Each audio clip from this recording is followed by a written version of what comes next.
Game 2 of the World Series about to get underway from downtown Toronto. We welcome you to Rogers Center for more of the Fall Classic. I'm Ben Schulman alongside Chris LaRue, the former Major League pitcher. Joe Ali is our host. Nick Blackmore is our producer. Andrew Adams, Tom Young, and Stephen Coyle are our technical directors.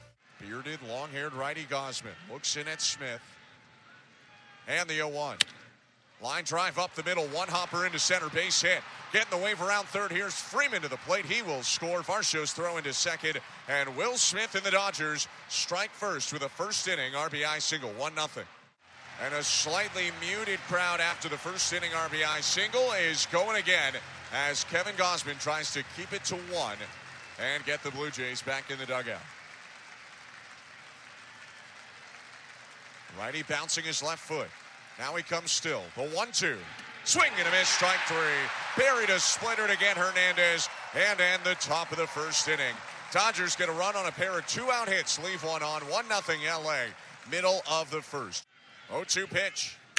Springer cranks it. Line drive. Base hit down the left field line. That'll bounce into the fence. Springer digs for second. Hernandez's throw off line. And it's a leadoff double for George Springer, who looked all out of sorts until he didn't in this at-bat. Well, that was the first mistake that Yamamoto made in that at-bat. He threw some good pitches, and then he threw that heater almost right down the middle. George Springer was ready for it. That's the only way you beat Yamamoto, is take care of those mistakes. The Blue Jays are 1 for 1 here. Gausman is set. His 3-2. Swing and a miss. He got him. Beat him with 95 on the corner. It's a 1-2-3 top of the second inning. 1-0 Dodgers. Ernie Clement leads it off when we come back. Springer on first. Infield shift toward third, so that exposes the right side. 0-1. Vladdy cranks it. Left field and deep. Line drive bounces off the wall. Around to third, Springer hits so hard, Vladdy stays at first on a good play by Kike Hernandez. But for the second time in 3 innings, Blue Jays have first and third with less than 2 outs. They look to cash in here in the third. 1-0 to Kirk. Hit high, left center field. Pretty deep. Pages back. Springer tags from third. Pages makes the catch. Springer racing home. Throw cut off by Freeman. And we're tied at 1. Sac fly. Alejandro Kirk drives one in to make it 1-1 bottom of the third. That was a great job from Alejandro Kirk. That is exactly what he was trying to do. He got the slider. It was a little bit elevated. He was trying to get underneath it and get something to the outfield. That's a big run in this ball game. And now we have a 1-1 tie. The Blue Jays feel like they're back in this ball game. Great power, but he will chase Hernandez. Gausman's 0-2. Called strike 3. Splitter in the zone to freeze Hernandez and end the top of the fourth. Kevin Gausman has retired 10 straight. Just recorded his 3rd strikeout, and he keeps it a 1-1 game, middle of 4. 2-2. Swing and a miss. He got him. Gausman's cooking right now. His 4th strikeout. Got him on a splitter. 1 out in the top of the 5th. Max Muncy was way out in front of that really nice split finger. A ton of downward tumbling action. Looked exactly like the fastball. Same fastball arm speed, then just drops off the table. A big first out in this inning. 2 4-seamers in a splitter so far. His 1-2. Swing and a miss. Struck him out. Went back to the splitter. Kevin Gausman has retired 12 straight. That had less tumbling action and more changeup action. It looked to be a little bit slower than a lot of his split fingers today, but man, that was perfectly located right at the bottom of the strike zone. Another big out for him. Ernie Clement playing in. He was on the infield turf for the last pitch. He's now just behind it. Steps back onto the turf here as Gausman deals. Pitch hit high and deep right field. Barger tracking back onto the warning track. Has room to make the catch, and that'll do it for the top of the 5th. The collective breath of 44,000 held for a moment, but Kevin Gausman with another 1-2-3 inning has retired 13 in a row. 1-1 game, middle of the 5th, game 2 of the World Series. In 64 pitches now, 48 strikes, 16 balls. That's exactly 3/4 or 75% strikes for Gausman. Right-handers 0-1. Popped up foul. Vladdy, first base side over the chalk. Onto the side warning track. Makes the grab, falling onto his backside as he made the play.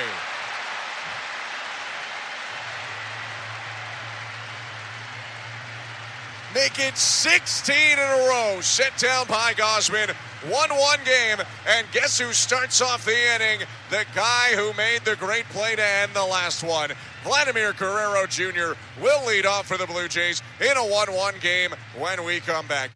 Right-handed hitter holds his hands high and off of his body. Gausman's payoff pitch.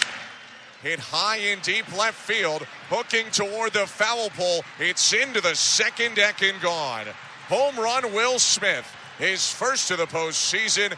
That snaps the streak of 17 consecutive hitters retired, and it's 2-1 Dodgers. Yeah, I literally just said it. That was a challenge fastball from Kevin Gausman. 94 miles an hour, four-seamer, and Will Smith was ready for it. He hammered that thing, wrapped it around that foul pole. It was fair by about maybe 5 or 10 feet down that left field line. A huge home run for the Los Angeles Dodgers. Gausman bouncing his lead left foot. Comes still, rocks and deals. And he got him swinging on a pitch in the dirt. Struck him out on a splitter for the third time in the game. 2 outs in the top of the 7th inning. Yeah, all 3 of those strikeouts have come on the split finger. He's looked really uncomfortable on that pitch. Why throw anything else, especially if you could locate it down below the strike zone like Gausman just did. Gausman set, glove at his belt. Kick in the 2-2. Hit high and deep left field. Lucas racing back, looking up at the fence, turns. It's gone. Muncy with a homer. 2 in the inning for the Dodgers. They lead it 3-1 now on a pair of solo shots in the 7th. He gave him time to try to get out of the 7th. That four-seamer was right on the outside edge, a little elevated, and Muncy powered it home. Not the end to the start Kevin Gausman wanted, but a deserved round of applause from the Rogers Center crowd after a strong 6 2/3. Hoffman with a breath and his pitch. Freeman takes in the dirt, bounces away from Kirk, who can't find it, and a run comes in to score. Wild pitch, and it's 4-1 Dodgers, and that is a tough start to the outing. A slider there that bounced down and in. Kick in the offering. On the ground to short. Jimenez flips for 1. Bichette to first. Not in time, and a run comes in to score. It's 5-1. Right-handers 0-2. Runner off from first to the pitch. Swung on and missed. Strike 3. Teoscar Hernandez goes to 0 for 4 Ks, but the Dodgers pick up a pair of runs. Only 2 hits, but a couple of walks and a wild pitch helped the cause. It's 5-1 LA. Middle of the 8th. The fans to their feet, and credit to the crowd in Toronto. It's extremely long odds at this point that the Blue Jays come back, but pretty much everyone remains, with the Blue Jays trailing 5-1, bottom of the 9th. The 1-2 to Varsho. Popped up back of third, and this will do it. Muncy under it on the turf, hands in the air, makes the grab, and the Dodgers punch back. Yoshinobu Yamamoto punches back with one of the great playoff performances in this ballpark. He goes the full 9, a complete game, allowing only 1 run, and the Dodgers take it today. 5-1 the final score.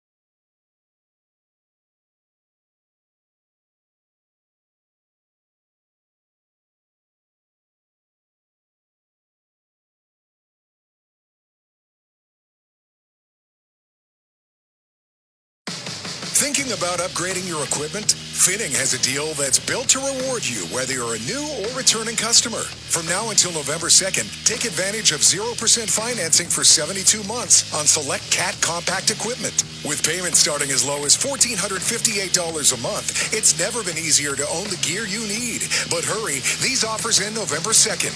To learn more and to book your demo today, visit your local Finning dealership or call 1-800-FINNING.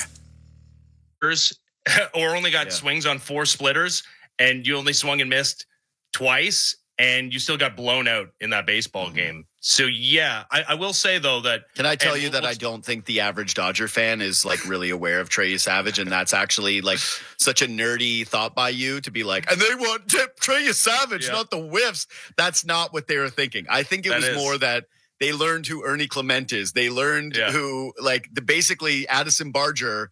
How many Dodgers fans knew he existed before that game? Well, I mean, Bill 3%? Plaschke called them the most anonymous team in North America, despite the fact that they have a World Series MVP and a son of a Hall of Famer who just got a $500 million contract. So, yeah. They're the first team in the World Series to have 3 sons of former Major League players in the World Anonymous. Series. So, yeah.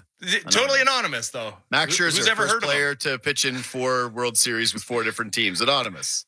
Yeah, there's just Bieber, who's heard of these guys? Anonymous. Yeah. They play baseball up there? Have they ever been in a World Series? Oh, yeah, no, they won a couple of them 30 plus years ago. Yeah, I will say that, okay, those were the Blue Jays don't have the depth of aces that the Dodgers have. Truly, the Dodgers have 4 aces, and we'll talk about the pitching matchup going forward tonight with Scherzer against Glasnow. But the Blue Jays have 2 aces. Like the ceiling, sure, and the ceiling could be as high in theory for Shane Bieber and Max Scherzer, but you feel like Trey Savage and Kevin Gausman are more capable of reaching that ceiling. So after you get past those 2 guys, the starting pitching advantage clearly turns to the Dodgers.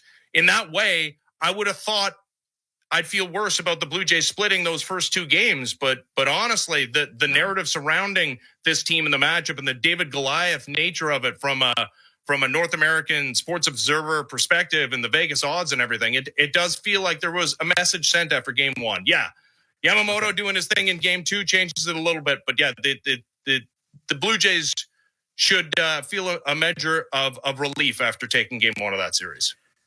Okay, here's why I think you feel a little bit better if you're a Blue Jays fan than you do a Dodgers fan. Everybody coming into this that's been paying attention to both teams would have had pretty much the same analysis going in, which is if you're going to get into a pitching duel with the Dodgers, you're probably going to lose the baseball game. When their starting pitching is red hot, they're more likely to shut you down completely than the Blue Jays are.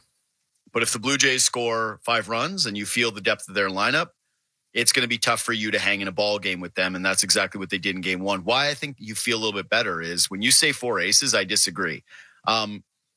Yes, Tyler Glasnow is really good. He could shut the Blue Jays down tonight. Yes, Shohei Ohtani throws 100 and he's amazing. He could shut the Blue Jays down. I don't think either of these guys is going to be going 8 innings the way that Blake Snell, the way that Yamamoto were expected to go. I think that Glasnow, given the repertoire and the propensity for strikeouts, is going to work a higher pitch count with the Blue Jays tonight. I think that the approach is going to be a little bit different than it was with Yamamoto, where the Jays were just gearing up for whatever they could try to piece up, which resulted in like a lot of first pitch swings, right? Just attack. Blake Snell has been arguably the best pitcher in the postseason, and the Jays got to him in game 1. And there has to be at least a little bit of thinking if you're a Dodgers fan, hey, yeah, they could do that again. And tonight and the following game, I think that they present more of an opportunity for the Blue Jays to be able to get into the Dodgers bullpen, which has been just bad. It's not a good unit.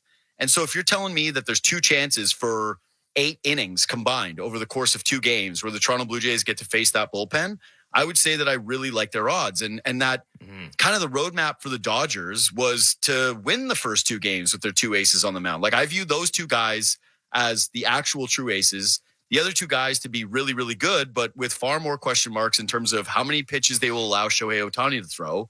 And Tyler Glasnow, just the likelihood of his pitch count rising much quicker, say through 4 or 5 innings than the other 2 guys.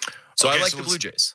Okay, so let's talk about Glasnow specifically. Okay, it is Tyler Glasnow against Max Scherzer, and we'll talk about the Scherzer decision over Shane Bieber in just a second.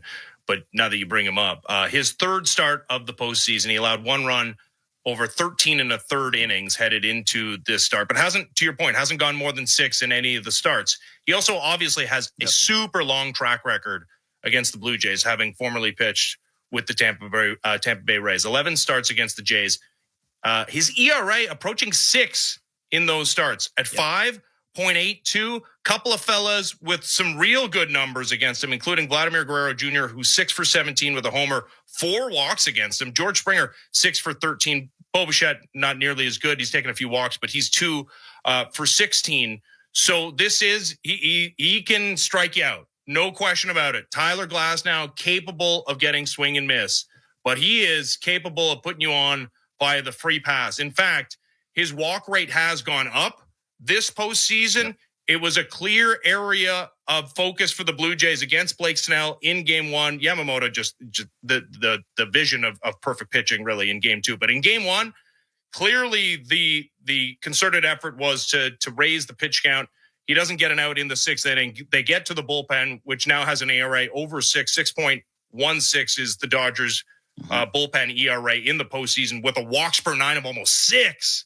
So the Blue Jays bullpen hasn't covered before losing one of their best relief pitchers too, by the way, for this series. Yeah. And I thought they might get Tanner Scott back after his injury in the DS, but that didn't happen. No, it's a bullpen that has maybe 1.5 guys that people feel confident in LA about in Blake Trinan, sort of, kinda, who's a diminished version of the guy that was so dominant in the postseason last year, and Roki Sasaki, who we've yet to see in the series. And you wonder about his usage, he's been a starter his entire career and doing the relief thing for the first time in his career, has 1 outing of 3 innings, and the rest have been 1. And what is his availability if he pitches today? Can he pitch tomorrow? How many days can he pitch in a row and be as effective as he's been this postseason? But that's the thing that you were able to do in game 1 that you tried to do in game 2. You just couldn't because Yamamoto was so good. Seems like it's very much on the table. Here's what I can guarantee you is that there is, and I guess prove me wrong, Tyler Glasnow, the Dodgers are going to need some relief pitching tonight. Yeah, this is my point. This is what I'm trying to get at. To me, the biggest key of this game, and this isn't rocket appliances here, I think that Max Scherzer needs to get close to the same amount of innings pitched as Tyler Glasnow does. That if Max Scherzer can somehow give you 4 or 5 innings and you can chase Glasnow early and get him out by the 5th, you're going to be feeling great if you're the Toronto Blue Jays, because I like the Jays pen more. Do they have a group of guys that have been a little up and down throughout the year? Yeah, they do. There's not 6 guys in the Blue Jays bullpen that you feel amazing about, but they have more than what the Dodgers have in terms of length. Okay, so yeah, you mentioned Sasaki, you mentioned Blake Trinan. I trust both of those guys if I'm the Dodgers. I don't want to face either of those guys if I'm the Toronto Blue Jays. But this is the first of 3 games in a row that are being played in Dodger Stadium. This is the length. This is the long stretch. And I wondered if part of the decision in going with Max Scherzer in this game was that the Blue Jays looked at him and said, hey, why not have the guy that we think we could give the earlier hook to? Obviously, there's probably a little bit of Shane Bieber, Tommy John stuff in there, the results being in there. It's not maybe all of this, but that they looked at it and said, we feel pretty good about the idea of putting Chris Bassett in for an inning, maybe breaking out Eric Lauer for an inning, going to Louis Varland the way that we always do, going to Mason Fluharty the way that we do, going to Sir Anthony Dominguez, who looked awesome in that game, going to Jeff Hoffman, obviously. The Blue Jays have more depth at that position to pitch into a game, but then also rebound from it over the course of the series. I think that if the Dodgers have to go to their pen early, if Glasnow gets chased in the 5th, if they can get to him, if they can draw those walks, if he's getting outs via the strikeout, and you're getting those, 20 plus pitch innings from him through the first couple of innings of the game, it bodes well for the Blue Jays, the comeback kids, the team that leads the major leagues in comebacks this season, the team that refuses to stop believing themselves and shows up in the moments that matter over and over and over again, that they're going to be able to get to that bullpen versus a Dodgers team that obviously has a ton of talent in their lineup, a bunch of all-stars, in fact, basically an all-star team. But I trust the Blue Jays bullpen a little bit more to be able to navigate them over the course of multiple games than I do the Los Angeles Dodgers. If Glass now goes deep in this baseball game and you get into another pitching duel and you're only asking the Dodgers bullpen to cover 2 or 3 innings in a game one, basically on the road, I think the Jays are in trouble. So like, that's my big key tonight is which starter can provide their team with a little bit more length than what their manager is originally asking them for. Yeah, this is the first postseason that I've really heard the penalty for facing a reliever multiple times in the same series has really been applied, and both managers super aware of how the numbers go up the more times you see the same guy, not in a game, like not even talking about second time through the order for a starter, like through the course of a 7-game series, seeing a reliever multiple times and how the second and third time you get a look at the same guy. I'm looking at you, Mr. Bizzardo, as George Springer really he did his research on him, seeing him finally in for the last time in Game 7, and obviously teed off on him. It does make you wonder, the usage with this, the first of 3 consecutive games all at Dodger Stadium, how that changes the equation. So it is Scherzer. Like, this is a guy who wasn't even on the DS roster, right? They were like, this bullpen that was middling at best during the regular season. The Blue Jays said, we trust you to win a clinching game against the Yankees over the 41-year-old future Hall of Famer. And that worked out because 8 relievers combined to beat the Yankees in Game 4. Here you have him usurping Shane Bieber to get this start in Game 3. You're right. Like, there is maybe a physical element of maybe wanting to back Bieber off, give him an extra day. I think it's more the results of just, and it's one sample, right? Max Scherzer's made one start where he did walk a fella or 2 against the Mariners, but I think that was more by design than a fault of his pitching, where obviously the Mariners lineup is a little more pitchable than the Dodgers lineup. But man, you look at the numbers overall now for Bieber, opponents hitting .314 with an .875 OPS. Yeah, that's just not good enough. I think the Blue Jays just they defaulted to the guy who in his most recent start was better than Shane Bieber's been. Not to say that Shane Bieber couldn't shove tomorrow, but this is the playoffs, man. It's not, hey, well, you give this 10 starts and obviously the younger, better guy is going to be better. Who cares? It's who's going to be the best today. And I think the Blue Jays think Max Scherzer's that guy. I think it's 3 things. I think it's Max has been better more recently. I think that, well, I'll add 4 because I don't think it's just that Max Scherzer has been better. I think that this is where when you are a tie goes to runner situation, you're going with the dude that has a presence and an attitude to him, who feels as though he can step up for you in a big game. And that to me is Max Scherzer. And I think that if Scherzer is able to deal in this game, that's going to make the Blue Jays feel 10 feet tall. That there is an effect, and I talked about this with Eric Hosmer today on my podcast, there is an effect when your leadership group is the one that is actually leading the charge on the field, and Max Scherzer is certainly one of those guys. Number 2 is I think that Shane Bieber, coming off of Tommy John, we've made a lot of it, he's had some rest, but the MO of guys coming off Tommy John is you feel good one day, and then you feel weird coming off of the start. That it's kind of an up and down roller coaster ride getting through your recovery, especially when you first start to pitch again. And I do wonder if they think the more rest that they can give him, the better their chances are that he can actually be effective. And then finally, I still think if you're talking about a balance of probabilities, Shane Bieber has more likelihood to go deep in a ball game than Max Scherzer does. Because to me, this is not the Mariners. And I'm outside of a extremely lopsided score like it was in Scherzer's game, I don't think that the Blue Jays are going to ask him to face the top of the lineup the 3rd time through. My guess is that if he's going great, that this becomes a Blue Jay fan night where they are complaining that Schneider gave this pitcher the early hook and they took him out in the 5th inning because he was about to face Shohei again. My guess would be that it goes 2 times through the order if things are going well, and then Mason Fluharty back in his spot as the guy who was supposed to face Shohei Ohtani and Freddie Freeman at the top of their order. And in that way, you allow Louis Varland to come out in the 6th or potentially the 7th inning and face the right-handers that are down there as kind of his bridge role before getting to the back end of your bullpen. I just think that with the bullpen rested, with getting Shane Bieber the extra time, the way that Max Scherzer pitched better than Bieber in his last outing, and that presence thing, you've combined basically a cauldron of 4 different elements that made this the right decision. And again, if it backfires and Scherzer gets tattooed tonight, everybody's going to be complaining about it. But I'm just kind of going on the record right now of I saw this potentially coming when the series was first announced. I actually don't think that this decision is as controversial as it looked on paper when everybody first saw it.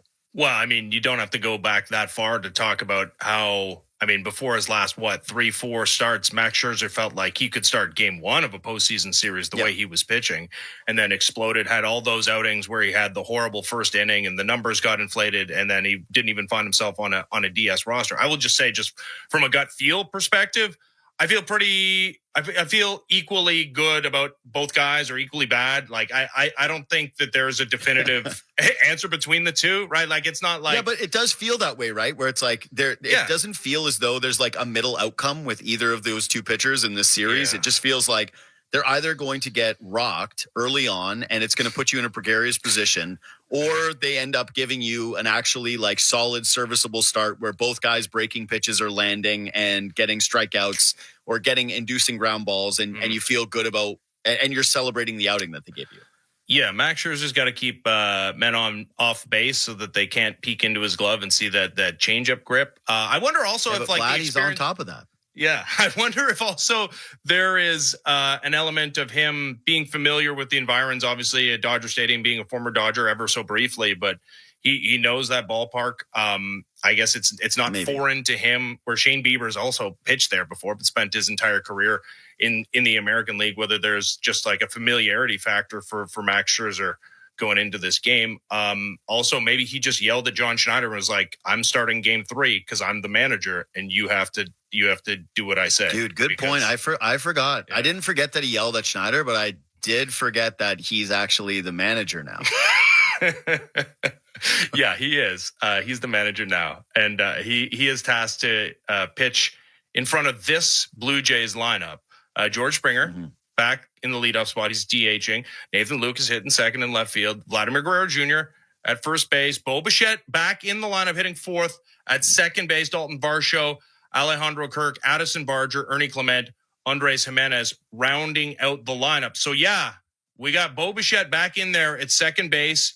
I was shocked to see him start in game 1 at second base. Thought that was the old rope-a-dope, okey-doke, where he was obviously going to be the DH. What are you talking about? He's not going to play a foreign position, a position he's never played in the major leagues in game 1 of the World Series on a bum knee. And yep, he was and did get a hit and took a walk as well. And then almost as shocking, not in there for game 2 as the Blue Jays lean into defense, I guess, with Isaiah Kiner-Falefa. John Schneider did mention that he doesn't want to give him too much too soon, I guess. It is the World Series, and we got at most 5 more of these things. But, yeah, Bo Bichette back in there. I think that if Bo is on the roster and if he's healthy enough to play game 1, he's healthy enough to get you a hit and a walk that started the 6th inning. He's healthy enough, for me anyways, to start in the 4-hole and be your second baseman to start basically all of these postseason games. I thought that going to IKF was an overthink. I really didn't like it. And this is probably going to be perceived as a bit of a hot take, but I couldn't help but wonder as I was sitting in my seat at the Rogers Center on Saturday night, whether or not Yamamoto would have actually been able to go 9 innings if Bo Bichette would have started that baseball game, worked some counts, maybe gotten a hit, and again, elevated that pitch count after I watched IKF ground out on a first pitch at bat to Yamamoto in the second inning of the baseball game. I like what I'm seeing from Bo at the plate. It's not 100%. I don't expect him to be lifting baseballs out of the yard. I don't expect him to be hitting doubles. I think that it's going to be very much like a worse than Kirk base running situation. Like when he's lugging it down first base, like, you know, who was it that got tagged out at first this year when they hit a single? Was it Kirk? I mean, Alejandro Kirk did make the 27th out at first base. That's right. In one of those games. If that happens, Rays? Yeah, if that happens to Bo Bichette in the series, I wouldn't be like blown away and say, how the hell could that happen? He's obviously not moving well. And even at second base, he made that one play in game 1. And then when he was forced to be a defensive replacement, there was a couple of baseballs that were hit by him. And he sort of made these like half-hearted moves towards the baseball. You got to hit it right at him for it to be an out. his range right now at second base is obviously not it's not prime Andrelton Simmons over there. Okay. He's not moving great. I just think that in this series against these Dodgers bats, and again, when we're saying what's the blueprint for each team, for the Blue Jays, it's scoring runs, and for the Dodgers, it's keeping them off the board. It's a little strange because everything we've ever come to know about the Toronto Blue Jays over the course of the Shapiro-Atkins tenure has been about run prevention. And they're not a huge slug team, even though they've had some huge home runs over the course of this postseason. What they are is a station-to-station baseball team. They continue hits, they build pressure on you, and they work counts. And Bo Bichette, to me, is still a part of that identity. And if you're talking about your way to win, it's through offense. And so I'm leaning towards the offensive guy, and I'm leaning on him for the rest of the series, so long as that leg is actually holding up. I'm not saving Bo Bichette for something. There's no tomorrow here. Yeah. This is the last series of the year. There's 5 games left maximum. Put one of the elite hitters of the game in against some of the elite pitchers of the game and let the chips fall as they may. Well, what's weird is that appeared to be the philosophy in game 1, starting him again at a position he's never played in the major leagues of baseball, coming off a 3-week layoff with a PCL injury. And then for him not to be in the lineup for game 2, I can't imagine it was a thought of, it's house money now anyways. We don't want to push this any further. I mean, the day off after game 2, I would hope that's not the case. It might have just, we don't also know if it was Bo Bichette maybe initiating, hey, I really can't play another. No, we know it wasn't that. Actually, we do know it wasn't that. There's 0% chance that Bo Bichette was going to his manager and saying that I can't play on this leg. He's a guy who, at the second the World Series was over and the first microphone he went out and towards, he put so much pressure on the organization by saying, like, I'm ready to play now. Yeah. And they were at media day, and even John Schneider was like, I don't know. This guy looks pretty hurt. And Bo was not having it. I think if you ever have to question, like, whether or not this guy is a gamer, that can be. I didn't say that. This is no Tom Aspinall. He's not looking for a way out. This is Bo Bichette. He's looking for a way in.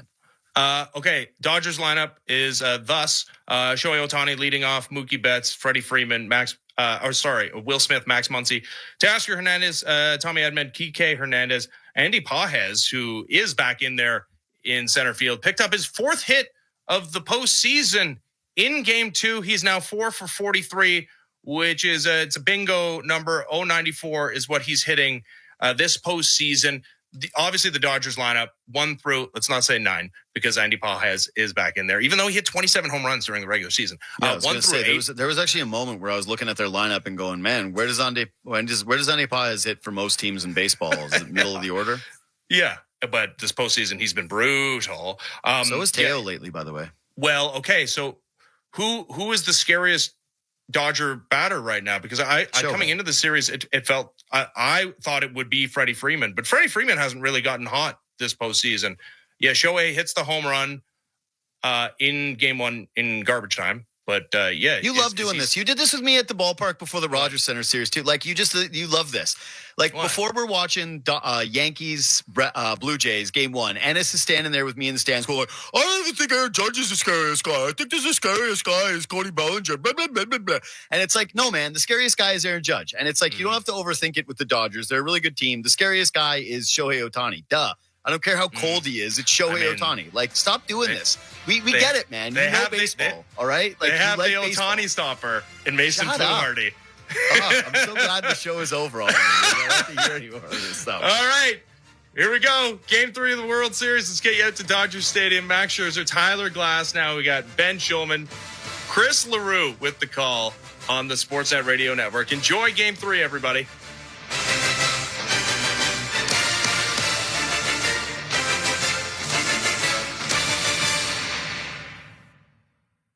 It's Jiffy season and my to-do list is underway.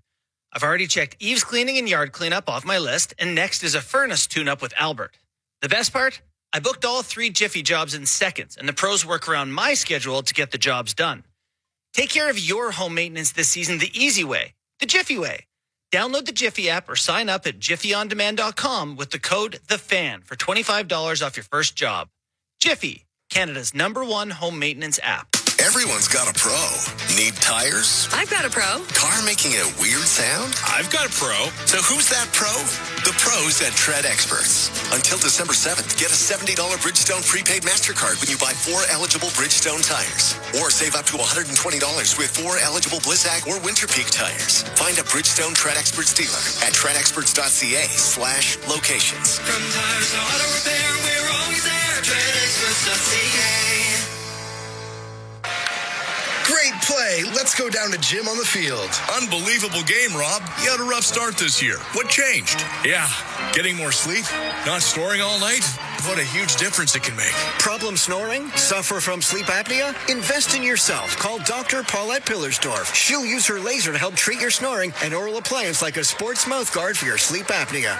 Your partner will thank you. Thanks, Rob. Book an appointment with Dr. Paulette Pillersdorf. Call 647-243-2006. Pizzaville's got a really big special. Feed 4 or more for only $19.99 with Pizzaville's 3-topping extra large pickup special. Bigger than 2 medium pizzas. Order online or call 416-736-3636. Wondering how to save on your Ozempic prescription? Now there's an Ozempic savings card. Visit Ozempic.ca to get yours today.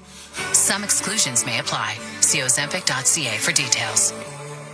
Inviting Toyo drivers to test their winter-rated tires was a great idea. Thanks. In the changing conditions, Drivers on Toyo's all-weather tires look really confident. and during those tough, slippery conditions, Toyo microbit technology is keeping them safe. 'Cause? They've got nuts that really grip.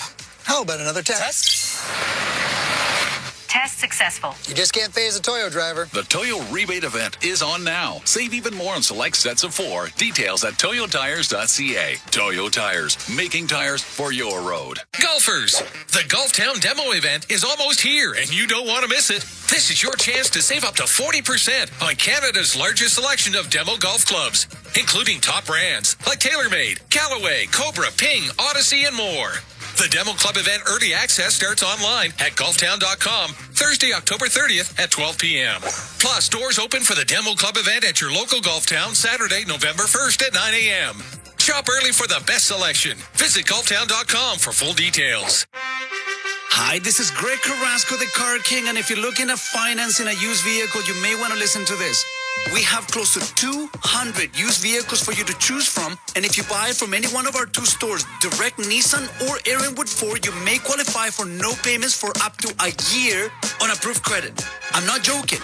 You may not have to make a payment for up to a year on approved credit when you finance a used vehicle from Direct Nissan or Aaronwood Ford.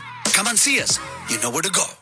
Canadian industries run on reliability, and breakdowns can be costly. ATS Electrolube manufactures automatic lubrication systems, keeping heavy machinery and maintenance running smoothly. Canadian-owned and manufactured for 50 years, ATS Lubricators power the economy. Contact your local distributor, Lubrigard, at lubrigard.com for all your automatic lubrication needs. ATS Electrolube, proudly Canadian, made for Canadian industries. Toronto, get ready. On Wednesday, November 13th, the Canadian men's national soccer team battles Ecuador at BMO Field. This is international soccer at its best. Fast, fiery, and unforgettable. This match marks only the second time Canada and Ecuador have met on the pitch. Don't miss out. Tickets start at just $45, but they won't last long. The stage is set. Are you ready? Rally behind the Canadian men's national soccer team. Get your seats today at BMOfield.com. Got PC Optimum points? Claire does, and shops the bonus redemption event at Shoppers Drug Mart to get more free stuff for her points. If I redeem 350,000 points, I'll get $500 off. That's an extra $150 in value. I see a treat in my future. Awesome, Claire. The bonus redemption event runs October 24th to 29th, in-store and online. Don't miss this chance to get more free stuff for your points. Only at Shoppers Drug Mart. Proudly Canadian-owned and operated. Restrictions apply. Hey, it's Matt Marchese. And I'm Mike Futa. We're discussing the top stories of the day across the NHL and the hockey world, weekdays at noon. It's the Fan Hockey Show on Sportsnet 590 The Fan and wherever you get your podcasts. How do you measure those intangibles in sport? The whole no I in team philosophy. It doesn't matter who it is. Everyone's going to go out there and put their best foot forward. what is the value proposition on good vibes? I love this team, man. I love my teammates. This year, the Blue Jays have unlocked something extra special. We are a tight-knit group. Our clubhouse is very intertwined. We do everything together. The perfect example of it takes an entire team. Ernie Clement, Heider below, launches him in, and Ethan Lucas delivers again. Keep it going. Just keep Swinging a fly ball. on. Left field and deep. Going. Staying true to what brought us all here. A Springer! Dinger! 'Cause I love the adrenaline in my veins. And hey, it kind of worked out the last time. Here's the pitch on the way. A swing and a belt. Left field. Way back. Blue Jays win. The Blue Jays are World Series champions. Get ready, Canada. The battle begins now. The Toronto Blue Jays are back in the World Series. Game 3 starts now on the Sportsnet Radio Network. From Chavez Ravine in Los Angeles, California, it's Game 3 of the World Series between the Toronto Blue Jays and the Los Angeles Dodgers, just about half an hour away from first pitch. Hi, everyone. Thank you so much for tuning in across the Sportsnet Radio Network. I'm Ben Schulman, alongside former Major League pitcher Chris LaRue. Show Ali will be our host and producer tonight. Tom Young is our technical director. Canada's team is making history in your local family-owned Crown Rust Control Centers in Dieppe, Fredericton, and St. John, and all across New Brunswick are proud to be a part of it. For over 40 years, Crown has protected vehicles from rust, keeping them strong and ready for the road, just like a great playoff baseball team. Crown Rust Control, proud sponsor of your Toronto Blue Jays radio broadcast. The Blue Jays send the future Hall of Famer to the hill in Game 3. A former Dodger, Max Scherzer, returns to a familiar mound, and a familiar pitcher to the Blue Jays, longtime Tampa Bay Ray and now Dodger Tyler Glasnow will get the ball. Some say this is the biggest game of the series, with the Blue Jays and Dodgers tied at 1 apiece. We will find out coming up in just about 30 minutes. But before we get there, we'll have the pregame ceremonies for you, go through the lineups, check in with our host, Joe Ali, and do a whole lot more. So stick with us. You're listening to Blue Jays World Series Baseball, brought to you by your local family-owned Crown Rust Control Center, streaming at sportsnet.ca, on the Sportsnet app, and as always, on the Sportsnet Radio Network. Your business runs 24/7, but what happens when your loading dock grinds to a halt? Get back in business fast with Bagley Overhead Doors and Docks. Your overhead door problem is our problem, and we're good at fixing problems. Repairing your overhead door, dock, or have truck restraints that require service? No problem. We also offer preventative maintenance inspections to eliminate the chaos and expense of unplanned emergencies. Bagley Overhead Doors and Docks, trusted for over 60 years. Visit BagleyOverheadDoors.com today. IHOP has been proudly locally owned and operated in Canada, serving their world-famous pancakes and more for 56 years. Every year, that's 700 million pancakes, 32 million pounds of breakfast meats, 100 million cups of coffee, and a whole lot of delicious. I'm thinking IHOP. Explore YMCA youth programs, from leadership and mentorship to travel, camps, and community support. Find new friends and build confidence. Learn more at ymcagta.org/youth-programs. Our team knows it takes teamwork and staying power to go the distance, and a hunger to bring it home. That's why Crown Rust Control stands proudly beside them, because we know what it takes to go the distance for Canadians. We've been helping your vehicles go the distance for over 40 years, keeping them strong, reliable, and ready for the road. Get your vehicle playoff ready. Bring it home to your local family-owned Crown Rust Control Center. Crown Rust Control, proud sponsor of your Toronto Blue Jays. Bring it home, Canada. Canada is ready to party like it's 1993. That's right. The Blue Jays are back in the big one. Create space for your watch party with Access Storage, official storage provider of the Toronto Blue Jays. Try 4 weeks free at accessstorage.ca. Mazda of Toronto, Ontario's #1 volume Mazda dealer for over 12 straight years. the best brand, the number one dealership. And when you drive to Mazda of Toronto, they make you number one. Your number one volume Mazda dealership in Ontario. MazdaofToronto.com. Hey, this is Isaiah Kiner-Falefa. This is Toronto Blue Jays postseason baseball on the Sportsnet Radio Network. Got a kick out of talking to Max in Game 4 in Seattle. I assume you haven't talked to him today, and will you have security when you talk to him today, later on? You know what's funny is he's still approachable. You know, I think there's a certain cutoff point, but I talk to him every day. You know, I've said this to you guys, like, since spring training, like, I kind of always keep a few minutes aside in my day because Max is probably coming into my office about something. Even on days he pitches, you know, he's communicating with me how he feels, what he's trying to do, certain spots of their lineup. I hope I don't have to make a mound visit today. You know, it's, again, if I do, I do. But I think that over the course of this year and this postseason, you know, you're always learning how guys are going to respond. So I don't think I'll need security if I do have to go out there. That was Blue Jays manager John Schneider talking about today's starting pitcher for the Blue Jays. Max Scherzer gets the ball for Toronto against Tyler Glasnow for Los Angeles. I'm Ben Schulman alongside Chris LaRue. Pre-game ceremonies coming up in just about 2 minutes. Mookie Betts actually receiving the Roberto Clemente Award right now. Congratulations to him as he poses for a picture with longtime manager of the Yankees, Joe Torre.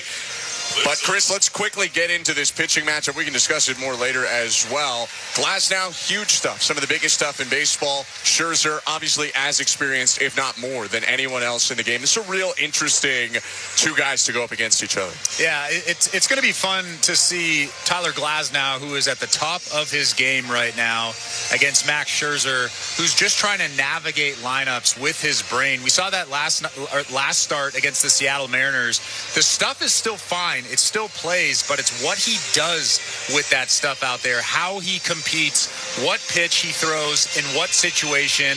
Against the Mariners, he was fantastic. He was pitching backwards. The fastball was up to about 94.5-ish miles an hour.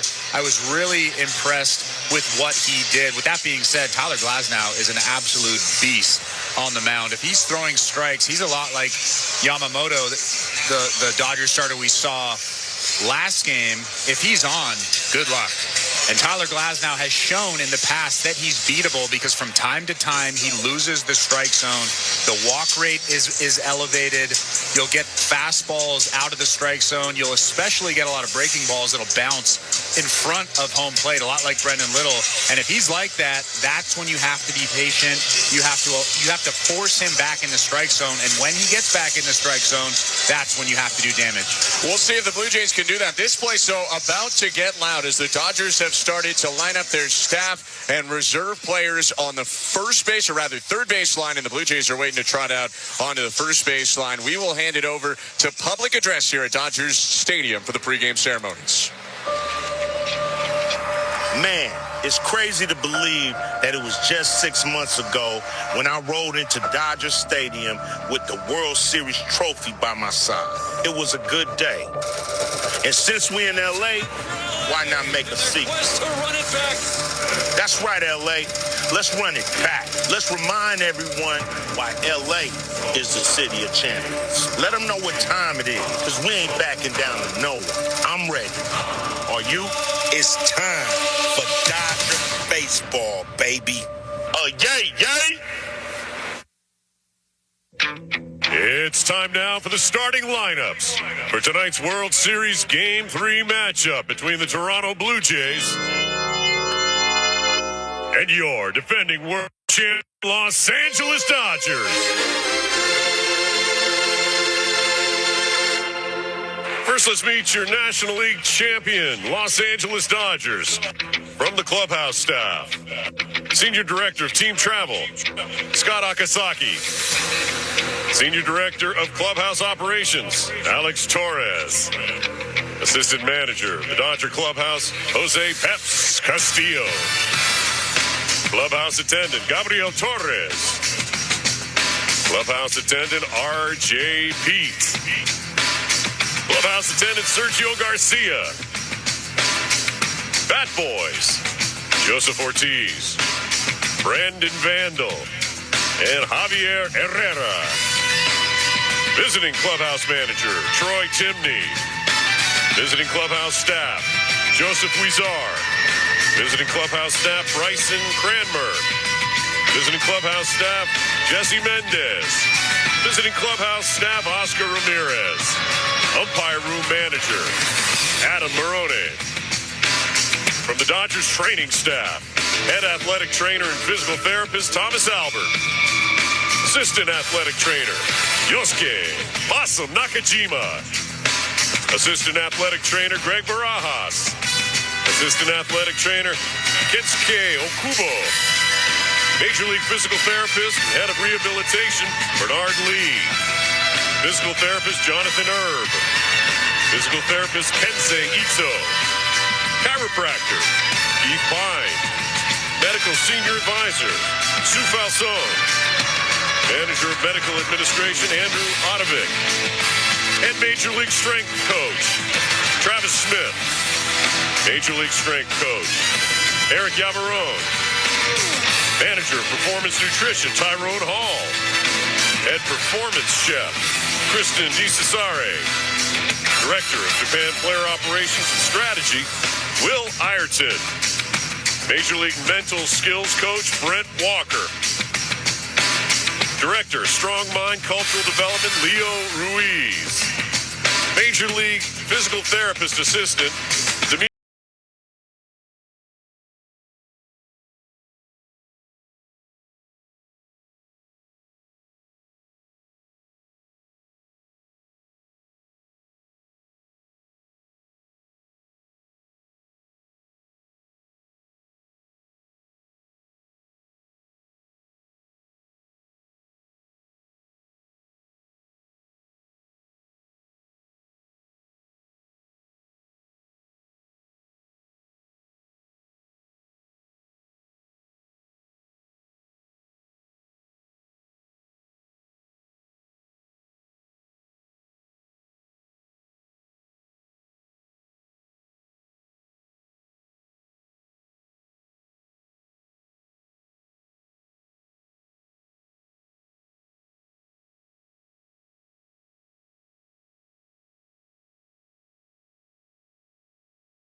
Bullpen catcher, Hamlet Marte. And bullpen catcher, Francisco Herrera. Now your Dodgers reserves. Number 86, Jack Dreyer. Number 80, Emmett Sheehan.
From the American League champion Toronto Blue Jays.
Now the starting lineup for the Toronto Blue Jays. As chosen by manager John Schneider.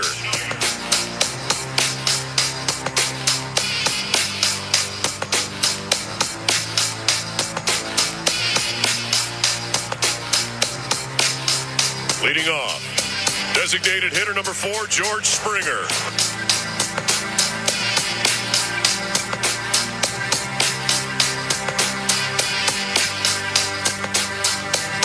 Batting second, left fielder number 38, Nathan Lucas.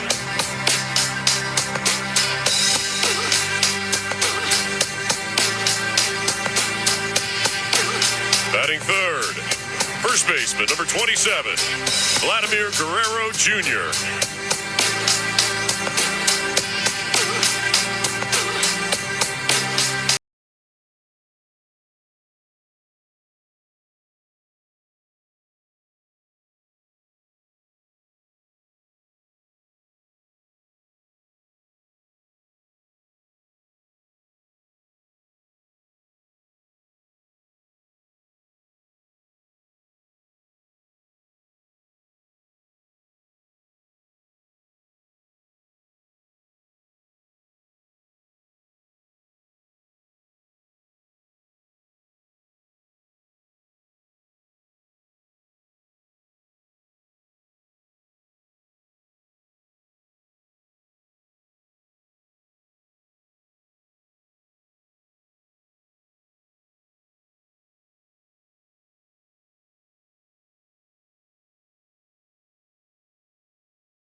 For your defending world champion Los Angeles Dodgers.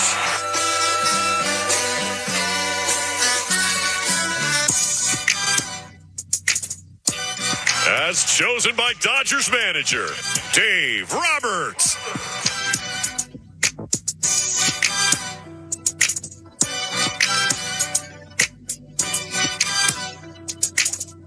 Leading off, designated hitter number 17, Shohei Ohtani.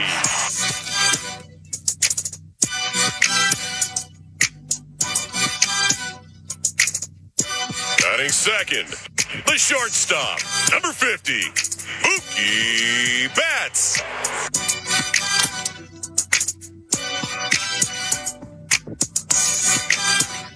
Batting third, first baseman, number 5, Freddie Freeman.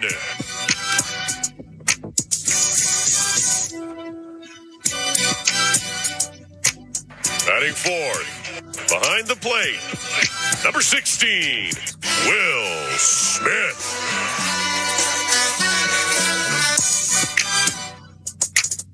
Batting fifth. At third base, number 13, Max Muncy.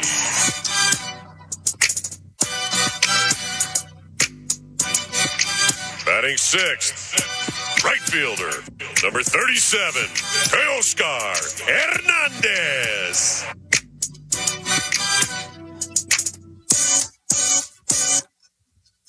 Batting seventh, second baseman, number 25, Tommy Edman.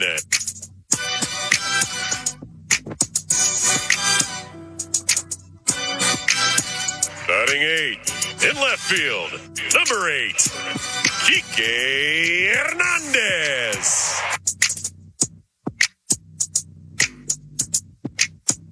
Batting ninth, center fielder, number 44, Andy Pajes.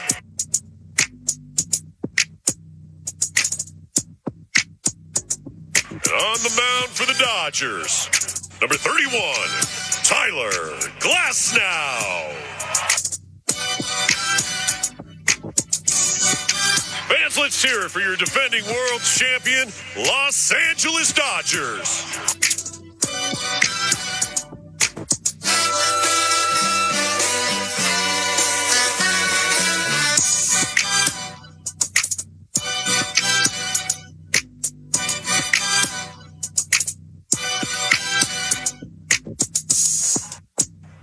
This time we ask that you please rise if you're able and kindly remove your caps for our two nations' colors. Presented today by the Los Angeles Fire Department Honor Guard. Fans, please remain standing for the singing of the national anthems of Canada and the United States. First to sing the Canadian national anthem, please welcome multi-platinum, Grammy-nominated Canadian singer-songwriter, J.P. Sachs. Oh, Canada, our home, our native land, true patriot love in all of us command. With glowing hearts we see thee rise, the true north, strong and free. From far and wide, oh Canada, we stand on guard for thee. God, keep our land glorious and free. Oh, Canada, we stand on guard for thee. Oh, Canada, we stand on guard for thee.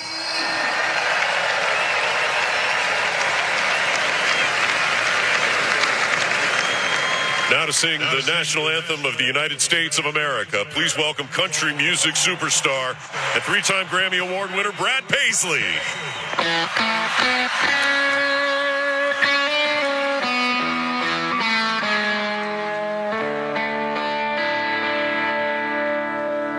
Oh, say, can you see by the dawn's early light what so proudly we hailed at the twilight's last gleaming, whose broad stripes and bright stars through the perilous fight. Oh, the ramparts we watched were so gallantly streaming, and the rocket's red glare, the bombs bursting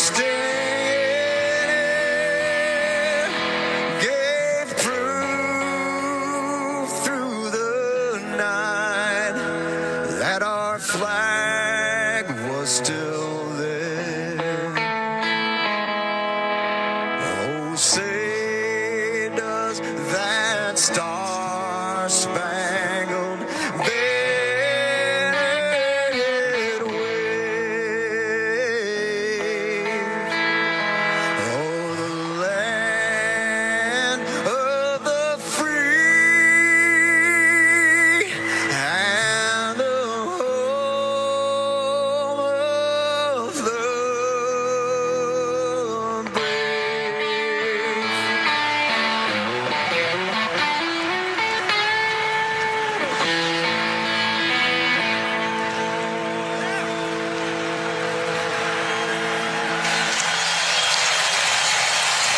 Those were the pregame ceremonies for Game 3 of the World Series. Brad Paisley wrapping up the United States National Anthem, the Star-Spangled Banner, and we are getting close to first pitch of maybe the most important game of the series. We're about 13 minutes away from first pitch. Before we get there, though, more to set up, and to do that, we will send it back to baseball control in Toronto. Here is today's host, Show Ali.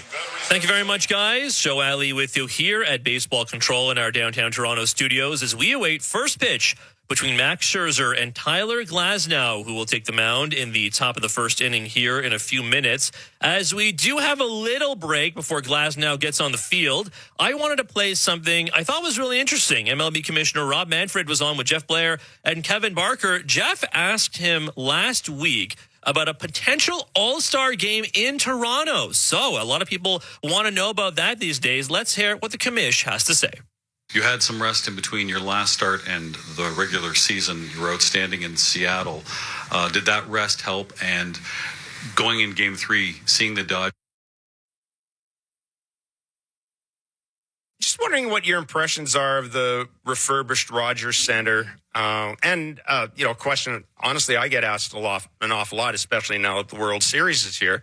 Does this increase the chances of Toronto getting an all-star game? And if so, when might that opening be? Well, the Rogers Center is a real gem. I mean, hats off to Edward Rogers, Mark Shapiro, the entire Blue Jays team. I think the work that has been done there, really fan-friendly, absolutely first class in terms of the amenities. Honestly, it's something that gets overlooked, but the player, because people don't see it, but the player facilities in the Rogers Center are absolutely unbelievable. I mean, I think it's something that puts the club in a position to, sell itself when they are recruiting free agents. Can't say enough good about it. All-star games, we've announced through 27. We're going to Philadelphia next year, and we're going to be in Wrigley in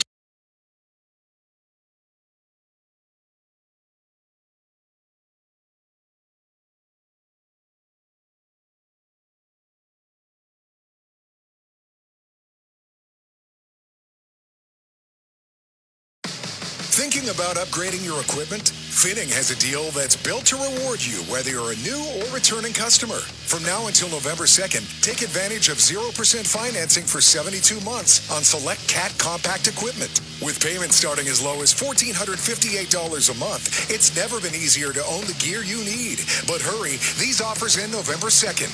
To learn more and to book your demo today, visit your local Finning dealership or call 1-800-FINNING. On the Blair and Parker podcast feed, I highly recommend it. And of course, B&B will be along for Jays Talk after this game is in the books. Before we get back to the starting lineups, for those who did not join us earlier, let's hear from one more person. Max Scherzer, of course, famously does not speak to the media on start days. So let's hear from the future Hall of Famer when he spoke to the media on Saturday. Here's Mad Max. You had some rest in between your last start and the regular season. You were outstanding in Seattle. Did that rest help? And going in Game 3, seeing the Dodgers up front, seeing what they do in Game 1 and Game 2, does that help? So 2 questions there. In terms of rest, it was really about getting fully healthy, getting over all the little ailments I had so that I could be getting through the ball again and throwing the ball as well as I can. I used that time in the division series to get fully healthy, and it felt like that benefited me. So, ready to go out there and compete in Game 3. In terms of, anytime you have a chance to watch what's going on, you can always, learn something. You just watch the game, and you can see how everybody's playing the game on both sides of the ball, us, them, everybody. So it's so much fun to watch. Last night was crazy, obviously, but tonight will be as well. So, try to watch as well as I can and come up with a game plan, obviously, the next day. Is there an element of unfinished business for you, given the way your last World Series start ended? I wouldn't characterize it like that. I'm here to compete. I'm here to win. I wouldn't be looking backwards at all for any motivation. I have plenty of motivation. I'm here to win, and I got a clubhouse full of guys who want to win too. So we're a great team, and that's the only thing I need to think about. You played for so long and on so many great teams, World Series teams before. There appears to be, from what we see, like a unique closeness to this clubhouse. I know all winning teams say they love each other, but has this one been different for you? It definitely has the same type of feel as some of the great teams I've been a part of. Definitely our clubhouse is very tight-knit. It's a very well-functioning unit, top to bottom, everybody involved. It's a very unique experience, and I love that I'm here and getting to be a part of it. Hey, Max. The Dodgers obviously will know you pretty well. Still a lot of people there from when you were there. What have you learned about the line between kind of trying to outplan the people who are trying to outplan you and then also sticking to your strengths and making sure you kind of do what you do best?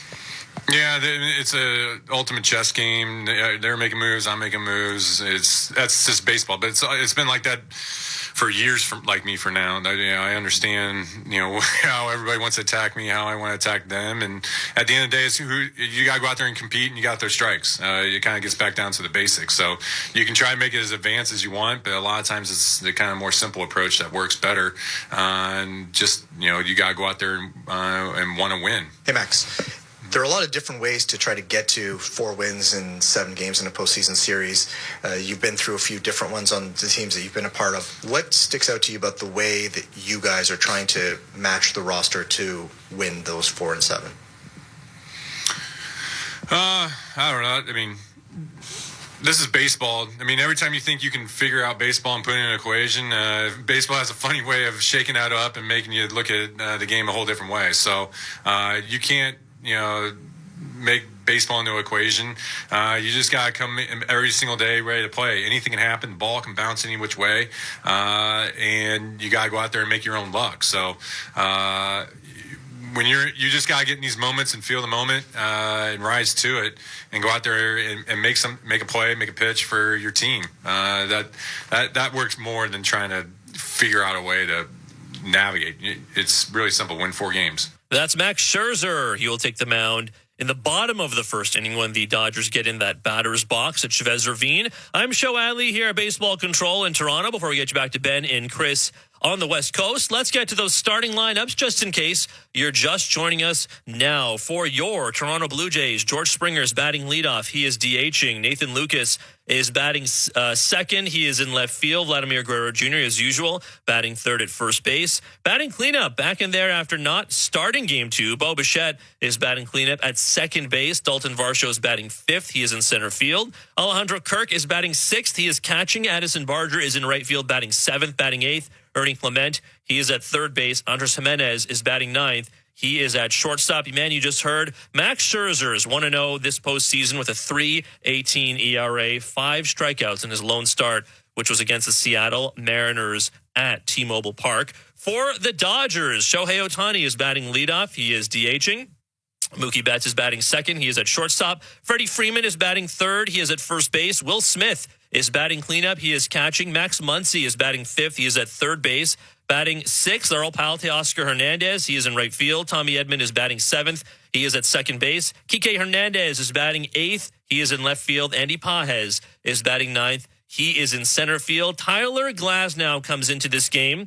No wins or losses, but a 0.68 ERA in the postseason. 18 strikeouts for the current Dodger, and of course the Blue Jays know Glasnow well, a former Tampa Bay Ray. All right, we are just about a couple minutes away from first pitch of Game 3 of the World Series. The Blue Jays looking for a 2-1 series lead in the Fall Classic on the road. Let's get you over to the guys calling all of the action on the Sportsnet Radio Network in Los Angeles. Here's Ben Schulman and Chris LaRue.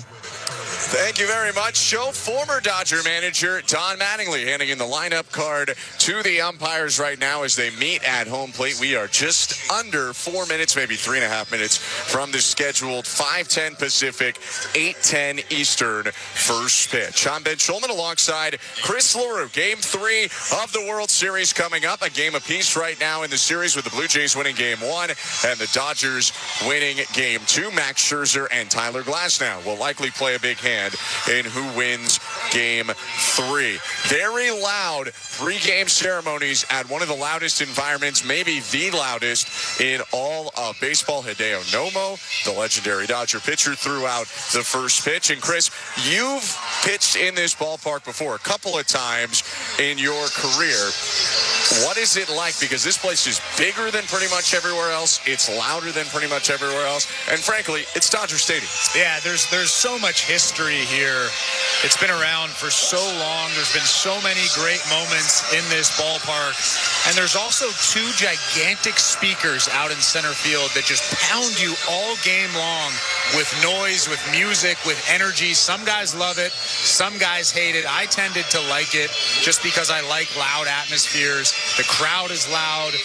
And oh yeah, look at that Dodgers lineup. What a moment for that Blue Jays team down in that dugout. This is turning into such a fantastic World Series. Who would have thought about 180 days ago that the Blue Jays would be here at Dodger Stadium playing in front of this crowd? Oh yeah, the series is tied 1-1.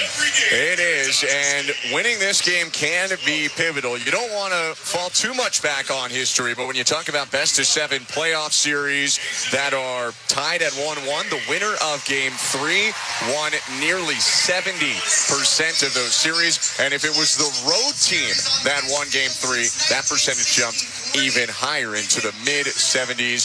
John Schneider said they're treating every game like it's its own series. They're not looking ahead, but you can imagine he is not blind to the fact that taking a 2-1 lead while in Los Angeles, guaranteeing at worst a Game 6 in Toronto would be huge for the Toronto Blue Jays. Yeah, there's no denying that this is a huge game, not only for the Toronto Blue Jays, but also the Los Angeles Dodgers. They know that the Toronto Blue Jays are a very, very good team. I don't think they knew that coming into the series. They were probably a little bit unsure, but now they know. After the first couple of games, they know that the Blue Jays can beat this Dodgers team. With that being said, this is a must-win for the Toronto Blue Jays, or as close to must-win as you can be, just because Shohei Ohtani is waiting for them in Game 4. He absolutely is, but right now the Dodgers out on the field in their home white jersey and pants and royal blue caps. It is Tyler Glasnow, the 6'8" monster of a right-hander, kicking out dirt from in front of the light-colored hill. Glasnow, 32-year-old, 6'8", 225, a native of California. Had injuries plague him again this year, similar to the story of his career. But in the 18 starts he made, 4-3 with a 3.19 ERA, and he's been impeccable in the postseason. 13 1/3 innings pitched for him to an 0.68 ERA, 18 strikeouts. But I do know, Chris, that your eye was caught on the 8 walks that he issued in those 13 1/3 innings as well. He got away with them in his previous starts. We'll see if he can again. Well, that's been the story of his career. He's always been a very, very elite talent. Big fastball, big off-speed stuff. In my opinion, probably the best breaking ball in the major leagues. But can he harness that stuff? Can he throw strikes? Can he throw strike one has always been one of the most important things. And that's the game plan going forward for the Toronto Blue Jays. We heard John Schneider talk about that earlier. You have to be patient. You have to force him to throw strikes. Sometimes he can't. And I think the Blue Jays are ready to pounce on the fact that he might not be able to throw strikes out there. Long-haired right-hander is warming up. Blue Jays know him plenty. He was a Tampa Bay Ray for the majority of his career, originally a Pittsburgh Pirate. Before that, they will send George Springer, Nathan Lucas, and Vladimir Guerrero Jr. up to the plate in the top of the first. The Blue Jays are in their royal Royal Blue jerseys today. They have gray pants, but even in those ruined uniforms, they wear the very popular with the fan base throwback caps, Royal Blue around the back, white panel on the front, just like they were in the Blue Jays' best era of winning. They try to recapture that here in Game 3 of the World Series. Will Smith throws down to second base where Tommy Edman applies a fake tag. The Dodgers swing it around the horn and get used to this. George Springer coming up to the plate. He is not going to get a warm reception right now. The 2017 World Series MVP homered 5 times against the Dodgers in that 7-game set. Tyler Glasnow on the hill. Lanky right-hander kicks and deals, and Springer takes a first pitch for a called strike, 0-1. First pitch curveball, too. We're starting to see that more and more. George Springer loves to ambush on that first pitch heater of the ballgame. Glasnow, the righty, kicks and deals. Springer checks his swing, and the pitch is called low. 1 ball and 1 strike. He went back to the curve. It's a pretty good curveball. Looks like he's got a good feel for that pitch early on. Sunny day, shade covering the whole diamond at Dodgers Stadium. Glasnow comes with a 1-1, and Springer taps it foul off to the left, 1-2.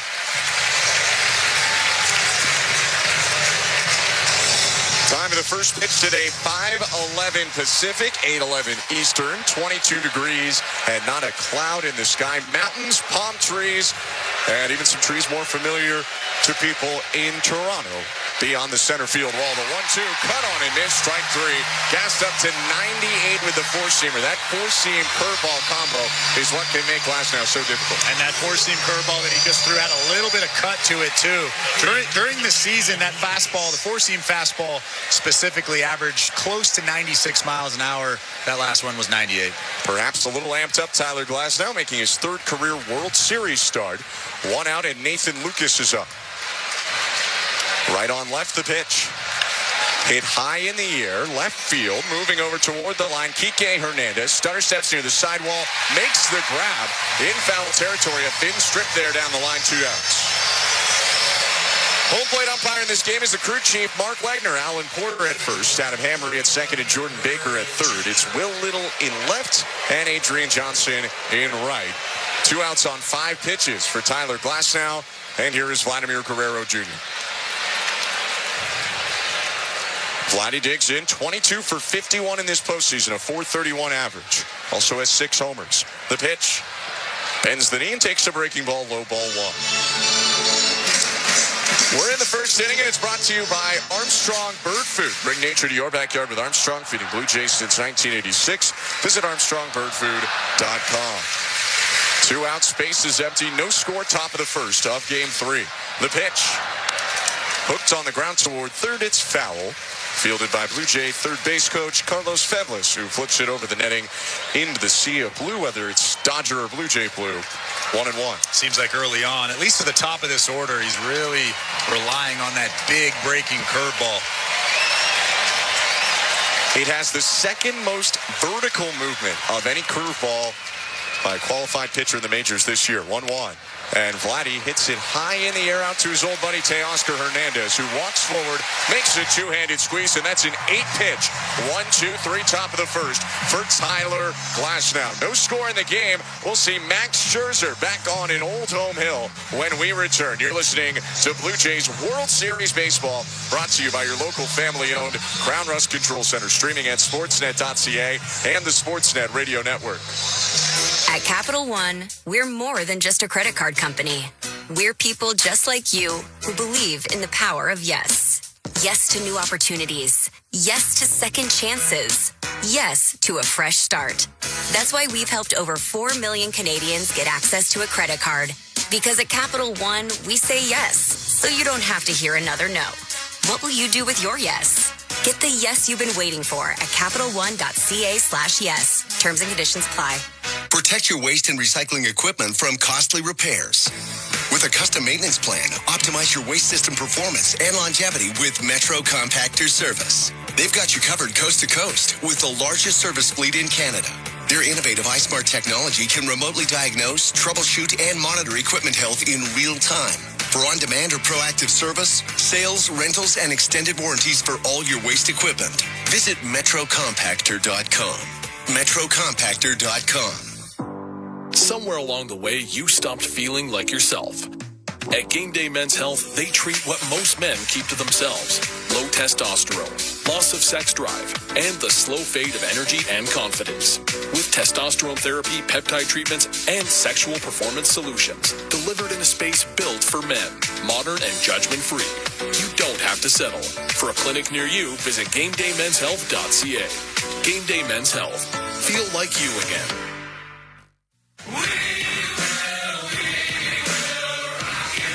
We Will Rock You, the worldwide smash hit musical by Queen, returns to Toronto this holiday season in a brand new Canadian production, featuring 25 of Queen's greatest hits. We Will Rock You is more than a title. It's a promise. We Will Rock You, November 28th through January 4th at the CAA at Mirvish Theatre. Get tickets at mirvish.com. This is Toronto Blue Jays postseason baseball. The Blue Jays win an 11th in a row at home. On Sportsnet 590, The Fan, and the Sportsnet Radio Network. Welcome back to a loud Dodgers Stadium in Los Angeles, California. I'm Ben Schulman alongside Chris LaRue. We welcome you to the Don Valley North Lexus broadcast booth. Show Ali, our host and producer tonight. Tom Young, our technical director. I'm Ben Schulman, and Shohei Ohtani leading off right now for the Los Angeles Dodgers. Max Scherzer on the mound. 5-9 with a 5.19, or 5-5 with a 5.19 ERA in the regular season. His second playoff start of this run after 5 2/3 and 2 earned runs in Game 4 of the CS. His wind and pitch to Ohtani. First pitch popped up, foul, left side into the seats, 0-1. How about that first pitch velo from Max Scherzer, 95 miles an hour. That's a good sign if you're a Blue Jays fan. Don't need to fire up Max Scherzer for a World Series start. 41-year-olds, 0-1. And it's smashed on a line toward right. Fair ball. One hops the short sidewall into the seats for a ground rule double. Ohtani shaking his hips over at second base. Second pitch he sees of the game, deposited into the seats on a bounce, and he's in scoring position with nobody out. Yeah, it actually wasn't a terrible pitch from Max Scherzer. It was a curveball that caught a little bit too much of the plate, but it was on the inner third. Shohei Ohtani showing those quick hands, getting to that baseball and ripping it just fair by about 5 inches down that right field line. You mentioned the curve for Scherzer. He's a four-seam slider, change, curve, and cutter pitcher. In the stretch, he pitches to Mookie Betts. Former teammate of Scherzer's takes outside ball 1. Max Scherzer used to pitching in this ballpark, not just as a visitor, but 2021 spent the second half of the season in Dodger blue. Look to second by the right-hander. Long stare and the 1-0. Fouled away by Betts. Slider over the heart of the plate. Mookie missed it. It's 1-1. Yeah, you probably don't want to throw another one of those if you're Max Scherzer. A little bit of a spinner over the heart of the plate. Mookie Betts probably wants that pitch back. Just fouled it back. Bit of a down offensive year for Betts, but he got hot late and he's been good in the playoffs. Scherzer's 1-1. Check swing, pitch low, appeal down to first base. No swing, says Alan Porter. We're here at Dodger Stadium. It is a symmetrical ballpark. 330 to both poles.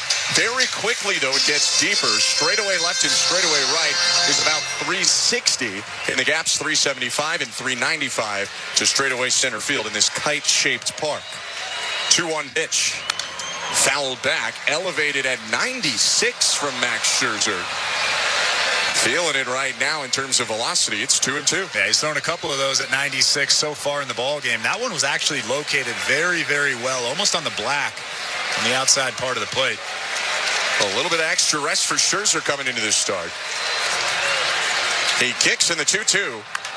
is popped up. Vladdy moving back from first. Barger racing forward, loses his cap, and makes the grab right on top of the chalk. They rule it fair, and Barger wisely gets it back into Andres Jimenez to keep Shohei Ohtani at second. I'll get the exact number in a second, but it looked like Barger covered about 100 feet of ground to get to that ball. Yeah, that was actually a pretty good pitch. I like that they doubled up with the heater there. After throwing that heater on the outside part, you could tell that Mookie Betts was thinking something off speed.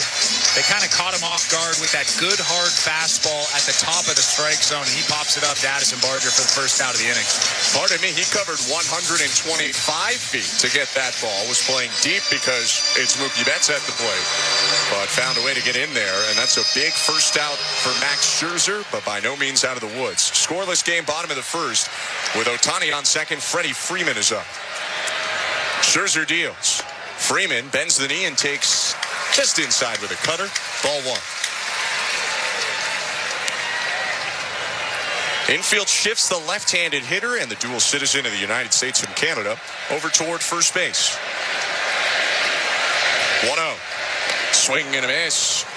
It's a really nice cutter right there. Started down the middle, broke down and in, 1-1. Couple of good ones too. The key to the slide or to the cutter is making it look like a fastball and locating it inside, and he did just that right underneath the barrel of Freddie Freeman. High set for Scherzer, who rocks and fires, and the 1-1 is lifted high left side of the infield. Ernie Clement steps over the chalk, angles back to fair territory on the grass. He reels it in. A one-handed catch off to his left, and 2 outs in a row after giving up the Ohtani double. 2 down. A really good sequence from Alejandro Kirk back there. 2 sliders, or 2 cutters in on the hand of Freddie Freeman, and then through that elevated fastball again at 95 miles an hour. We're continuing to see that good velocity. That was a fantastic sequence from those guys. About 10 days ago in Seattle, Kirk told me he loves working with Max Scherzer, really challenges him in his game plan. The pitch to Will Smith, hit foul off to the right, 0-1. And in talking with one of the Blue Jays bullpen catchers and catching coach, Luis Hurtado, he said the Kirk preparation now is grown so much in terms of what he brings to the meetings, has really equipped him to work with a future Hall of Famer and a thinker like Scherzer. Look to Ohtani in the 0-1. Smith bends the knee, takes the strike, slider right over the middle, but Will Smith was fooled. It's 0-2. Yeah, it's almost like Will Smith was expecting a fastball there. And like I said about Mookie Betts, I'm sure he wants that pitch back. Ohtani on second after the leadoff double. 2 outs, 2 strikes on Smith. Scherzer to his former catcher, and it's in the dirt, blocked by Kirk. Hit his chest, popped in the air, and he swiped at it to bring it in with his mitt. That'll make it a ball and 2 strikes. You could argue Will Smith has been the best hitter for the Dodgers in this World Series so far. Game 1, he had a hit and a walk. It was an RBI single. And then in Game 2, he had an RBI single in the first and a solo homer that gave the Dodgers the lead in the 7th. Right on right, the 1-2 pitch from Scherzer. Check swing, pitch in the dirt, appeal to first. No swing, says Alan Porter. It was close to getting him to go around on the curve, but instead 2-2. It's a pretty good pitch. I mean, that curveball broke a lot. It looked like a strike. It looked like a fastball out of the hands. Will Smith just held the barrel back.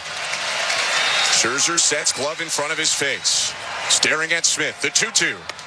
Elevated the heater, ball 3. A little bit too high, 96 again, but it breezed over the letters of Smith, who never budged. You don't have to give in here. You do have that open base at first base, although you don't want the left-on-right matchup, and Max Muncy standing on deck. Lead off double Ohtani, then a fly out to shallow right from Betts and a pop-up to third base by Freeman. Scherzer was ahead of Will Smith 0-2, but now it's a full count. Ohtani leading off second and no one near him. Payoff pitch. Hit foul off to the right. 96 on the inner half, a little bit down in the zone. And Smith popped it into the seats to stay alive. Not where they wanted that pitch. Kirk was set up on the outside part of the plate. It ran back over to the inner third, but luckily Will Smith fouled it back.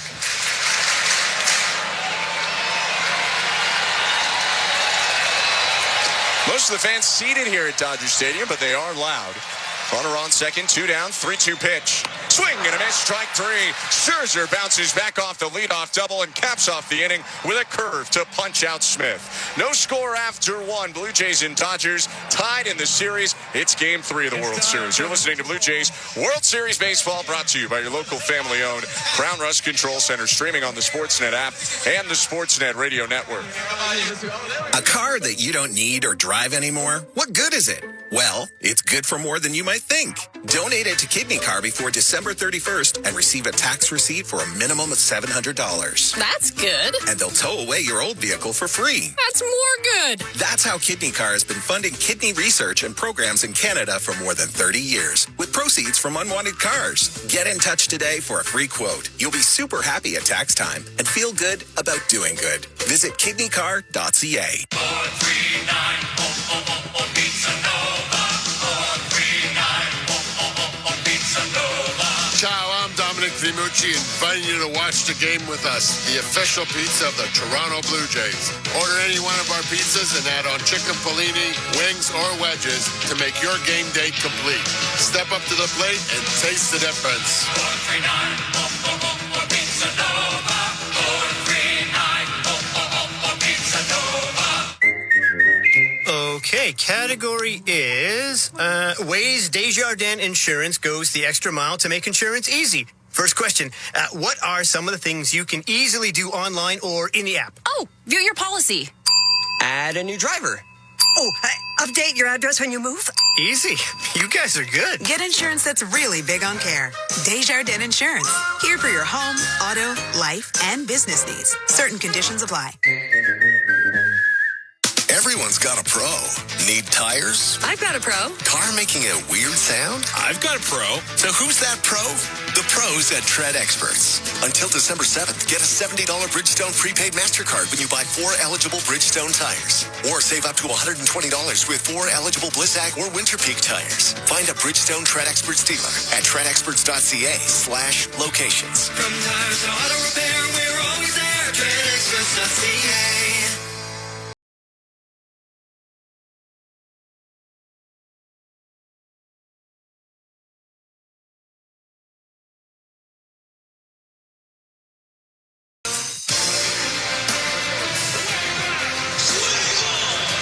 Welcome back to Chavez Ravine. It is inning number 2 in Game 3 of the World Series. I'm Ben Schulman alongside Chris LaRue, Show Ali, our host and producer, Tom Young, and Michael Noto, our technical directors. Max Scherzer pitches around a leadoff double to keep it scoreless as Bo Bichette stands in to start this second inning. No score, Blue Jays and Dodgers. Bichette taps the plate twice, looks out to Tyler Glasnow. Right-hander pitched a quick 1-2-3 first. His first offering, way high, ball 1. For the Blue Jays, you hope that 8-pitch first inning was a bit of an anomaly. They want to drive that pitch count up from Glasnow to get into the bullpen. 1-0. Outside, 2 balls and no strikes as Glasnow yanked the fastball. Second start, third game of the playoffs for Bo Bichette coming off that knee sprain. He's 1 for 3 with a walk in the postseason. 2-0 pitch. Swing and a miss. Tried to hold up on the high sinker. 97 on his two-seam fastball. It's 2-1. Glasnow's very good at locating to the top of that strike zone. That one right there clipped the top part. Kick in the 2-1. Up and in. Bichette has to limbo out of the way. That two-seamer kept running up toward his chin, but he gets out of the way 3-1. Yeah, he didn't mean to come in like that. And every once in a while, you'll get a fastball that runs away like that one right there. Really nowhere near the strike zone. We've seen that over the course of his career. And like I said before the broadcast, he can lose the zone from time to time. Dodgers have been very reliant on long, effective starts. They've gotten a bunch of them. That's why they're here. 3-1. Bichette swings and lines the ball down in center field, a base hit. Second hit of the playoffs for Bichette. Best swing we've seen so far. It was a little roller in game 1. That was a patented Bichette line drive to dead center. And that's the approach that I talked about before the ball game. You want to force him to get in the strike zone. That was a 3-1 fastball at the top of that strike zone, but Bo Bichette was expecting it, and he ripped that thing into center. Here is Dalton Varsho to the plate. Let's go Blue Jays chance in Los Angeles. Glasnow deals, and Varsho takes in the dirt, ball 1.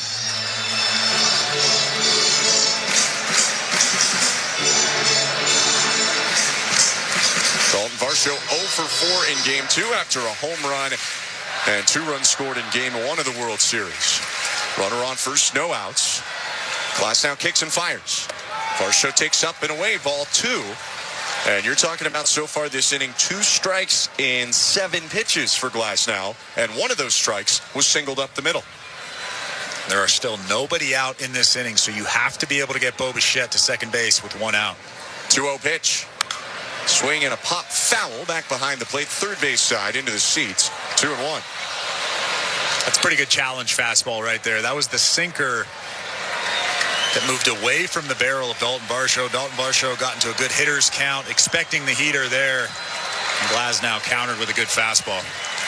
Working from behind again. Glasnow kicks, fires, and Varsho takes high, ball 3. It's a slider that never came back down.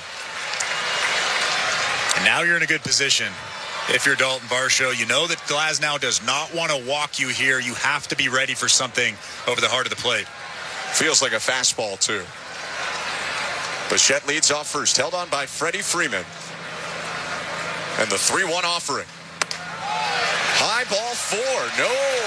Late strike call there by home plate ump Mark Wegner. And confusion. Bichette is going to get picked off. That's a mistake on the Blue Jays' part, no doubt. But also, why do we have to wait 3 seconds for a strike call there? Varsho was headed down to first. That pitch was clearly above the zone, looking at a replay. And that's going to cost the Blue Jays an out. John Schneider's going to go talk to Mark Wegner, who just impacted this game in a big way. I'm going to be honest. I have never seen that before. Very clearly, that was out of the strike zone. You see the flinch from home plate umpire Mark Wagner. He didn't make the call. Dalton Varsho throws his bat, and then he makes the call. I would be irate if I was John Schneider. Obviously, we're in the second inning, so you don't want to get too angry with the umpire. But man, oh man, I have never seen that before. Should be first and second, nobody out. Instead, Glasnow in a full count, 1 out, bases empty. His payoff pitch to Varsho, and it's hit back foul, still 3-2. I mean, the crux of all of that pitch is not even close to being a strike. It was up the whole time. It never touched the zone. What a bailout there. That's a letter-high fastball. Glasnow, after the gift, offers another 3-2. And Varsho pops it foul again. I'm still thinking about that, Ben. I'm not thinking about Bo Bichette getting thrown out at first base. That's his own fault for not being sure, but that was a terrible call. For sure. 2 things happened there. Another 3-2. That one's in the dirt. Let's wait. All right, ball 4. Dalton Varsho can go down to first.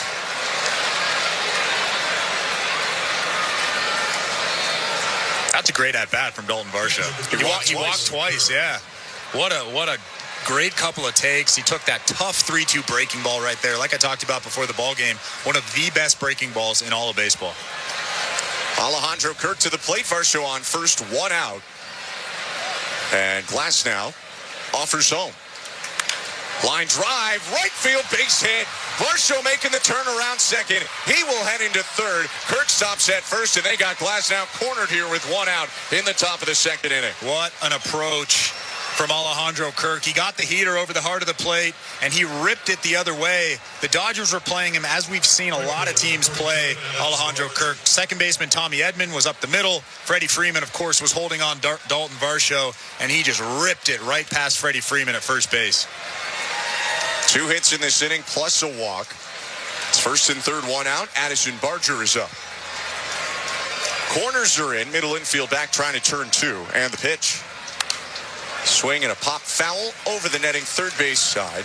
And bounces off the facade of the 200 level back into the 200 level seats. It's 0-1. I know that it might not have happened like it has, but the Blue Jays should be up 1-0. Probably. Probably should have been first and second, no outs. You are right. It's a bit of a butterfly effect, but if he hits that single, Bichette likely scores. 0-1. Tapper, foul right side, and now Barger's got to put something in play here. 2-strike count. You got good speed on third base in Dalton Varsho, and Barger quick enough a lot of the time to beat out a ground ball double play. You have to take advantage of opportunities like this, especially with Tyler Glasnow on the mound. If you're Addison Barger, you have to shorten up and get something in play. Barger asking for time as Glasnow comes set. He'll step back out of the box. Addison Barger 12 for 40 in the postseason. An exact 300 average, 2 doubles, 3 homers, and he's driven in 8. Kirk on first, Varsho on third, no score, 1 out. Top of the second. Glasnow's pitch. Swing and a miss, strike 3. Four-seamer at 96 elevated. Pretty good pitch, 2 down. And when Tyler Glasnow makes his pitches like he just did to Addison Barger, that's generally the result. Almost unhittable. A good fastball just above that strike zone for strike 3.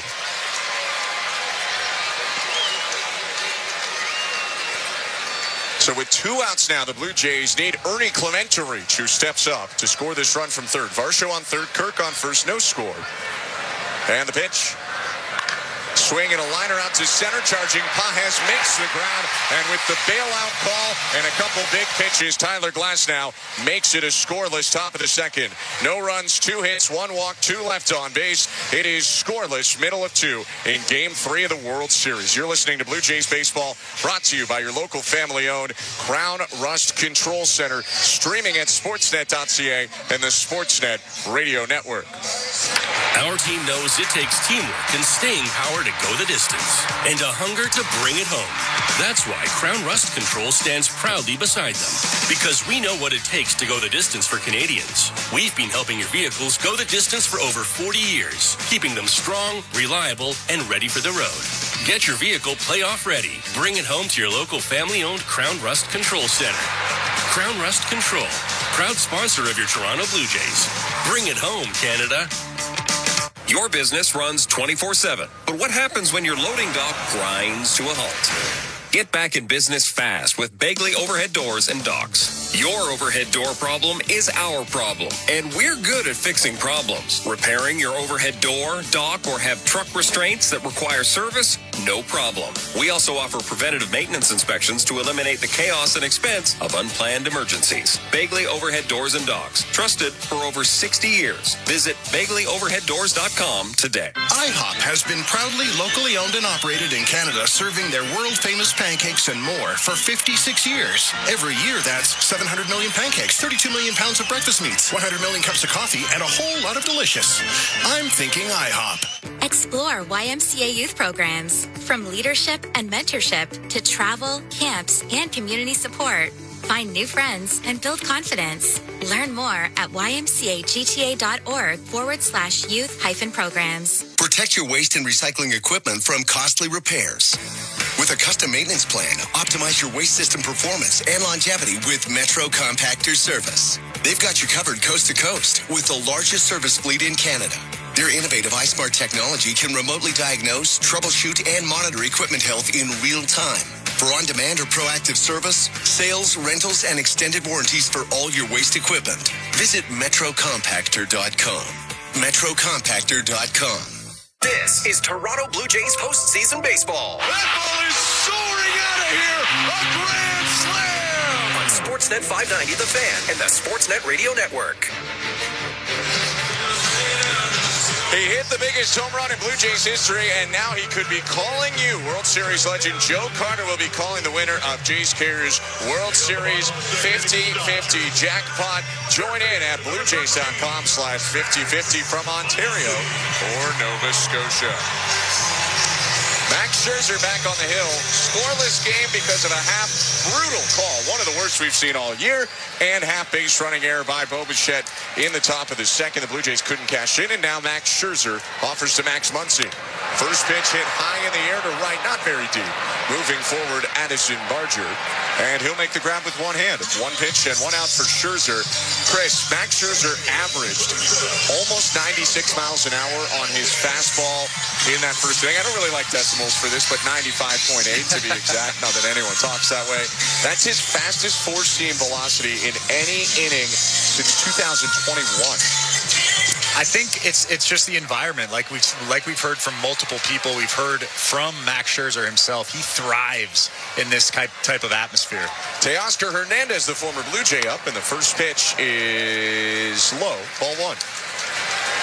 It also might be the time off. I think that we've heard that he's felt better over the last week or so than he has really the entire season. 1-0. Swing and a miss. Hernandez with a big hack on his slider, so much so he stumbled across the plate. That was his best slider of the ball game. We've seen a couple spinners, and that one finally had the true slider break that we've seen from Scherzer. They got away with a few dangerous breaking balls in that first. Now is 1-1. Is popped up, foul right side, tracking back Guerrero, looking for the over-the-shoulder catch on the side warning track, and he runs out of room. It bangs off the netting and ricochets back down onto the field of play. It's a ball and 2 strikes. That was a really tough attempt down there in foul territory for Guerrero. You could see him looking down at that short foul that short foul area wall down there, looking up at the ball, trying to find it again, then looking down at that wall. Fortunately for the Dodgers, it went out of play, but he's been very good at making that play over the course of his career. He might have knocked the fan's beer over by accident. No intent. 1-2.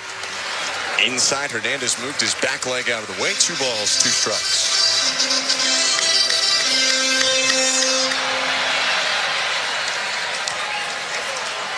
Big home runs early in the postseason for Teoscar Hernandez at a multi-homer game in the wild card. 2-2. And he smokes it. Left field in deep. That ball is way gone. Hanging slider, and he crushed it. Teoscar Hernandez with his 5th home run of the postseason. It's 1-0 Dodgers, bottom of the 2nd. We just talked about the slider. He's thrown a few spinners over the heart of the plate, and then he threw that good one down. That was the slider that we've seen from Max Scherzer over the course of his career. He came back with another spinner, and Teoscar Hernandez absolutely demolished that thing into the Dodgers bullpen out in left field. A 412-foot blast, and after the Blue Jays could not score in the top of the 2nd, the Dodgers do to open the scoring in Game 3 of the World Series. Pitch to Tommy Edman. Ball strike. Fastball right on the corner. It's 0-1. Now, you may remember in Scherzer's last start, he gave up a home run in the 2nd inning and mostly cruised from there. 0-1. Swing and a miss. Big chase by Edman about a Dalton Varsho strike 2 high fastball. It's 0-2. Well, the good news for Max Scherzer and the Blue Jays, at least so far in this ball game, is you can tell that Max Scherzer has very, very good stuff. Just has to locate a little bit better, especially that slider.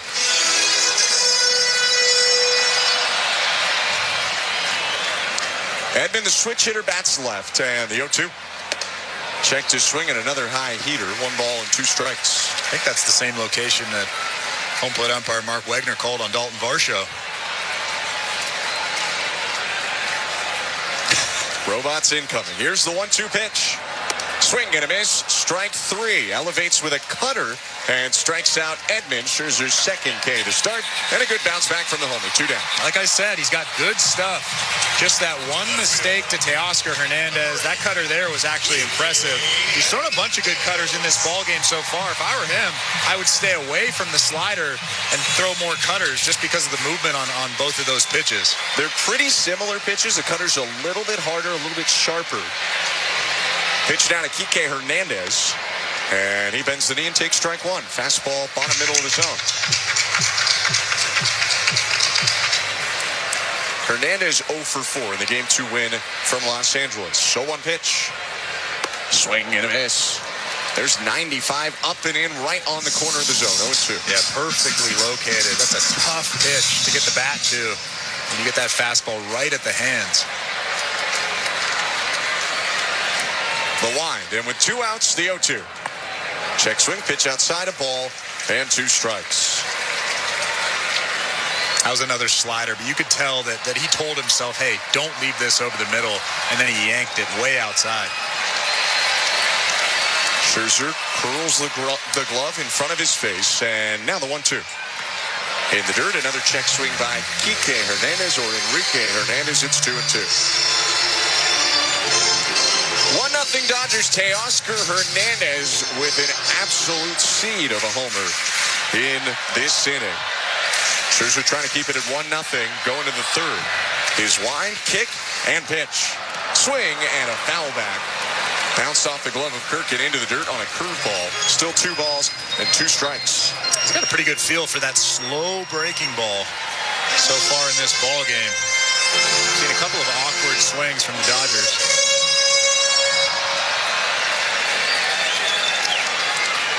Glove overhead, the 2-2 again.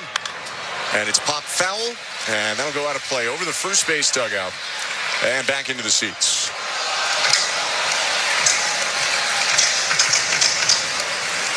A lot of playoff experience for Kike Hernandez. Most of it with the Dodgers. He did make a run in 2021 with the Red Sox, too. This is his 99th playoff game. 2-2. And it's called low, ball 3. Did that have the zone? Of course it did. But what does that matter when the crew chief is umpiring Game 3 of the World Series? Max Scherzer is beside himself on the mound out there. It doesn't get any better than that. That is a perfectly located fastball. Guess it's a high zone today. 3-2. Swing and a miss, strike 3. He does it anyway, punching out Hernandez twice to end the bottom of the second. Teoscar Hernandez, though, with a home run, and the Dodgers take a 1-0 lead into the third. You're listening to Blue Jays World Series Baseball, brought to you by your local family-owned Crown Rust Control Center, streaming on the Sportsnet app and the Sportsnet Radio Network. Somewhere along the way, you stopped feeling like yourself. At Game Day Men's Health, they treat what most men keep to themselves: low testosterone, loss of sex drive, and the slow fade of energy and confidence. With testosterone therapy, peptide treatments, and sexual performance solutions delivered in a space built for men, modern and judgment-free. You don't have to settle. For a clinic near you, visit GameDayMen'sHealth.ca. Game Day Men's Health. Feel like you again. At Capital One, we're more than just a credit card company. We're people just like you who believe in the power of yes. Yes to new opportunities. Yes to second chances. Yes to a fresh start. That's why we've helped over 4 million Canadians get access to a credit card. Because at Capital One, we say yes, so you don't have to hear another no. What will you do with your yes? Get the yes you've been waiting for at CapitalOne.ca/yes. Terms and conditions apply. Your business runs 24/7, but what happens when your loading dock grinds to a halt? Get back in business fast with Begley Overhead Doors and Docks. Your overhead door problem is our problem, and we're good at fixing problems. Repairing your overhead door, dock, or have truck restraints that require service? No problem. We also offer preventative maintenance inspections to eliminate the chaos and expense of unplanned emergencies. Begley Overhead Doors and Docks. Trusted for over 60 years. Visit BegleyOverheadDoors.com today. A car that you don't need or drive anymore? What good is it? Well, it's good for more than you might think.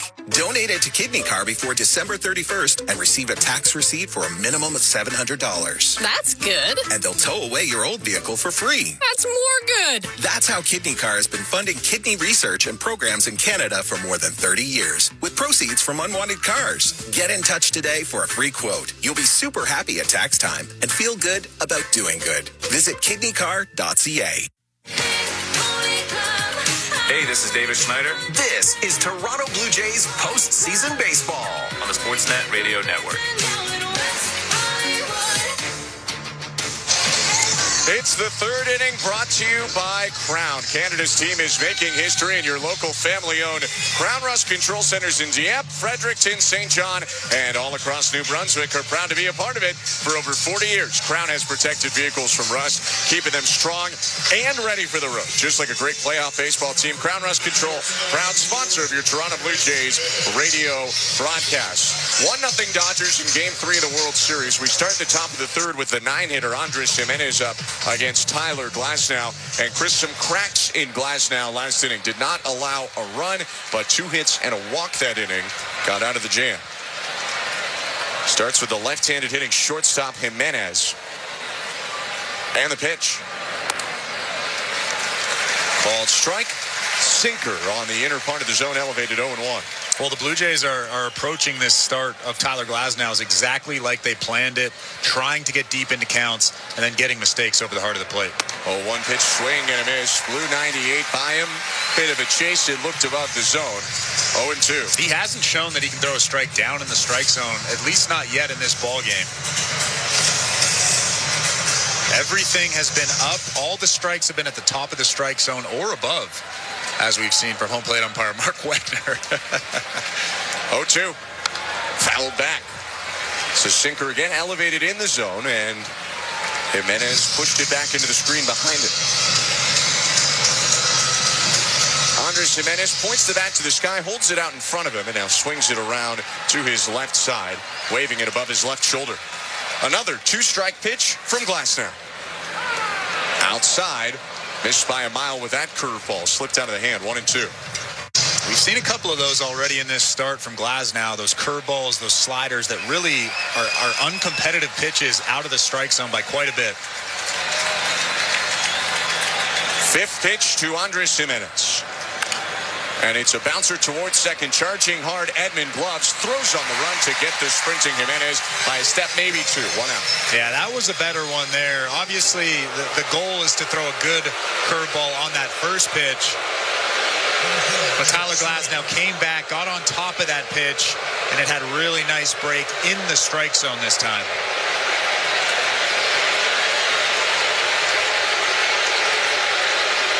George Springer up to the plate for the Blue Jays, his second time to hit today. 0 for 1 with his strikeout swinging. The pitch home. On the ground, up the middle, on the run, Betts. Gloves near his left ankle, jump throw to first, and a good stretch ride. Freeman out toward right field for the out. 2 down as Springer goes down on 1 pitch. Mookie Betts has really shown that he's a good shortstop out there, ranging up the middle, throwing across his body, and getting it right to the chest of Freddie Freeman. Actually, Freddie Freeman had to stretch a little bit for that baseball. Good job from him keeping that right toe on the bag. Betts very well could win the Gold Glove at short this year. Led all shortstops in defensive runs saved, which is remarkable given that he played the majority of his career in the outfield. First pitch to Nathan Lucas, below the knees. According to Mark Wegner, that definitely was in the zone. An interesting zone tonight. It's ball 1. 2 out, space is empty. 1-0 for the Dodgers as the sun is setting here in Los Angeles. 1-0. High and outside, 2-0. Mookie Betts in the offseason worked with a lot of different people, but 2 of his friends, both former Blue Jays, he worked with to get up to date on shortstop, Ryan Goins and Troy Tulowitzki. 2-0 pitch. Lucas hits it foul, a big rip there on a 97-mile-an-hour sinker, 2-1. Gogo is known not for the bat, but for the glove. He was incredible out there. Obviously, a lot of his Blue Jay career was at second, but still. And he is a Major League coach now with the Angels. Whatever Mookie did, it's working.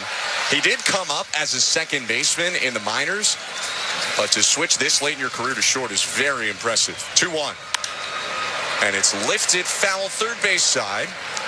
Jog by Muncy, but he'll watch it go way into the seats out of play. Foul 2-2. Nathan Lucas not overly thrilled that he swung at that pitch. That was probably ball 3.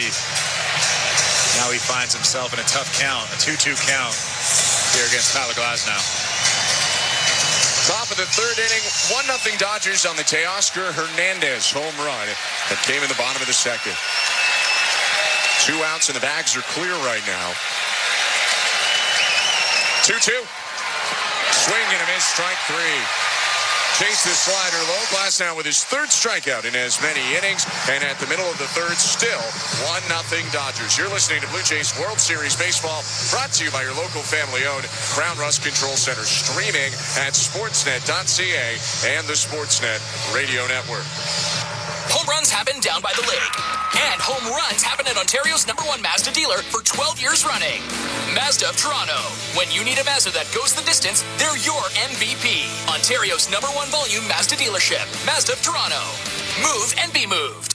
Win a $7 million grand prize with the Princess Margaret Home Lottery. Live mortgage-free in a stunning Georgian-style Oakville show home with $500,000 cash. Over 5,400 square feet of classical design and modern sophistication, complete with a pool and outdoor kitchen. Buy now and be in to win the incredible $3 million early bird Muskoka Lakefront Cottage. Buy now at PrincessMargaretLotto.com. Play responsibly. Raffle 1488521. Global superstar Ed Sheeran, live in Toronto. Ed Sheeran, Loop Tour North America 2026. Due to demand, third show at it. Live at Rogers Center, August 20th, 21st, and 22nd. Get tickets now at Ticketmaster.ca. The brand new album Play is available everywhere now. Ed Sheeran, promoted by Messina Touring Group. There's nothing worse than your furnace taking a long winter's nap.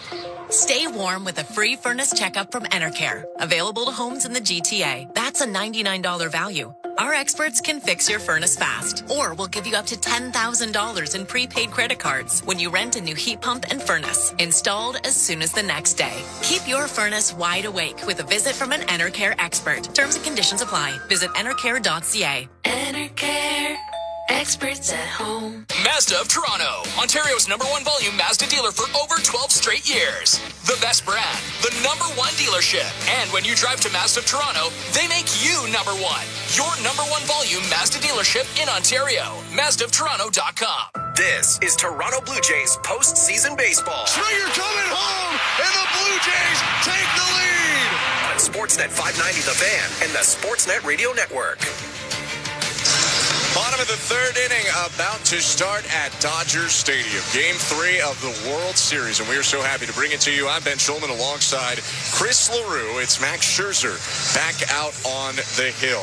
Max Scherzer actually setting a record, or tying a record at least. This is the 4th different team now that he has started for in the World Series, matching the great 80s outfielder Lonnie Smith, who also appeared in the World Series with 4 different teams. For Scherzer, it's Detroit, it's Washington, it's Texas, and now the Toronto Blue Jays. And early on, he's looking like his former self. Yeah, the one mistake to Teoscar Hernandez. The pitch to Ohtani was not bad that he doubled on. It's 2 hits in a run in 2 innings. Here's Andy Paez, the 9-hitter. The pitch, hit back foul, 0-1. Let's take a look at the out-of-town scoreboard, which is brought to you by St. Louis Bar and Grill. 100% Canadian-owned and operated since 1992. Home of the $4 happy hour. 20-plus food and drink items starting at just $4. Visit stlouiswings.com for details. You are welcome. We will get to the Raptors score in a second. First, the 0-1 to Paez. Swing and a miss. Got him to chase a breaking ball way down and away. 0-2. Toronto Raptors right now are in San Antonio, Texas, taking on the Spurs, and it's all Spurs in the first half. 50-33 is the score. 51-33 midway through the second quarter. Victor Wembanyama already with 10 points and 8 rebounds.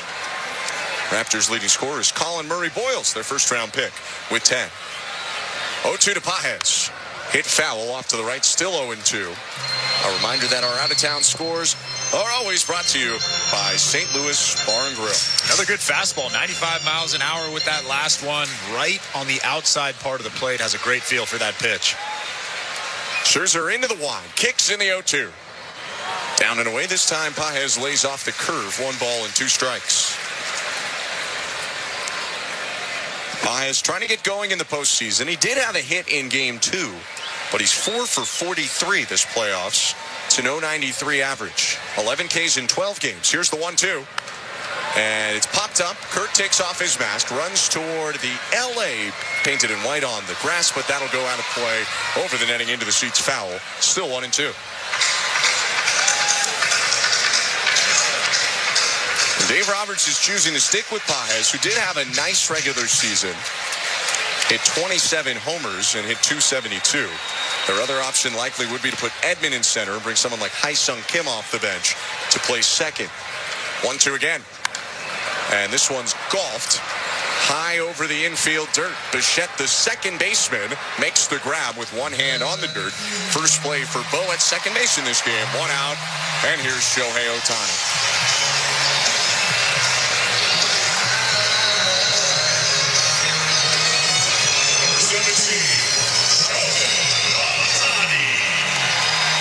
Ohtani now 12 for 50 in the playoffs, hit his first double of the postseason, his first time up.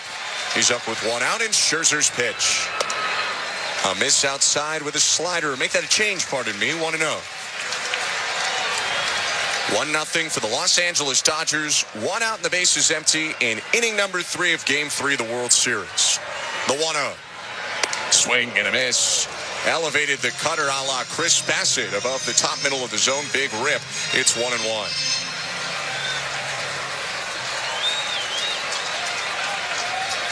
been a low-average, high-power playoff run for Shohei Ohtani. 1-1. Swing and a miss. He was going for it all on 94 above the zone. They've had him chase twice there up. It's 1-2. Yeah, I don't think Max Scherzer's plan was to look like he was challenging Shohei Ohtani. I think he's the guy on this roster, in this lineup, that you're probably staying away from, a lot like Aaron Judge, a lot like they did to Cal Raleigh. They haven't thrown him a pitch in the zone, but it's 1-2, and Scherzer comes home.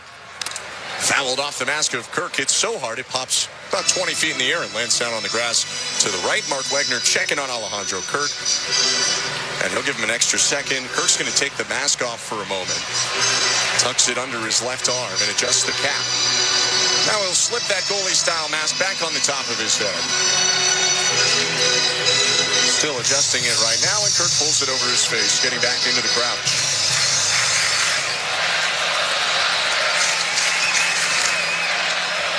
Scherzer's 1-2 to Shohei Ohtani. And it's lined foul to the right.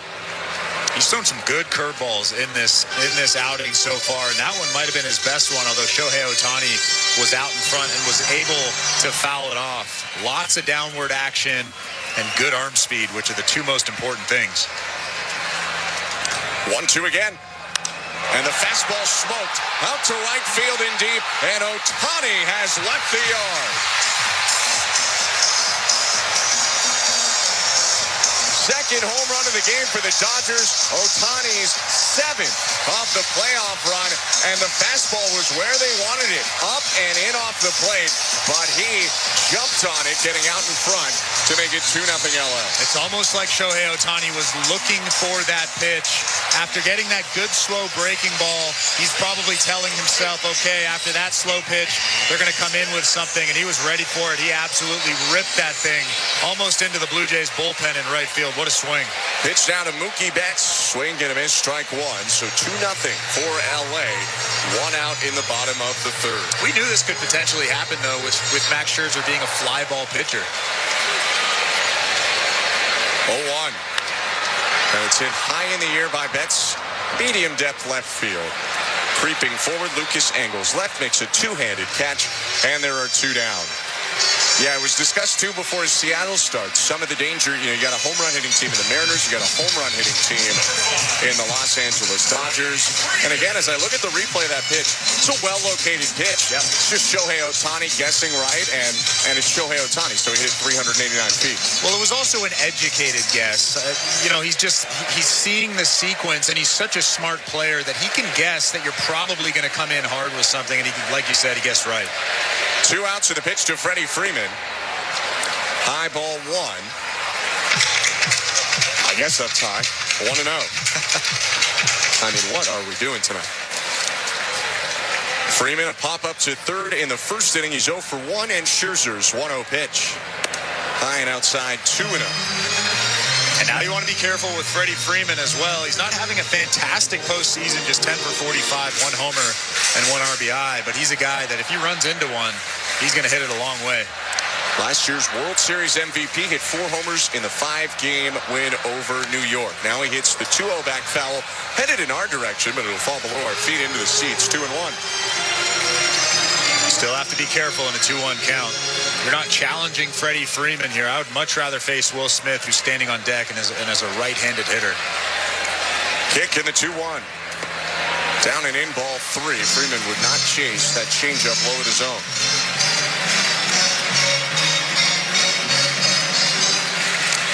These two have seen each other many times. Longtime Brave, longtime Nat facing off. 3-1. Outside, ball 4, and Scherzer really did not challenge Freddie Freeman there, who takes a walk. I think that's the right call. As soon as you fall behind to a guy like Freddie Freeman, there's really no use in challenging him. You could tell they went changeup, slow breaking ball. Both of those pitches were out of the strike zone. Like I said, I'd much rather face Will Smith, who did hit a home run in the previous ball game, but he's a guy that has more holes than Freddie Freeman does. Now, the shame of it all is he should have been ahead 0-1, and that very much changes the at-bat. But we're starting to grow accustomed to that tonight. In the bottom of the third inning, Freeman is on with 2 outs, and Will Smith is up to the plate. The catcher, who's 0 for 1, but having a really strong postseason for the Dodgers.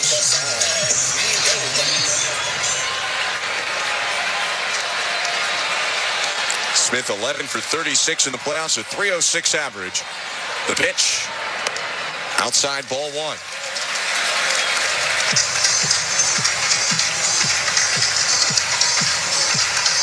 Shohei Ohtani with a homer this inning. Second inning with a homer in a row for the Dodgers. They're up 2-0. 2 outs, bottom 3 in the 1-0 pitch. Cue shot foul, first base side. A lot of English on that ground ball that keeps making the right turn away from the first baseline. Vladdy picks it up and bounces it over to Davis Schneider, I believe, in the Blue Jay dugout. 1-1. Another dangerous pitch from Max Scherzer, a slider that spun on the inner third. Will Smith does damage on those pitches on the inner third, and he was just out in front of that slider by a little bit.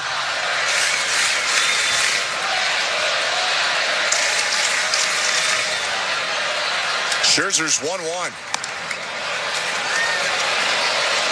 Called strike. Took about half an hour to get there, but that slider definitely got the zone. It's 1-2. That was a strike, but I'm pretty sure everybody in the ballpark thought that Mark Wegner was going to call that a ball. It's almost like if he did that, someone could get picked off first base. 1-2 pitch. Bounce to the plate. Kirk took it off the chest. 2-2.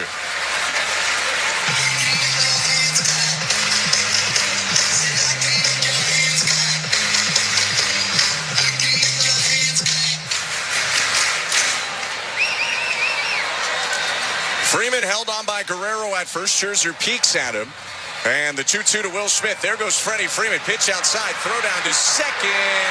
Call is safe. Bo Bichette, who applied the tag, wants the Blue Jays to consider this one. The pitch was a ball, so it's a full count right now. Freddie Freeman is on second base. And the Blue Jays are going to challenge. To me, it looked like an out to the naked eye. And it's bang, bang. It's close. I think he got him. Let's take a look at another replay.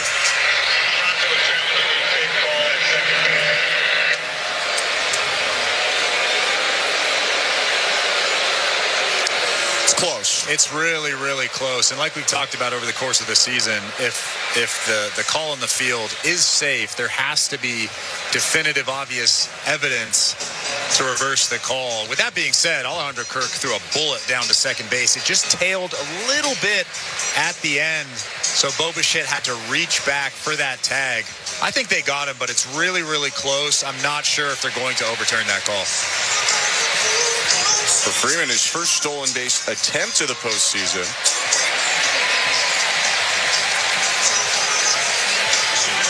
Like the Blue Jays, the Dodgers entered this game with very few playoff stolen bases. Dodgers were 2 for 2. The Blue Jays are 1 for 1 right now.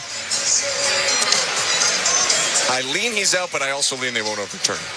Yeah, just because the call on the field. If the call on the field was out, I don't think they would overturn that either. It's just one of those plays that's just so close. It's really hard to overturn.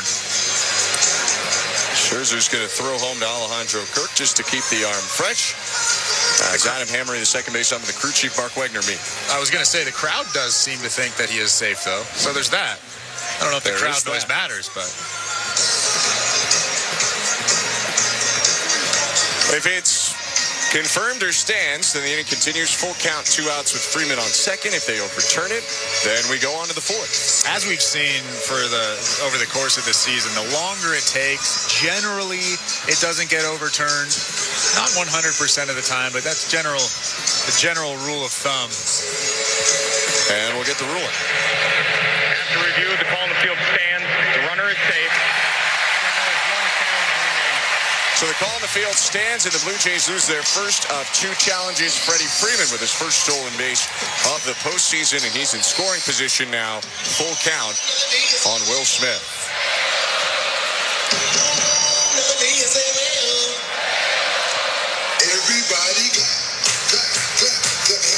I mean, you have to respect it from Freeman. That's a mid to late 30s first baseman taking a bag here in Game 3 of the World Series. Got a good jump off Scherzer. Now he's leading off second, and the payoff pitch to Smith is lined toward right field. A base hit. Barger gets it on a bounce. Here comes Freeman. The throw from Barger on the money, and they got him by a mile. That is Addison Barger with a rope to the plate. And that is how the third inning ends. Dodgers do get a run on the Ohtani home run. They had 2 hits. They leave one on thanks to Addison Barger's throw on the fly and a good tag by Kirk to end the inning. 2-0 LA headed to the 4th. You're listening to Blue Jays World Series Baseball, brought to you by your local family-owned Crown Rust Control Center, streaming on the Sportsnet app and the Sportsnet Radio Network. Win a $7 million grand prize with the Princess Margaret Home Lottery. Live mortgage-free in a stunning Georgian-style Oakville show home with $500,000 cash. Over 5,400 square feet of classical design and modern sophistication, complete with a pool and outdoor kitchen. Buy now and be in to win the incredible $3 million early bird Muskoka Lakefront Cottage. Buy now at PrincessMargaretLotto.com. Play responsibly. Raffle 1488521. With a Subaru, a vehicle that's built to last comes standard. Heated front seats? Standard. High ground clearance? Standard. EyeSight Driver Assist to help spot the scooter delivery guy texting, merging, and eating all at once?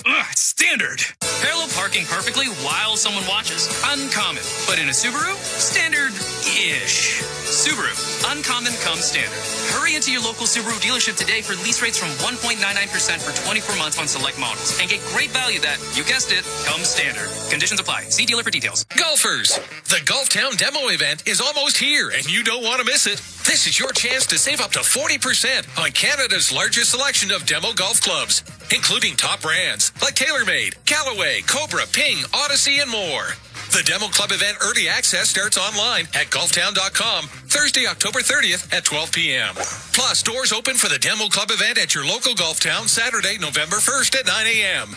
Shop early for the best selection. Visit golftown.com for full details. Find more ways to save at Real Canadian Superstore. From October 23rd to 29th, pick up a 10-pound bag of Canadian Farmers Market russet or white potatoes for just $2. Bring some hearty comfort to every meal. Real Canadian Superstore. Proudly Canadian. Conditions apply. See flyer for details. Wendy's most important deal of the day has a fresh lineup. Pick any 2 breakfast items for $4.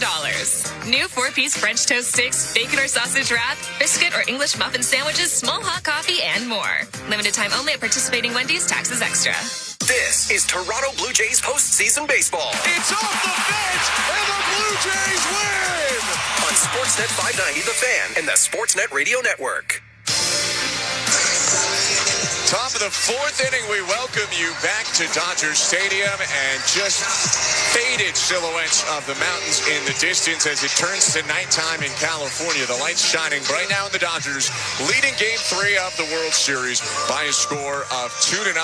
It would be 3 if not for a heck of a throw, Chris, by Addison Barger to end the frame. That's a tough position to be in for the third base coach over there. He knows that Addison Barger has a cannon for an arm, but he also knows that there's two outs in the inning. Oh, man, I don't envy that position, but what a throw from Addison Barger right on the money to Alejandro Kirk. And now Vladimir Guerrero Jr. digging in to start the top of the 4th. The pitch outside and low, ball 1. Blue Jays had traffic in the 2nd, but nothing in the 1st or 3rd. They have 2 hits and a walk so far against Glasnow. Vladdy himself is 0 for 1. Right on right pitch, upstairs and in. Missed with a sinker that kept coming toward the head of Vladdy. 2-0. This is a big inning for the Toronto Blue Jays. You have to scratch across at least 1 inning here. Get some of that confidence back. Glasnow rocks 2-0. Low and away, ball 3. I could be wrong, but it looks like Tyler Glasnow is being very, very careful with Vladimir Guerrero Jr., which is shocking because Bo Bichette is standing on deck. Although, can you blame him? 6 homers for Vladdy, 22 hits, a Blue Jay single postseason record. 3-0. Ball strike as he landed a sinker up and in, but in the zone. 3-1. It's also tough to tell, though, when Tyler Glasnow is trying to stay away from somebody, just because we've seen him be erratic with some of his pitches. In this postseason, he's been very effectively wild. 3-1. Guerrero hits it foul. He was well out in front, it seemed like, of that sinker as he dumped it into the Blue Jay dugout first base side. 3-2. Glasnow's battled back.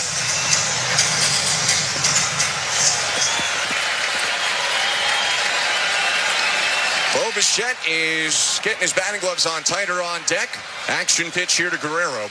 Here's the 3-2. Check swing, pitch in the dirt, appeal to first, no swing, says Alan Porter, and it's a leadoff walk. A nice start to this inning. Vladimir Guerrero Jr. tossed his bat away, looking at the dugout, saying, let's go, as he trots down to first base. He's right. This offense has to get going here in this inning. He was talking to them all the way down the first baseline, actually kind of banana curled his run to first to get closer to the Blue Jay dugout. Might need to with the noise going on at Dodger Stadium.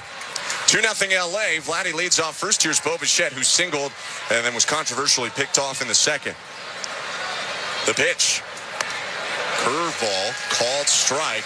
So much movement on that pitch. It landed down the middle, but Bichette thought that was coming at his head. He ducked back out of the way, 0-1. From the stretch, the 0-1 pitch. Hit on the ground right side. Edman has it go under his glove into right. Vladdy around second, and he will go into third on a Tommy Edman miscue. That is an absolute gift from the Dodgers, from Tommy Edman. He was thinking turn and get that ball to second base before it was actually in his glove. What a miscue. A big base running choice from Vladimir Guerrero Jr. going first to third there, and we still have nobody out in this inning. He didn't even pull up early. He never got low enough. That ball just went right under his glove. Probably thinking, too, on that slow roller because Bichette isn't running well, but now it's first and third, no outs for Dalton Varsho. The pitch. Called strike, 97 on the inner third, 0-1.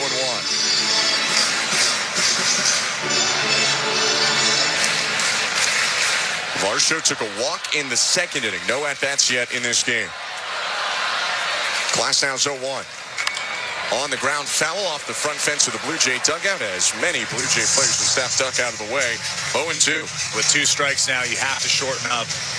Tyler Glasnow is going to try to strike you out. That's what he's going for in this situation with nobody out. Fly ball likely knocks in Guerrero, who has about average speed. First and third in the 0-2.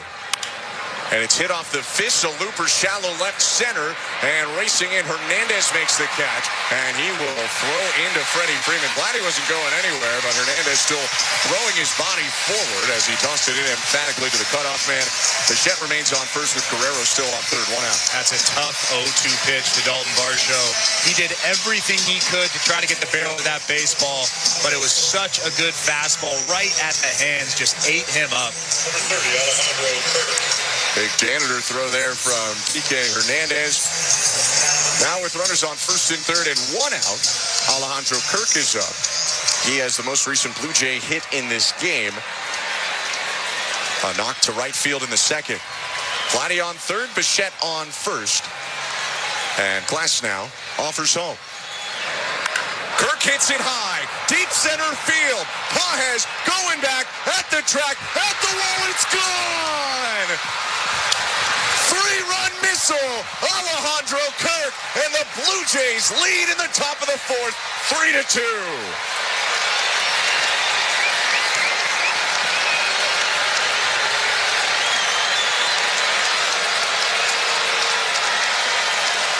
Glasnow hanged it, Kirk banged the curveball out to center field, a 394-foot blast. It is really, really tough to wait back on a good breaking curveball when a pitcher throws 98 miles an hour at the top of the strike zone. What a swing from Alejandro Kirk, the biggest of his career. 1 out in the pitch to Addison Barger. Called a strike, 0-1. Alejandro Kirk with an ambush first pitch homer. And that's really smart from him. I'll explain why in a sec. Here's the 0-1. Barger takes. Called strike again, 98 on the inside edge, 0-2. Last time Kirk comes up, first pitch heater from Glasnow, and Kirk sprays it the other way. So Glasnow's probably thinking, he just got my fastball, why don't I change the pace up? Flips him a first pitch curve, and Kirk was waiting on it. 0-2 to Barger. In the dirt, check swing by the muscle-bound left-handed hitter, 1-2. My goodness. There's not many guys in Major League Baseball that can crush a Tyler Glasnow curveball. I've talked about it at length already in this ball game. I think it's the best breaking ball in the major leagues. It might not be the best, definitely top 5. And Alejandro Kirk just smashed it for a 3-run home run. So it's 3-2 Blue Jays. 1 out, bases empty, top of the 4th. And the 1-2 to Barger. In the dirt, almost hit his back foot, 2-2. As he walks across home, let's go back to the St. Louis Bar and Grill out-of-town scoreboard. It's halftime in San Antonio, and the Spurs lead the Raptors 69-50.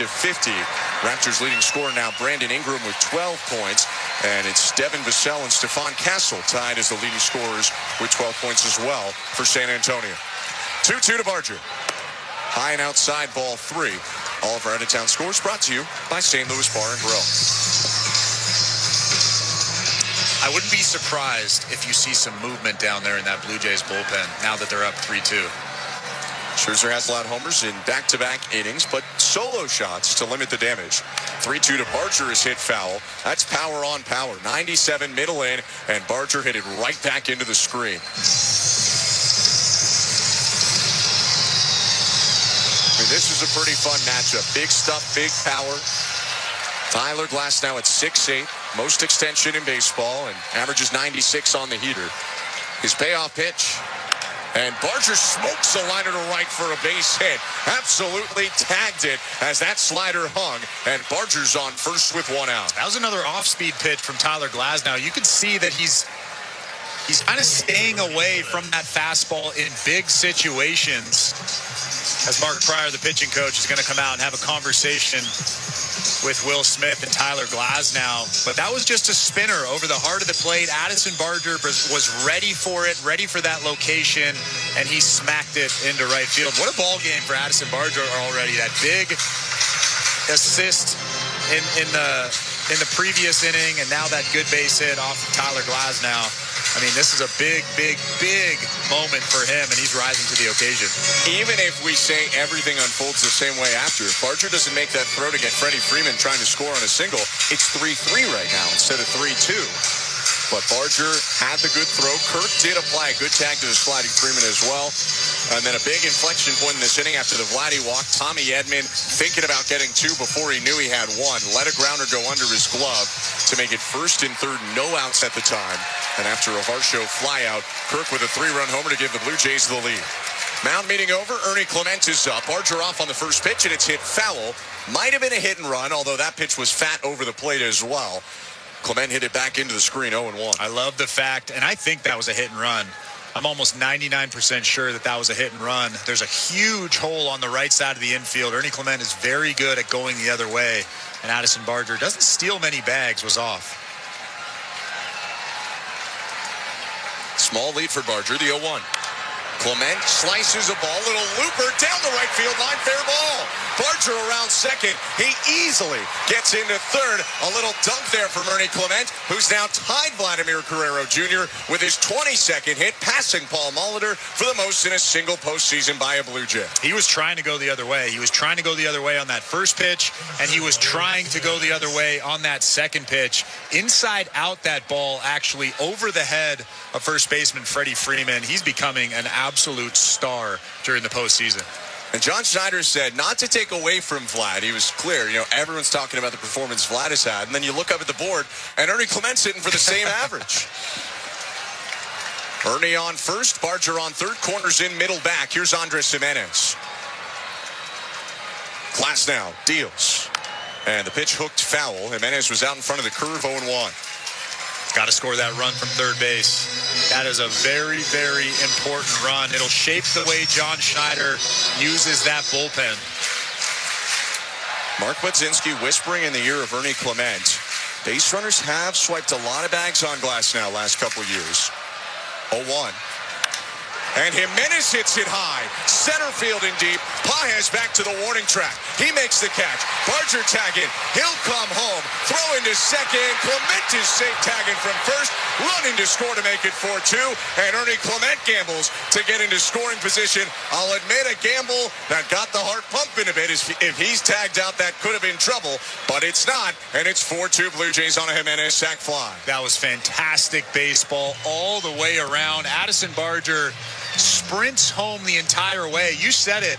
if Ernie Clement gets thrown out at second base and Addison Barger isn't running hard all the way home, that run might not count. So credit to Addison Barger for sprinting all the way. Ernie Clement with a really heads-up play. A nice throw, actually, from Andy Pajes in center field. Andres Jimenez smoked that ball. I know it didn't get out, but that was all the way to the track in dead center. Here's George Springer, runner on second, 2 down. 4-2 Blue Jays, top of the fourth. The pitch, down and in, almost hit the back foot of Springer, ball 1. We welcome you to the Don Valley North Lexus broadcast booth. I'm Ben Schulman alongside Chris LaRusso, Ali, our host and producer, Tom Young, Michael Nono, our technical directors. 1-0 pitch. Springer pops it up, foul back behind the plate, and it'll fall into the seats. It's 1-1. What did I say, Ben, before this inning? This is an important inning to scratch across 1 run. The Blue Jays have 4 runs in this inning now hold a 4-2 lead. What an inning for them. We've seen them do this before in the playoffs, getting big production in just 1 inning. In game 1, they had a 9-run inning, 3rd highest scoring inning in World Series history. 1-1 pitch. Swing and a miss, 1-2. It's a good curve there from Glasnow. You get a ball over the infielders here if you're George Springer, and you can knock in Ernie Clement, who's quick and likely to be off on contact from second. 4-2 Blue Jays. Clement held closer by the second baseman Tommy Edman, and with 2 outs, the 1-2 to Springer. Check swing pitch in the dirt. Blocked by Smith. The peel to first, but he didn't even come close to going. It's 2-2. That's a great block from Will Smith, keeping Ernie Clement at second base. Tyler Glasnow spikes a ton of breaking balls, specifically that curveball, sometimes in front of home plate. So Will Smith has to be alert out there. That one right there was perfect. Over the course of the season, a slightly below average blocker per StatCast is Will Smith. Kirk on the other side, maybe if not the best in baseball. Glasnow's going to step off before the 2-2. He's thrown close to 30 pitches in this inning. Here's his 26th of the frame. And it's high, full count. You had mentioned maybe the Blue Jays call down to their bullpen, and they might. But we know Mark Pryor has. Anthony Banda, the lefty and former Blue Jays, up and throwing right now for L.A. No action yet in the Toronto pen and run. 3-2. Swing and a miss. He got him. Fooled him with a curveball that broke outside, and a strikeout ends the frame for Tyler Glasnow. But the Blue Jays get 4. Alejandro Kirk with a 3-run homer after Barger and Clement hits a sac fly from Andres Jimenez. It's 4-2 Blue Jays, middle of the 4th inning. Game 3 of the World Series. You're listening to Blue Jays World Series Baseball, brought to you by your local family-owned Crown Rush Control Center, streaming on the Sportsnet app and the Sportsnet Radio Network. Your business runs 24/7. But what happens when your loading dock grinds to a halt? Get back in business fast with Bagley Overhead Doors and Docks. Your overhead door problem is our problem, and we're good at fixing problems. Repairing your overhead door, dock, or have truck restraints that require service? No problem. We also offer preventative maintenance inspections to eliminate the chaos and expense of unplanned emergencies. Bagley Overhead Doors and Docks. Trusted for over 60 years. Visit BagleyOverheadDoors.com today. Protect your waste and recycling equipment from costly repairs. With a custom maintenance plan, optimize your waste system performance and longevity with Metro Compactor Service. They've got you covered coast to coast with the largest service fleet in Canada. Their innovative iSmart technology can remotely diagnose, troubleshoot, and monitor equipment health in real time. For on-demand or proactive service, sales, rentals, and extended warranties for all your waste equipment, visit metrocompactor.com. metrocompactor.com. Buck Martinez here to tell you about the huge Double XL 3-topping pizza from Pizza Pizza, just $19.99. That's a whopping 18-inch 3-topping thing of beauty for only $19.99. So hurry into Pizza Pizza today and bring a big appetite for a hot and fresh Double XL pizza. I'm loving this big voice. I may just call the game this way. Go to pizzapizza.ca. At Capital One, we're more than just a credit card company. We're people just like you who believe in the power of yes. Yes to new opportunities. Yes to second chances. Yes to a fresh start. That's why we've helped over 4 million Canadians get access to a credit card. Because at Capital One, we say yes, so you don't have to hear another no. What will you do with your yes? Get the yes you've been waiting for at CapitalOne.ca/yes. Terms and conditions apply. Hey, this is Kevin Gosman. This is Toronto Blue Jays postseason baseball on the Sportsnet Radio Network.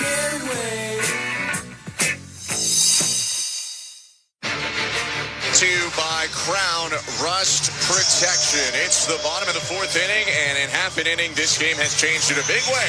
Alejandro Kirk capitalizes on the Tommy Edman error and hits a 3-run homer in the fourth. Andres Jimenez tacked on another with a sac fly. It's 4-2 Blue Jays, Chris, going to the bottom of the fourth. Max Scherzer against Max Muncy this inning. Yeah, and the Blue Jays bullpen has some people walking around. That tells me that they're about to start getting loose down there if anybody gets on base. Scherzer to Muncy. And the pitch called a strike. 77 on the curve on the inside edge. 0-1. Like you mentioned before the ball game, Ben, this is as close to a must-win for either team as it gets. Wind in the 0-1 pitch. Inside. Backed Muncy off the plate. He jumped out of the way of a cutter. Well, if you're the Blue Jays, kind of like they had to go to Seattle and win 2. You got to go to LA and at a minimum win 1. That can get you back to Toronto. 1-1. Grounded foul. Muncy well out in front of that curve. It was actually in a pretty dangerous part of the zone, but the change of pace was enough to get Muncy to ground it first base side, 1-2. And you can throw another one of those. You just want to make sure that it's below the strike zone. Maybe even bounce that thing right behind home plate. The stakes have been loud, but it has been mostly good for Max Scherzer. Here's 1-2. Muncy chops it high toward first. Vladdy started in, moves back, fields it on the second hop, and runs to the bag. 1 out.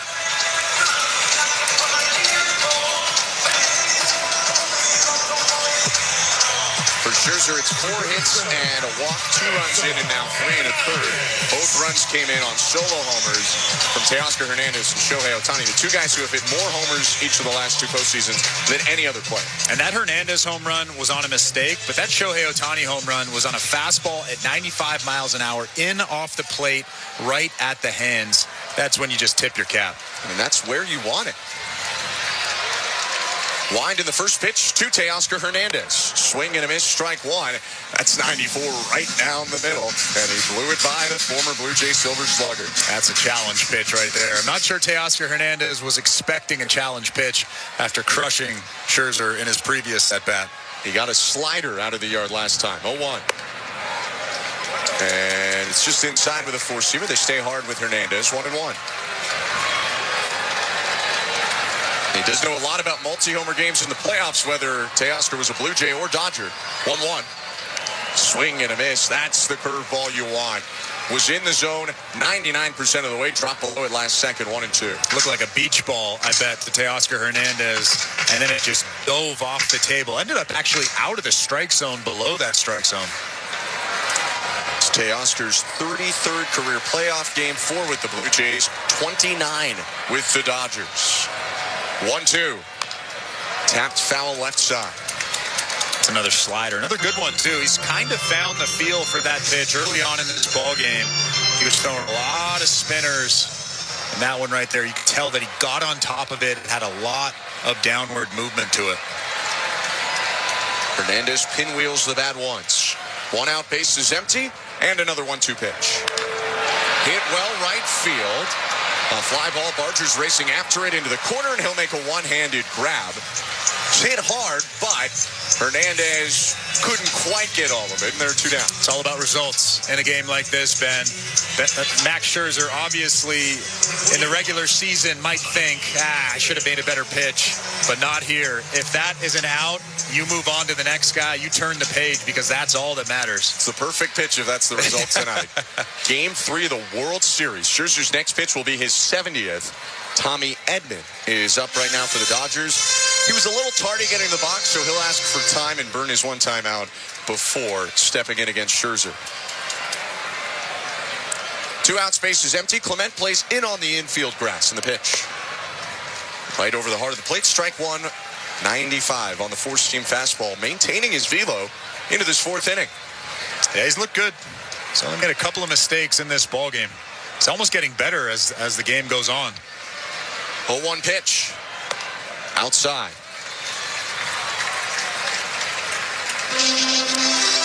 threw 87 pitches in 5 2/3 in his last outing. He's at 71 now. So it's a tad bit more efficient in that start. 1-1. Edman pops it high. Over third base, Clement raising his arms in the air to call for it, makes the grab, and that's a 1-2-3 inning for Scherzer, his first of the game. We go on to the fifth, and the Blue Jays lead it 4-2 in Game 3 of the World Series. You're listening to Blue Jays World Series Baseball, brought to you by your local family-owned Crown Rush Control Center, streaming on the Sportsnet app and the Sportsnet Radio Network. Canada is ready to party like it's 1993. That's right. The Blue Jays are back in the big one. Create space for your watch party with Access Storage, official storage provider of the Toronto Blue Jays. Try 4 weeks free at accessstorage.ca. We Will Rock You, the worldwide smash hit musical by Queen, returns to Toronto this holiday season in a brand new Canadian production, featuring 25 of Queen's greatest hits. We Will Rock You is more than a title. It's a promise. We Will Rock You, November 28th through January 4th at the CAA Ed Mervish Theater. Get tickets at mervish.com. Okay. First question. When does Desjardins Insurance suggest you switch to winter tires? Below 7 degrees. Easy. Nice. Next, what's a smart way to save money on your home insurance? Switch to Desjardins Insurance and you could save up to $900 when you bundle home and auto. Easy. Get insurance that's really big on care. Desjardins Insurance. Here for your home, auto, life, and business needs. Certain conditions apply. Toronto, get ready. On Wednesday, November 13th, the Canadian men's national soccer team battles Ecuador at BMO Field. This is international soccer at its best. Fast, fiery, and unforgettable. This match marks only the second time Canada and Ecuador have met on the pitch. Don't miss out. Tickets start at just $45, but they won't last long. The stage is set. Are you ready?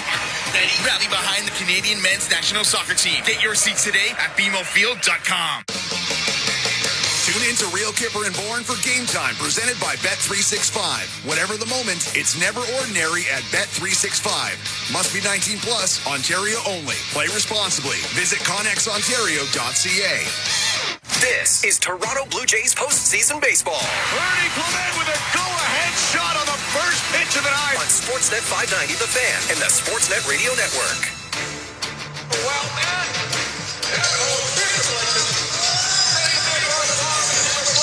Welcome back to Dodger Stadium. It's the top of the fifth inning, and it's 4-2 Blue Jays in Game 3 of the World Series. This fifth inning is brought to you by Capital One. More than 4 million Canadians have a credit card because Capital One said yes. Get yours at CapitalOne.ca/yes.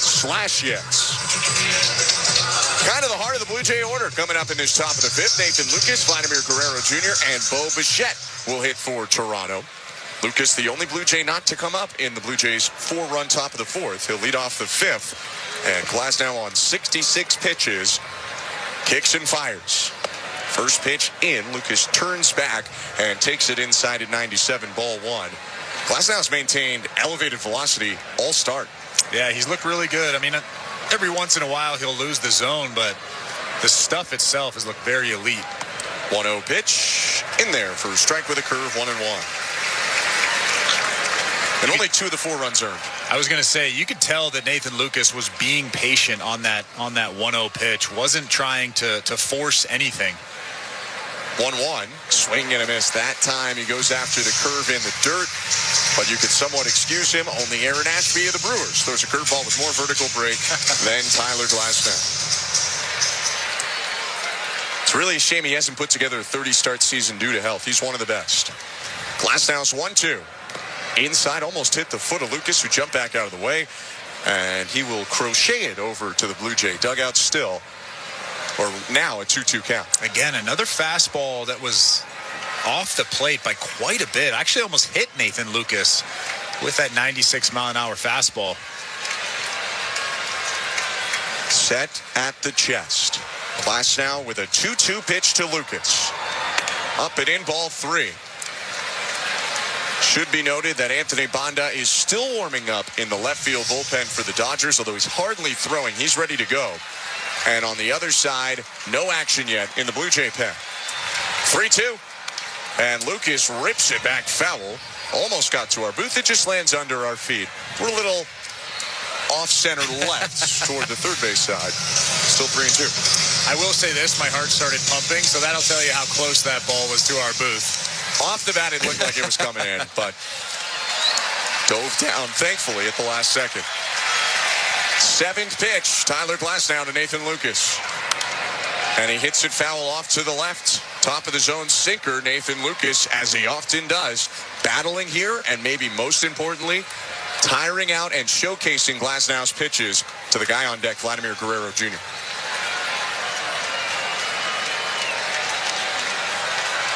And now Lucas will ask for time. Quickly go back to the St. Louis Bar and Grill out-of-town scoreboard, where the Raptors are now in action in the third quarter against the Spurs. 73-58. San Antonio leads mid-third quarter. 3-2 again. High ball for, and Nathan Lucas grinds his way to a leadoff walk. Heck of a plate appearance there. Yeah, there's some nervous energy now in this ballpark. There was a lot of excitement, a lot of confidence early on before the ball game, but now everybody is seeing what pretty much all of Major League Baseball has seen over the course of the year. This Blue Jays offense is a powerhouse. They don't hit a ton of home runs, but they're very, very smart hitters up there. Lucas on first, no outs. The pitch to Guerrero. Called strike. Breaking ball on the outside edge. And the Dodgers pitching has been so great in this postseason, especially the starters, but they have been pretty reliant on it. They actually have not scored nearly as many runs as you might expect post-wildcard series. 0-1. Guerrero hits it on the ground. Foul, third base side, he was out in front. 0-2. So they absolutely destroyed Cincinnati in 2 games. We all know that. But since the start of the division series, they've scored under 4 runs a game, 3.7 for the Dodgers. Which is pretty surprising given the roster. 0-2. Check swing, pitch down and away. Ball and 2 strikes. That's a great take from Vladimir Guerrero Jr. You can tell that he's seeing the baseball pretty well right now out of that right arm of Tyler Glasnow. Pitch was just off the plate outside. Vlad's 0 for 1. He walked in the 4th. Came around to score. 1-2.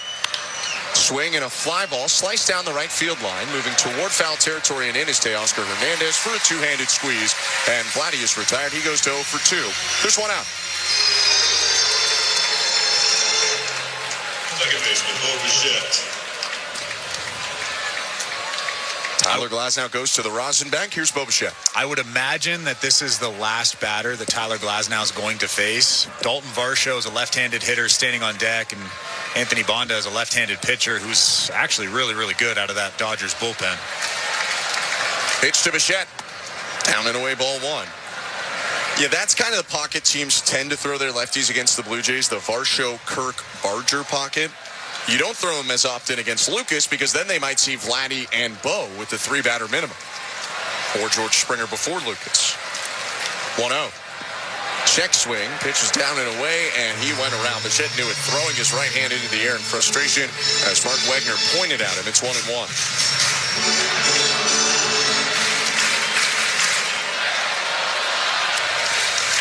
Bichette 1 for 2. He's found his way to first both times. He reached on an error in the 4th. 1-1. Down and away, 2-1. And Glasnow has really not come close in this plate appearance against Bichette. It's 2-1, but Bo chased big there to give him the strike. That was an easy take on that 1-1 pitch. Lucas still on first after the leadoff walk. Glasnow from the stretch deals home. Swing and a miss. He swung at a curve in the dirt, and it's 2-2. The only other guy that I can think of that gets swings and misses like that on a curveball that bounces about 2 feet in front of home plate is Brendan Little. Brendan Little would routinely get swings and misses on curveballs that you should not swing at. Tyler Glasnow's the other guy. I don't know if you can think of anybody else, but off the top of my head, not really. And Glasnow's doing it as a starter. Most guys we think of would probably be relievers like Little. 2-2. There goes Lucas, and the pitch is hit on a line foul right side. Close to home run distance in terms of the pole, but Bichette hit it way off to the right. Stung it pretty well. 99 off the bat, still 2-2. Yeah, he barreled that ball up. That was a tough pitch. 96 at the top of the strike zone. You could tell that he was thinking something else. That was a pitch that he just wanted to foul off, although he did hit it pretty well. Blue Jays only have one stolen base attempt technically this postseason. Lucas was in motion earlier. Barger was on a foul ball as well. Lucas takes his lead. And the 2-2. Bouncer, third base side, and Muncy's going to wait for it to roll foul. Smart play. He picks it up wide of the chalk. That was a little harder than your typical swinging bunt, but even with Bichette's compromised knee, he beats that out if that ball stays fair. Yeah, smart play from Max Muncy. I'm sure he's seen thousands of those over the course of his career. He knows if a ball is going fair or foul, and that was pretty easy decision for him down that third baseline. Mark Wagner doing a nice job giving Bo Bichette some time to walk back to home plate on that sprained knee. 2-2 count, 1 out. Nathan Lucas will lead off first, and it's 4-2 Blue Jays in the top of the 5th. Glasnow about to throw his 85th pitch of the game. He'll step off, throw to first, and Lucas with a head-first dive safely back in under the tag of Freeman. We saw Lucas off 2 pitches ago. He actually had a tough season stealing bases. Only swipe to him was caught 4 times, but he does have speed. 2-2. Called, strike 3. Great pitch. 96 on the bottom inside corner to get Bo Bichette looking. 2 down, and here comes Dave Roberts. So Tyler Glasnow gets through 4 2/3, but Dave Roberts wants to create the left-on-left matchup. In Varsho, we'll see Anthony Banda. This pitching change is brought to you by Home Hardware, the official home improvement retailer for the Toronto Blue Jays. Locally owned, genuinely Canadian. 2 outs, Lucas on first, 4-2 Blue Jays. Top of the 5th inning. We go back to baseball control. Here's today's host, Joe Ali. Thanks very much, Ben. Let's check in on the St. Louis Bar and Grill out-of-town scoreboard. Let's check in on the NHL. Actually, only 2 games on the calendar tonight. It will be 16 tomorrow. One of the games was Blues at Penguins, and that game ended with a 6-3 win for Pittsburgh. Sidney Crosby in this game had a goal, a late goal, a pair of assists before that in the game. The second assist got him to 1,700 career points, now 1,701 with the goal. He now becomes just the 9th player to hit that milestone in NHL history. Phenomenal stuff for Crosby. Pens are now 7-2-1. The Blues fall to 3-5-1. Bruins taking on the Senators right now, but 13 minutes to go in the third period. The Sens up 4-1 on the Bruins. Tim Stützle scoring his 3rd goal, a power play goal to make it 4-1 right away to open the third period. Of course, like I said, tomorrow we'll bring 16 games, one of which will be the Leafs taking on the Flames in Toronto. Leafs 4-4-1 on the year. Flames 2-7-1. Puck drop will go tomorrow just after 7 Eastern at Scotiabank Arena. Week 8 in the NFL also almost in the books. One last game going on tonight, Monday Night Football. Commanders taking on the Chiefs in Kansas City. Washington without Jaden Daniels. It's Marcus Mariota in at quarterback this evening. Right now it is 7-7, just a minute into the third quarter. Kareem Hunt with a 1-yard touchdown plunge, and Terry McLaurin with a very pretty toe-tapping 11-yard touchdown grab at the edge of the end zone. That game is tied at 7. Blue Jays baseball, as always, brought to you by Crown Rust Protection. Let's get you back to Dodger Stadium in California with the call on the Sportsnet Radio Network. Here's Ben Schulman and Chris LaRue. Thank you very much, Joe. Anthony Banda, the former Blue Jay, will enter the game for the Dodgers here to make his 2nd appearance of this series. He comes on with 2 outs and Nathan Lucas on first. And Dalton Varsho will come up to take on Banda left on left. The Blue Jays did exactly what they wanted to do. Maybe 4 runs is a little bit more than they anticipated through 4+ innings for Tyler Glasnow, but they put together good at-bats. They hit some tough pitches, and here we are with the Jays leading 4-2. 8.10 postseason ERA for Banda. His line got blown up on the 24th against the Blue Jays in Game 1 of the series, and now his first pitch breaking ball misses down and away to Varsho, 1-0. Banda was the one who surrendered the grand slam to Addison Barger in a left-on-left matchup. Pitch to Varsho. Swing and a miss. Got him to chase the slider, doubling up on it. That's his signature pitch. It's 1-1. Throws that slider about half the time this year. Sinker and four-seamer cover most of the difference. Occasionally, he'll throw in a changeup. 1-1 count he offers. And the pitch is popped up. On the infield grass, Betts sprints across to the first base side of the mound and makes a two-handed catch to end the inning. And Glasnow and Bonda combine to spoil the Blue Jay leadoff walk. No runs, no hits, one left, middle of the fifth. 4-2 Blue Jays, Game 3 of the World Series. You're listening to Blue Jays World Series Baseball, brought to you by your local family-owned Crown Rust Control Center, streaming at sportsnet.ca and the Sportsnet Radio Network. It's time to face your fears. Are you brave enough? Screamers! Toronto's original haunted attraction awaits you. Don't be scared. Confront all 7 haunted mazes, and if you survive the gauntlet, capture your terrified expression at our bone-chilling photo ops. Book your tickets at screamers.ca. Never go alone. Home runs happen down by the lake. And home runs happen at Ontario's #1 Mazda dealer for 12 years running. Mazda of Toronto.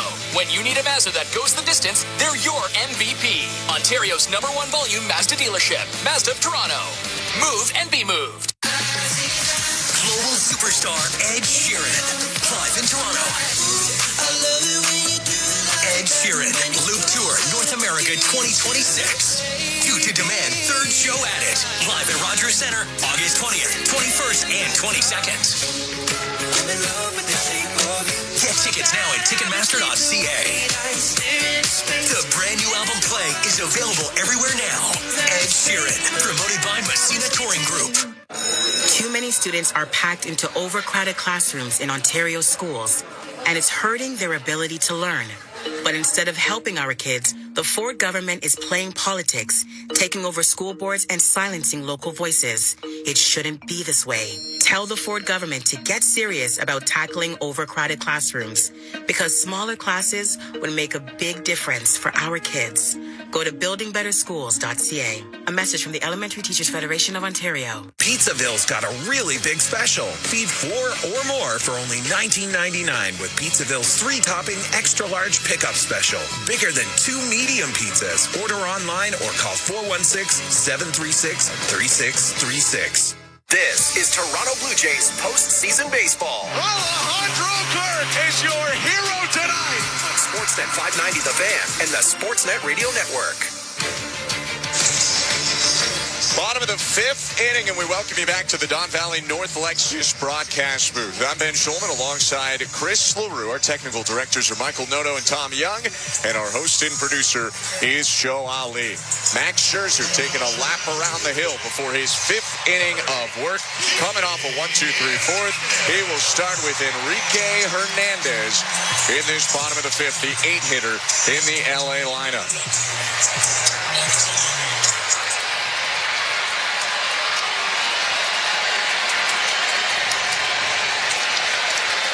Right on right, here's the pitch.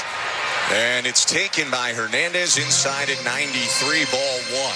Alejandro Kirk actually pointed down at first base umpire Alan Porter to see if Hernandez offered at that pitch. It was close, but I agree with the call.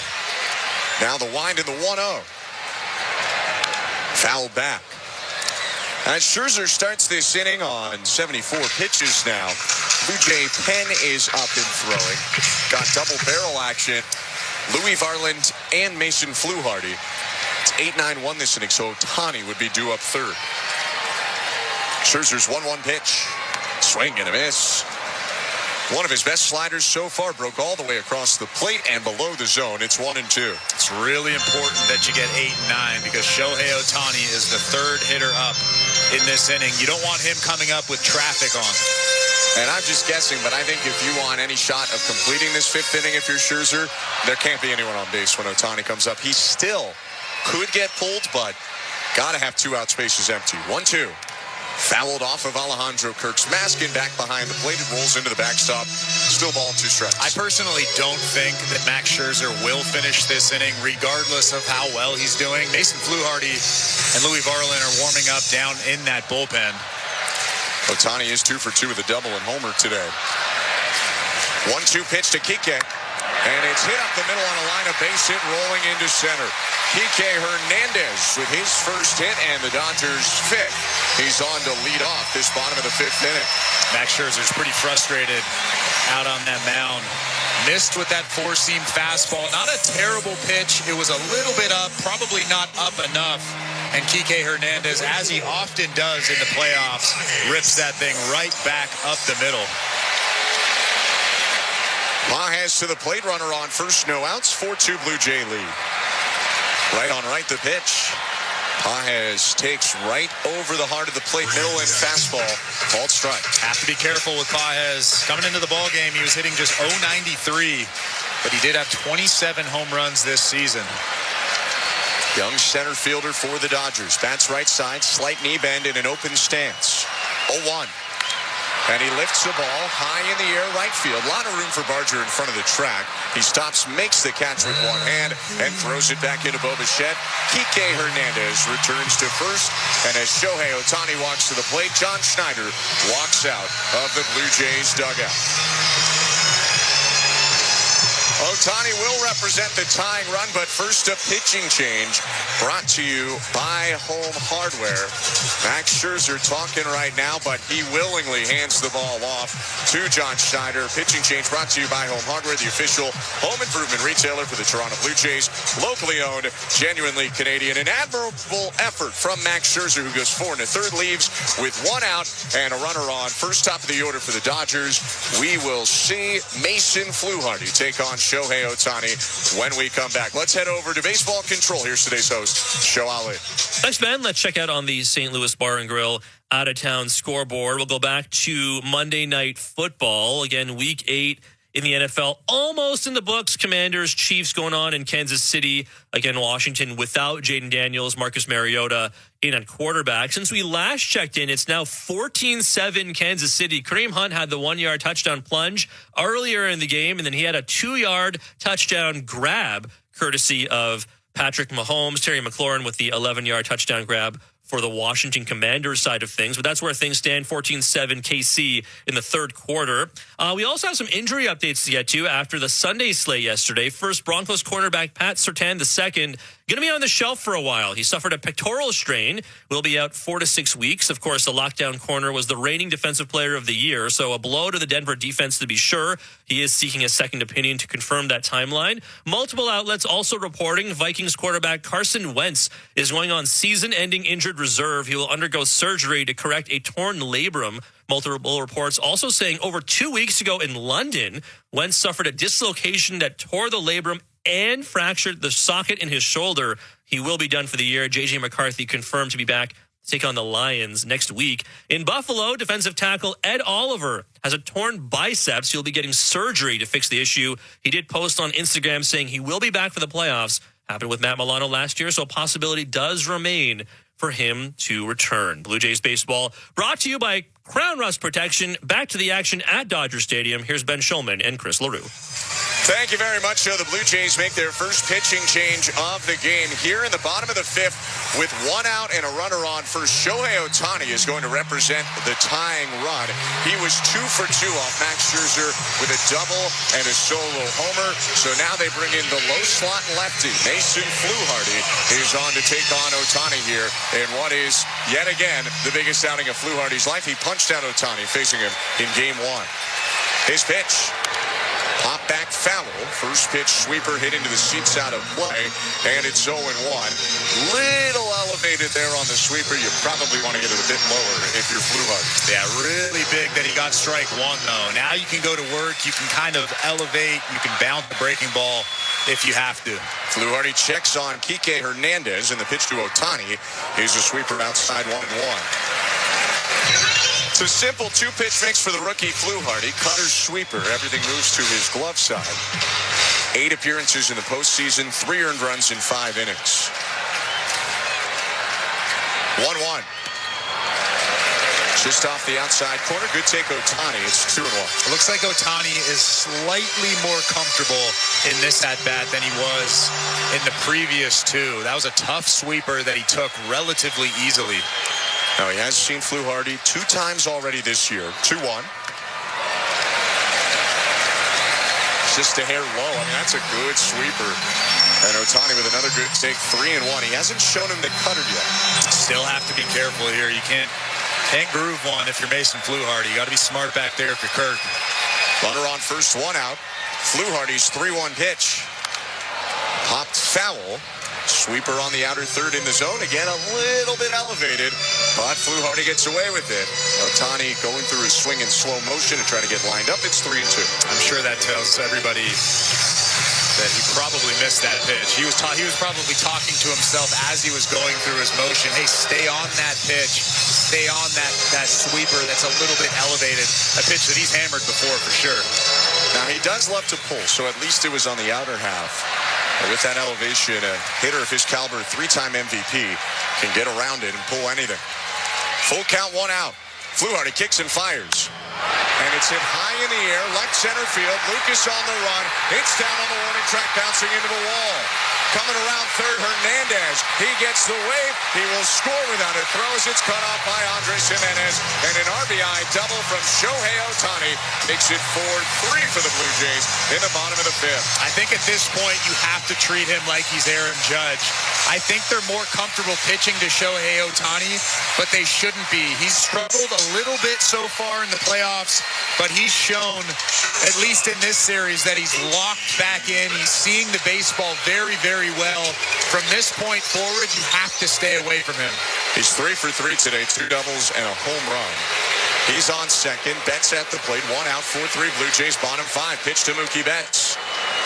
Called strike. Cutter was outside, and that's a break there for the Blue Jays. It's 0-1. Yeah, that was outside by actually quite a bit. Maybe about a quarter of a ball. Mookie Betts isn't excited about that call. Betts 0 for 2, a pair of flyouts. 0-1. High and outside. Went back to the cutter and missed further away from the zone. 1-1. Mookie Betts has made a habit of hurting the Blue Jays. The 3-time World Series champion did a lot of damage against them when he was a Boston Red Sox. 1-1. On the ground, foul, smoked it into his own dugout. Third base side, it's 1-2. It's a good pitch. Now you have 2 strikes. You're ahead in the count. You have to be careful. And you also have that open base, so you don't have to throw him something over the heart of the plate, even if you do get deeper into this count. Freeman's on deck. Ohtani's on second, and there's 1 out in the inning. Fluharty with a breath, and the 1-2. Hit high, but fairly shallow in left. Lucas waited, now races in, makes the grab. Nowhere for Ohtani to go. He shuffles back to second, and Mookie Betts flies out for the 3rd time. There are 2 down. That was a fantastic pitch from Mason Fluharty. It was a cutter on the black on the inside part of the plate, a little bit elevated. And he gets Mookie Betts to fly out to left field. What a big out. And now you have the left-on-left matchup. This is the matchup that you wanted. And you also have that open base on first base, so you don't have to be perfect here to Freddie Freeman. Ohtani takes his lead as the tying run. He's on second. A look back by Fluharty, and the pitch to Freeman. Up and in, ball 1. Missed at 91 with a cutter.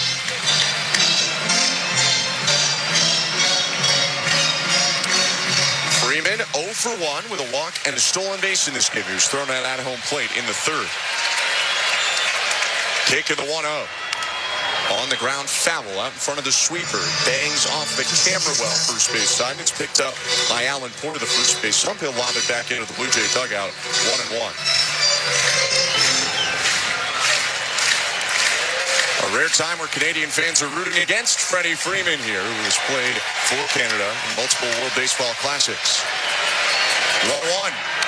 And it's fouled right back, 1-2. They tried to elevate with that cutter. You can see Freddie Freeman is actually pretty frustrated after that swing. He wants that pitch back. That's a pitch that he can crush. You want to elevate a little bit more. 2 outs. Ohtani on second. 1-2. And it's on the ground toward first. Fair ball down the right field line. Coming around third, Ohtani. And he will come in to score with an RBI single. We're tied at 4 in the bottom of the 5th.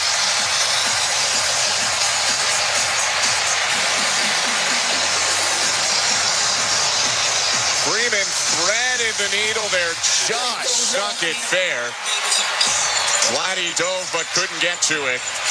And that is going to be it for Mason Fluhart. He gives up 2 hits, gets a flyout, allows 1 run of his own and 1 of Max Scherzer's. John Schneider out to make a pitching change, brought to you by Home Hardware, the official home improvement retailer for the Toronto Blue Jays, locally owned, genuinely Canadian.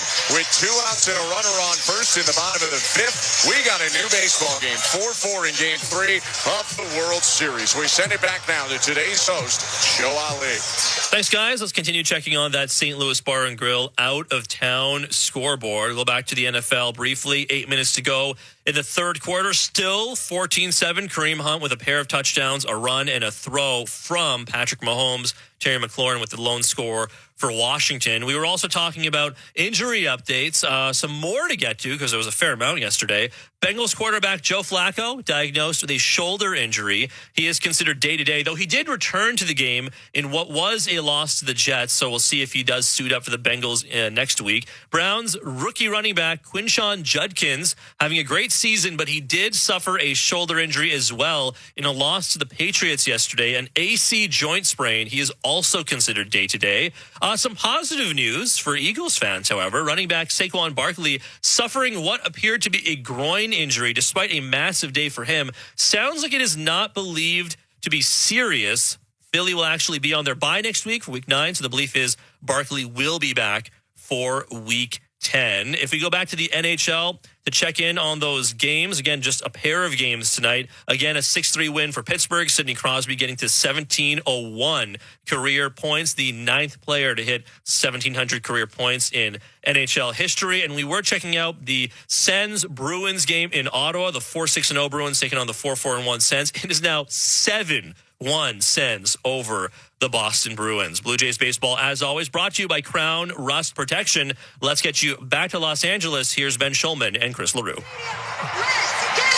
Thank you very much, Joe. They are loud here at Dodgers Stadium after the Dodgers have plated a pair in this bottom of the 5th to tie up the game. It's 4-4 with 2 outs. Freddie Freeman just knotted it up with an RBI single, and Will Smith is coming up to the plate as Louis Varland enters once again in this postseason. 27-year-old flamethrower about to make his 12th appearance of the playoffs. The pitch to Smith. On the ground foul, awkward swing on 89 and on the hands. It's 0-1 as Varland gets ahead on a spinning knuckle curve. Louis Varland did not see Will Smith earlier in this World Series. He has seen him twice in the regular season. He walked him once, and he got him to bounce into a double play once. Smith might have broke his bat there. Comes back to the plate now and nods to home plate umpire Mark Wegner, takes a practice rip and steps in. 4-4 score. Freeman leading off first, swiped to bag earlier in this game. 2 outs and an 0-1 count. The pitch stings the glove of Kirk with 99.5. Call it 100. It's 0-2. And now you're expanding the strike zone. You're heading the count 0-2. This might be the biggest pitch of the ball game coming up right here for Louis Varland. He's got a 4-seamer, sinker, curve, slider, and change. He's 0-2. Check swing on a high heater. Nearly 101 with that pitch. It's 1-2. A little bit too high. That one was right about in the neck. You want to entice that hitter to swing the bat. I mean, I wouldn't mind throwing another heater here, just maybe a little bit lower. 1-2 to Smith. Down and away with a curveball. 2 balls and 2 strikes. Another nice day for Will Smith in this series. He's 1 for 2 with a single. Robbed of an RBI because of a great outfield assist from Addison Barger, getting Freeman at home back in the 3rd. Now in the 5th, the 2-2. Called strike 3. 99 on the outside edge to freeze Smith and end the inning. The Dodgers, though, scratch across a pair on 3 hits. The big hit of the inning was the Shohei Ohtani double. It's 4-4 headed to the 6th in Game 3 of the World Series. You're listening to Blue Jays Baseball, brought to you by your local family-owned Crown Rust Control Center, streaming on the Sportsnet app and the Sportsnet Radio Network. At Capital One, we're more than just a credit card company. We're people just like you who believe in the power of yes. Yes to new opportunities. Yes to second chances. Yes to a fresh start. That's why we've helped over 4 million Canadians get access to a credit card. Because at Capital One, we say yes, so you don't have to hear another no. What will you do with your yes? Get the yes you've been waiting for at CapitalOne.ca/yes. Terms and conditions apply. Hey you, while we've got your ear, let's talk about what's catching everyone's eye. Could it be your faucet that drips all night long? Or your toilet that never seems to flush right the first time? Don't worry, help is always within reach at Home Hardware. Get everything you need and turn those side eyes into second looks at the Bring Beauty Tone Home Reno sale. Save 20% on select Moen faucets and save 10% on American Standard toilets. Earn and redeem Scene Plus points at the Bring Beauty Tone Home Reno sale on now until October 22nd. Only at Home Hardware and Building Centers. Locally owned, genuinely Canadian. IHOP has been proudly locally owned and operated in Canada, serving their world-famous pancakes and more for 56 years. Every year, that's 700 million pancakes, 32 million pounds of breakfast meats, 100 million cups of coffee, and a whole lot of delicious. I'm thinking IHOP. Explore YMCA youth programs, from leadership and mentorship to travel, camps, and community support. Find new friends and build confidence. Learn more at ymcagta.org/youth-programs. Hey, it's Gurdeep Ahluwalia. Experience a legacy that lasts at Don Valley North Lexus. Right now, lease a 2026 NX 350 premium package from just $628 per month for 28 months at 3.9%. Plus, qualified Lexus loyalty guests receive a 1.5% rate reduction for rates as low as 2.4%. See DonValleyNorthLexus.com for details. A division of Wayne's Auto Group. You know you make me wanna. Hi, this is Ernie Clement. This is Toronto Blue Jays postseason baseball on Sportsnet Radio Network. Say you will. Welcome back to Dodger Stadium. The home team played at a pair in the bottom of the fifth, so we go into the top of the sixth tied. It's 4-4 right now. Blue Jays and Dodgers. New pitcher at a Dave Roberts' pen. Justin Wrobleski, the lefty, is brought in to replace Anthony Bonda. It's a pitching change brought to you by Home Hardware, the official home improvement retailer for the Toronto Blue Jays. Locally owned, genuinely Canadian. Wrobleski, the long-haired lefty, looks in at Alejandro Kirk, who last time he was up slugged a 3-run homer, and the first pitch is high, ball 1. Kirk is 2 for 2, swinging at the first pitch each of the last 2 times, but that was nowhere close from Wrobleski. Young lefties 1-0. Fastball in there at 97. Wrobleski does have really, really good stuff. Like you mentioned, that last fastball was 97. But he's only appeared in 32 big league ball games in his career. 1-1 pitch hit foul, 1-2. So you have to try to put pressure on him if you're the Toronto Blue Jays. Force him to throw strikes, get a guy on base, get some movement out there. I'm assuming that heart rate is really elevated right now for Wrobleski. Second career postseason outing is 1-2. Is hit foul by Kirk, who chased but stayed alive on 98 above the zone. Wrobleski threw a scoreless inning against the Blue Jays, bottom third of the order in Game 1. But for the World Series, at least, that wasn't very high leverage. The Blue Jays were already up 7. 1-2. And it's hit foul again, still 1-2. Another chase, that one at 99.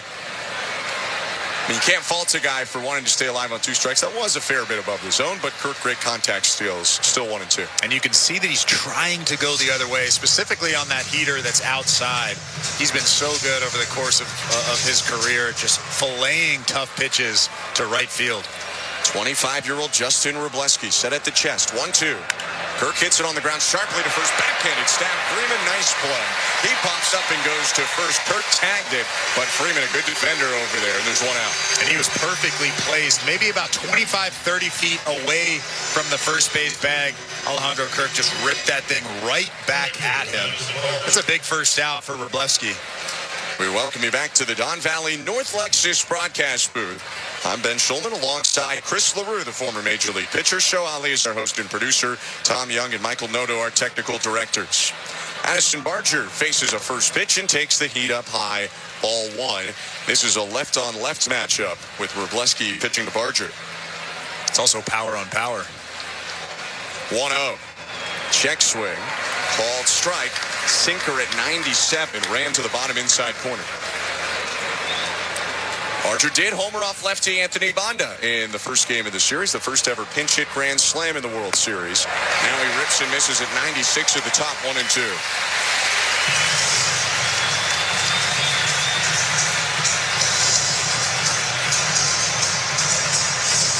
4-4 is the score. Dodgers out hitting the Blue Jays 7-5. A well-timed homer by Toronto. 3-run shot has them in this tie. 1-2. Fouled off the glove of Smith, who turns and watches it bang into the backstop. That last fastball was 99. Where do the Dodgers find these guys? Wrobleski was an 11th round pick in 21 by the Dodgers. And now he's throwing 99 miles an hour in Game 3 of the World Series. They develop really well. I know people think it's only money, but it's a mix. And the 1-2 now is well outside. Will Smith tried the Little League World Series frame job. He was set up in the opposite batter's box, and it was right on the money, but it was still about a foot away from the zone. 2-2. Wrobleski rocks and offers, and Barger bounces it high over the mound. This could be trouble. Charging Muncy goes for the bare hand, and he missed it. Barger safe at first with an infield hit. Baltimore chop from Barger, got on top of 98 at the top of the zone, and that ball bounced about 15 feet in the air after slamming off the dirt circle. Really nothing Muncy could do, even if he bare hands, probably doesn't make the play. And that's the break that you were waiting for against a young pitcher like Wrobleski.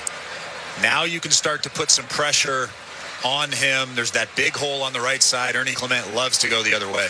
He also loves to hit against lefties. Clement in this game 1 for 2, a line out and a single. The pitch, there goes Barger, first move, and the pitch hit foul, 0-1. Barger did have that bag, but that pitch was also right down the middle, so I do understand it from Clement's perspective, and it could have been a hit and run, 0-1. Yeah, that was potentially a hit and run.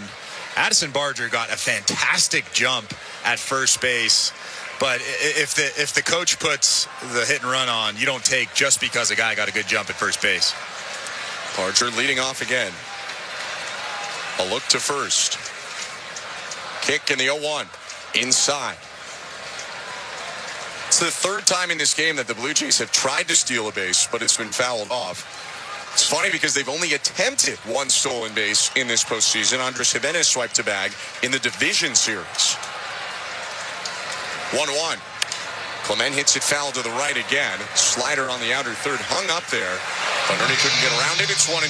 You can tell he's really trying to shoot that hole. I mean, they're just giving you a base hit if you can go the other way, and Ernie Clement is trying to take it. Clement, a .431 hitter in the postseason.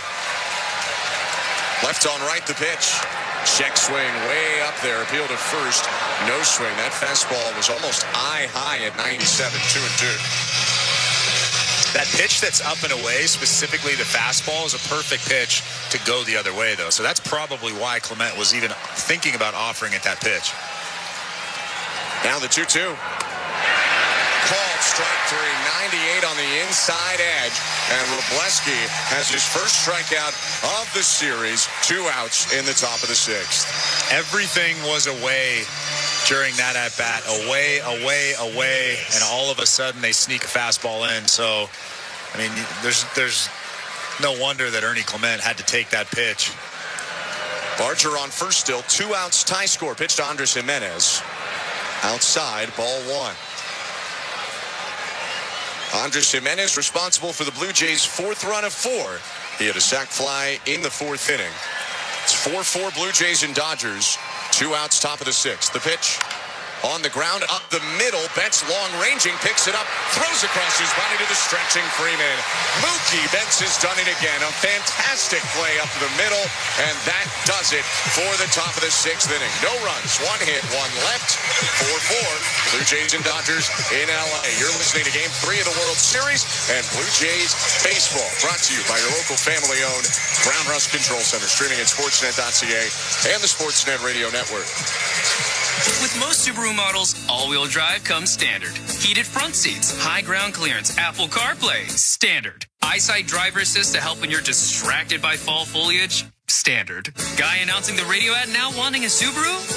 Yeah, standard. Subaru. Uncommon comes standard. Hurry into your local Subaru dealership today for lease rates from 1.99% for 24 months on select models. And get great value that, you guessed it, comes standard. Conditions apply. See dealer for details. Hey, seriously, can I get one? Win win a $7 million grand prize with the Princess Margaret Home Lottery. Live mortgage-free in a stunning Georgian-style Oakville show home with $500,000 cash. Over 5,400 square feet of classical design and modern sophistication, complete with a pool and outdoor kitchen. Buy now and be in to win the incredible $3 million early bird Muskoka Lakefront Cottage. Buy now at PrincessMargaretLotto.com. Play responsibly. Raffle 1488521. Global superstar Ed Sheeran, live in Toronto. Ed Sheeran, Loop Tour North America 2026. Due to demand, third show at it. Live at Rogers Centre, August 20th, 21st, and 22nd. Get tickets now at Ticketmaster.ca. The brand new album Play is available everywhere now. Ed Sheeran, promoted by Messina Touring Group. A car that you don't need or drive anymore? What good is it? Well, it's good for more than you might think. Donate it to Kidney Car before December 31st and receive a tax receipt for a minimum of $700. That's good. And they'll tow away your old vehicle for free. That's more good. That's how Kidney Car has been funding kidney research and programs in Canada for more than 30 years, with proceeds from unwanted cars. Get in touch today for a free quote. You'll be super happy at tax time and feel good about doing good. Visit kidneycar.ca. This is Toronto Blue Jays postseason baseball. Base hit! Blue Jays win! On Sportsnet 590 The Van and the Sportsnet Radio Network. Bottom of the sixth inning, we welcome you back to the Don Valley North Lexus broadcast booth. Alongside former Major League pitcher Chris LaRue, I'm Ben Schulman. Bottom of the sixth begins with Max Muncy hitting. Blue Jays will stick with Louis Varland, and in this huge Game 3 of the series, it is 4-4 Blue Jays and Dodgers. Chris, this is a lot of fun. Yeah, I mean, we knew coming in that this would be a fantastic series, but we didn't think it would be this much fun. This place is absolutely rocking right now. This is a big spot for Louis Varland. Varland came in, struck out Will Smith to finish off that fifth inning where the Dodgers scored 2 to tie it. And now Muncy up 0 for 2, fly out and ground out. Right on left, here's the pitch home. Muncy rips it back foul. 100 with his two-seam fastball on the outside edge. It's 0-1. Worth noting, the lefty slugger Max Muncy smoked right-handed pitching this regular season to a .923 OPS.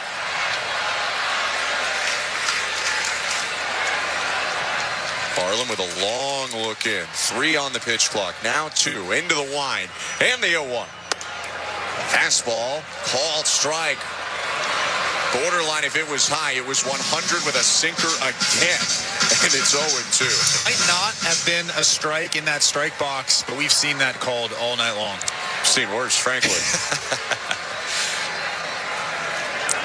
Kick in the 0-2. Inside, brushing back Muncy with 100. 1 ball, 2 strikes. To big home run hitters like Max Muncy, you have to come inside at some point. Now that opens up the outside part of the plate. Only 19 for Muncy this year in terms of homers, but he was hurt a lot of this season. Multiple 35 homer campaigns, 4 of them to be exact. 1-2. Bounce to home plate, backhanded pick by Kirk on a spiked knuckle curve. Probably overthrew it there. 91's a little bit harder than his average curve, 2-2. Yeah, I think he just didn't want to hang one. He probably told himself, hey, get this down. And when you do that, you tend to bounce one, maybe in front of home plate. 2-2 pitch. Swing and a miss. He got him. Threw a much better knuckle curve that time. Muncy went around, and there are 1 out in this inning. Back-to-back strikeouts for Louis Varland. His stuff looks so good right now. Actually, Louis Varland and Alejandro Kirk are having a discussion right now. Home plate umpire Mark Wagner is right beside them trying to figure it out. I'm assuming it's a pitch comm issue. Varland did just point to the side of his head. He looked a little confused before that 2-2, was pointing around. We'll see if that gets resolved as Varland stalks back to the back of the hill. Yeah, Mark Wagner, the home plate umpire, made a motion like no mound visit. So, yeah, they were talking about the pitch comm issue. You don't get charged for 1 if the technology is the reason. Now with 1 out, Teoscar Hernandez stands in. 1 for 2 with a solo homer. The pitch in the dirt with a curve. Ball 1. Way back in the second, Hernandez started the scoring with a home run. It was bright and sunny. Then it's dark now with the floodlights on. And the 1-0. Swing and a miss. Pretty similar spot to the last curve, and this time Hernandez chases.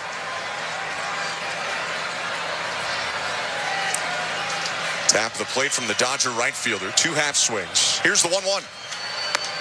High with a fastball at 99. That'll make it 2 balls and a strike. Wind has calmed down at Dodger Stadium. The Canadian and American flags hang down from their poles in straightaway center. 2-1. Hit on a line out to left field. Lucas on the run. It drops in front of him. A base hit. Single for Hernandez, who entered this game hitless in the World Series, but is 2 for 3 in the third game of the Fall Classic. It wasn't a terrible pitch from Louis Varland. It was a good knuckle curve. But Teoscar Hernandez was able to find a way to get it out into left field. Hit it off the end of the bat out in front of Nathan Lucas. Now you get to work. You got to throw some good pitches here. That's the go-ahead run standing at first base with a pretty good hitter standing in the batter's box. It's Tommy Edman, 0 for 2 today with a strikeout. Right on left pitch. Edman fouls it back 0-1. Despite the electric stuff in the regular season, Varland actually forced a lot of contact on the ground rather than necessarily being a big strikeout guy. Edman's got some speed, but he could use the ball on the ground right now. The runner on first and 1 out. 4-4 score, bottom 6. 0-1. Edman hits it high, deep left field. Lucas backpedaling in front of the track. He'll make the catch with one hand. Looked a little scarier off the bat than it ended up being. A changeup away, and I think it just went off the end of the bat for Edman. Second out of the inning, Hernandez remains on first. Nathan Lucas went sprinting back, and as soon as I saw him doing that, I thought to myself, uh-oh. But then it kind of died at the tail end of that fly ball. Nathan Lucas actually caught it in front of the warning track. A huge second out for Louis Varland. Teoscar Hernandez leads off first, and the infield shifts toward third base with Kike Hernandez up. The pitch, fouled back 0-1. Hernandez was the fire starter last inning in that 2-run rally for the Dodgers. He singled to begin the inning, came around to score on the Ohtani double. He also wants to hit a 2-run home run right here. I don't know if you saw that last swing from him. Oh, yeah. That was 100, but it was also right down the middle. Hernandez, a great playoff performer. 0-1. Outside. Missed at 100. Speaking of homers, every Blue Jays fan knows the iconic sound of the home run horn, and it may be closer than you think. Keep an eye out for the Blue Jays World Series home run horn truck going around the city on game days, bringing Rogers Center energy throughout the city. Runner on first, 2 down, and the 1-1. Swing and a miss. Pulled the string on him of sorts, threw him a curve at 87, slower than average. 1-2.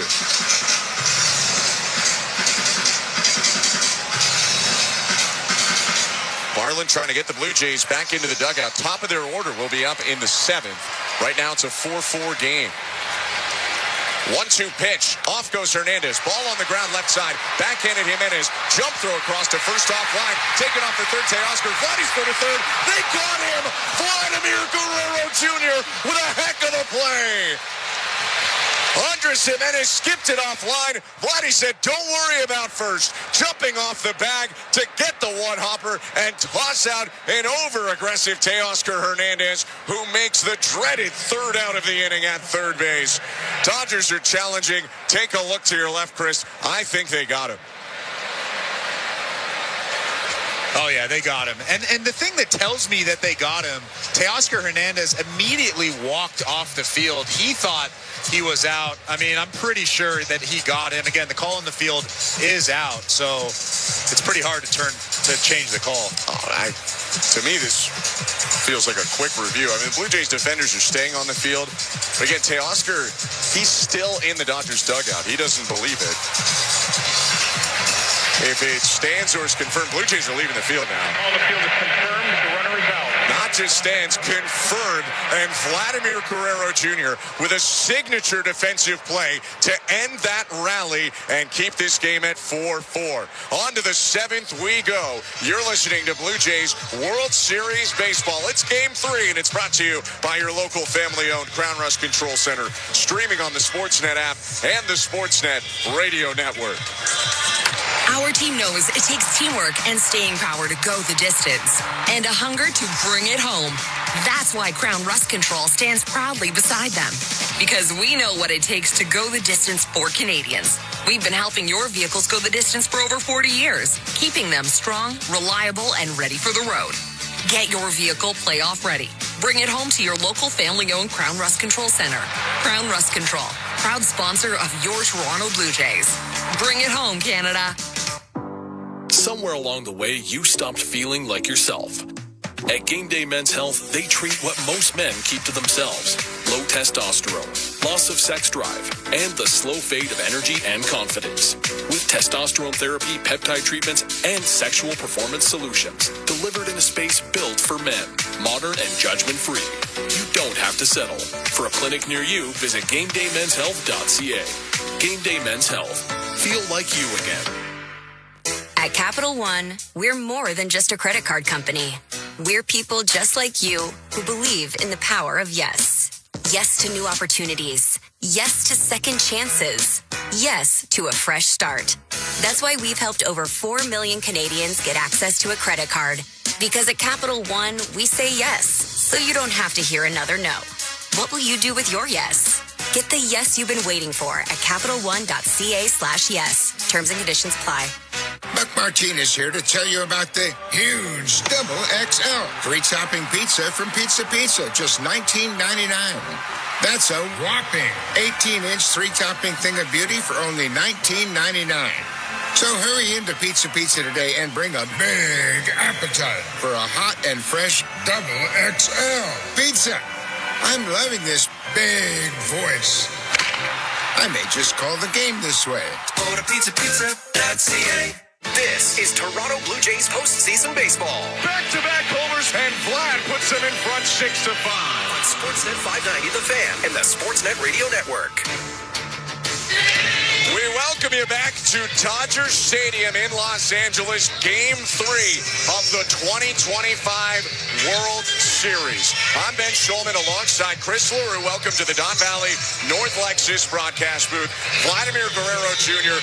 with an incredible infield assist and a great scooping tag by Ernie Clement to end the 6th inning, keep it 4-4 as the top of the order for the Blue Jays comes up in the 7th. Justin Wroblewski's second inning of work is against George Springer.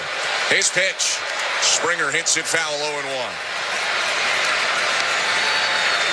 You didn't have time before the break there.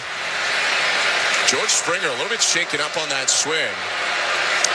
And for the second time in the playoffs, an opposing crowd is going to boo a potentially injured player. I'm wondering if he's grabbing his side. And now they'll cheer him off the field.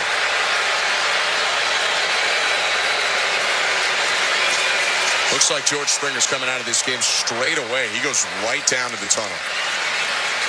My goodness. Yeah, he does not look comfortable at all, walking slowly in that dugout, grabbing at either his side or his lower back. He's going to go right back into that that Blue Jays clubhouse. Ty France is going to hop out of the dugout and in to hit for Springer. John Schneider did mention that, we know Springer has the knee. We know he was hit in the wrist in his last game, but it sounds like there's a whole lot more going on with the 36-year-old DH, George Springer, that we don't totally know about and that he's playing through. And hopefully that was not as bad as it looks, but George Springer out of the game, Ty France into the game in an 0-1 count. And here comes Mark Pryor to talk to Justin Wroblewski. Yeah, I'm wondering if they're just going to go over the scouting report. I mean, obviously, Ty France and George Springer are very different hitters, but this is a big spot for Ty France. This is why he was added to this roster, to come up with big knocks in big situations. Nobody on base, obviously, here. He's the leadoff man in this inning. There's nobody out. But still, you're in the top of the 7th inning. You want to get a base hit. You want to get on base and start this inning with the number 2 guy on deck right now. Vladimir Guerrero Jr. is coming up 3rd in this inning. You want traffic on. Go the other way. We've seen Ty France do that quite a bit. Wroblewski has great stuff, a good fastball. So you might want to look the other way to get the leadoff guy on base here with nobody out. It's the 2025 postseason debut for Ty France. On in an 0-1 count to lead off this inning against the lefty reliever. The pitch. France takes high, 1-1. This is the first time that Wroblewski and France face off. 1-1. Called strike 1 and 2. For whatever this is worth, Ty France saw the Dodgers 5 times this year between his time with the Twins and Blue Jays. He went 7 for 18, a .389 average with 3 doubles. 1-2. High, 2 and 2.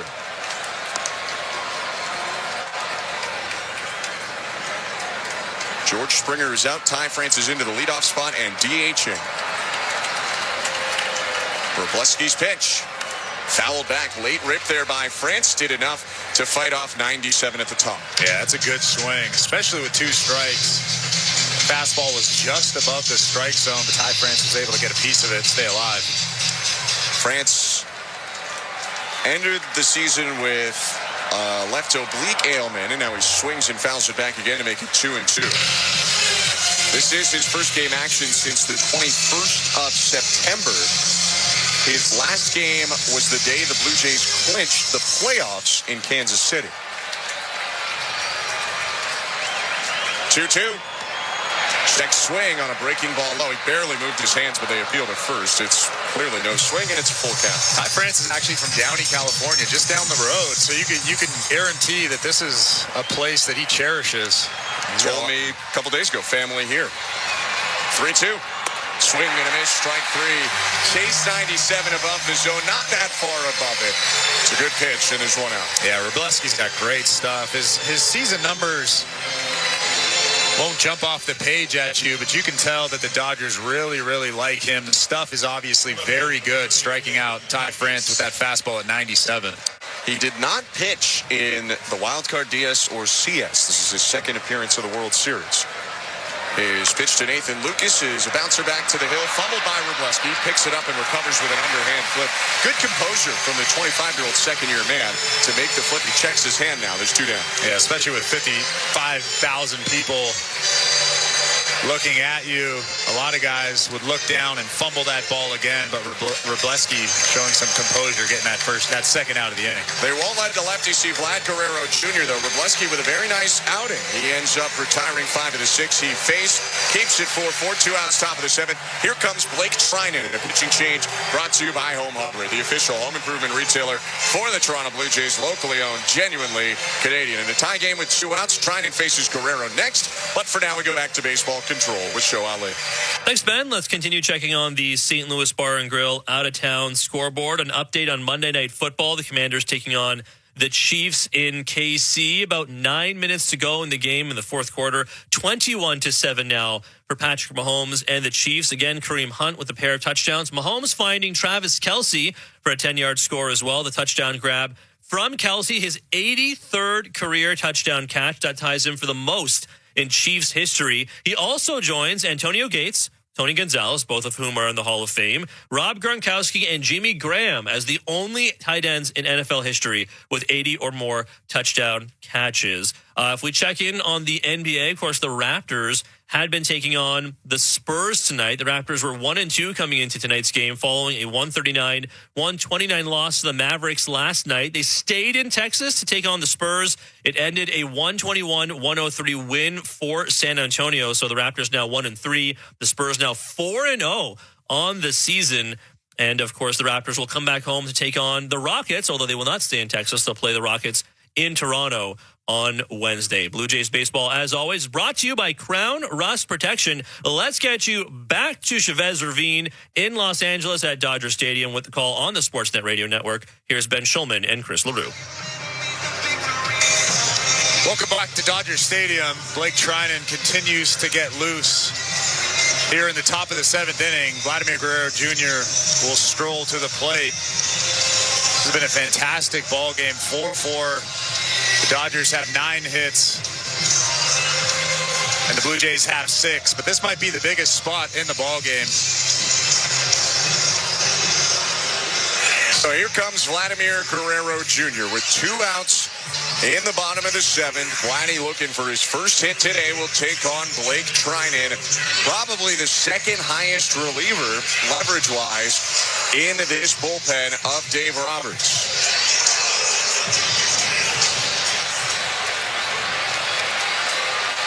Vladdy's seen Treinen once, and he homered off of him in his career. Right-hander's pitch. Way high, ball one.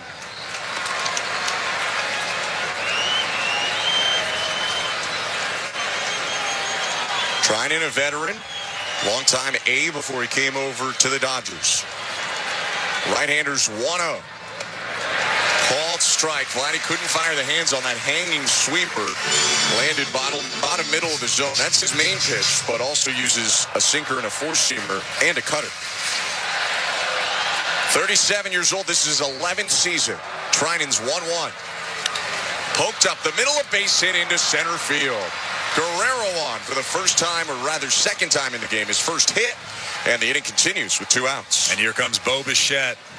This is why John Schneider has him in the lineup for situations like this. He's not going to try to do too much. He's just going to try to get something into the gap and score Vladimir Guerrero from first base. What a moment for him. It's a tough at-bat for Blake Treinen. Bichette is 1 for 3. A single, he reached on an error, and he struck out looking against the starter, Tyler Glasnow. Treinen's pitch. Called strike with a heater, 96 elevated. It's 0-1. Treinen has also seen Bichette once. It was on August 10th of this season, and Treinen struck him out swinging.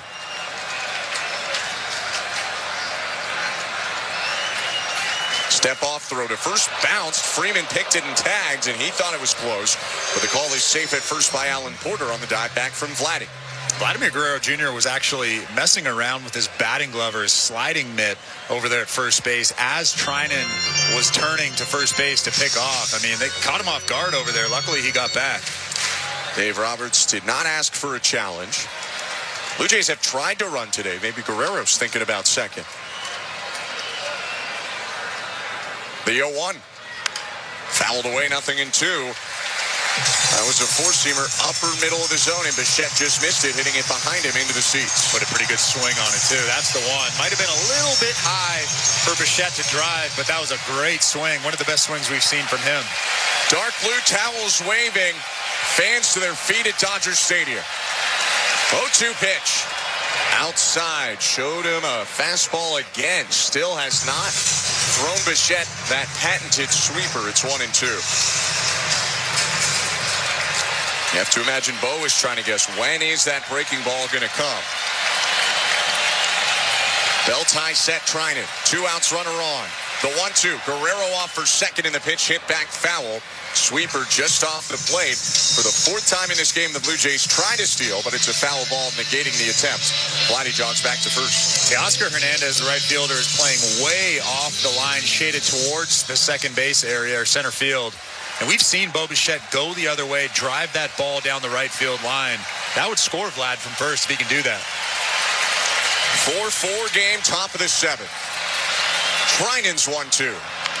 Fouled away again. Bichette started early but slowed his hands to stay back on the sweeper as he flipped it over the netting right side. And it is not normal to have a month layoff, no rehab, and still have pretty good timing. But Bo Bichette is not a normal hitter. Treinen steps off, throws over again, and Vladdy back in more easily this time. That's both disengagements used for Blake Treinen. So Guerrero, if he wants, can think about getting aggressive here. Debatable whether they would try to steal again, though, with Bichette at the plate. Treinen set. 1-2 count. He kicks and deals. Vladdy off on the pitch, and it's hit foul again. That was in the zone at 94. Again, Bichette has to swing. Vladdy's going to step on second just so he gets the feeling of it. He and Betts share a word, and then Vladdy turns back to first. It's 2 pretty good jumps from Vladimir Guerrero Jr. Probably could have swiped second base both times if Bo Bichette hadn't have swung. Obviously, that would have been strike 3, so you have to swing there, but if it was a ball. Still 2 outs, still a 1-2 count. And the pitch. Bichette sprays it down the right field line, fair ball. Ricochets off the sidewall into shallow right. Vladdy around second and third. He gets the wave. Teoscar Hernandez with the throw home. He's safe. Offline, and he reached the hand in. Smith had to field on the edge of the dirt circle. work back to home plate. But for now, they say he didn't beat Vladdy to home. Will Dave Roberts challenges the question? I mean, I'm pretty sure he was safe at home plate. What a slide from Vladimir Guerrero Jr. It's obvious. We're seeing the call now. I mean, I don't think Dave Roberts is going to try to challenge this.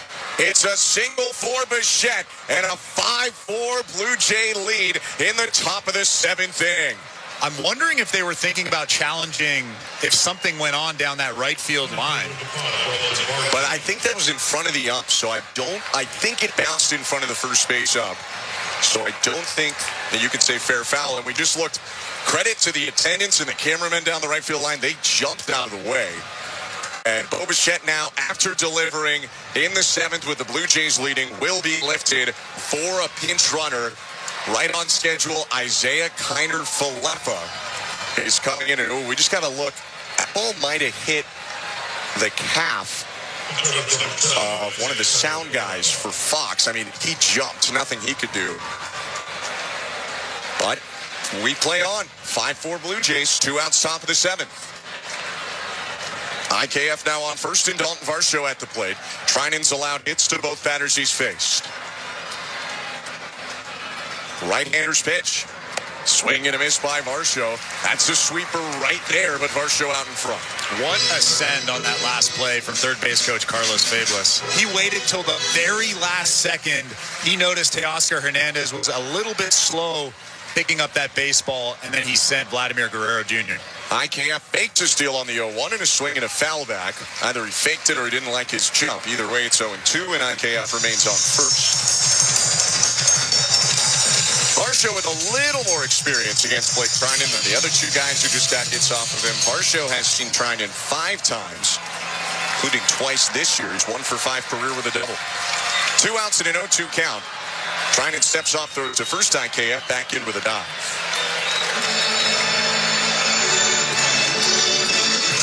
Trinan has played a lot of attention to the runners in this inning. Well, I wouldn't mind IKF trying to take off here, trying to get into second, trying to get to second with 2 outs here. 0-2. Off the end of the bat, a slow roller to third, charging Muncy. He's got no play. Safe at first is Varsho. Muncy was playing deep, and a cue shot works out for an infield hit. And you have to love this matchup here. Addison Barger versus Blake Trinan. Power versus power. Or sorry, Alejandro Kirk. I was looking at Addison Barger. My mistake. Barger on deck. And hey, the way Kirk's hitting, maybe we'll see him come up. Kirk is 2 for 3 in this game with a single and a home run, a 3-run shot back in the 4th. Blake Trinan, meanwhile, tough luck on that one, but he's come in and allowed hits to all 3 batters he's faced. It's been a very up and down year for the typically steady veteran reliever. IKF on second, Varsho on first. Kirk already launched 1 3-run homer in this game. Trinan's pitch. Down and away, ball 1. More action in the Dodger pen in left field.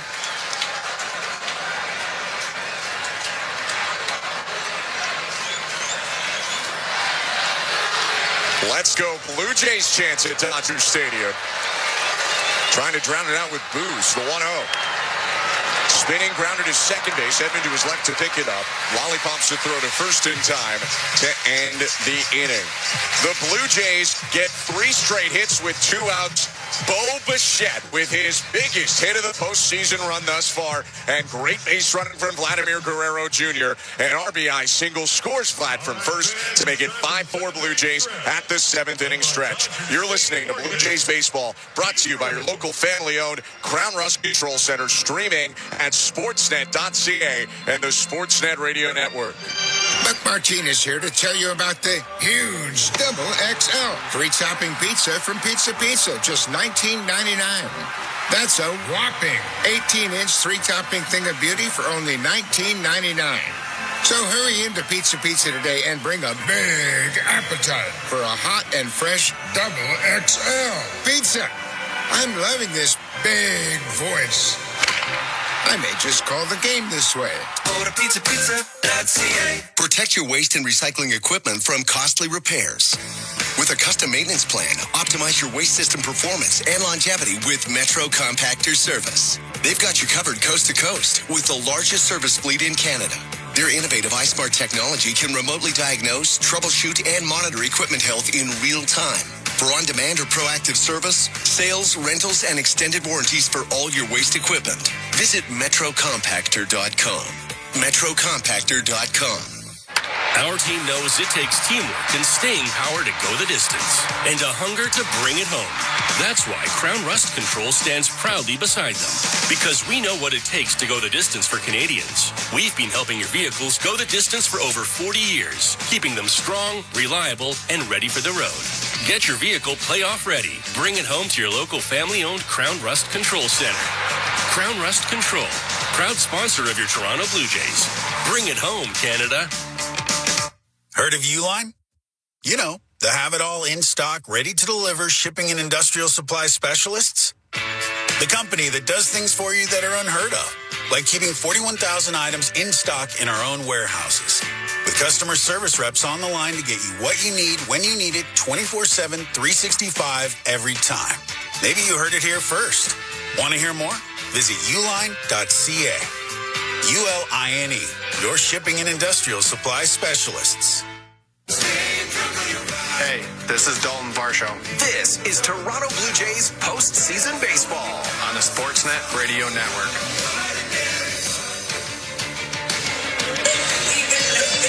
Welcome back to Dodger Stadium and welcome to the Don Valley North Lexus broadcast booth. I'm Ben Schulman alongside the former Major League pitcher Chris LaRue, Show Ali, our host and producer, Tom Young, and Michael Noto, our technical directors. Bo Bichette with a seventh-inning RBI single has put the Blue Jays in front again, 5-4. The Blue Jays lead in Game 3 of the series, and a new pitcher on for Toronto, bottom 7. Pitching change brought to you by Home Hardware, the official home improvement retailer for the Toronto Blue Jays, locally owned, genuinely Canadian. Sir Anthony Dominguez is in. Tough assignment. 9-1-2. Pages, Ohtani, Betts. Pitch to Pages.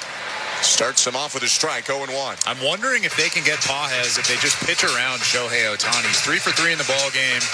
You don't want him to hit that solo shot to tie the ball game. I mean, they might not, but they might. 0-1 pitch. Down and away, 1-1. Only thing that makes that... You compared him to Raleigh and Judge.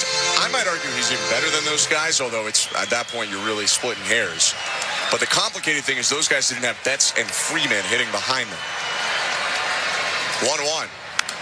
Hit back foul, 1-2. And that's with all due respect to Stanton or to Josh Naylor or whoever happened to be hitting behind Raleigh on a given day. But it is a unique beast, this top 3 of the lineup. And that's why they're so good, because they just protect each other. 1-2 count against Pages. Dominguez deals in the dirt with a breaking ball. Kirk nodded. They liked the spot, just couldn't get the chase on the down and away sweeper. 2-2. Yeah, I think Pages recognized that pitch really early and was able to lay off of it. Still a pretty good sweeper, though.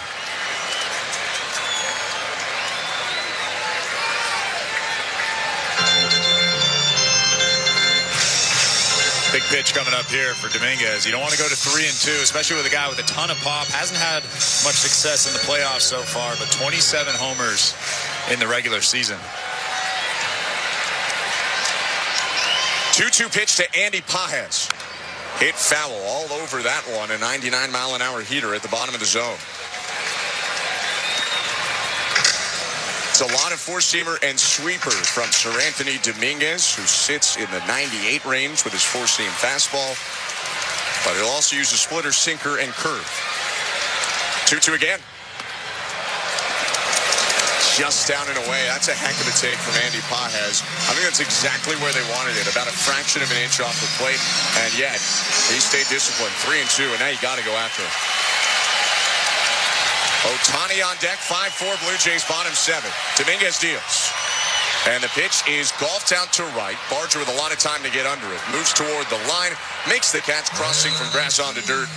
1 out. Before Ohtani comes up, just want to mention now at second base, IKF. He pinch ran for Bo Bichette, but now the main attraction at home plate, Shohei Ohtani, and Pete Walker's going to come out, talk this one over with Dominguez. Yeah, you probably want to go over the game plan. Nobody on base, 1 out. Obviously, a lot of people would question if you pitch around Shohei Ohtani. Why would you do that with one out, nobody on. You don't want to put the tying run on base. But again, he's a unicorn, a lot like Aaron Judge, a lot like Cal Raleigh, where he can hit a baseball and go deep and tie this ball game. You don't want to leave one fat over the heart of the plate. With that being said, I trust Sir Anthony Dominguez's stuff that if he locates a fastball and locates that sweeper or split finger, he can get Shohei Ohtani out.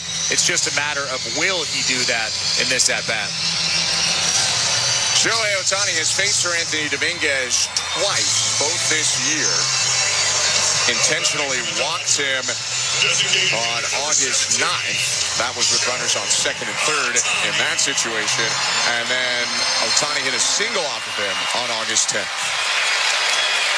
Ohtani is 3 for 3, 2 doubles and a homer, 2 RBIs. The pitch. And it's hit well.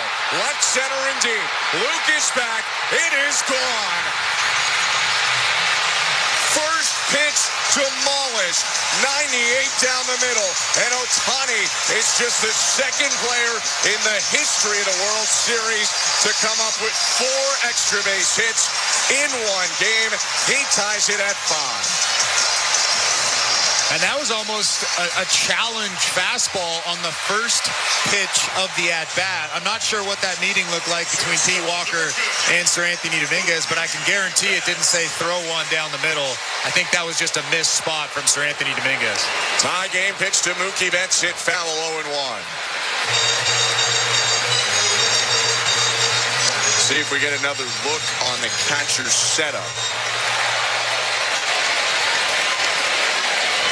The only other 4 extra base hit game in the World Series came in the early 1900s. Next pitch down and away, 1-1. Frank Isbell, I believe, in 1906, had 4 extra base hits in a World Series game. We're tied again at 5. 1 out, base is empty, the 1-1. Called strike 1 and 2. Shohei Ohtani's first home run in this ball game was to right field.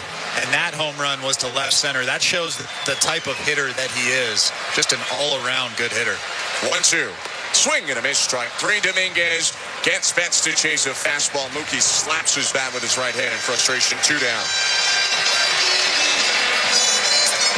I mean, that pitch is just, we're getting a replay now, that Shohei Ohtani home run. That was just elevated fastball about thigh high on the outer third. Probably too good of a pitch, not an awful pitch. It wasn't right down the middle. But again, Shohei Ohtani has so much pop, so much juice that he can hit pretty much any pitch out of the ballpark. Pitch to Freddie Freeman. Call the ball pretty close. It's 1-0. Probably had the zone.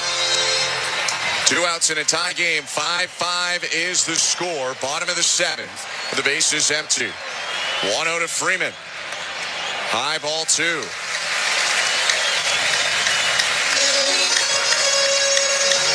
Shohei Ohtani has driven in 3 of the 5 Dodgers runs and scored 1 of the other ones.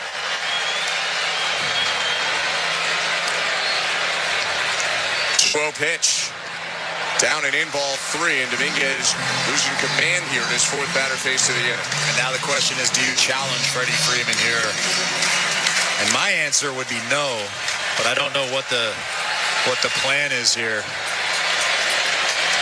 Righty Dominguez steals home, and it's all the way to the backstop, ball 4. Kirk jogging back now as Freeman jogs down at first with a 2-out walk. Seemed to me like they wanted no part of Freddie Freeman after falling behind 2-0. Freeman is on for a 3rd time in the game. Not quite the Ohtani day, but he has put in a good shift for the Dodgers. And Will Smith up to the plate. 1 for 3, single, and 2 strikeouts. And now you have to make some pitches. This is a big at-bat, probably the biggest at-bat so far in this ball game. 5-5 score. The pitch to Smith. High and in, ball 1.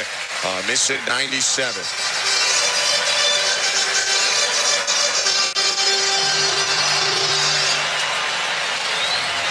Dominguez presses the glove into his left thigh. Long look in, and now a set of the belt in his black glove. Step off, throw over to first. Freeman all over it. Step back onto the bat.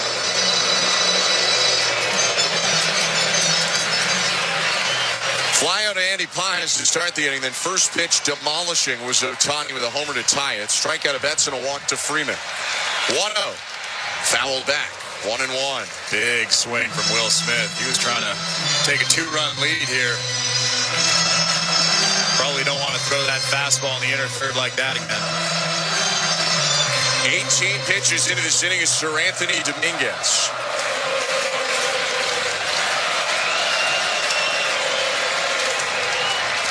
The 1-1. Down and away, 2-1. And as this inning keeps getting longer, Chris Bassett is up and throwing in the bullpen in right field for the Blue Jays. Can't quite see who, but there's a lefty up in the Dodger pen. I'd have to guess Jack Dreyer rather than Clayton Kershaw. 2-1. Down and in, ball 3.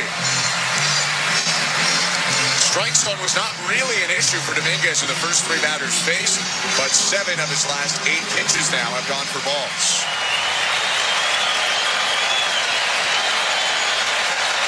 The 3-1 on the ground foul. Best pitch of at least his last 10. A sinker at 99 at the bottom of the zone. Full count. Yeah, just don't mess around here. You just throw another one of those. Like I said, I trust the stuff of Sir Anthony Dominguez. If he locates his fastball, I mean, I trust that he can get Will Smith out with that pitch. Just throw another one of those, just exactly where it was before. Freeman on first. He'll be off on the pitch with a full count. Here it is. And it's outside, ball 4. Back-to-back walks. Now John Schneider has a decision to make. You leave a guy out there that shows that he's kind of lost the strike zone a little bit, or bring in Chris Bassett, who probably will fill up that strike zone.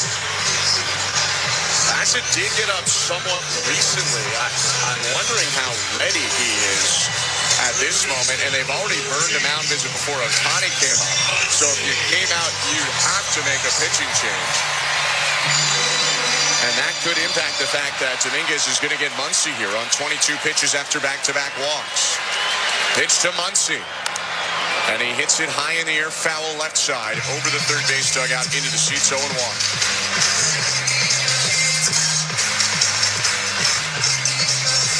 Muncy is 0 for 3.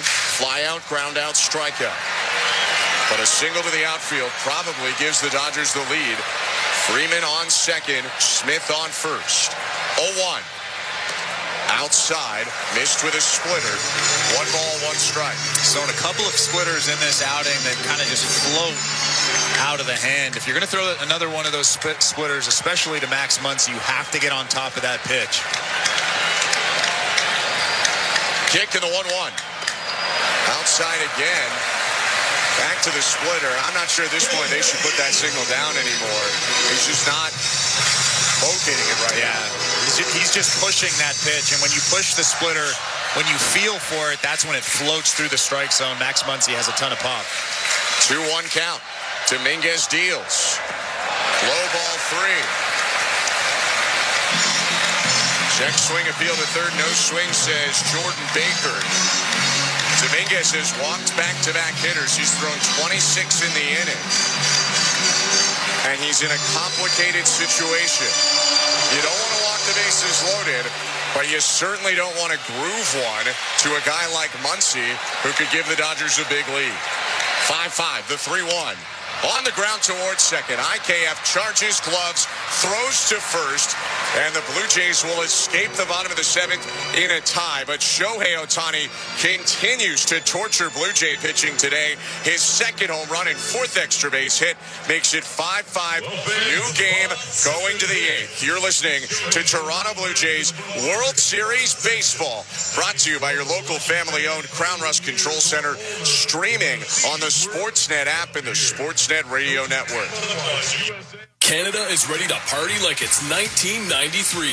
That's right. The Blue Jays are back in the big one. Create space for your watch party with Access Storage, official storage provider of the Toronto Blue Jays. Try 4 weeks free at accessstorage.ca. Mazda of Toronto, Ontario's #1 volume Mazda dealer for over 12 straight years.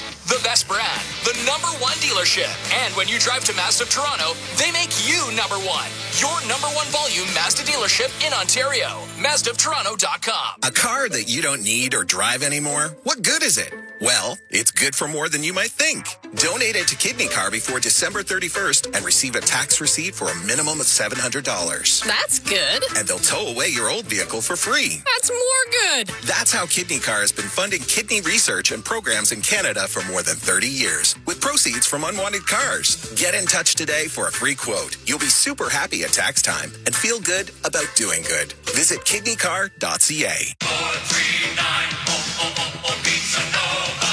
439 Pizza Nova. Ciao, I'm Dominic Vimucci, inviting you to watch the game with us, the official pizza of the Toronto Blue Jays. Order any one of our pizzas and add on chicken pellini, wings, or wedges to make your game day complete.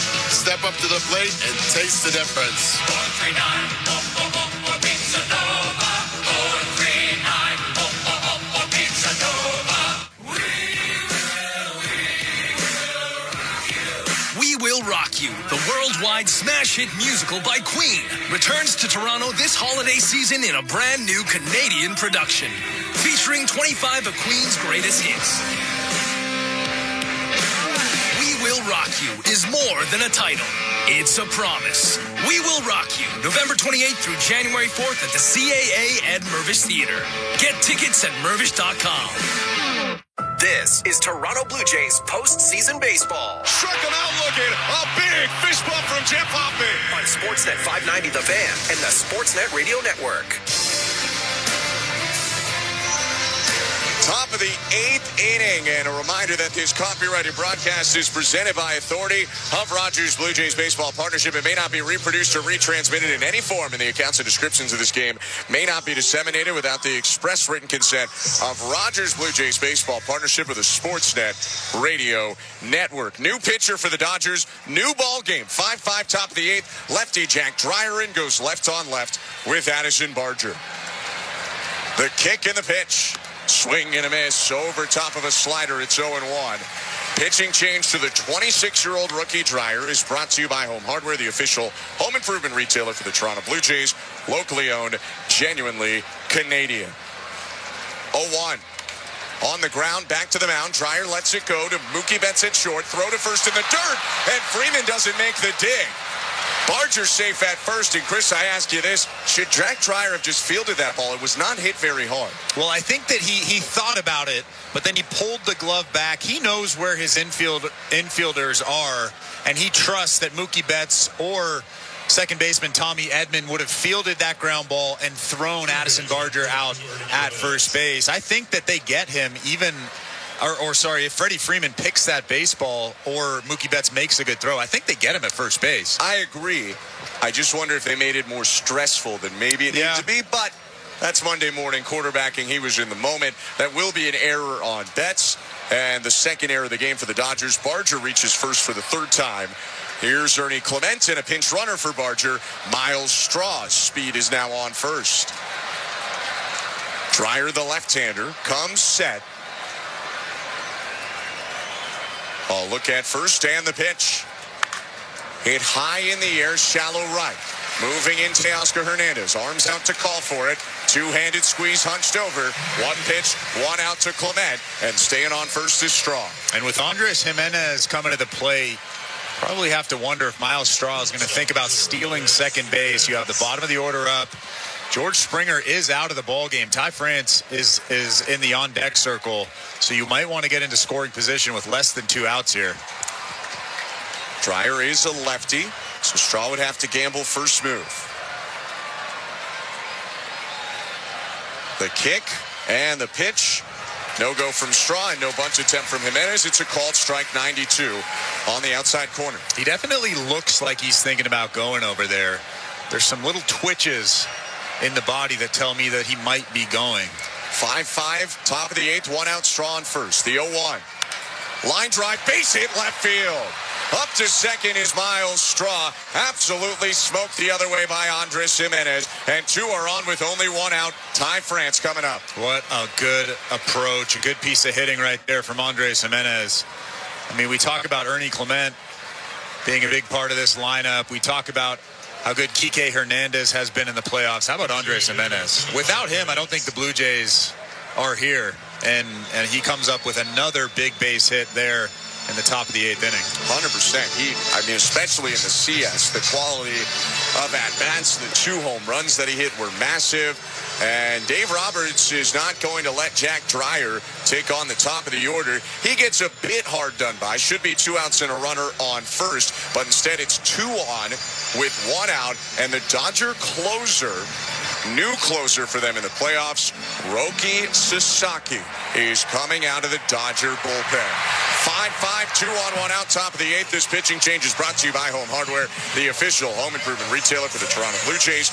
Locally owned, genuinely Canadian. Sasaki coming in. We go back to baseball control with Show Ali. Thanks very much, guys. Let's check in on the St. Louis Bar and Grill out-of-town scoreboard. We'll start in the NBA, where the regular season well underway. The Raptors 1-2 on the year following a loss to the Mavericks last night. They stayed in Texas. If you missed the game tonight, to take on the Spurs. It ended a 121-1-0 win for San Antonio.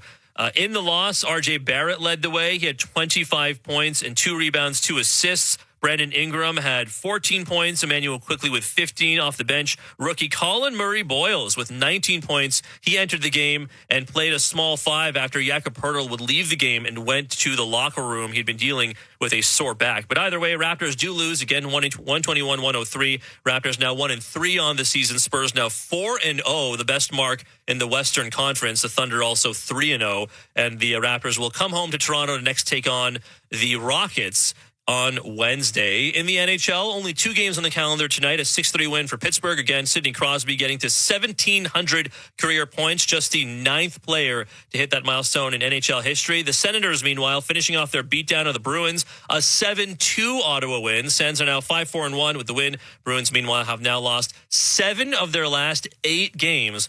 All of those losses coming in regulation. Of course, tomorrow on the NHL calendar will bring us 16 games. Leafs will take on the Flames in Toronto. Blue Jays baseball, as always, brought to you by Crown Rust Protection. Back to Dodger Stadium with Roki Sasaki on the mound. With the call, here's Ben Schulman and Chris LaRue.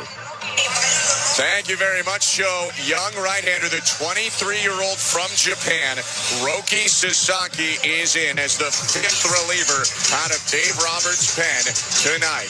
He comes in looking to keep this game where it is. It's 5-5 Blue Jays and Dodgers. Sasaki works with runners on first and second, 1 out, and he'll take on Ty France after George Springer had to exit the game with an injury back in the 7th. Sasaki's been really, really good in the playoffs. Wasn't great in the regular season. Just 10 games, 8 games of those he started, 1-1 with a 4.46 ERA, but he's been lights out in the playoffs. He was in the minors or on the injured list a lot of the year. Right shoulder impingement, returned in late September as a reliever. He's got a 1.13 ERA in 7 playoff outings and 3 saves.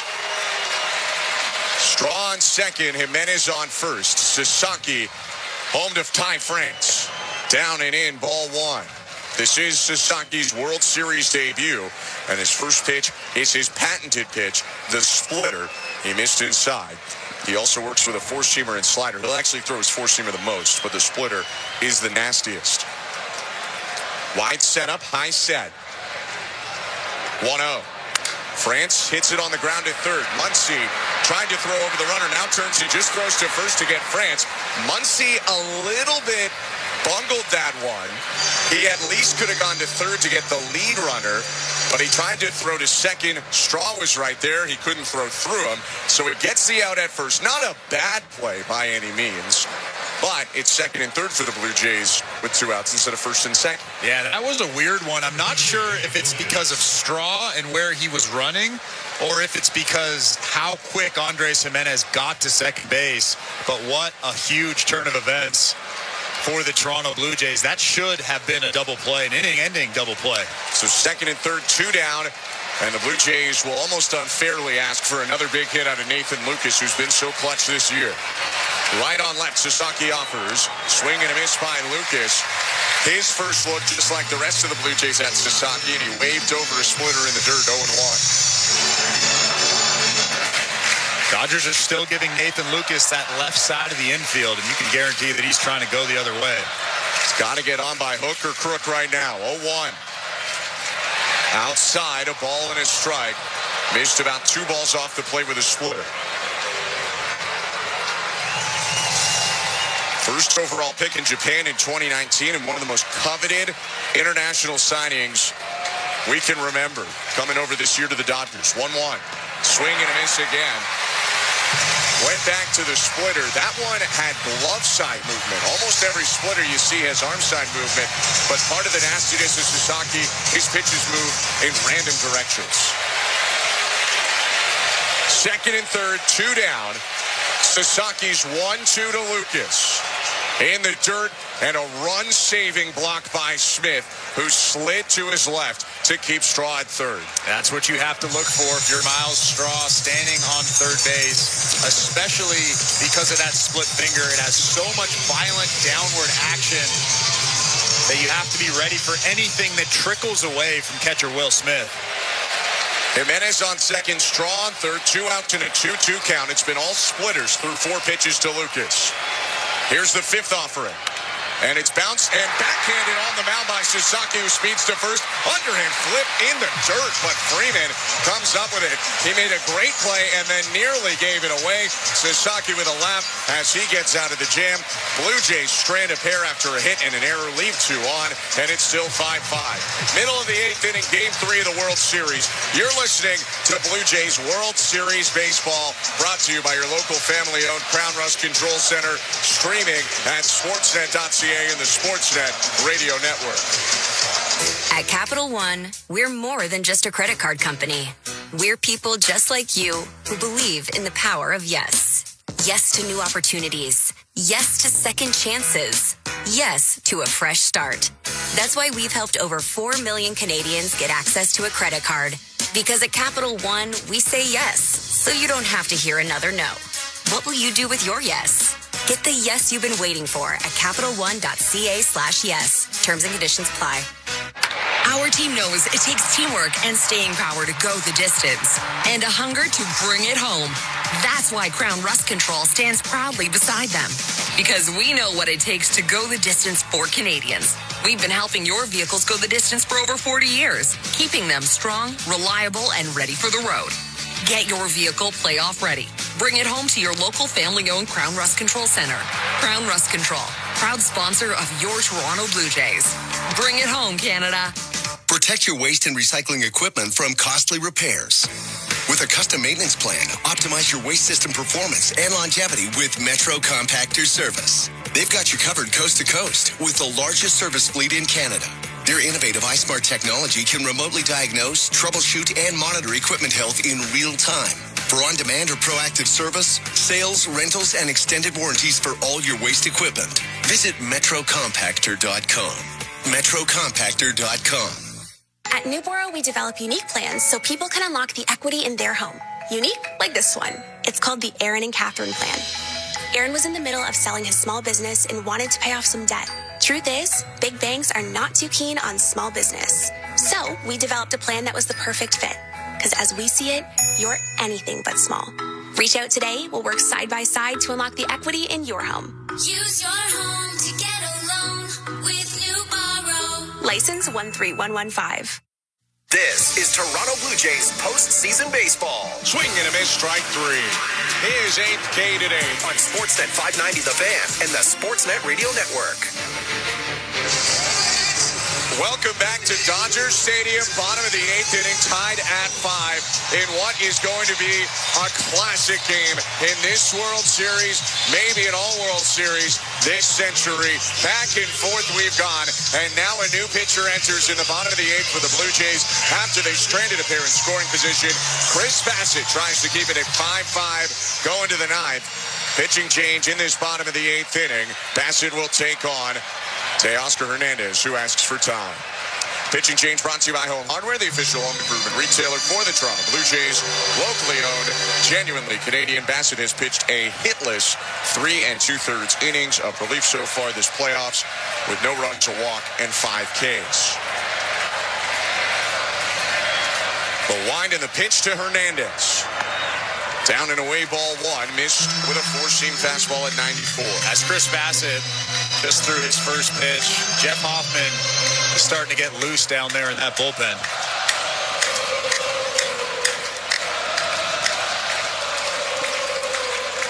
One-0 pitch.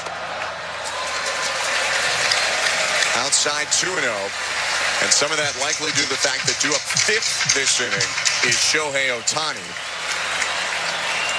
Hernandez is the 6th hitter. Tommy Edman and Kike Hernandez follow him. 2-0 from Bassett. Hit high in the air, medium depth, maybe shallow center. Varsho sprinting forward late, makes the catch in shallow right center. He initially tracked back, but got there in time. And the flyout is the first out of this bottom of the 8th. I think that sinker actually ran in a little bit on the hands of Teoscar Hernandez. Dalton Varsho saw the big swing from Teo, and I think he might have taken a step back initially, then had to sprint in to catch that weak fly ball off the bat of Hernandez. Nevertheless, that's a big first out. Brings up Tommy Edman, the switch hitter, batting left. Playing in on the infield grass is third baseman Ernie Clements, and the offering home. Freezes him with a breaking ball, strike 1. After Miles Straw ran for Addison Barger in the top half of the inning, Straw moves into left field. Lucas will cover Barger in right. 0-1. Lifted to very shallow left. Straw ranging forward, calls for it. Makes the catch off to his left. 2 weak flyouts forced by Chris Bassett. 2 down here quickly in the bottom of the 8th with the bases empty. And another fantastic pitch, well located inside, right on the hands of Edman. Chris Bassett's looking pretty comfortable out there on that mound in a high leverage situation coming out of that bullpen. He's been in a lot of big spots in his career, and he has some experience early in his pro career in the bullpen. Bassett comes set. And I think Alejandro Kirk's having a technology-related issue with the pitch comm. Mark Wegner circles in front of him to check it out.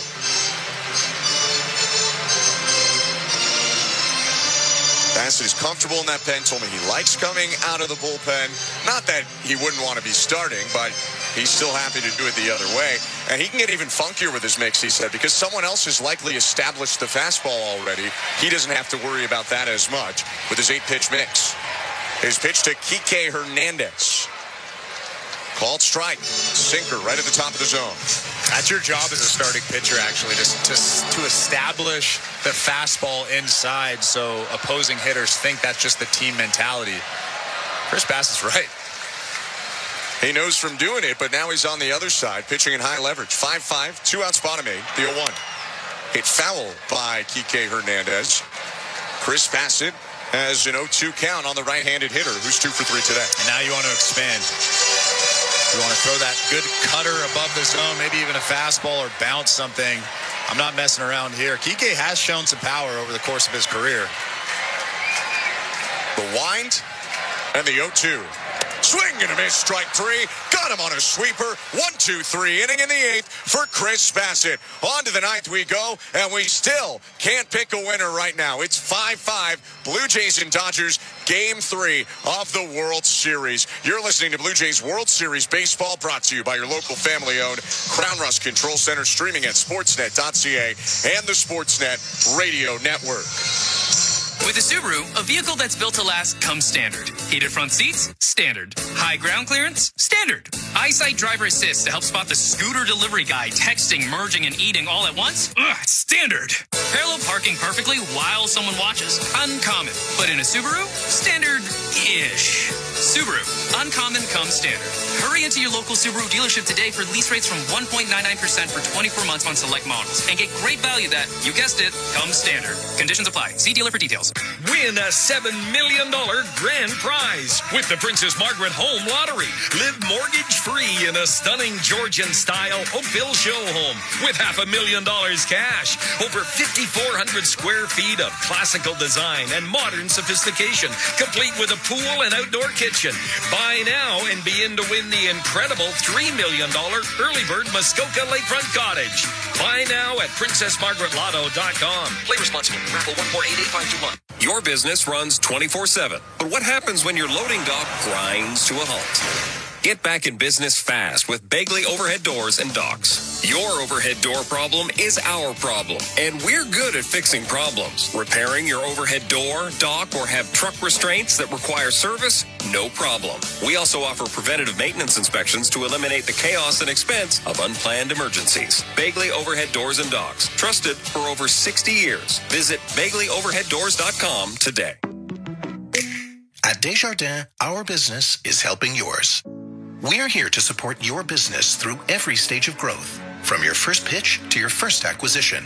Whether it's improving cash flow or exploring investment banking solutions, with Desjardins Business, it's all under one roof. So join the more than 400,000 Canadian entrepreneurs who already count on us and contact Desjardins today. We'd love to talk business. This is Toronto Blue Jays postseason baseball. Vladimir Guerrero Jr. On Sportsnet 590, The Fan, and the Sportsnet Radio Network. It's the 9th inning of Game 3 of the 2025 World Series. And with this series tied at 1-1, Game 3 is tied 5-5. Vladimir Guerrero Jr. leads off the top of the 9th for the Blue Jays against Dodger closer Roki Sasaki. Roki Sasaki was really good in the previous inning. I mean, he just showed off that split finger. It has so much depth to it. Really tough to pick up. A lot of awkward swings from the Blue Jays, but this is a different animal here with Vladimir Guerrero Jr. jumping into that batter's box. Vlad is 1 for 3. He scored twice, also walked. Sasaki hunched over, kicks high, deals home. Vladdy will take low, ball 1. 99 might have grabbed the bottom of the zone, but Guerrero gets a break. I'm Ben Schulman alongside Chris LaRue at Dodger Stadium. 1-0 pitch. Called strike that time. Might have been a hair inside, although probably missed one on the first one, so probably evens out at 1-1. 1-1 pitch. Swing and a high drive, right center, but that's going to die in the gap. Hernandez runs over to make the catch. Teoscar, the Hernandez that secured that one, and there's one out. Just got it in enough at 98 on Vladdy. For the first out, here's Isaiah Kiner-Falefa. Blue Jays have made a couple of subs today. They brought in IKF when they had the lead, which is a move they've done a lot defensively, and they brought in Straw to run for Barger to try and take the lead, so their lineup not quite the same as it started. Pitch to IKF. Inside, ball 1.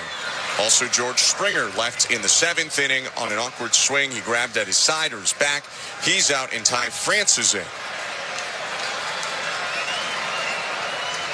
1-0. Up and in again, 2-0. A miss at 99. Will Smith just pushed his mitt down to try and tell Sasaki, calm down. He's throwing above his average in velocity, but missing. 23-year-old's 2-0 pitch to IKF. Check swing, it was high again. Peel to first, no swing, says Alan Porter. 3-0, and you would have to guess IKF's taking all the way here. Yeah, I thought he was taking all the way 2-0 there. Obviously, he wasn't, but yeah, you're taking all the way here for sure.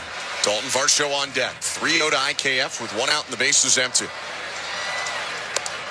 Clearly taken all the way. He takes 99 on the inner third. Strike 1.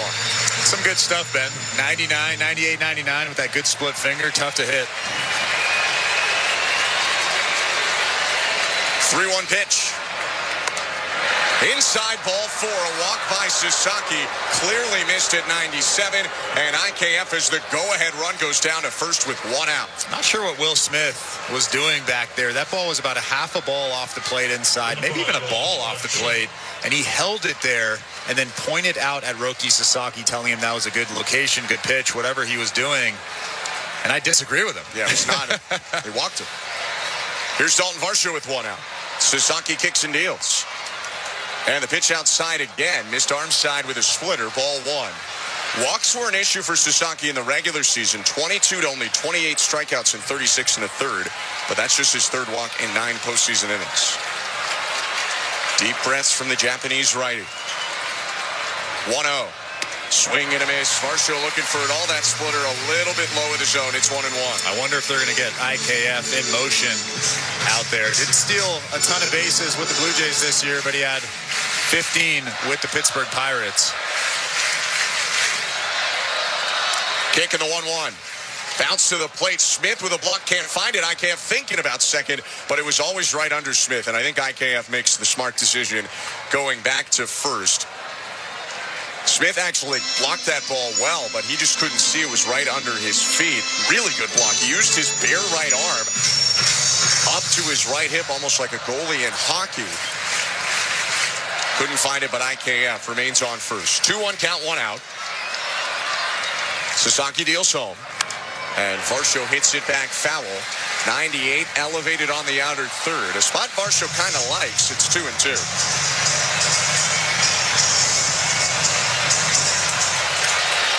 A 1-for-3 day for Dalton Varsho with a walk as well. 5-5 score, top of the ninth. IKF on first, 1 out. The 2-2. Way outside, ball 3. Biggest pitch of the ball game coming up right here. I'm assuming that IKF is going to be put in motion here. It's a full count and 1 out. Mark Budzinski whispers something in IKF's ear, and he takes the lead. 3-2 to Varsho. Hit on a line, off the glove of Freeman, down in shallow right field. IKF makes the turn. Here's the throw from Edmund to third. He's out. I thought Muncy dropped the ball, but the call is out at third.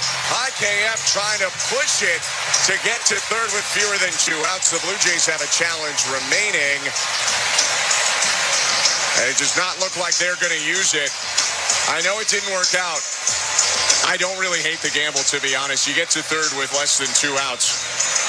You can score the guy, but what do you think? Yeah, I don't hate the gamble at all. That was a really great throw from Tommy Edman. He had to make a perfect throw. He was actually moving away from third base while he made that throw. A perfect throw to Max Muncy at third base. I was more surprised that IKF wasn't in motion on the 3-2 pitch, even though there was only 1 out. Then he gets there easily, of course, although he nearly would have got doubled off. They chant for Roki. I would say that maybe more of a defense chant warranted. Varsho smoked that ball, but it went off the top of Freeman's glove. Freeman getting a piece of it, saved a run. And then Tommy Edman came up with a fantastic play over to third base. A one-time Gold Glover Edman getting the lead runner in IKF. And I think the reason why I was so surprised that IKF wasn't in motion, number one, he's a pretty good base stealer. But number two, you're in a 3-2 count. A hitter's probably likely to be in defense mode and likely to put the bat on the ball, or he's going to walk in that situation. None of those things happened, and IKF gets thrown out at third base. He would have been at third base if he had been in motion. And especially in a tight ball game like this, I think that you kind of take some chances. This is when you start taking some chances, and unfortunately the Blue Jays didn't do that there. So they will hope that Alejandro Kirk can come up with a massive knock. On first is Dalton Varsho. There's 2 outs in the top of the ninth. 5-5's the score. Ohtani's going to hit in the bottom of the ninth. Sasaki to Alejandro Kirk. Inside, ball 1. Sasaki's been all over the place location-wise this inning. And Will Smith is framing balls that he should not be framing. Do you think that hurts his reputation with the home plate ump? Well, I think I'd be annoyed if I was Mark Wagner. 1-0 pitch. Kirk takes in again. A little bit high as well. Smith trying to frame it. I mean, that's not really that close. Every time he frames that pitch, 50,000 people boo Mark Wagner. So, yes, I would be infuriated right now. I might say something. Yeah, I mean, those last 2 weren't even really competitive, to be honest. Hitters count, 2-0. Ball strike. Bottom of the zone with a splitter to get back in the count, 2-1.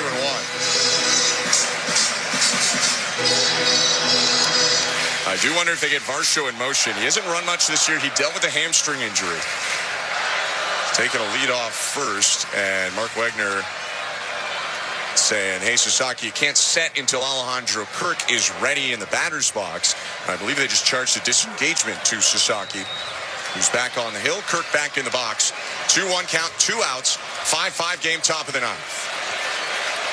Sasaki's pitch. Outside, ball 3. Close miss that time, but it was a miss away, 3-1. Got a decision to make if you're Sasaki. A walk would put the go-ahead run in scoring position. It is Miles Straw on deck, though. Different caliber of hitter than Kirk. 3-1. Down and in, ball 4. Almost hit the back foot of Kirk. Second walk of the inning for Roki Sasaki, and it's first and second with 2 outs. I don't think they were okay with walking Alejandro Kirk there, but once you get to 3-1, you probably do look in the on-deck circle, like you just mentioned. You see Miles Straw. And again, you're not trying to walk him there. You're not pitching around him, but you tell yourself, I'm going to make a good pitch here. I'm going to make him miss-hit something. And if I walk him, it's not the end of the world, especially with 2 outs in the inning.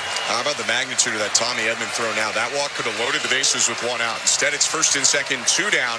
And all Miles Straw needs to do here is poke a ball to the outfield to score Varsho from second. The pitch. Down and in ball 1, and I imagine he's take first right now with the way Sasaki's looked this inning. Yeah, Miles Straw is a big taker. He loves to take pitches. I'm pretty sure he was taking all the way there. It was a really confident take. 28th pitch of the outing for Roki Sasaki. He kicks and fires. And Straw swings and hits it foul. Four-seamer right down the middle. That's the pitch to go after. It's 1-1. Guess I was wrong. Although that pitch, you got to swing at that pitch. Yeah, you got to smoke that ball on the line. He just missed that pitch. 97, but it was bottom middle of the zone. And as the Dodgers churn through a lot of their pen, Clayton Kershaw is up in left field for LA. Sasaki's 1-1. Straw bounces it toward third. Muncy gloves, throws the short way to second, and the Dodgers get out of the inning. Tommy Edman made the catch at second. That's fitting. His awesome throw to third got AKF, changed the inning, and we go to the bottom of the ninth in a 5-5 tie. Pages, Ohtani, Betts for the Dodgers. Jeff Hoffman coming in for the Blue Jays when we come back. Bottom of the ninth next. You're listening to Blue Jays World Series Baseball, brought to you by your local family-owned Crown Rust Control Center, streaming at Sportsnet.ca and the Sportsnet Radio Network. Hey, you. While we've got your ear, let's talk about what's catching everyone's eye. Is it the chipped paint flaking off your garage? Or that squeaky floorboard you always ignore? Don't worry. Help is always within reach at Home Hardware. Turn those side eyes into second looks at the Bring Beauty Tone Home Reno sale. Save 35% on Beauty Tone Pure interior and exterior paint. And save up to 40% on in-stock vinyl and SPC flooring. Earn and redeem Scene Plus points at the Bring Beauty Tone Home Reno sale on now until October 22nd. Only at Home Hardware and Building Centers. Locally owned, genuinely Canadian. Our team knows it takes teamwork and staying power to go the distance, and a hunger to bring it home. That's why Crown Rust Control stands proudly beside them, because we know what it takes to go the distance for Canadians. We've been helping your vehicles go the distance for over 40 years, keeping them strong, reliable, and ready for the road. Get your vehicle playoff ready. Bring it home to your local family-owned Crown Rust Control Center. Crown Rust Control, proud sponsor of your Toronto Blue Jays. Bring it home, Canada. This is Toronto Blue Jays postseason baseball on Sportsnet 590 The Fan and the Sportsnet Radio Network. Welcome back to Blue Jays Baseball. Show Adley with you. The Blue Jays and Dodgers tied at 5 as we head to the bottom of the ninth inning at Dodgers Stadium. Don't forget, we do have Jays Talk tonight. Jeff Blair and Kevin Barker have the postgame show. Jeff is here at Baseball Control with me. They will take your calls and texts. Blair will throw out the numbers for you to call after the final out. You can text them as well, 590-590. Name and location. The People's Text line always open. Standard data and messaging rates may apply. Blue Jays Baseball brought to you by Crown Rust Protection. It's the bottom of the ninth at Dodgers Stadium with the call on the Sportsnet Radio Network. Here's Ben Schulman and Chris LaRue. Thank you very much, Joe. The Blue Jays are trying to put this classic World Series game into extras. 5-5, bottom of the ninth. Blue Jays make a pitching change brought to you by Home Hardware, the official home improvement retailer for the Toronto Blue Jays. Locally owned, genuinely Canadian. Jeff Hoffman, their closer, is on. He will make his 8th appearance of the postseason. Of course, his biggest one to date, and it's up against Pages, Ohtani, and Betts, 9-1-2. In the Dodger order. You have to get Andy Pages here, especially with Shohei Ohtani standing on deck. That makes your life a lot easier. If Pages somehow gets on first base, then you have to pitch to Shohei Ohtani. You do not want to do that. You have to get Pages here, and it starts with strike one. In 8 innings of one-run ball this postseason, Hoffman's punched out 13 and walked 3. He's got a 1.13 ERA. He's pitched to Pages. Called strike, starts him off with 96 on the inner third. Came right after him to get ahead 0-1. No pitcher in the postseason has gotten more swing and miss than Jeff Hoffman on a percentage basis. Here's his 0-1. And it's a grounder foul, and he's ahead 0-2. Back to the fastball. Yeah, now you can get out of the strike zone with a slider, a split finger here. Maybe even elevate with that fastball, but you don't want to throw something in the zone. Pages asks for time, adjusts his batting gloves and his elbow guard on his lead left arm. Looks to third, but Dino Ebel's got no signs for him. His job is to get on in front of Ohtani in this 5-5 game. Infield shift toward third. No doubles from Clement down the line. 0-2. Fouled off, just barely touched by Pages. The slider was outside, but he tipped it back into the back netting. Might have been a little bit more elevated than they wanted. They probably wanted it down and away. That was more middle and away. This has been a great game of baseball. Fitting that it comes down to the last inning. 5-5 score. No outs, bottom 9. The 0-2. Fouled away again. That's where you want this slider ankle high, and credit to Pages. He one-handed it back into the screen.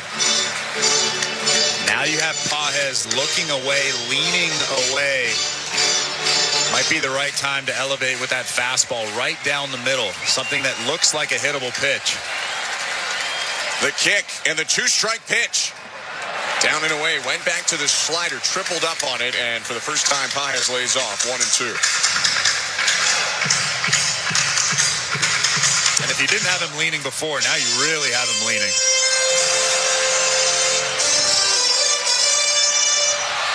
Five runs on 11 hits for the Blue Jays. 5 runs, 10 hits, 2 errors for the Dodgers as we start bottom 9. 1-2 pitch. Went up and in with a fastball, and Pages checked his swing to make it 2-2. It's too bad that Pages didn't offer at that pitch. That's perfectly located just out of the strike zone. Kirk doing a good job framing that pitch as well. 2-2. On the ground at third. Backhanded Clement, foul ball. Ernie slings to first, but it doesn't matter. It's actually picked by the first base ump, Alan Porter. Nice barehand play by him. He'll give it to Vladdy, who tosses it into the seats. That was nowhere near Vladimir Guerrero Jr. at first base. That was about 20 feet away. Ernie knew it was foul. That time it was a slider in the zone at the knees. 2-2 count. Got to get Pages. Ohtani on deck. Bottom of the 9th. The pitch. On the ground, foul again. Credit to Pages here. If you're the Dodgers, this is exactly the type of at-bat you want before Ohtani. Another good fastball there. They've gone up and in with the fastball. That one was down, not as in, but it was still perfectly located at the bottom part of that strike zone. You can throw anything you want here now that you've shown that you can locate. Kick in the pitch. Down and away, ball 3.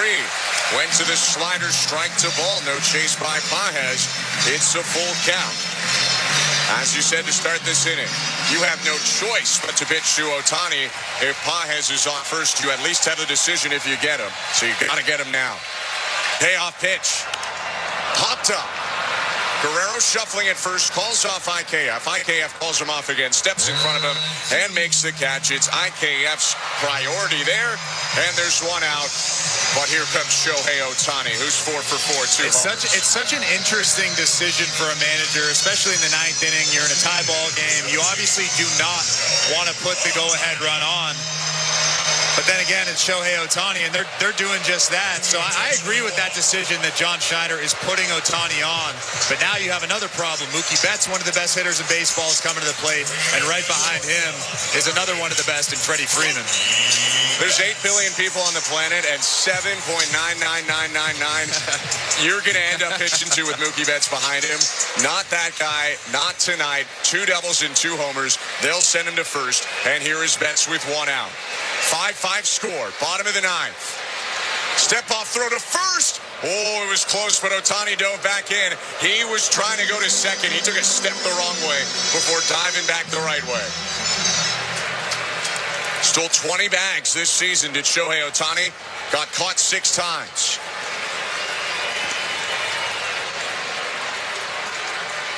Hoffman to home. There goes Ohtani from first. Pitches a ball, throw to second.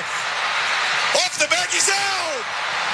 Ohtani got there in time, but fell off the bag. IKF kept the tag, and the gamble by the Dodgers burns them. I think the Dodgers are thinking about taking a look at this. They're going to ask for it. You got one challenge left, bottom of the 9th. You may as well use it. We're getting a second look.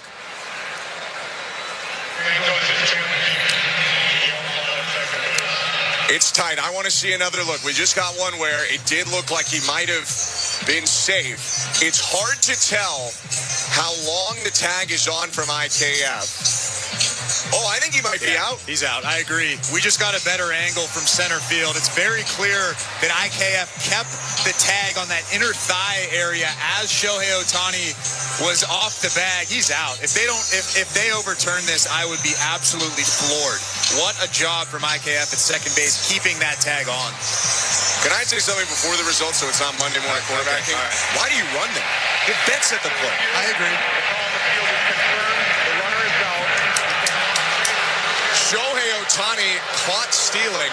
I know if you put him on second, they probably basically win the game. But you got Betts and Freeman. And he was thrown out by quite a bit. It wasn't that close at second base. He just slid in really, really well. Alejandro Kirk threw a seed down to second base, and the ball beat him by quite a bit. Well, maybe not by that much, but it was still a really, really close play. Like you said, a little bit of a questionable call there from Dave Roberts. I just put my faith in Betts and Freeman. Call confirmed, so he is out. 1-0 count, 2 out, space is empty.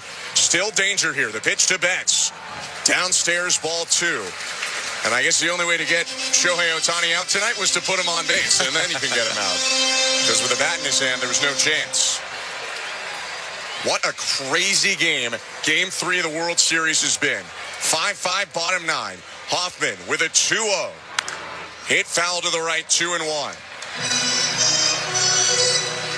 Peering down into the Dodger pen. You don't want to get ahead of things, but there is still action, but it's no longer Clayton Kershaw. A righty is up. I believe that's Emmett Sheehan, but I don't know for sure. Blue Jay pen empty. Hoffman 13 pitches into the 9th. His 2-1. Lifted high down the right field line. Moving forward, Lucas. Moving back, Guerrero. Lucas into foul territory to make the catch. And this game isn't ending yet. On to the 10th we go. 5-5 score. Game 3 of the World Series. Don't go anywhere. You're listening to Blue Jays World Series Baseball, brought to you by your local family-owned Crown Rust Control Center, streaming on the Sportsnet app and the Sportsnet Radio Network. At Capital One, we're more than just a credit card company. We're people just like you who believe in the power of yes. Yes to new opportunities. Yes to second chances. Yes to a fresh start. That's why we've helped over 4 million Canadians get access to a credit card. Because at Capital One, we say yes, so you don't have to hear another no. What will you do with your yes? Get the yes you've been waiting for at CapitalOne.ca/yes. Terms and conditions apply. Protect your waste and recycling equipment from costly repairs. With a custom maintenance plan, optimize your waste system performance and longevity with Metro Compactor Service. They've got you covered coast to coast with the largest service fleet in Canada. Their innovative iSmart technology can remotely diagnose, troubleshoot, and monitor equipment health in real time. For on-demand or proactive service, sales, rentals, and extended warranties for all your waste equipment, visit metrocompactor.com. metrocompactor.com. This is Toronto Blue Jays postseason baseball. The Blue Jays beat baseball's best team on Sportsnet 590 The Fan and the Sportsnet Radio Network. Welcome back to Blue Jays Baseball. Show Ali with you. The Blue Jays and Dodgers still tied at 5 as we head to the top of the 10th inning at Dodger Stadium. Extras in California. Quick check of the St. Louis Bar and Grill out-of-town scoreboard. The Raptors losing to the Spurs 121-103. They are now 1-3 on the season. They'll play the Rockets on Wednesday night at Scotiabank Arena in Toronto. That game will be available at sportsnet.ca/590. But, of course, the network has Game 5 of the World Series. Blue Jays baseball brought to you by Crown Rust Protection. It's been a crazy game at Dodger Stadium in California. Well, we're going to get a little bit more. The top of the 10th inning at Dodger Stadium in Chavez Ravine with the call on the Sportsnet Radio Network. Here's Ben Schulman and Chris LaRue.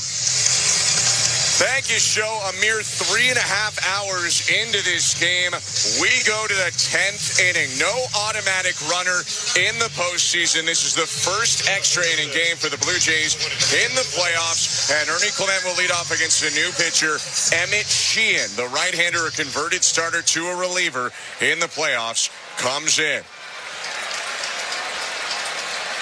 5th appearance for the righty, who works from the first base side. His wind and pitch. Swing and a miss, strike 1. Pitching change is brought to you by Home Hardware, the official home improvement retailer for the Toronto Blue Jays, locally owned, genuinely Canadian. Clement 1 for 4. Sheehan's pitch. Popped up.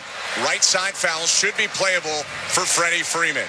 Toward the Blue Jay dugout, steps onto the side. Morningtrek makes the catch, and Sheehan in 2 pitches has his first out. Coming into the ball game, Emmett Sheehan's stats, his postseason stats, have not been good. A 17.18 ERA. He gave up 3 runs in just a third of an inning in his lone World Series outing. But he's got good stuff. If he makes his pitch, if he locates his pitches, he'll get guys out. Came in game 1 and surrendered those runs. Here's Andres Jimenez with 1 out and the bases empty. Muncy in at third. Sheehan, the Staten Island native, kicks and deals. Swing and a miss. Pulled the string on Jimenez with a good change. Pump of the mid out by catcher Will Smith. 0-1. Sheehan works with a high 90s four-seamer, slider, change, and curve. A 25-year-old in his second season. Here's 0-1 to Andres Jimenez. And he hit him. No, pardon me, inside. Almost got him. 1 ball, 1 strike. That did sound like he hit him. It was a weird sound. It must have hit an awkward part of the mid of Smith. 1-1. Jimenez, a bit of a magnet, a one-time Major League leader in hit by pitches in his time in Cleveland. The wind in the 1-1. Swing and a miss. It's a really nasty changeup, almost more like a splitter thrown with a changeup grip. It's 1-2. Yeah, tons of dropping action, that tumbling action that you normally see on a split finger. Both teams have led in this game. Dodgers were up 2-0, then the Blue Jays 4-2, then the Blue Jays 5-4, and now it's 5-5 in the 10th. 1 out, bases empty, and Sheehan into the wind. His 1-2. Swing and a miss, strike 3. Got Jimenez to chase 97 upstairs, a foul tip, and there are 2 outs as the top of the order comes up. It's Ty France. That was a really tough sequence from Sheehan. The numbers are elevated, but when you look at the scouting report, you probably wonder, how does this guy have a 17.18 ERA in the playoffs? I mean, like I said, if he makes his pitches, he'll get guys out, and he did it right there to Andres Jimenez. Ty France trying to keep the top of the 10th going. Pitch from Sheehan. High ball 1. We look ahead to the bottom of the 10th. That Blue Jay pen is empty. They're going to give that to Jeff Hoffman again, and it'll be Freeman, Smith, and Muncy. 1-0 to France. Swing and a liner, shallow left, sinking and down for a base hit. Kike Hernandez was playing deep, no doubles, and Ty France dunks it in front of him. He represents the go-ahead run. And the Blue Jays will bring Davis Schneider off the bench quicker than France, but that means only 1 player remaining in their bench in Davis Schneider. Or pardon me, Tyler Heineman. Schneider is running at first. I mean, this is a smart play. Obviously, like I said in the previous inning, when you get into these extra inning affairs, that's when you make the fun decisions, the aggressive decisions, and bringing Davis Schneider into this ballgame, I think, is a no-brainer for a 10th inning ballgame in the World Series. Nathan Lucas is up now. They don't need him to knock in the runner on first in Schneider. Just pass the baton to Vladdy behind him. 5-5 with a runner on first, 2 outs top of the 10th. Sheehan from the stretch. Look at first and the pitch. Swing and a liner, hooking toward right field. It's down for a base hit, rolling into the wall. Schneider around second. He gets the wave around third. Relay throw to the plate. In time to get him.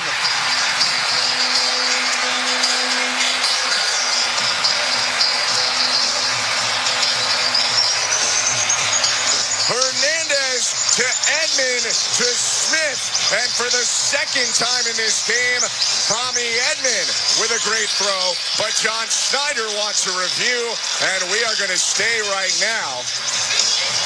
Not sure if they are going to review the tag or blocking the plate. You're not supposed to stand in front of home when you receive the ball. And I think Will Smith might have been in the lane. I think that's what they're looking at here. Everyone's left the field, but this inning's not over yet. Challenging the all calls to plate and also blocking of the plate. So you can challenge 2 at once. They're going to challenge the call at the plate, which was obviously out. But the blocking the plate rule is nuanced and frankly a bit weird. And you're not really supposed to stand in front of home. I want another look. Nothing definitive yet. But I think that Smith might have had a foot in front of home before he had the baseball, which would not be allowed if that's the case. I am wondering, though, if the throw took him. No, the throw didn't take him into home plate, and he drops the knee. He blocks the plate. There's really no lane for Davis Schneider to slide in and touch home plate. I mean, with that being said, I don't know how New York is going to react to this. Yeah, it's not blatant, I'll be honest. After review, the call of out is confirmed. Also, the call of blocking. They've confirmed both calls. So that will be it for the top of the 10th. The Blue Jays come so close to scoring, but another great throw by Edman. A really good relay overall by the Dodgers, and the Lucas double does not end up breaking the tie. The score is 5-5. We're going to the bottom of the 10th. You're listening to Blue Jays Baseball, brought to you by your local family-owned Crown Rust Control Center, streaming at sportsnet.ca and the Sportsnet Radio Network. Hey, you. While we've got your ear, let's talk about what's catching everyone's eye. Is it the chipped paint flaking off your garage? Or that squeaky floorboard you always ignore? Don't worry. Help is always within reach at Home Hardware. Turn those side eyes into second looks at the Bring Beauty Tone Home Reno sale. Save 35% on Beauty Tone Pure interior and exterior paint. And save up to 40% on in-stock vinyl and SPC flooring. Earn and redeem Scene Plus points at the Bring Beauty Tone Home Reno sale on now until October 22nd. Only at Home Hardware and Building Centers. Locally owned, genuinely Canadian.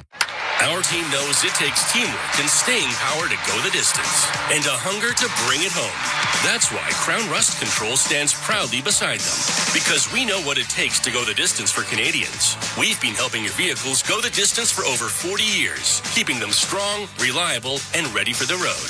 Get your vehicle playoff ready. Bring it home to your local family-owned Crown Rust Control Center. Crown Rust Control, proud sponsor of your Toronto Blue Jays. Bring it home, Canada. Hey, this is Chris Bassett. This is Toronto Blue Jays postseason baseball on the Sportsnet Radio Network. Welcome back to Blue Jays Baseball. Show Alley with you at Baseball Control in our downtown Toronto studios. The Blue Jays and Dodgers still tied at 5 as we head to the bottom of the 10th inning at Dodgers Stadium. Extras continuing on the West Coast. Don't forget, we do have Jays Talk this evening. Jeff Blair and Kevin Barker have the postgame show. They will take your calls and texts. Blair will throw out the numbers for you to call after the final out. You can text them as well. 590-590, name and location. The People's Text Line's always open. Lots to text and call about tonight. Win or lose, standard data and messaging rates may apply. Blue Jays Baseball brought to you by Crown Rust Protection. It's the bottom of the 10th inning at Dodger Stadium with the call on the Sportsnet Radio Network. Here's Ben Schulman and Chris LaRue. Thank you very much, Joe. A great relay by the Dodgers. Hernandez to Edman to Smith to get Davis Schneider trying to score from first on a Nathan Lucas double. And we go to the bottom of the 10th, still tied. Freddie Freeman against Jeff Hoffman to lead off the inning. We discussed this in the break. Both of us felt like it was a fine decision, and the Dodgers just came up with a big play. Might have to wait to talk about that, though, with Freddie Freeman up right now and his chance to end the game. The pitch, outside, ball one. I guess to quickly break it down, likely if they hold him, Dodgers walk flat. It's bases loaded, 2 outs, and it's IKF up there. Instead, they take the gamble of sending Davis, seeing if there's 2 perfect throws, and there was. 1-0 pitch hit back foul by Freeman. It's 1-1. I like the aggressive move from third base coach Carlos Fablis. You're banking either on a bad throw or just a botched catch from catcher Will Smith, and neither one of those things happened, and unfortunately Davis Schneider's out at home plate. 1-1. Freeman takes. It's outside with a fastball, 2-1. I mean, it was as good as it gets from Tommy Edman, who's made 2 probably game-saving plays so far for the Dodgers defensively. 2-1 pitch. Freeman rips and misses. 95 right over the plate. Come and get it. And Freeman whiffed 2-2. Yeah, Freddie Freeman was behind that fastball. That tells me that he's looking something softer. Hoffman's second inning of work. He deals a 2-2. High and outside, ball 3. In the first World Series game at Dodger Stadium last year, Freddie Freeman hit a walk-off grand slam to beat the Yankees. Tonight he's 1 for 2, a single and 2 walks. Payoff pitch. Lifted high, foul third. Clement onto the side warning track, pulls up, makes the grab, 1 out. What a gutsy pitch from Hoffman.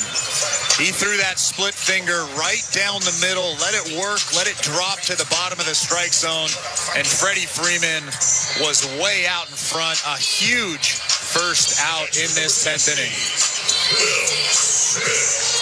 And yet with this lineup, hardly out of the woods because Will Smith is up now. And he can end a game in one swing, as can Max Muncy behind him.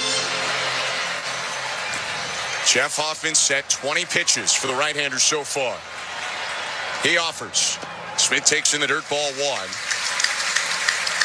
Braden Fisher is throwing in the bullpen in right field for the Blue Jays. No one up in the pen in left, so that probably signals Emmett Sheehan would stay in should we have an 11th inning.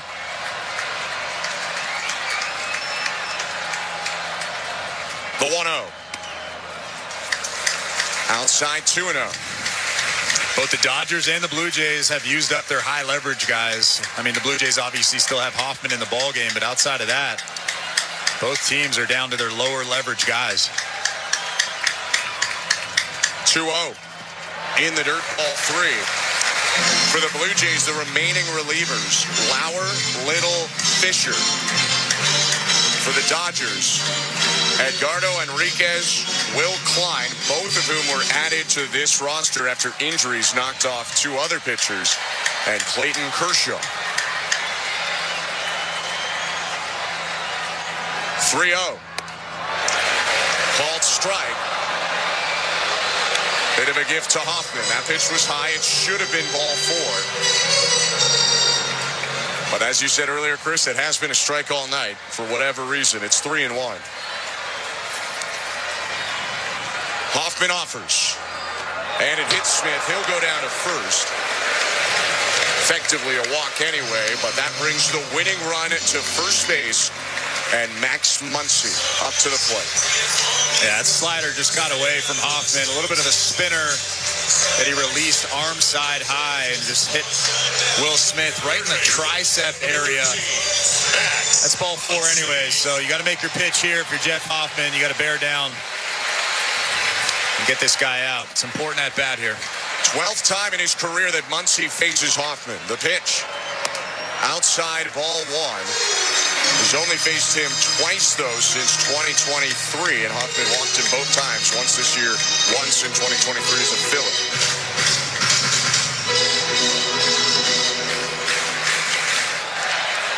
One out, runner on first. 5-5 game, bottom of the 10th in game 3 of the World Series. The 1-0. Called strike, outside edge with a splitter, floated a little, but landed in a good spot. 1-1.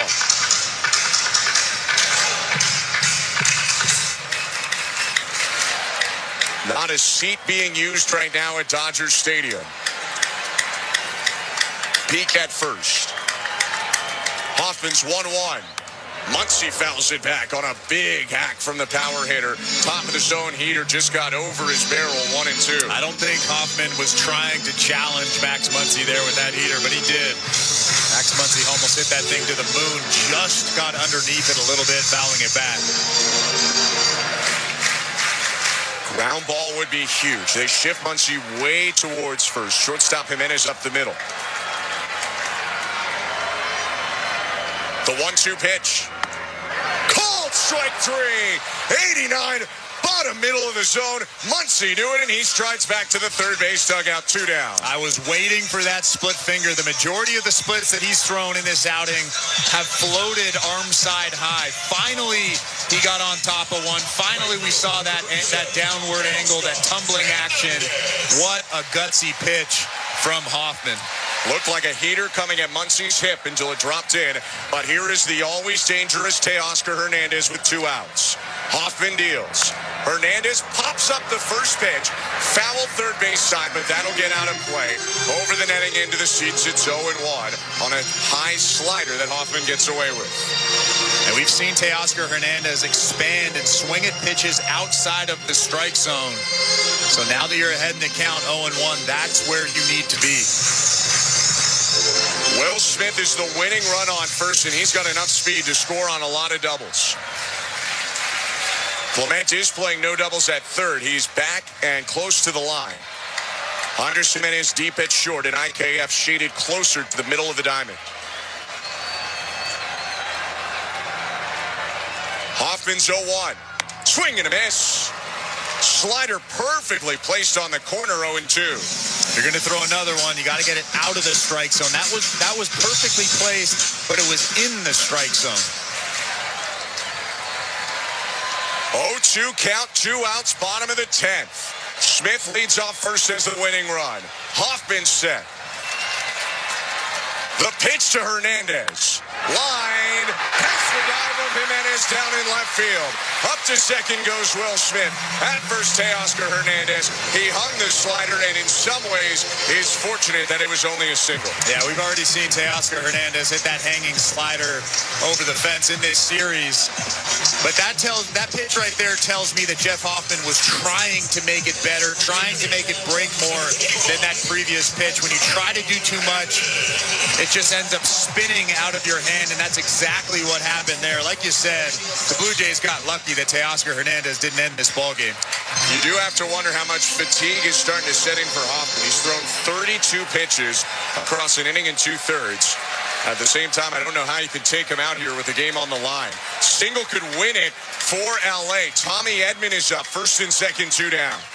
Hoffman with a peek at second at Smith, and the pitch to Edman. Hit off the fist, a pop up to first. Vladdy underneath it, makes the grab. We go to the 11th.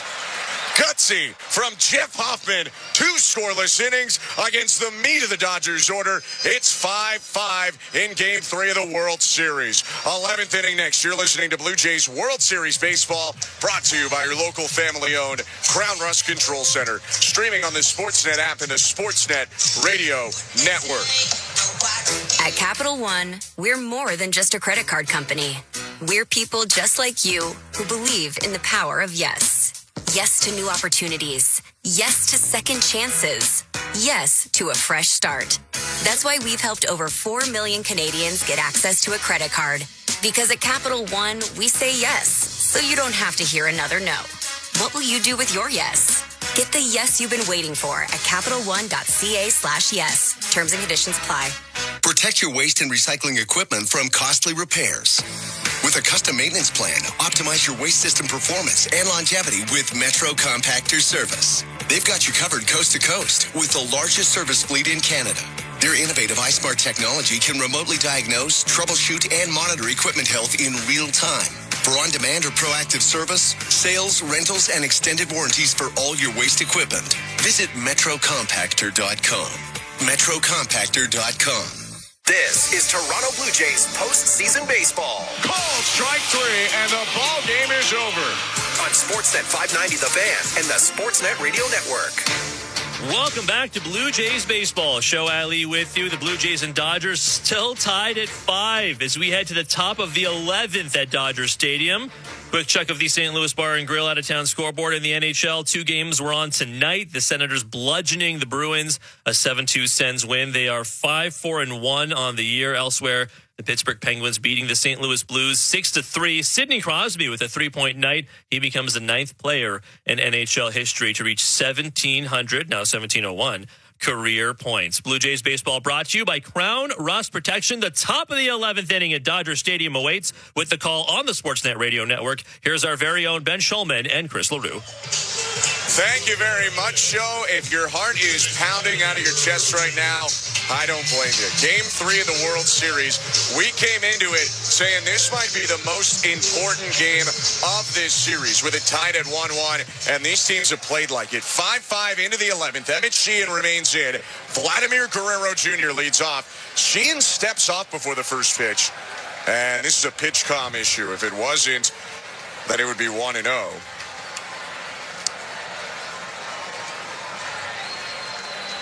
And now Will Smith is going to go over to the dugout.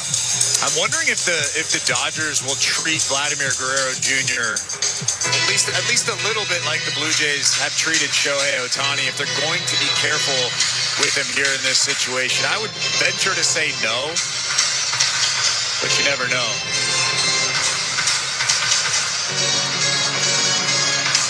I would imagine, though, if Vladimir Guerrero Jr. gets to first base, that IKF will be bunting. Yeah. I mean, in this game, no one scored since the 7th. Bo Bichette gave the Blue Jays the lead in the 7th with an RBI single. That's when they lifted him for IKF for defense and running. But then Shohei Ohtani obviously comes back with a homer. And so it's been 5-5 ever since. We're in the 11th now. Vlad is 1 for 4. The pitch. Called strike. Curve right on the edge. 0-1. Second inning of work for Sheehan, whose defense bailed him out in the 10th. 0-1. Outside 1-1. If you somehow weren't with us in that 10th inning, runner on first, 2 down. Nathan Lucas roped to double to right, but a great relay. Teoscar Hernandez to Tommy Edman to Will Smith got Davis Schneider at the plate to keep it tied. Sheehan's 1-1. Vladdy swings and drives it. Center field, but he got under it. It's a high fly ball caught by Pages, and there's 1 out. I think he might have got that off the end of the bat just a little bit. Vladimir Guerrero Jr.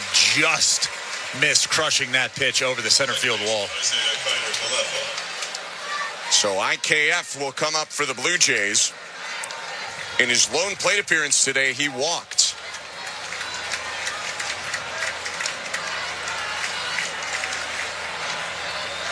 The pitch to IKF. Inside ball 1.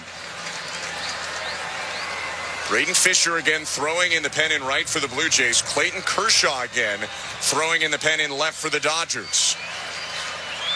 Sheehan's 1-0. Called strike, 96 on the outside corner, bottom of the zone. Blue Jays have Lauer, Little, Fisher available. Dodgers have Enriquez, Klein, and Kershaw. 1-1. Bounce back to the mound, backhanded by Sheehan. Hill underhand flip to first, and there are 2 outs.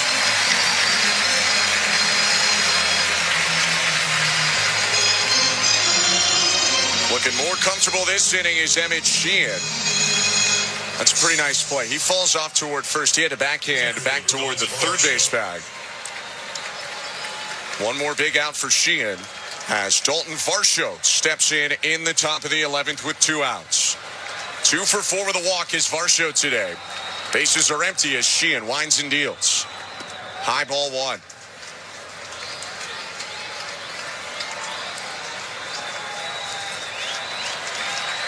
"20 homers in 71 games this year for Varsho. He can go deep at any time. 1-0 pitch. Grounded foul. Out in front of that slider. He pounded it into the ground right side. 1-1.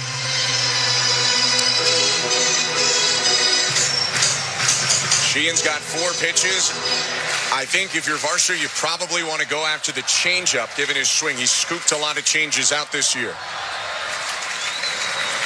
1-1. Called strike. I mean, just a terrible call. To continue a brutal night for Mark Webber. Especially in this moment, in the 11th inning of a tie ball game. That's a big pitch. That changes the at-bat. Not to even mention the run he took off the board in the top of the second. 1-2 count now because of that missed call by Wegner. 2 outs and the bases empty. And the pitch. Swing and a miss, strike 3. On to the bottom of the 11th we go. Emmett Sheehan retires the Blue Jays in order. 5-5 is the score. You're listening to Blue Jays Baseball, brought to you by your local family-owned Crown Rust Control Center, streaming at sportsnet.ca and the Sportsnet Radio Network. Hey you, while we've got your ear, let's talk about what's catching everyone's eye. Is it the chipped paint flaking off your garage? Or that squeaky floorboard you always ignore?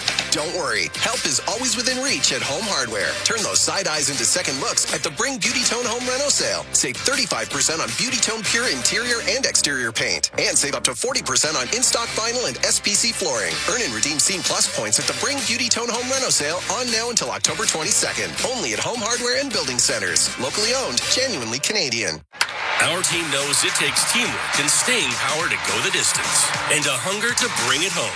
That's why Crown Rust Control stands proudly beside them, because we know what it takes to go the distance for Canadians. We've been helping your vehicles go the distance for over 40 years, keeping them strong, reliable, and ready for the road. Get your vehicle playoff ready. Bring it home to your local family-owned Crown Rust Control Center. Crown Rust Control, proud sponsor of your Toronto Blue Jays. Bring it home, Canada. Hola, soy Vladimir Guerrero Jr. This is Toronto Blue Jays postseason baseball. En la radio de Sportsnet. Welcome back to Blue Jays Baseball. Show Adley with you at Baseball Control in our downtown Toronto studios. The Jays and Dodgers still tied at 5 as we head to the bottom of the 11th at Dodger Stadium. Don't forget, we do have Jays Talk this evening. Jeff Blair and Kevin Barker have the post-game show. They will take your calls and texts.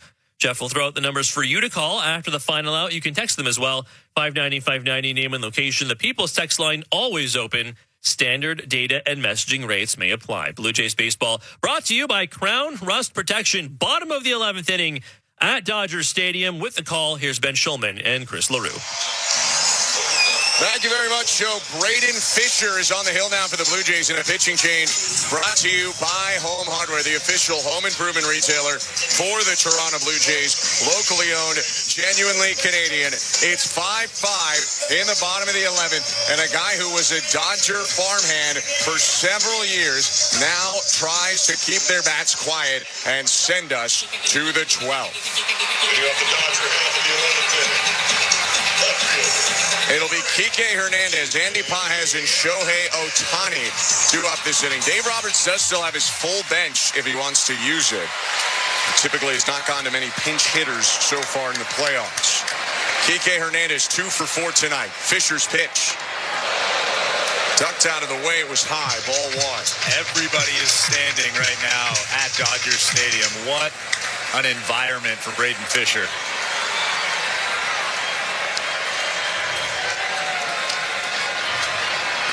A rookie thrust into this spot because of the time in the game. Often went 2 innings and threw over 30 pitches. 1-0. In the dirt, 2-0. Have to throw a strike here. If you're Braden Fisher, you have Andy Pages on deck, and then Shohei Ohtani is waiting in the wings. This is a very important pitch coming up for Fisher. He's set at the belt. And the 2-0. Outside, 3-0. Just missed with a slider. Curve slider, 4-seam cutter. Has not thrown the fastball yet. Hernandez will be taken all the way. 3-0. Called strike. Kike Hernandez turns out of the way, but the slider hits the inside edge. 3-1. Pete Walker's actually on the phone down there in that dugout. I'm wondering if they're thinking about getting Eric Lauer up in this situation. It's only Lauer and Little left. 3-1. Swing and a miss. Slider top of the zone. Hernandez ripped through it, trying to end the game. It's 3-2. He's really staying away from that fastball here, to Kike Hernandez.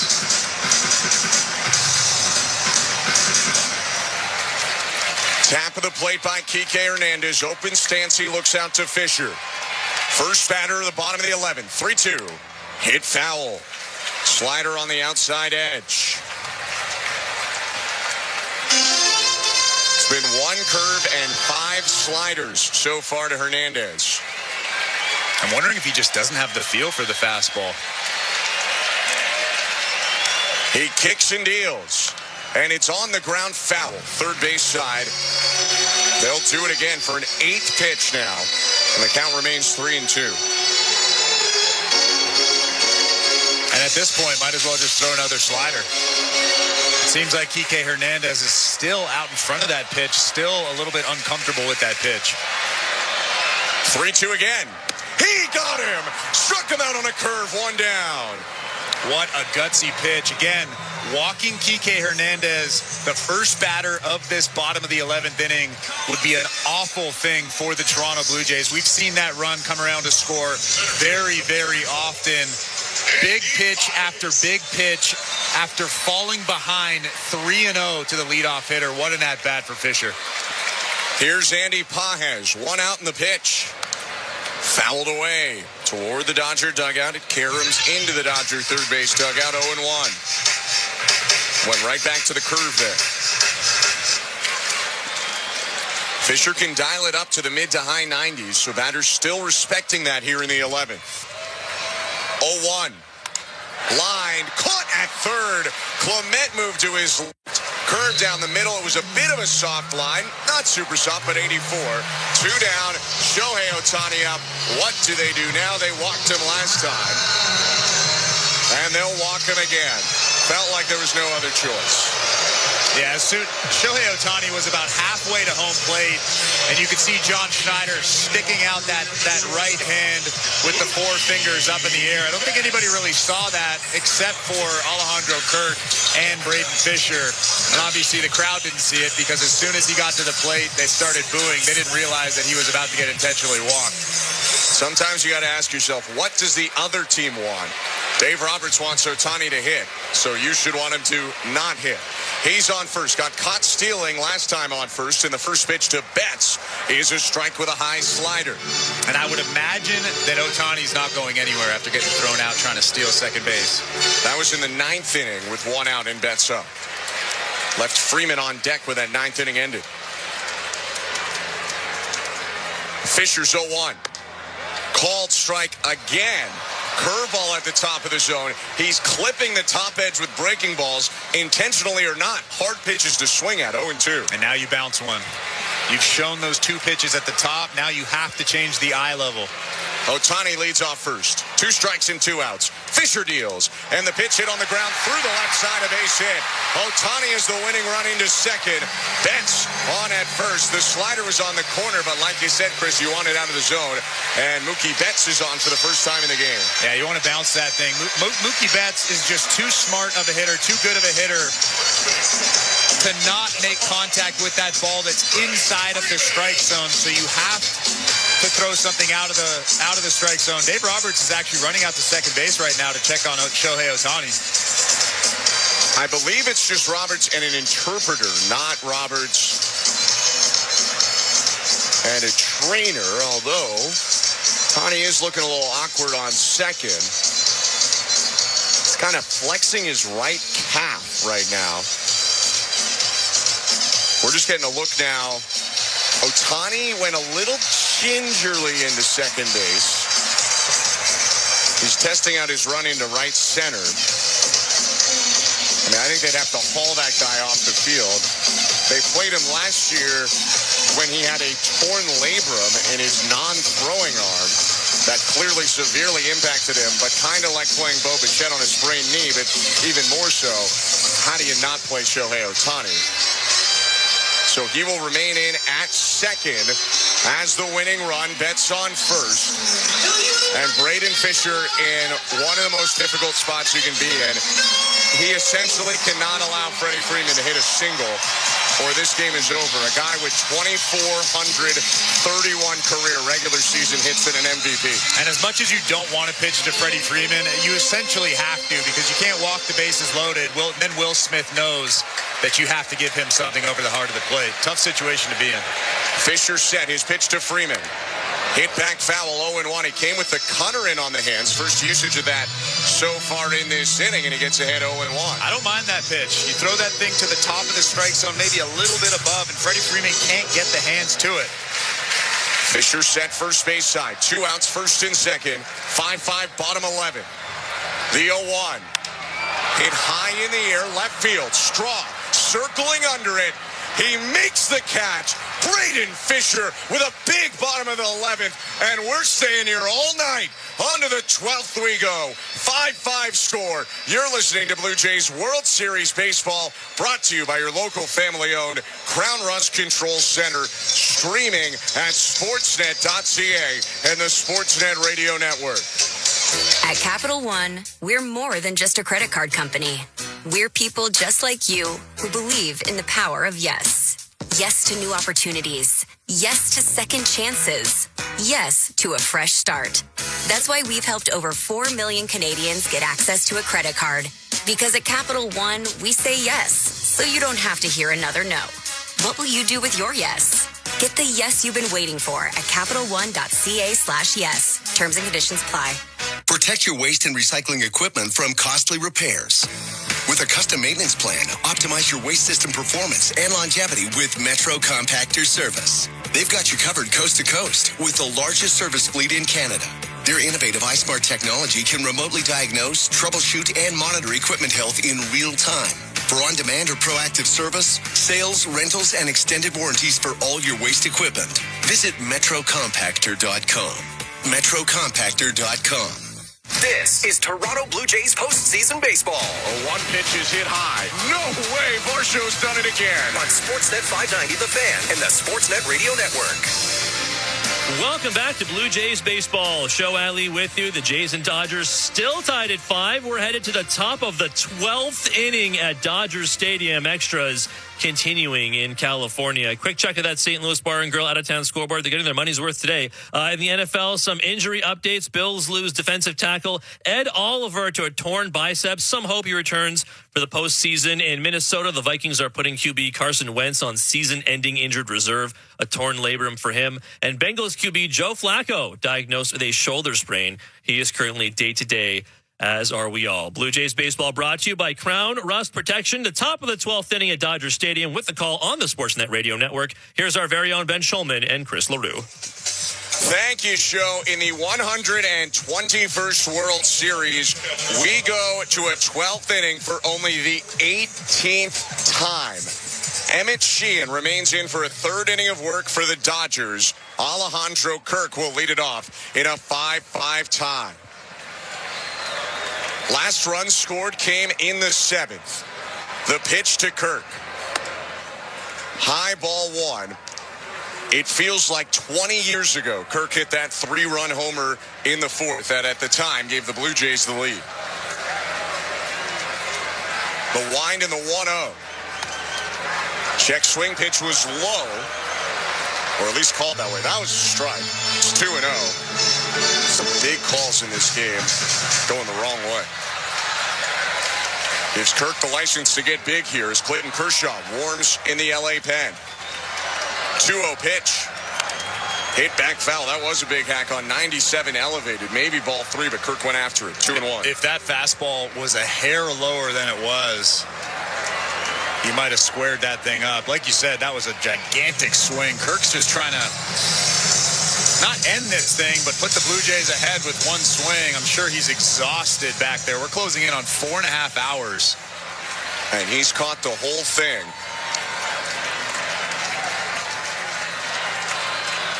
Sheehan swinging back and forth. Brings the glove up into the wind. 2-1 pitch. Inside ball 3. And now you have to be really, really patient. You need to get the leadoff hitter on here in the 12th inning. Tyler Heineman has grabbed a helmet in the Blue Jays' first base dugout. In the case Kirk reaches, he might run for it. The 3-1. Outside ball 4. Leadoff walk by Sheehan. So John Schneider has a decision to make here. Does he bunt with Miles Straw and potentially move Alejandro Kirk to second base, or does he bunt with Miles Straw and get Tyler Heineman to second base? The difference is huge because Alejandro Kirk is not scoring on a single to the outfield. Tyler Heineman is scoring. I'm sure Miles Straw is going to be trying to bunt here, getting him to second base with 1 out. Heineman is in to run for Kirk. The only 2 Blue Jays that have not been used yet on the whole roster are Lauer and Little. Springer left for injury. Everyone else is substitution for defense or running or both. And Max Muncy is playing a bit in here. Anything other than a bunt would be pretty shocking with Straw up at the plate and the go-ahead run on first in the top of the 12th. Sheehan from the stretch. Muncy creeping forward. The kick at an early square. Straw pulls it back, takes a strike. 96 on the outside edge, 0-1. That's a tough take. That's the pitch you're looking for if you're trying to bunt that ball to the right side of the infield. A fastball that's about knee-high, down and away. All you got to do is stick the bat out, and you get that sac bunt down. You get it to the right side. Freeman's right-handed. Hard for him to get a throw to second. 0-1. Early square again in the bunt. Foul. And now you have a tricky decision as it's 0-2. What do you want to do? Do you let Straw swing away, or do you bunt with 2 strikes, risking a strikeout? I would imagine that you're allowing him to swing away. Forcing a guy to square around with 2 strikes, especially against a guy like Sheehan, who's got really good stuff, it's just tough to expect him to get the bunt down. I'm swinging away here if I'm John Schneider. Heineman on first. Straw at the plate, no outs in an 0-2 count. Sheehan deals. Straw squares, pulls it back, pitch in the dirt, and Will Smith with a heck of a block. One of a number of blocks he's made today. That one was actually picked by his mitt on the backhand side, keeping Heineman at first, 1-2. I'm actually pretty surprised that they chose to sack bunt again there, or at least try to sack bunt again here. I'm assuming that they'll do the same thing here. Putting a lot of faith in Straw with 2 strikes. The 1-2, he squares. And he bunts toward first. It's caught by Freeman, but he can't make the throw back. Heineman was far off the bag, but he makes it back with a head-first dive. And there's 1 out. I mean, you get the bunt in play, so the 2-strike bunt attempt doesn't really hurt you. Just the fact he popped up the bunt is what hurts you, as Freddie Freeman came in to catch it, but it wasn't like he bunted it foul for a strikeout. I'm surprised Freddie Freeman didn't turn around and throw that ball. I know he was in the air when he was trying to throw the baseball or thinking about throwing the baseball, but they had Tyler Heineman out at first base. Heineman takes his lead, winning run, or pardon me, go-ahead run in this game. He's on first with 1 out in the top of the 12th. The pitch to Ernie Clement. Heater right there, strike 1, 96 over the middle. The right side of the infield is wide open right now. Ernie Clement has tried to go the other way a couple of times tonight already. Clement is the first guy to see Sheehan twice. He's gone through the order on only 28 pitches, now 29 after his first pitch to Clement. Here's the 0-1. Pop back foul, 0-2. It's a 4-seamer upper middle of the zone. Clement was under it.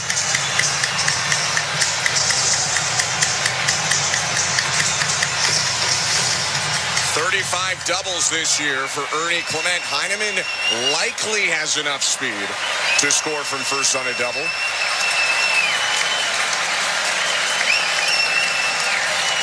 Sheehan's 0-2.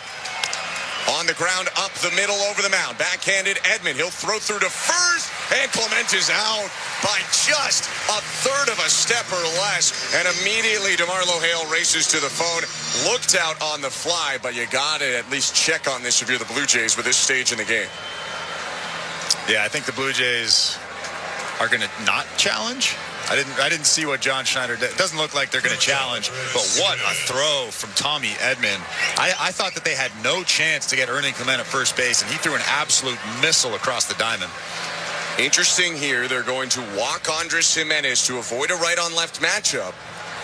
Emmett Sheehan will not face Jimenez, but you do bring up Ty France in that case, who is, I think, generally viewed, or pardon me, Davis Schneider in that case, who I think is generally viewed either way as a more offensive first player than Andres Jimenez. Although, like we discussed last time Andres Jimenez was at the plate, he's come through with some big hits so far in the postseason.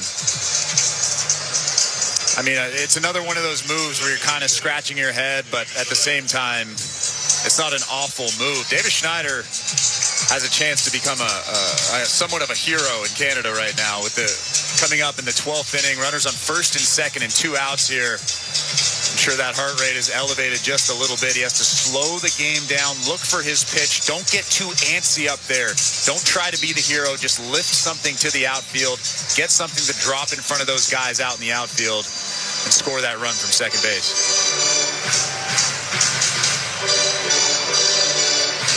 Mound visit from Mark Pryor is over. Clayton Kershaw's been up a couple times. He's ready if they want him. But they stick with Sheehan on 31 pitches in his third inning against Davis Schneider. He sees Schneider for the first time in this game because it was France who came up with a hit against him last time through, and then Schneider ran for him. 5-5 game. Go-ahead run is Heineman on second. Jimenez is on first. 2 outs. Sheehan set at his chest. His pitch to Schneider. High ball 1.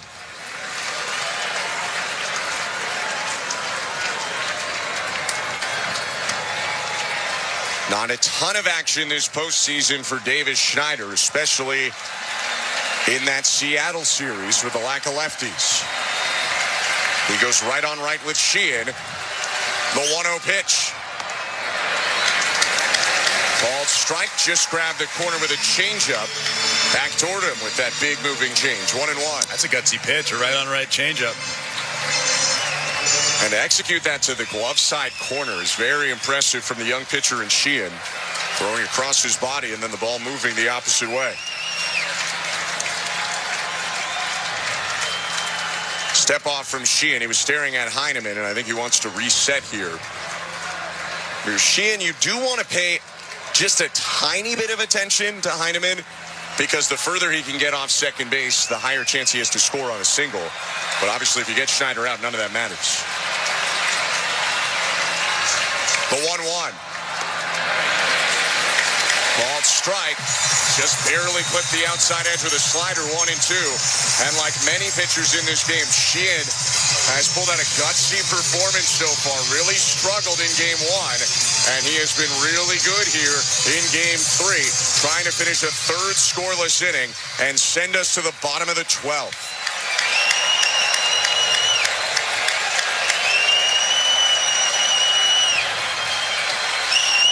The 1-2. High, outside, 2-2. It's a good take from Davis Schneider. That ball wasn't really close.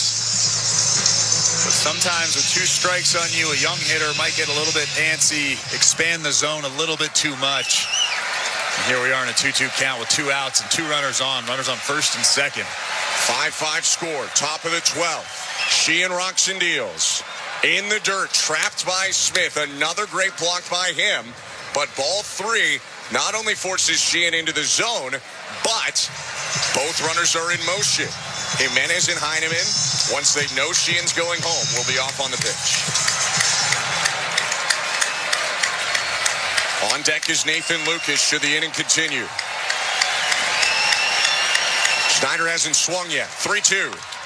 And he hits a swinging bunt to third. Waiting on it, Muncy. And an out is called at third. No way. Heineman looked like he was clearly in. He's almost chuckling at the call at third. Max Muncy was waiting on the grounder, stretching from the bag. And the Blue Jays are going to challenge. I'll have to take a look. That looked to me clearly he's safe. He's clearly. Third base.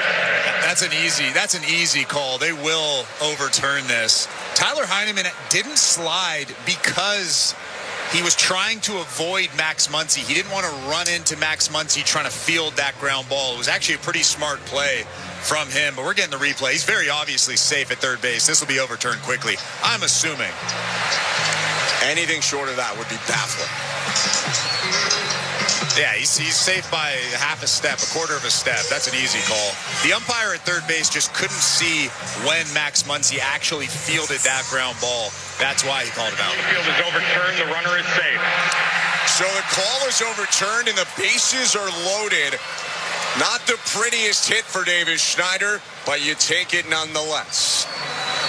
And with the left-handed hitter Nathan Lucas coming up, the Hall of Famer in his final season, Clayton Kershaw, will come into this game. This is a pitching change brought to you by Home Hardware, the official home improvement retailer for the Toronto Blue Jays. Locally owned, genuinely Canadian. It doesn't get much better than this. Bases loaded, 2 outs, top of the 12th. Clayton Kershaw in for the Dodgers. We'll be back in a sec. Here's today's host, Show Ali. Thanks, guys. Let's check in on the St. Louis Bar and Grill out-of-town scoreboard. Week 8 in the NFL officially in the books. Commanders at Chiefs wrapping up about an hour ago at this point, actually. A 28-7 win for Patrick Mahomes and company. Kareem Hunt with a pair of touchdowns, 1 through the air, 1 on the ground, a 1-yard touchdown run, a 2-yard touchdown grab. Mahomes would find Travis Kelce for a 10-yard score as well. The touchdown grab from him, his 83rd career touchdown catch. That ties him for the most in Chiefs history with Priest Holmes. And he also joins Antonio Gates, Tony Gonzalez, Rob Gronkowski, and Jimmy Graham as the only tight ends in NFL history with 80 or more touchdown grabs. Rashee Rice caught the last touchdown of the night, his 3rd touchdown in the last 2 games since returning from a 6-game suspension. That is the 60th time the Chiefs have scored 28 points or more, all since Mahomes became the full-time starter in 2018. That is the most such games in the NFL in that time span. We do have some injury updates to get to as well. Broncos cornerback Pat Surtain II going to be on the shelf for a while. He suffered a pectoral injury, a strain is what they're calling it. He will be out 4 to 6 weeks. Of course, a lockdown corner, defensive player of the year. So a blow to a talented Denver defense, to be sure. He is seeking a second opinion to confirm that timeline. Blue Jays baseball brought to you by Crown Rust Protection. Let's get you back to the action at Dodger Stadium. Number 22, Clayton Kershaw on the mound in extras with the call. Here's Ben Schulman and Chris LaRue. Thank you, Show. One of the great pitchers of this century, a surefire first ballot Hall of Famer in the final series of his career. Clayton Kershaw is on. Bases loaded, 2 outs, 5-5 game in the 12th in Game 3 of the World Series. And Chris, how did we get so lucky to watch this game? I mean, what a moment, not only for Nathan Lucas coming into this ball, or coming up to bat right now with the bases loaded, 2 outs in a tie ball game in the 12th inning, but what a moment for Clayton Kershaw as well, and maybe the ending to his career. With Sandy Koufax watching in the stands, in his 18th season, Kershaw sets and looks in at Lucas. Heineman the go-ahead run on third, the pitch. In the dirt, blocked by Smith. And again, I have to give huge credit to Will Smith, who rated out as a below-average blocker this year, but has saved his pitcher's tails 10 times tonight. Yeah, he's done a good job. He's done a good job tonight. I've been impressed. Heineman on third, Jimenez on second, Schneider on first with a big lead. 1-0. Called strike. Only the second postseason appearance this year for Kershaw. He last pitched 19 days ago against the Phillies, and he gave up 5 runs, 4 earned in 2 innings. Long-haired lefty with gray in his beard now. Stretches his arms above his head. The 1-1. Missed down and in. Maybe. I'm not sure he missed, but it's called a ball. It's been that kind of night. It's 2-1. Just missed his spot. They were trying to go away with the fastball. With the slider. Ended up inside. Will Smith had to reach across the plate. Heineman fakes a steal from third, but Kershaw not even looking. 2-1. Called strike. Slider started at the chest of Nathan Lucas and dropped in. It's 2-2. Options running thin for both teams at this point out of the pen. Both have 2 left in terms of relievers available. Bases loaded, 2 outs in the 12th. 2-2. In the dirt, and another big block by Will Smith on the patented Kershaw slider. And you have to throw a strike here if you're Clayton Kershaw, and Nathan Lucas knows it. He'll be ready for something in the strike zone. Do not expand. Don't swing at Kershaw's pitch. Runners will be off from all 3 bags. Full count, 2 out, top of the 12th. In a 5-5 game, the pitch hit down the left field line. Long run, and it will land foul. Kike Hernandez tried to chase it down and got over the short sidewall.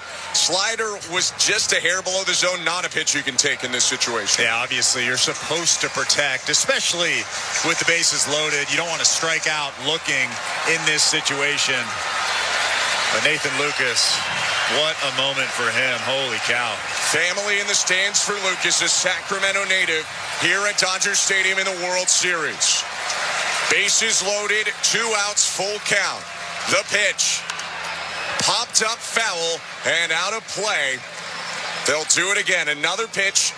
Would a robot call it a ball? Sure, but you cannot take that fastball just a hair above the zone. Yeah, that was actually a pretty good pitch. A good 4-seam fastball up at the hands, tied up Nathan Lucas. Like you said, you can't take that pitch. This has been a 7-pitch battle. Kershaw stretches his arms. Another 3-2.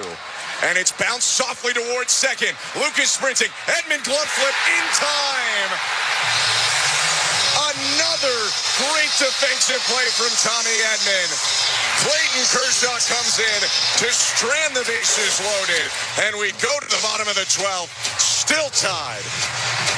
You're listening to Blue Jays World Series Baseball, brought to you by your local family-owned Crown Rust Control Center. Streaming at sportsnet.ca and the Sportsnet Radio Network.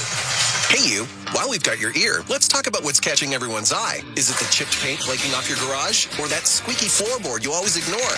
Don't worry, help is always within reach at Home Hardware. Turn those side eyes into second looks at the Bring Beauty Tone Home Reno sale. Save 35% on Beauty Tone Pure interior and exterior paint. And save up to 40% on in-stock vinyl and SPC flooring. Earn and redeem Scene Plus points at the Bring Beauty Tone Home Reno sale on now until October 22nd. Only at Home Hardware and Building Centers. Locally owned, genuinely Canadian. Our team knows it takes teamwork and staying power to go the distance, and a hunger to bring it home. That's why Crown Rust Control stands proudly beside them, because we know what it takes to go the distance for Canadians. We've been helping your vehicles go the distance for over 40 years, keeping them strong, reliable, and ready for the road.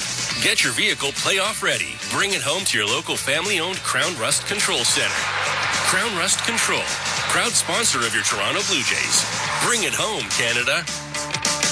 This is Toronto Blue Jays postseason baseball. Alejandro Kirk with a grand slam! On Sportsnet 590 The Fan and the Sportsnet Radio Network.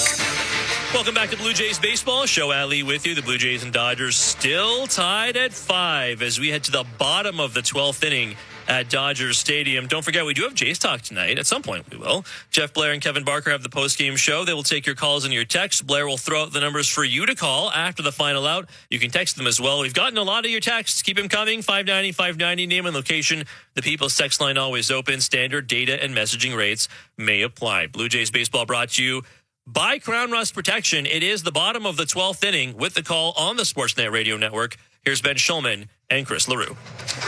Thank you, Joe. Braden Fisher remains on for the bottom of the 12th. Tommy Edman with a glove flip to first to get Lucas by half a step. Clayton Kershaw gets them out of the jam. And I'll be honest, if the Dodgers win this game, I don't care who comes up with a game-winning hit. Tommy Edman has been their best player time and time again. He has taken away runs from the Blue Jays. You want to talk about defensive runs saved, maybe 4 of them in this game. Yeah, and that last play, what was a near impossible play. I thought it was a clear base hit off the bat. First pitch to Will Smith in the bottom of the 12th is called a strike.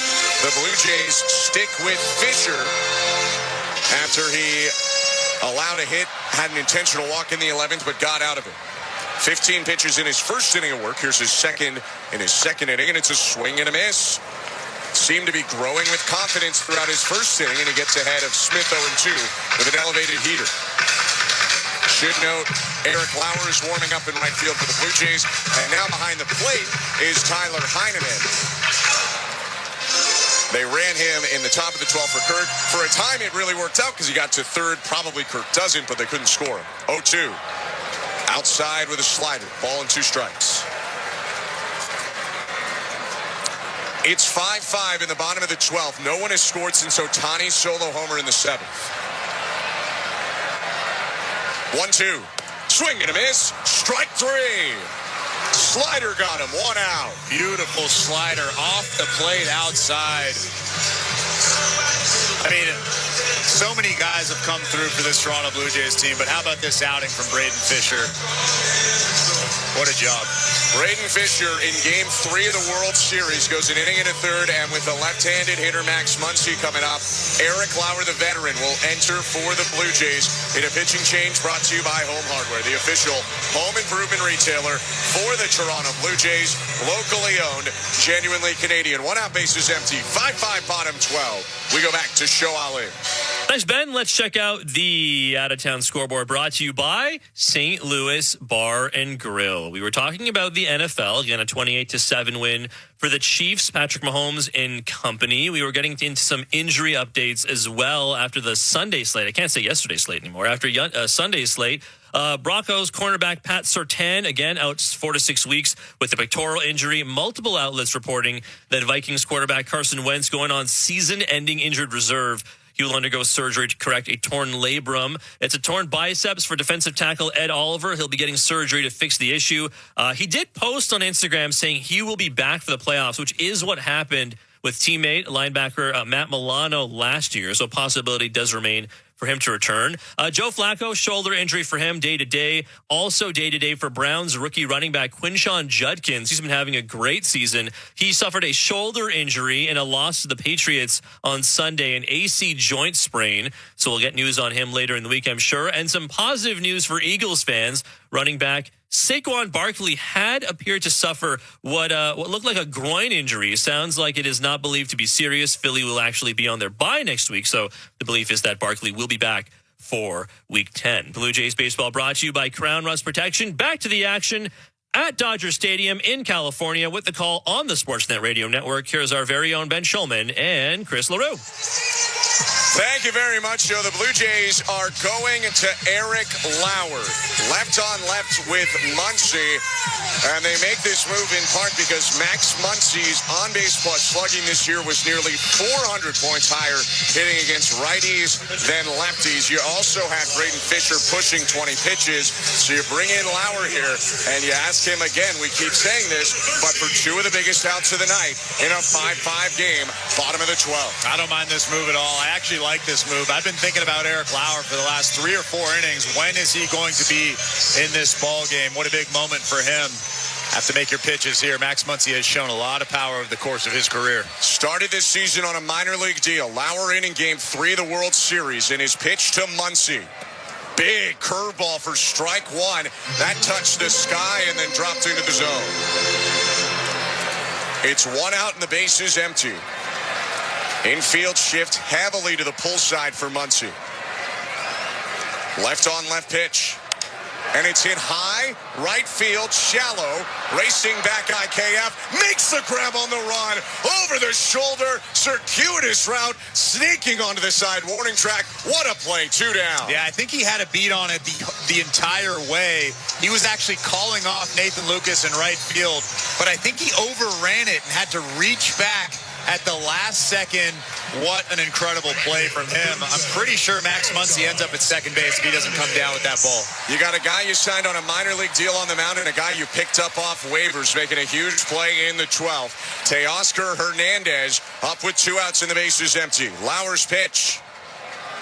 Called strike. Clipped the top of the zone with a heater. Hernandez has maybe been the second best Dodger offensively tonight to Ohtani. 3 for 5 with a homer and 2 singles. Left on right, the 0-1. Outside. Lost control of a changeup, 1-1. Should we be so lucky to see a 13th inning, Vladimir Guerrero Jr. leads off for the Blue Jays. There's action in the Dodger pen. Unclear if Kershaw comes back out. 1-1 pitch. Popped foul over the netting right side, out of play. 1-2. The way everybody was treating Kershaw after he came into the dugout, that tells me that he's not coming back out. Dave Roberts gave him a huge hug. He's actually standing on the top step over that railing. Starting or bullpen, even relievers, starting pitchers, doesn't matter. They usually don't do that if they're still in the ballgame. Yeah, that's likely meaning he's a spectator at this point. Everyone on top railings on both sides. 1-2. Curve missed outside. 2 balls and 2 strikes to Teoscar Hernandez with 2 outs and the base is empty.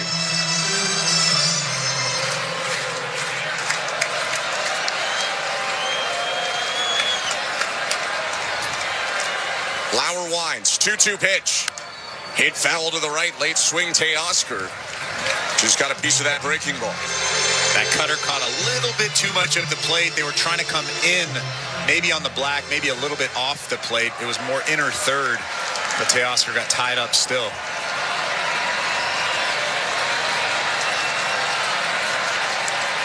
The 2-2. Popped up. Back a second. IKF on the grass, calling for it, makes the grab, inning 13, here we come. 5-5, Blue Jays and Dodgers, Game 3 of the World Series. You're listening to Blue Jays Baseball, brought to you by your local family-owned Crown Rust Control Center, streaming on the Sportsnet app and the Sportsnet Radio Network. At Capital One, we're more than just a credit card company. We're people just like you who believe in the power of yes. Yes to new opportunities. Yes to second chances. Yes to a fresh start. That's why we've helped over 4 million Canadians get access to a credit card.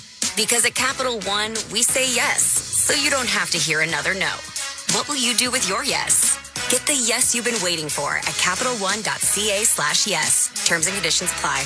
Protect your waste and recycling equipment from costly repairs. With a custom maintenance plan, optimize your waste system performance and longevity with Metro Compactor Service. They've got you covered coast to coast with the largest service fleet in Canada. Their innovative iSmart technology can remotely diagnose, troubleshoot, and monitor equipment health in real time. For on-demand or proactive service, sales, rentals, and extended warranties for all your waste equipment, visit metrocompactor.com. metrocompactor.com. This is Toronto Blue Jays postseason baseball. Dodgers Jimenez for a second straight night launches a 2-run homer. On Sportsnet 590, The Fan, and the Sportsnet Radio Network.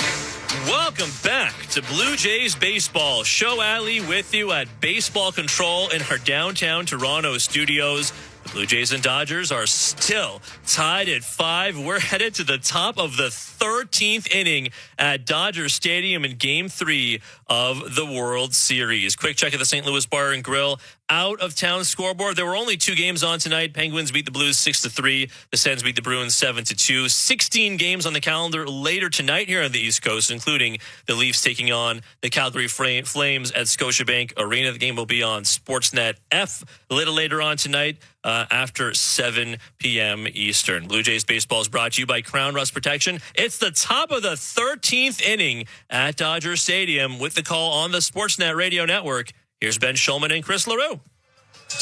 Thank you very much, Joe. Edgardo Enriquez is into the game for his first appearance of the postseason. This pitching change is brought to you by Home Hardware, the official home improvement retailer for the Toronto Blue Jays. Locally owned, genuinely Canadian. 5-5, top of the 13th. Vladimir Guerrero Jr. leads off for the Blue Jays.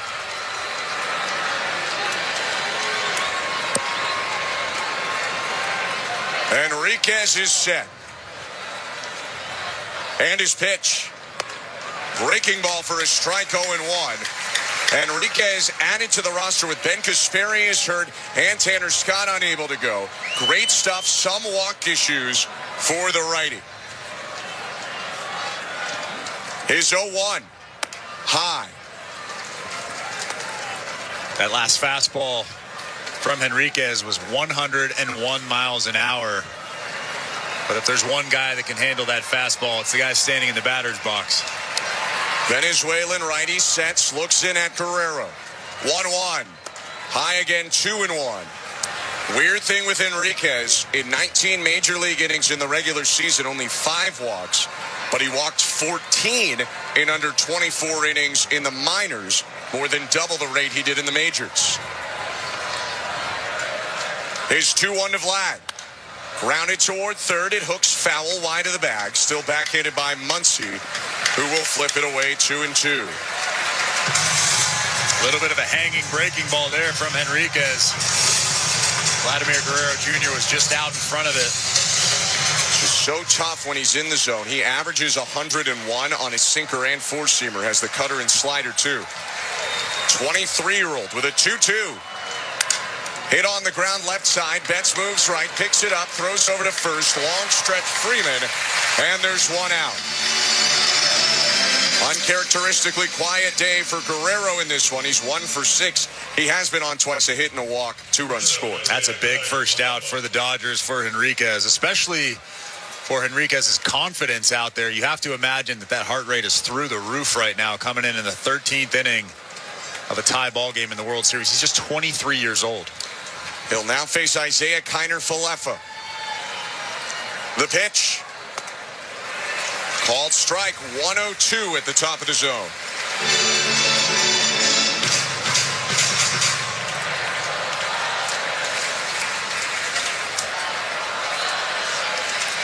Kick in the 0-1.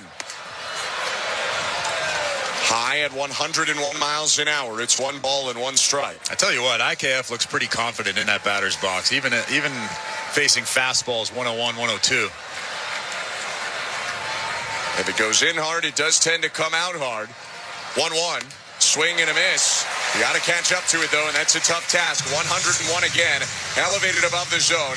Enriquez confidently pulls on the brim of his cap, backpedals to the rubber. It's 1-2. Yeah, it's tough to catch up with that fastball, especially when it's at the top of the strike zone. Righty set.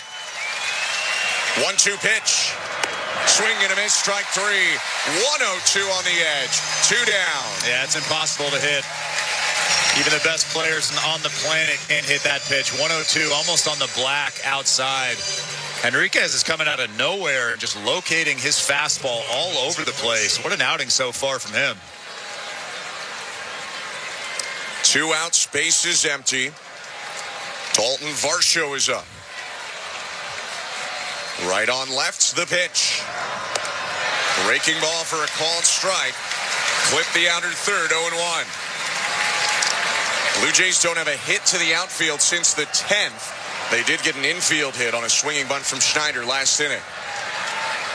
0-1. Inside. Did it hit him? It did. And Dalton Varsho goes down to first as the go-ahead run. 101 got Varsho. Appeared to just graze him. He got up quickly. And the Blue Jays have no subs, so it's good that he's feeling all right. And Dalton Varsho had 2 stolen bases this season.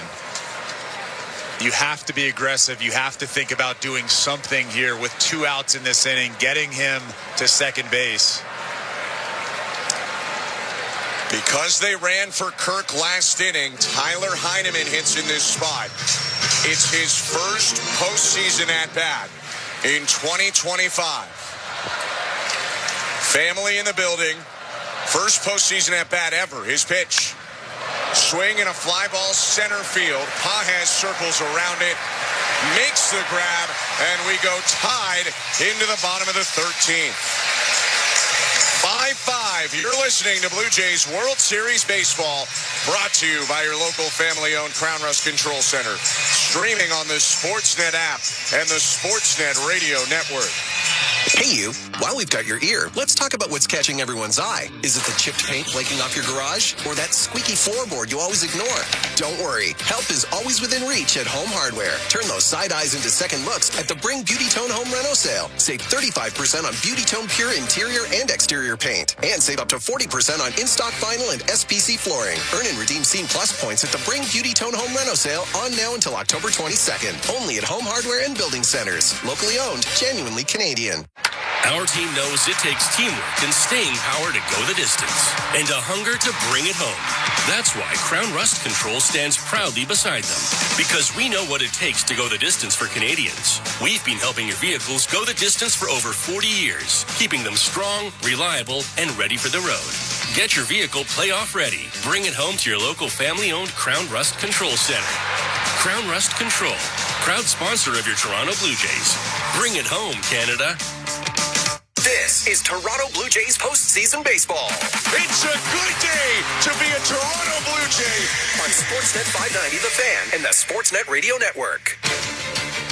Welcome back to Blue Jays Baseball. Show Ali with you as the Blue Jays and Dodgers are still tied at 5 as we head to the bottom of the 13th at Dodger Stadium. Extras continuing out west. Don't forget, we will have Jays Talk tonight. Jeff Blair and Kevin Barker have the postgame show. They will take your calls and texts. Blair will throw out the numbers to call after the final out. You can text them as well. 590-590. Name and location. The People's text line's always open. Your texts are still coming. We'll still pass them along to Jeff and Kevin. Standard data and messaging rates may apply. Blue Jays Baseball is brought to you by Crown Rust Protection. The bottom of the 13th inning. With the call on the Sportsnet Radio Network, here's Ben Schulman and Chris LaRue. Thank you very much, Joe. On to the bottom of the 13th we go. And this game has put us somewhere in between purgatory and heaven with how competitive it's been, how incredible the moments have been. But these teams are struggling to put a bow on it. No runs since the 7th. We've almost doubled the length of the game since then. Eric Lauer's trying to make sure we do. He needs 3 outs to send us to the 14th. He gets the bottom third of the Dodger order. Starts with Tommy Edman, who's a big reason we're still here. Left on right the pitch. Curveball. High and outside, ball 1. This crowd is starting to thin out just a little bit, but there's still a lot of the Dodger faithful here. 1-0. Swing and a high drive right center. Varsho on the run back. Hits over his head. Down on the track. Edman into second with the leadoff double. This guy's done it with the glove, and now he does it with the bat. That is a gigantic hit in this ball game, especially because there's nobody out here in the bottom of the 13th inning. What a good job going the other way, just hammering that ball into the gap. Dalton Varsho cuts it off and tries to get Edman at second base, but he's too quick. Tommy Edman has thrown out IKF at third, thrown out Davis Schneider at the plate. Glove flipped to get Nathan Lucas and prevent Heineman from scoring, and now he doubles when it matters most. He thought they might run for him,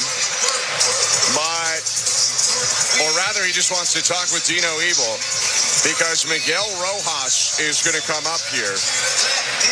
It looks like to hit for Kike Hernandez, and I would guess to bunt rather than have Hernandez swing away. That is the winning run on second with no outs, so how do you not try to advance him over I would third? imagine that Rojas is going to try to bunt here. He's a good bunter. John Schneider is going to run out to the mound. He's just going to talk to his guys, let him know how they want to play this. I'm assuming he's going to bunt. I don't know for sure. Some managers look at that guy at second base, think that he's already in scoring position. There's nobody out in the inning. You have some good hitters coming up behind him. Why give that team a free out? But then you look at another angle. You have the guy at third base, potentially a wild pitch, and you don't even have to come up with a base hit to score that winning run. Rojas spreading dirt around. John Schneider back in the Blue Jay dugout. And this has been as close to the Dodgers winning this game as we have seen so far in extra innings. Runner on second, no outs. And the Blue Jays ask Lauer to pull a rabbit out of a hat. Vladimir Guerrero Jr. way in at first. Clement a little bit in at third. The pitch to Miguel Rojas, who squares early and bunts toward third. Clement picks it up. Only play is first. IKF to cover. That's a good sacrifice from Rojas. On a pitch that nearly hit him, he advances the winning run to third, and there's one out. Yeah, and a perfect job getting that ball to the third base side. Vladimir Guerrero Jr. was crashing from first base, potentially trying to field that ball and throw Edman out at third base, but didn't give him that opportunity. Ernie Clement, the third baseman, had to field that ground ball and throw to first base for the out. Roberts back into his bench. Alex Call will come up to hit. Lifting Andy Pages here, who is 0 for 5. Call has barely played in the postseason, but he's 3 for 4 with 2 walks. He's been on 5 of 6 times he's come up to the plate this postseason, the first postseason of the longtime Nats career. Infield in, winning run at third with 1 out. 5-5 bottom 13. Lauer deals, and it's a curve low ball 1. Have to be a wall back there if you're Tyler Heineman. He knows that, though. You can tell that he's almost expecting that ball in the dirt. And if you're Lauer, you got to hunt the strikeout. 1-0 pitch. Inside 2-0.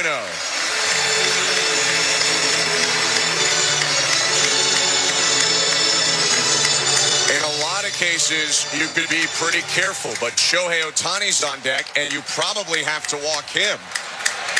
So a walk to call might mean 2 walks. 2-0. Popped up. Backing up Jimenez. He'll make the catch on the dirt, and there are 2 down. And you can almost guarantee that John Schneider is going to walk Ohtani. You look down there, he's already given those 4 fingers, or putting those 4 fingers up in the air. We'll get some boo birds out in a second when they see him going to first. I get it, but what else can you do? No, I do it all day long. I don't care. John Schneider doesn't care if this crowd is booing. That's the smart decision to walk Shohei Ohtani. Sure, it's left on left, and Mookie Betts is a great hitter. But at the same time, that's the best baseball decision. Now, it's not like you're bringing up a scrub. Mookie Betts just needs a base hit to win this marathon for the Dodgers. He is 1 for 6 in this game, singled last time up in the 11th. And Heineman asks for time. And interestingly, they're going to walk Betts. That's a bet, no pun intended, on Lauer's command. And they'd rather go left on left with Freeman. It's a risk, but the Blue Jays are going to go for it. Yeah, it's definitely a risk just because Freddie Freeman has such a good eye. He takes lots of pitches that are very close just off the plate. I mean, with that being said, I trust Lauer's command, and I think John Schneider does. It's kind of a flip of a coin. A lot of managers would have wanted to face Mookie Betts. It puts less pressure on your pitcher to be in the strike zone. I probably would have done this. I was actually thinking about doing this even before it happened. Bases loaded, 2 down, bottom of the 13th. Freddie Freeman at the plate. Lauer deals. First pitch, low, ball 1. The winning run is on third in Edman, who doubled to start the inning. Sack, bunt, pop-up, and a pair of intentional walks.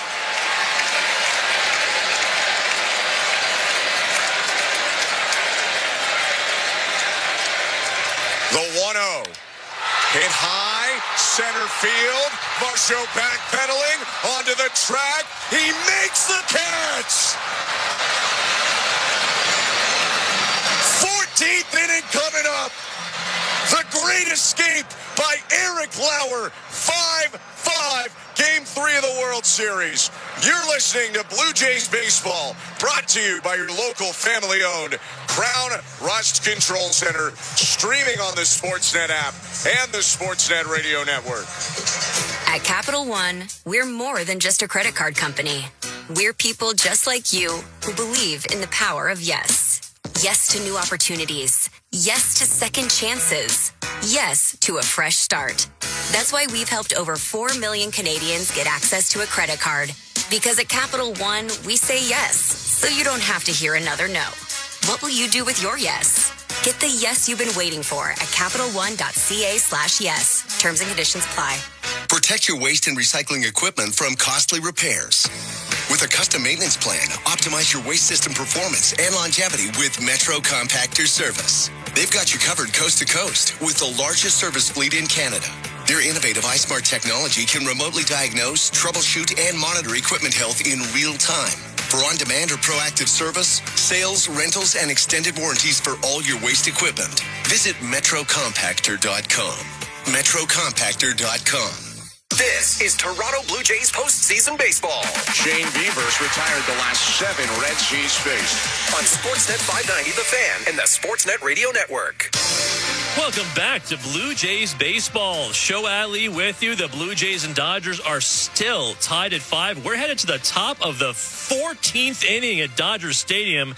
Quick check of the St. Louis Bar and Grill out-of-town scoreboard. We were talking about NHL games coming up later on tonight at this point. 16 games on the calendar this Tuesday. We'll get the 2-7-1 Flames, the 4-4-1 Leafs. Puck drop of that game will be just after 6 p.m. Eastern, 3 Pacific, so a little earlier than the usual, actually. We'll also get a whack of other Canadian teams playing as well, including the 6-3-0 Jets in Minneapolis taking on the 3-5-2 Wild. And the Sens won tonight. They'll play a back-to-back in Chicago against the Blackhawks. Blue Jays Baseball is brought to you by Crown Rust Protection. It is the top of the 14th inning at Dodger Stadium with the continuing call on the Sportsnet Radio Network. Here's our very own Ben Schulman and Chris LaRue. Thank you very much, Joe. Thinking I probably did not have enough coffee today as we roll into the 14th inning.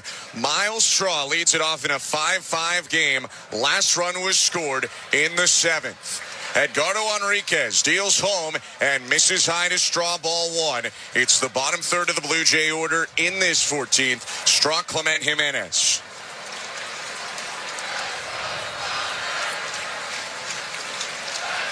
The kick in the 1-0. Check swing.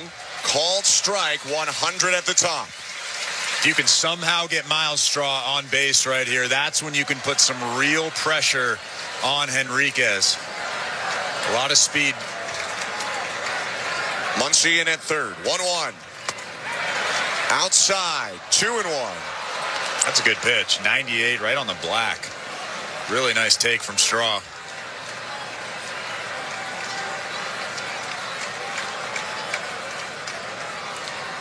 Enriquez sets, kicks and deals. And the pitch hit foul. 99 over the heart of the plate. It's 2-2. Straw was all over that pitch. Just fouled it back. It's his third time hitting in this game. Came in to run for Barger in the 8th. Grounded into a fielder's choice and popped up a bunt since. 2-2. Swing and a drive center field. Moving back call. Toward the track. Makes the catch. Pardon me, that's Edman in center field now. Call has gone into left. And into second goes Miguel Rojas. Kike Hernandez and Pajes are out of the game. That ball was hit pretty well by Straw. Just missed it. So one out and the base is empty. Here's Ernie Clement. Kick in the pitch. Grounded foul 0-1.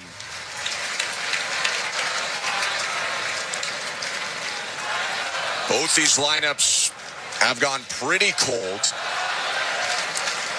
Blue Jays don't have a hit to the outfield since the 10th when Nathan Lucas hit that double and Tommy Edman threw out Schneider trying to score from first. 0-1. Hit back foul, and Enriquez is ahead of Ernie Clement, 0-2. I'm actually really surprised at how much Henriquez is just filling up the strike zone right now. You mentioned he had some command issues in the minor leagues, but he's looking pretty solid so far tonight in this high leverage situation. 0-2. Outside. 101 missed by a fraction of an inch. For some reason, when Edgardo Enriquez puts on a Dodger uniform instead of an Oklahoma City uniform, he is in the zone far more.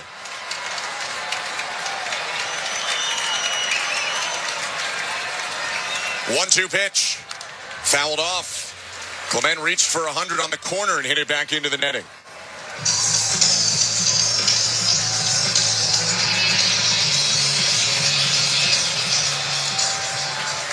Andres Jimenez waiting on deck. One out, base is empty. The 1-2. Grounded foul. Spinning slider there from Henriquez. Right on the inner third. Really didn't do much. Kind of acted like a changeup, just a change of speed pitch. Ernie Clement was out in front of it. Righty set again. His pitch. Hit back foul. Clement battling here. Trying to force on the go-ahead run in the top of the 14th. Amazingly, despite no runs the last 6 offensive innings, the Blue Jays still hitting .274 in this game. The Dodgers .221, but they have 3 homers to the Blue Jays 1. 1-2. Grounded toward third, backing up Muncy. Gloves deep, long throw to first, bounced it. Good pick, Freeman backhanded. 2 outs. He's so sure-handed over there. I know he didn't pick one earlier in the ball game, but if it's even close, he gets it. Not a great throw from Max Muncy. Short hopped him, but that's the key. It was a short hop, so it was an easier pick over there for Freddie Freeman for the second out. A lot of things have happened tonight to get us to this 14th inning. One of them is the Dodgers playing defense really above the level that they have during the season. That was one of their few, you could say, weaknesses, although it wasn't terribly weak, but weaknesses coming into this series. Pitch to Andres Jimenez. Swing and a miss, strike 1.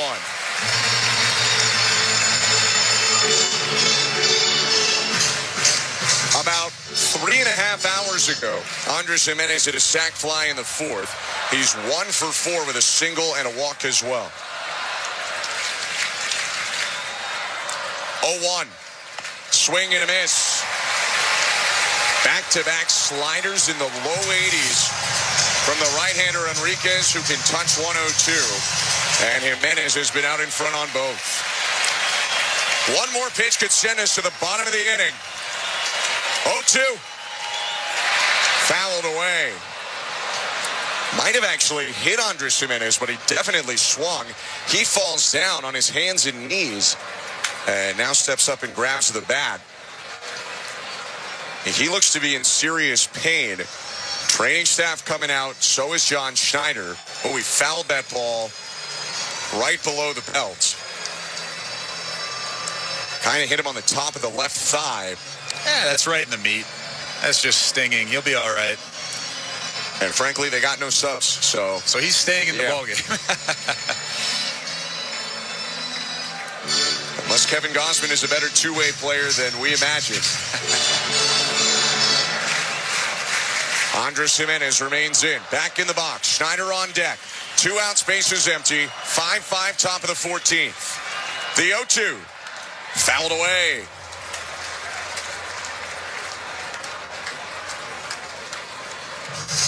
We've seen Andres Gimenez go deep in big situations before. This might trump those. Gimenez talking to himself. 5 hours in, this is a battle of will. 2-strike pitch. Grounded foul. Probably a ball, but you know what? He stays alive by going after it. Still 0-2.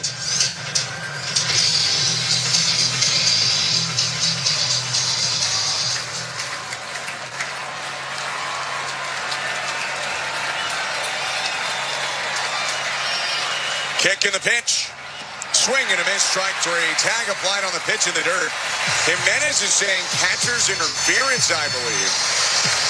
The Blue Jays can ask for a review of that if they want. Gimenez frustratingly throws his bat in the air. And it looks like that is how the inning is going to come to a close. On to the 14th inning stretch.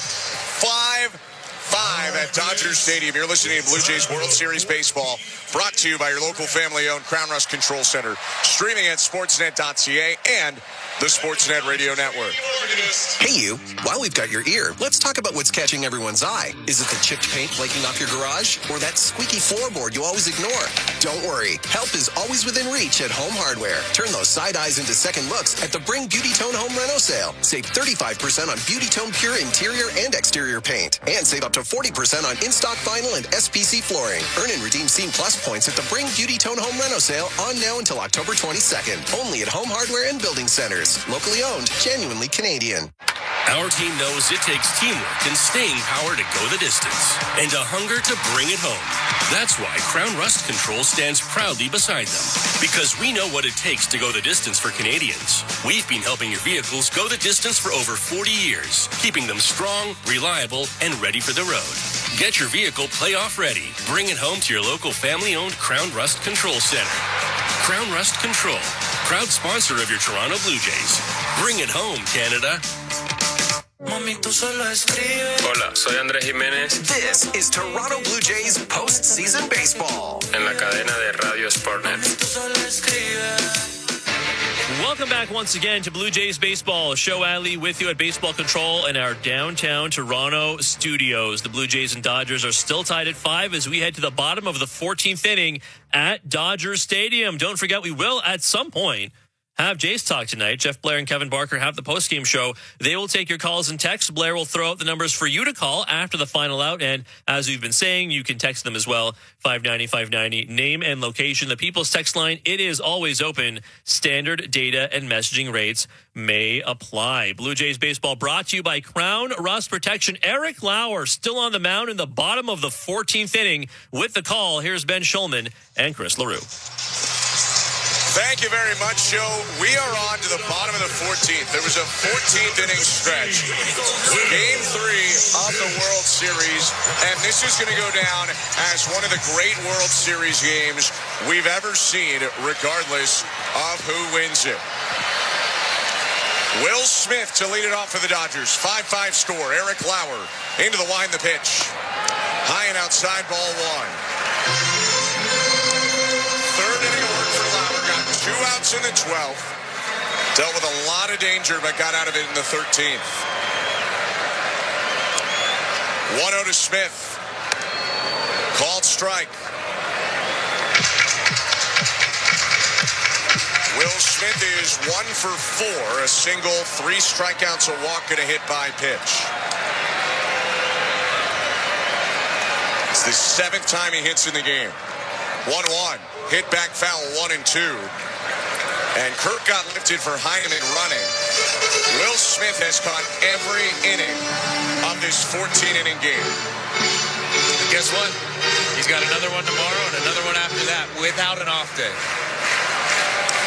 I mean, maybe it's a Ben Rortvedt day, but I doubt it. 1-2 to Smith. Hit back foul. This might just be me projecting, but it looks to me like the swings are tired. This game has been going on for 5 hours and 12 minutes.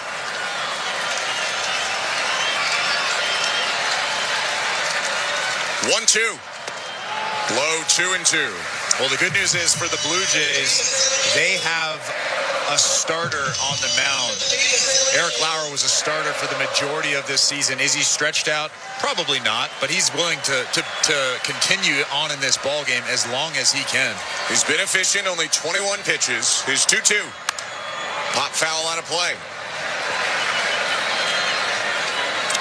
There's no action in the Blue Jay pen, so this is Eric Lauer's game right now, to win or to keep going or lose. I can't tell. Someone is standing up at the Dodger pen. I don't know if that's Will Klein, their last option, or just a coach watching on. Another 2-2 to Smith. Again, pop foul. That swing right there from Will Smith did not look tired.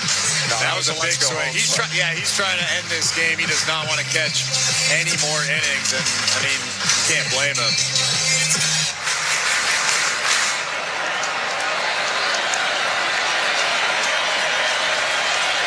Eighth pitch, Lauer to Smith to begin the bottom of the 14th.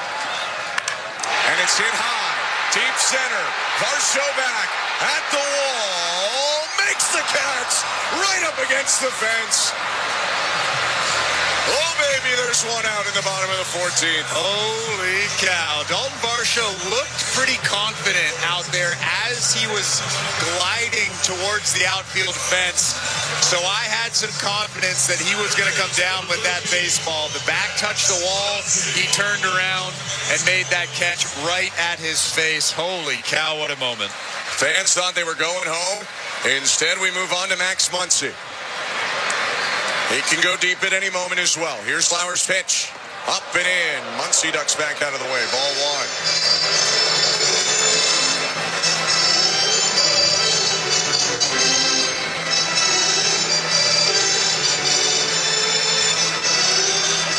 1. Max Muncy in this game is 0 for 6.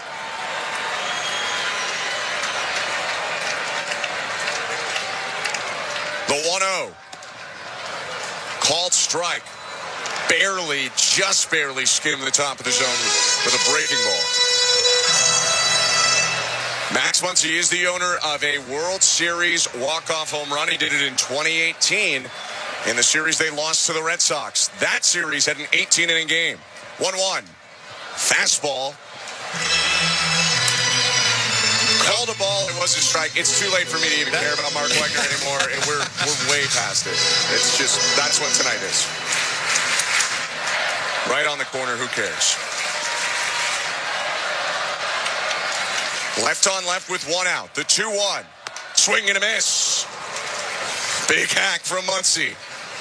That was a challenge fastball, Ben, from Eric Lauer. It was a little bit elevated, but they weren't trying to elevate. Tyler Heineman actually had his glove lower. He just blew it right by him. 2-2 count. The kick and pitch. Hit high and deep right field. It's hooking toward the pole, and it is foul. More than enough to get out of the yard. Hanging curve deposited in the seats, but wide of the large yellow pole. As soon as Max Muncy hit that baseball, I looked down at him. He knew it was foul off the bat. That put me at ease just a little bit.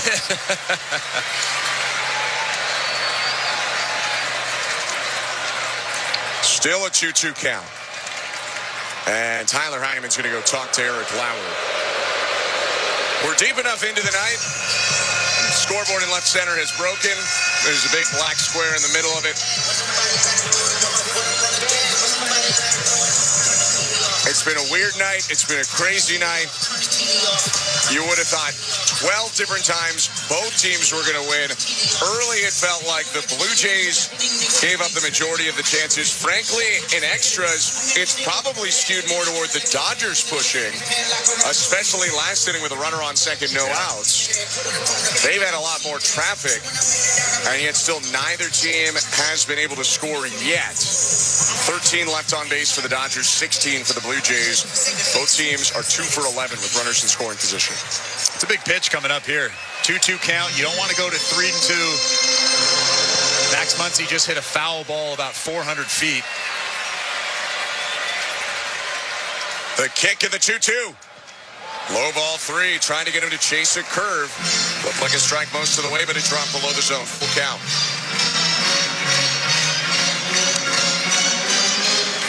On deck is Teoscar Hernandez. Rex Beck wearing Muncy. Looking out. Lauer winds. Payoff pitch. Outside ball 4, and he walked him. That's better than grooving one. And in my opinion, I think that a guy like Max Muncy standing at the plate that can end the ball game if he gets a heater over the heart of the plate. You might want to nibble just a little bit. Eric Lauer threw that heater off the plate by a bit, and Max Muncy standing at first base. Now you get to work. The first run in this game came from Teoscar Hernandez. This is an estimate, but about 4 hours and 45 minutes ago at least. We're 5 hours and 18 minutes into this game. It's 10:30 p.m. local. The pitch to Hernandez. Fouled back off of Heineman, 0-1. That's a challenge fastball. Can't put it more down the middle at 93. When I was in college, we used to do a 24-hour baseball game for charity. So starting to feel like that baseball game. I mean, we're approaching a quarter of the way.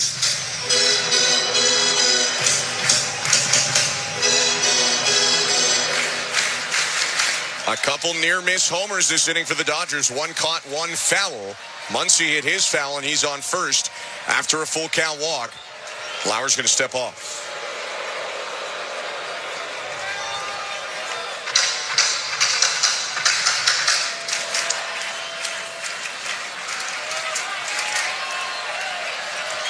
Left-hander set at the belt. Looks to first. Kicks in the 0-1. Swing and a miss. Got him to chase a breaker in the dirt, rather a change. It's 0-2. Throw that pitch again. Obviously, Teoscar Hernandez has just shown you that he's willing to expand the zone on that changeup. Didn't see it out of the hand. Max Muncy's actually going right back to the base, taking a couple of steps back, being really careful over there at first base. Probably the smart decision. He is the winning run on first with 1 out. 0-2 to Hernandez. In the dirt, blocked by Heineman. Stuck the mitt between his legs and on one knee. He kept it in front of him. 1-2. Yeah, and he did go right back to that changeup. I wouldn't throw 3 changeups in a row unless you're planning on bouncing it here to Teoscar Hernandez. You might want to change the eye level. High heat? Yeah. The 1-2. He missed up top with a slider. Outside as well. 2 balls, 2 strikes.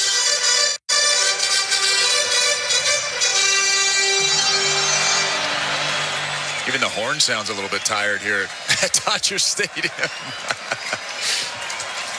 An unbelievable game. 5-5, bottom 14. 2-2 pitch. Off the end of the bat, foul, right side.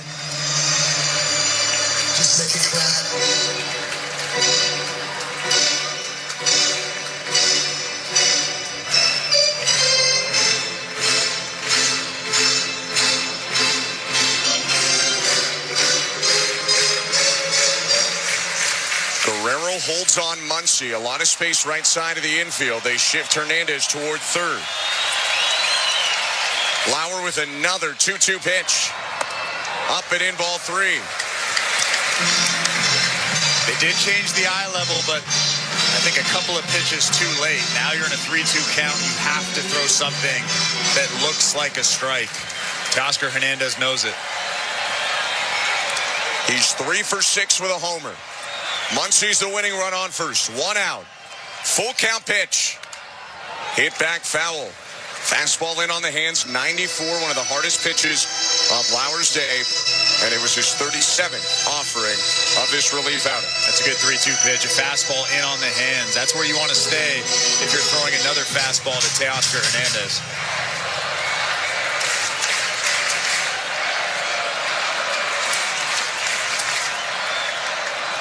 Payoff pitch.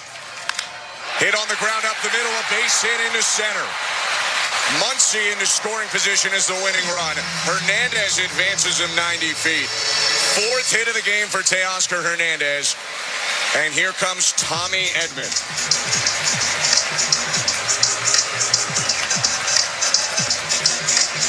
Now, when I said earlier that Tommy Edman might be the MVP of this game, I incredibly neglected Shohei Ohtani's 4 extra base hits and 2 homers. So let's scratch that. But if they gave a second MVP, because Ohtani is basically not from this planet, Tommy Edman should be the guy. Great defensive plays. He had a double in the 13th that really should have led to the Dodgers winning. He doubled to lead off the inning, but they didn't knock him in. Now he tries to win it for L.A. 1st and 2nd, 1 out. Switch hitter bats right, and the pitch. Lined foul beyond the third base dugout into the side netting. 0-1. That's a really awkward swing from Edman. Cutter ran way inside on Edman off the plate. In fact, he got to it, frankly. It's pretty impressive. Muncy on second. Hernandez on first. 0-1. Lifted high over the infield. IKF under it, infield fly rule in effect. He'll catch it anyway, and there are 2 outs. A big pitch on his 41st offering of the night from Eric Lauer. Eric Lauer skated around trouble in the bottom of the 13th, and that's what he's trying to do here. He's got a tough task, though, against Miguel Rojas. Second baseman, number 72, Miguel Rojas. Dave Roberts brought in Miguel Rojas last inning, lifting clutch Kike Hernandez, but Rojas did get the bunt down. The Dodgers just couldn't cash in the winning run. Now Rojas tries to hit in Muncy from second. 2 on, 2 out. Lauer's pitch. Breaking ball outside, 1-0. And again, you don't have to be perfect. You have that open base at third base. If you fall behind in the count, you don't have to give him something over the heart of the plate. Alex Call standing on deck. I would much rather face him than give Rojas something in the middle. Look to second. Kick in the 1-0. On the ground at third. Clement ranges left. Gloves. Throws across to first. On a bounce in time. How about 15 innings? We'll be back in a moment. 5-5 Blue Jays and Dodgers. You're listening to Blue Jays World Series Baseball, brought to you by your local family-owned Crown Rust Control Center. Streaming on the Sportsnet app and the Sportsnet Radio Network. At Capital One, we're more than just a credit card company. We're people just like you who believe in the power of yes. Yes to new opportunities. Yes to second chances. Yes to a fresh start. That's why we've helped over 4 million Canadians get access to a credit card. Because at Capital One, we say yes, so you don't have to hear another no. What will you do with your yes? Get the yes you've been waiting for at CapitalOne.ca/yes. Terms and conditions apply. Protect your waste and recycling equipment from costly repairs. With a custom maintenance plan, optimize your waste system performance and longevity with Metro Compactor Service. They've got you covered coast to coast with the largest service fleet in Canada. Their innovative iSmart technology can remotely diagnose, troubleshoot, and monitor equipment health in real time. For on-demand or proactive service, sales, rentals, and extended warranties for all your waste equipment, visit metrocompactor.com. metrocompactor.com. This is Toronto Blue Jays postseason baseball. A Springer! Dinger! On Sportsnet 590, The Fan, and the Sportsnet Radio Network.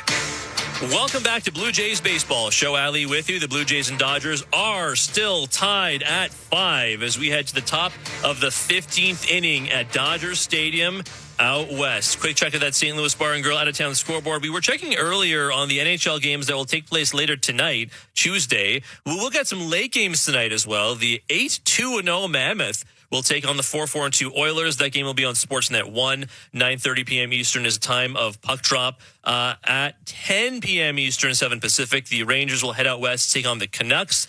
Canucks are 5-5-0. That one will be on Sportsnet 360. Then at 10:30 p.m. Eastern, 7:30 Pacific, we'll get the 7-3-0 Habs taking on the 5-2-2 Kraken. Blue Jays baseball brought to you by Crown Rust Protection. Top of the 15th incoming with the call on the Sportsnet Radio Network. Here's Ben Schulman and Chris LaRue. Thank you very much, Joe. New pitcher for the Dodgers, the last guy left in their pen. Will Klein is on in a pitching change brought to you by Home Hardware, the official home improvement retailer for the Toronto Blue Jays. Locally owned, genuinely Canadian. Top of the Blue Jay order. Klein faces Davis Schneider, Nathan Lucas, and Vladimir Guerrero Jr. in the 15th. The wind in the righty's pitch. Schneider bends the knee, takes a called strike. 99 on the outer third, 0-1. Another guy with big stuff, some command issues, but that didn't hurt Enriquez, who was in before him. 0-1. Called strike. Top of the zone with a sweeper. It's 0-2. Four-seamer averages 98. Curve cutter sweeper for the 25-year-old second-year man. 6'5", 230 from Indiana. 0-2. Way high. A little bit of a hesitation leg lift there from Klein.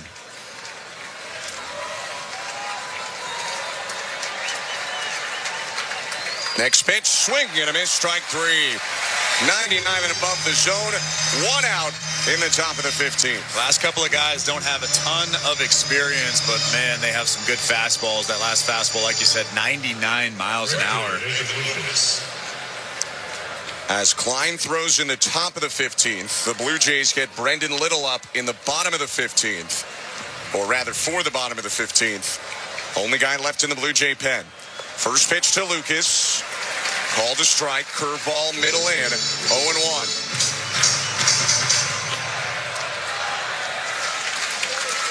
Five and a half hours in. The 0-1.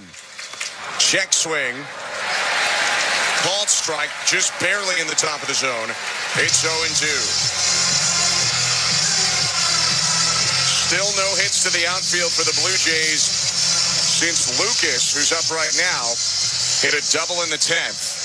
Tommy Edmonds' relay throw to get Davis Schneider is why we're still here.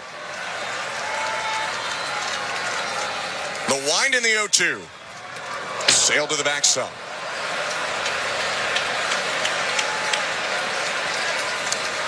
If Lucas can get on, Vladimir Guerrero Jr. is on deck for the Blue Jays. It doesn't look like Brendan Little's actually coming in for the next inning. He's kind of just slowly getting loose down there. 1-2. Sprayed foul over the Dodger dugout. Ricochets into the Dodger dugout. Off the netting.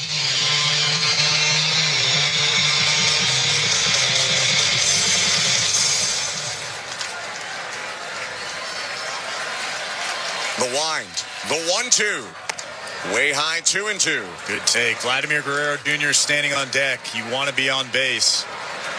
You don't need to be on base, but you want to be on base. Sixth pitch, Klein to Lucas. Hit back foul. I mentioned Lucas robbed of a go-ahead hit in the 10th. Also in the 12th, he hit a ball right into the ground with the bases loaded. And again, Tommy Edman ran in, didn't use his hand. Glove scooped it over to Freddie Freeman to get Lucas by a step. 2-2. Hit on a bounce to short, backhanded bet. Stops, throws to first, gets Lucas. 2 down. And now the Dodgers have a decision to make. Are you going to intentionally walk Vladimir Guerrero Jr. with IKF standing on deck, or are you going to pitch to him? Vladimir Guerrero Jr., I like this matchup because he can run into one and put the Blue Jays ahead. IKF probably a smaller chance of that happening. They're repositioning the outfield, so they're going to pitch to Vladimir Guerrero Jr. Will Klein, the last arm in the pen, deals home. Swing and a miss by Vlad. He was looking for a game ender on 99 elevated. Big rip, 0-1. Or not a game ender, but a homer to put the Blue Jays in front. 0-1. Check swing. Called strike. Curveball landed at the top, 0-2. Vladdy's going to ask for time.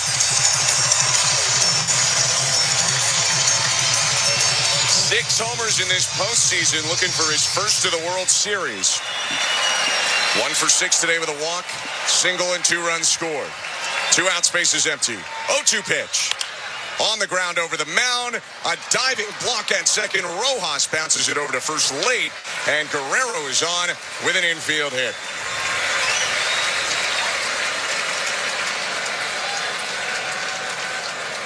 So still no hits to the outfield since the 10th, but they do have a base hit, and Guerrero represents the go-ahead run on first. They'll take a hit of any kind right now. I mean, it'll be tough to string together a couple of hits against Klein. He's got really, really good stuff. I would love for Vlad to get to second base here somehow with 2 outs. IKF the hitter. Klein's pitch. Called strike. 98 on the corner, 0-1. Man, almost every reliever in this game has come out and pitched to their top level. 5-5 in the top of the 15th. 0-1. Check swing, pitch down and away. Dodgers outfield is playing no doubles right now. All of them almost are maybe about 5 to 10 feet from that warning track. The 1-1. Hit foul back behind the plate, 1-2. And Klein once again a pitch away from getting out of the top of the 15th. Quick peek ahead to the bottom of the 15th inning. Scheduled hitters are Call, Ohtani, and Betts. Alex Call, Shohei Ohtani, Mookie Betts. Dave Roberts does still have Ben Rortvedt, Haesung Kim, and Justin Dean on his bench. Vladdy on first, 2 down. 1-2. IKF hits it back foul. Just caught up to 99 at the top of the zone. Yeah, he's really trying to go the other way and shoot that gap. There's a ton of room in left center and right center. If he can somehow hit a good line drive into that gap, Vladimir Guerrero Jr. will score from first base. You can see that that's what he's trying to do. Fouled off a couple in a row. 1-2. In the dirt, IKF almost went to a knee as his whole body had to be used there to hold up the swing. It's 2-2.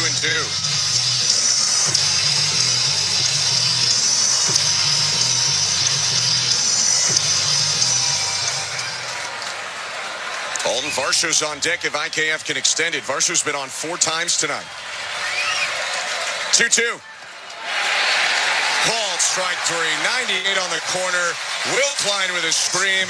We go tied 5-5 into the bottom of the 15th. You're listening to Blue Jays World Series Baseball, brought to you by your local family-owned Crown Rust Control Center. Streaming at sportsnet.ca and the Sportsnet Radio Network. Hey you, while we've got your ear, let's talk about what's catching everyone's eye. Is it the chipped paint flaking off your garage? Or that squeaky floorboard you always ignore?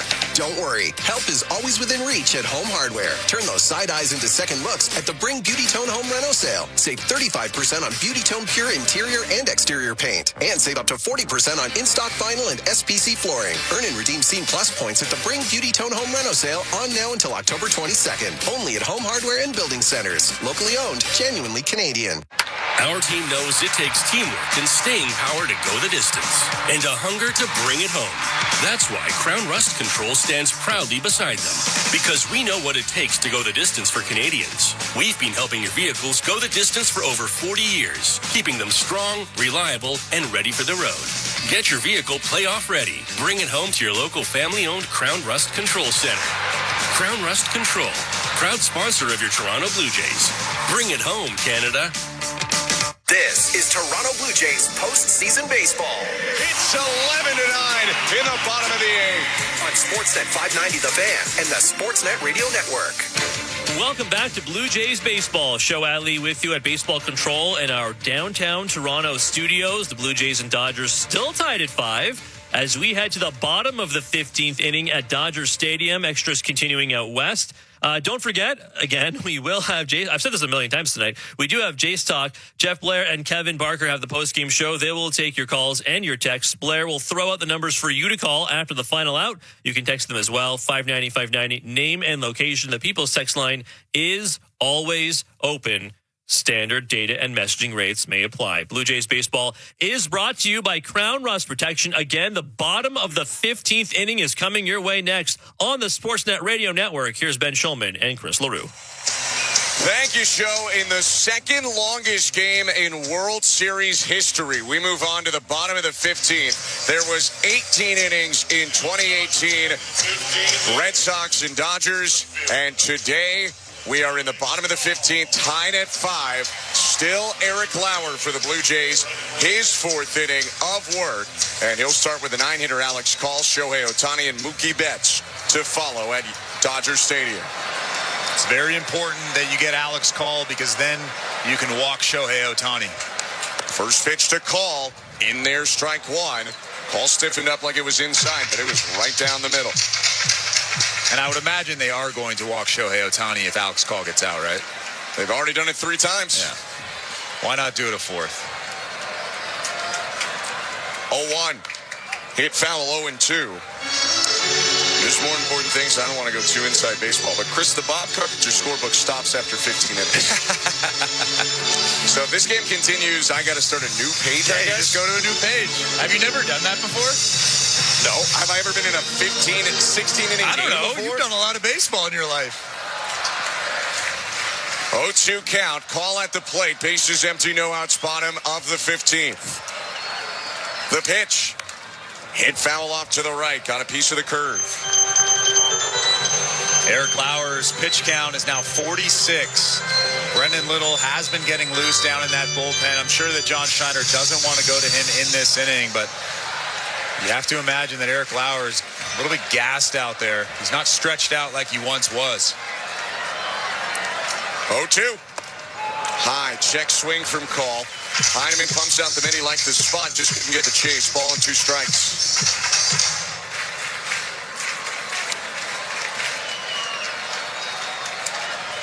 Lauer is the 8th Blue Jay pitcher in this game.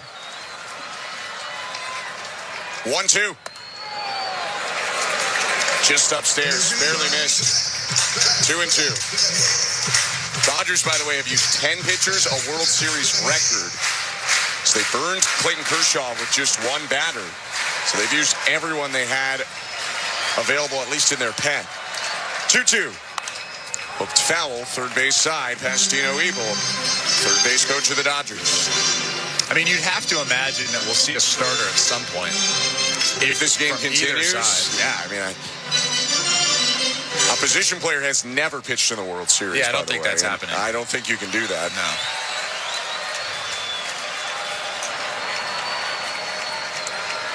Two.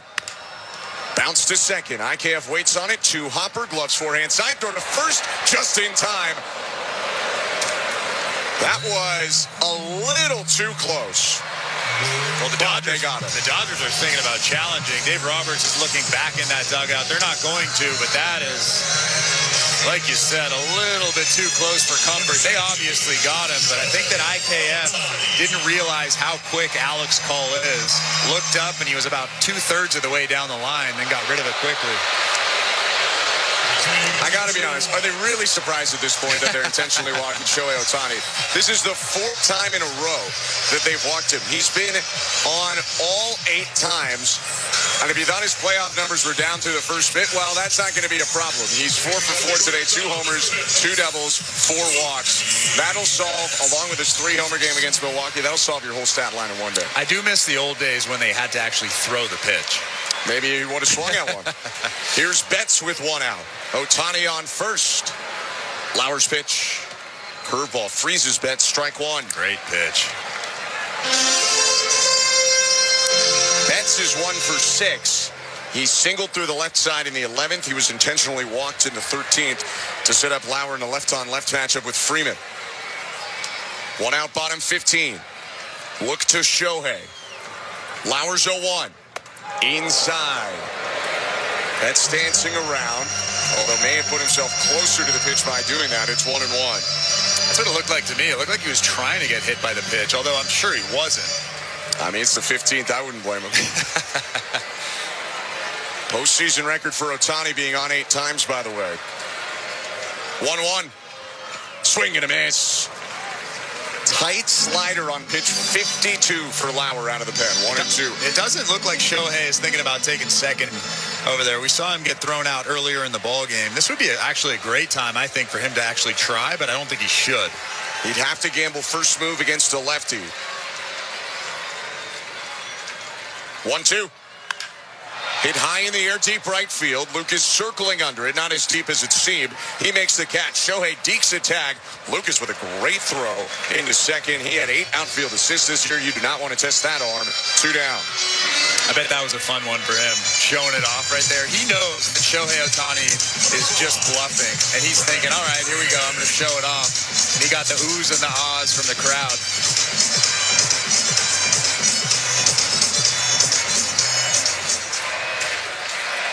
Two outs.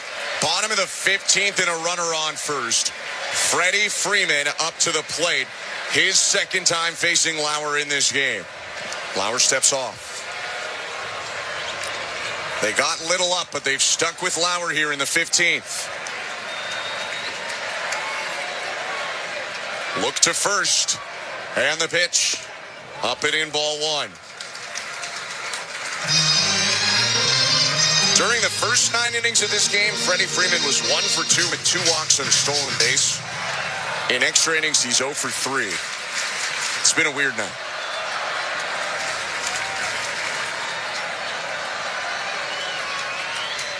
One-0. Check swing. Called strike. Right on the corner with a slider. Eric Lauer just threw his 56th pitch of the ball game. The last time he threw 50 pitches was September 2nd. Before that, he threw 98 pitches on August 27th. I'm not sure how much longer he's going to go in this ball game. Kick in the 1-1. Freeman drills it left center. Running back Varsho to the warning track, makes the catch. Slamming into the wall as he made the play. Dalton Varsho and Eric Lauer send us to an improbable 16th inning. 5-5, Blue Jays and Dodgers. Game 3 of the World Series. You're listening to Blue Jays World Series Baseball, brought to you by your local family-owned Crown Rust Control Center, streaming on the Sportsnet app and the Sportsnet Radio Network. At Capital One, we're more than just a credit card company. We're people just like you who believe in the power of yes. Yes to new opportunities. Yes to second chances. Yes to a fresh start. That's why we've helped over 4 million Canadians get access to a credit card. Because at Capital One, we say yes, so you don't have to hear another no. What will you do with your yes? Get the yes you've been waiting for at CapitalOne.ca/yes. Terms and conditions apply. Protect your waste and recycling equipment from costly repairs. With a custom maintenance plan, optimize your waste system performance and longevity with Metro Compactor Service. They've got you covered coast to coast with the largest service fleet in Canada. Their innovative iSmart technology can remotely diagnose, troubleshoot, and monitor equipment health in real time. For on-demand or proactive service, sales, rentals, and extended warranties for all your waste equipment, visit metrocompactor.com. metrocompactor.com. Hi, this is Jeff Hoffman. This is Toronto Blue Jays postseason baseball on the Sportsnet Radio Network. Welcome back to Blue Jays Baseball. Show Adley with you. The Blue Jays and Dodgers are still tied at 5 as we head to the top of the 16th at Dodger Stadium in California. Quick check of the St. Louis Bar and Grill out-of-town scoreboard. We don't often get to check in on this, but the FIFA Under-17 Women's World Cup going on in Morocco. Team Canada with a 2-1 win over France, their 3rd win in 3 matches. They finished atop their group, advanced to the knockout round. Canada avoiding a round of 16 date with Spain. France will instead face Spain. Canada will take on Zambia, the 3rd-place finisher from another group, on Wednesday afternoon at 3 Eastern, 12 Pacific. Blue Jays Baseball is brought to you by Crown Rust Protection. It is the top of the 16th inning at Dodger Stadium. Here's Ben Shulman and Chris LaRue. Thank you very much, Joe. As we get closer to sunrise than sunset in L.A., Dalton Varsho comes up for the 16th inning. It's 5-5. Blue Jays and Dodgers. Will Klein still on, and the righty's pitch. Hit back foul, and it's 0-1. That swing right there was almost like all right, I'm doing it. I'm putting our team ahead. I mean, at this point, it might take that for the Blue Jays. They don't have a base hit to the outfield since the 10th. 0-1. Outside, 1 ball, then 1 strike. And we are closing in on 6 hours of game time, which has prompted some interesting activity in the pen as well. Get to that in a sec. 1-1. High and outside, 2-1. We just got a look on the Fox broadcast. Brendan Little stretching. No longer throwing, and Shane Bieber's walking around in the Blue Jay pen. 2-1. Varsho hits a sharp grounder to second. Nice pick. Miguel Rojas. He throws to first, and there's 1 out in this top of the 16th. I'm sure that Eric Lauer wants to continue on in this ball game, and I'm not sure if he's done or not. But I mean, I like what he's done. I like that he's just filling up the strike zone. I'm looking down at him right now. It looks like he's still in this ball game, and that is really, really good news. He's sitting on the dugout bench with a towel around his arm. That screams staying in the game. Pitch to Tyler Heineman is bounced foul. Just barely missed a double down the left field line. It's 0-1. Heineman hitting for the second time in this game.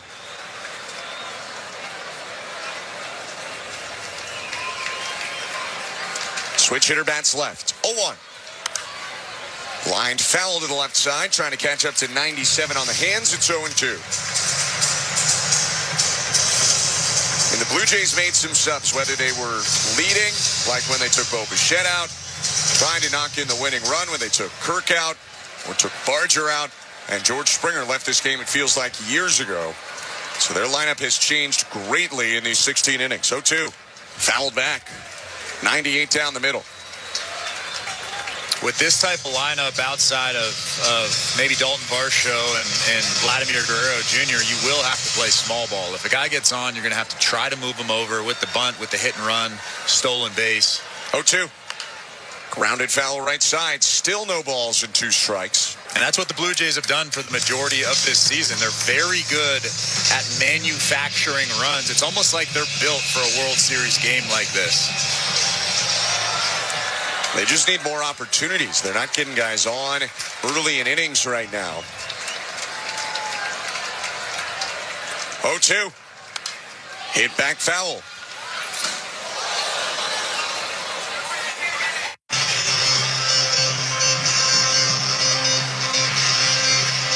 Tyler Heineman putting together a pretty good at-bat here. Klein's now thrown 29 pitches in his outing.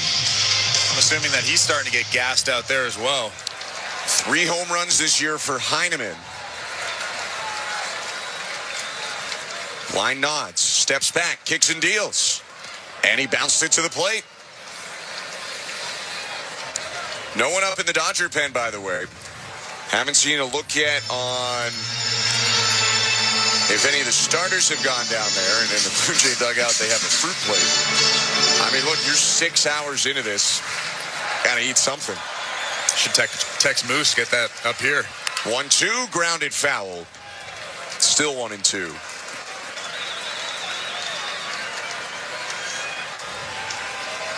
It's 31 pitches now for Klein. He's still filling up that strike zone, though. He looks pretty solid out there. Red-haired, bearded right-hander ahead of Heineman. Here's his 8th pitch to the Blue Jay backstop. The wind and he offers. Swinging a pop-up, broke his bat. Klein going to field it, and he'll make the catch. 2 down. Maybe it's 16th inning brain fog. I'm shocked they let him go after that, even though it was routine. But he makes the play. That That was a weird one. I don't think I've ever seen Freddie Freeman just not go after an infield pop-up. Although it was a low pop-up, he just went straight to the bag, and he let Klein take that pop-up. Rule number 1 in baseball, when a ball goes up in the air in the infield, you get that pitcher out of there, and the Dodgers did not do that. 2 outs, pitch to Miles Straw. Called strike 0-1.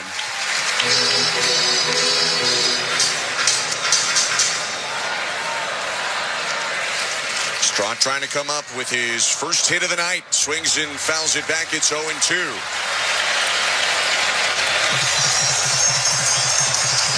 Fans to their feet. 2 outs, bases empty. Still 5-5. 9 innings ago, the last run was scored. 0-2. Swing and a miss, strike 3. 1-2-3 for Klein in the top of the 16th. 5-5. Will the Dodgers finish it, or can the Blue Jays keep it going? You're listening to Blue Jays Baseball, brought to you by your local family-owned Crown Rust Control Center, streaming on the Sportsnet app and the Sportsnet Radio Network. Hey, you. While we've got your ear, let's talk about what's catching everyone's eye. Is it the chipped paint flaking off your garage? Or that squeaky floorboard you always ignore? Don't worry. Help is always within reach at Home Hardware. Turn those side eyes into second looks at the Bring Beauty Tone Home Reno sale. Save 35% on Beauty Tone Pure interior and exterior paint. And save up to 40% on in-stock vinyl and SPC flooring. Earn and redeem Scene Plus points at the Bring Beauty Tone Home Reno sale on now until October 22nd. Only at Home Hardware and Building Centers. Locally owned, genuinely Canadian. Our team knows it takes teamwork and staying power to go the distance, and a hunger to bring it home. That's why Crown Rust Control stands proudly beside them, because we know what it takes to go the distance for Canadians. We've been helping your vehicles go the distance for over 40 years, keeping them strong, reliable, and ready for the road. Get your vehicle playoff ready. Bring it home to your local family-owned Crown Rust Control Center. Crown Rust Control, proud sponsor of your Toronto Blue Jays. Bring it home, Canada. This is Toronto Blue Jays postseason baseball. A go-ahead RBI double in the 6th. It's 5-4 Blue Jays. On Sportsnet 590 The Van and the Sportsnet Radio Network. Welcome back to Blue Jays Baseball. Show Ali with you at Baseball Control in our downtown Toronto studios. The Blue Jays and Dodgers still tied at 5 as we head to the bottom of the 16th inning at Dodger Stadium. Don't forget, we do have Jays Talk tonight for you. At some point, Jeff Blair and Kevin Barker will have the postgame show. They'll take your calls and texts. Blair will throw out the numbers for you to call after the final out. You can text them as well, including right now, 590-590, name and location. That is the People's Text Line. It is always open for your texting pleasure. You guys know the drill. Standard data and messaging rates may apply. Blue Jays Baseball is brought to you by Crown Rust Protection. Bottom of the 16th inning incoming at Dodger Stadium. And it looks like Eric Lauer is still on the mound with the call on the Sportsnet Radio Network. Here's Ben Shulman and Chris LaRue. Thank you very much, Joe. Will Smith nearly ended this game when he hit a deep fly out and bat flipped in the 14th. Now he's up in the bottom of the 16th. Same situation. Eric Lauer again. 5-5 game. The second longest game in World Series history continues at Dodger Stadium. Eric Lauer throws his 58th pitch of the game. And it's a looping curve right there, but let's chalk it up as the 56th miss of the night for Wegner. 1-0. Well, I'm sure the umpires are tired as well, Ben. Yeah, well, they weren't that great when they weren't tired.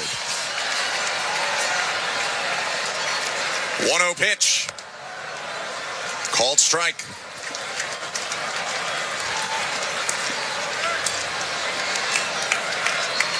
Will Smith 1 for 5, a walk and a hit batter. He has a single in this game as well. 1-1. Called strike that time. Cutter bottom inside corner. And Lauer, who's having one of the outings of his life, is ahead 1-2. Yeah, 60 pitches into this outing. He still looks pretty sharp. The fastball velocity has dipped just a little bit, but other than that, he looks really, really good. 1-2 pitch. Swing and a miss, strike 3. Got him on a four-seamer, 1 out. Just blew 92 by him. Obviously, Will Smith is thinking something else, but what a pitch from him. Eric Lauer, 61 pitches now in the ballgame. If you're John Schneider, how do you take this guy out of the ballgame? You want to hear something amazing? I sure do. It's his first strikeout. That's actually not surprising. He's pitched 4 innings of relief, 2 hits, 4 walks, although a handful of them intentional, 3 of the 4 intentional. Left on left with Max Muncy the pitch. And Muncy checks his swing. Had a very egregious called strike. That was way above the zone. It's 0-1. The Blue Jays deserve that. Now you go to work if you're Eric Lauer. You got the gift. Now you can expand a little bit with some off-speed stuff. Neither team deserves what's happening tonight. 0-1. Popped high by Muncy into the seats foul, 0-2. Most of the people still here, I'll give them credit. It's a lot quieter. I mean, they're just tired, Chris. It is the 6th hour of this game. This game had a first pitch of 5:11 Pacific, and it is 11:07 Pacific.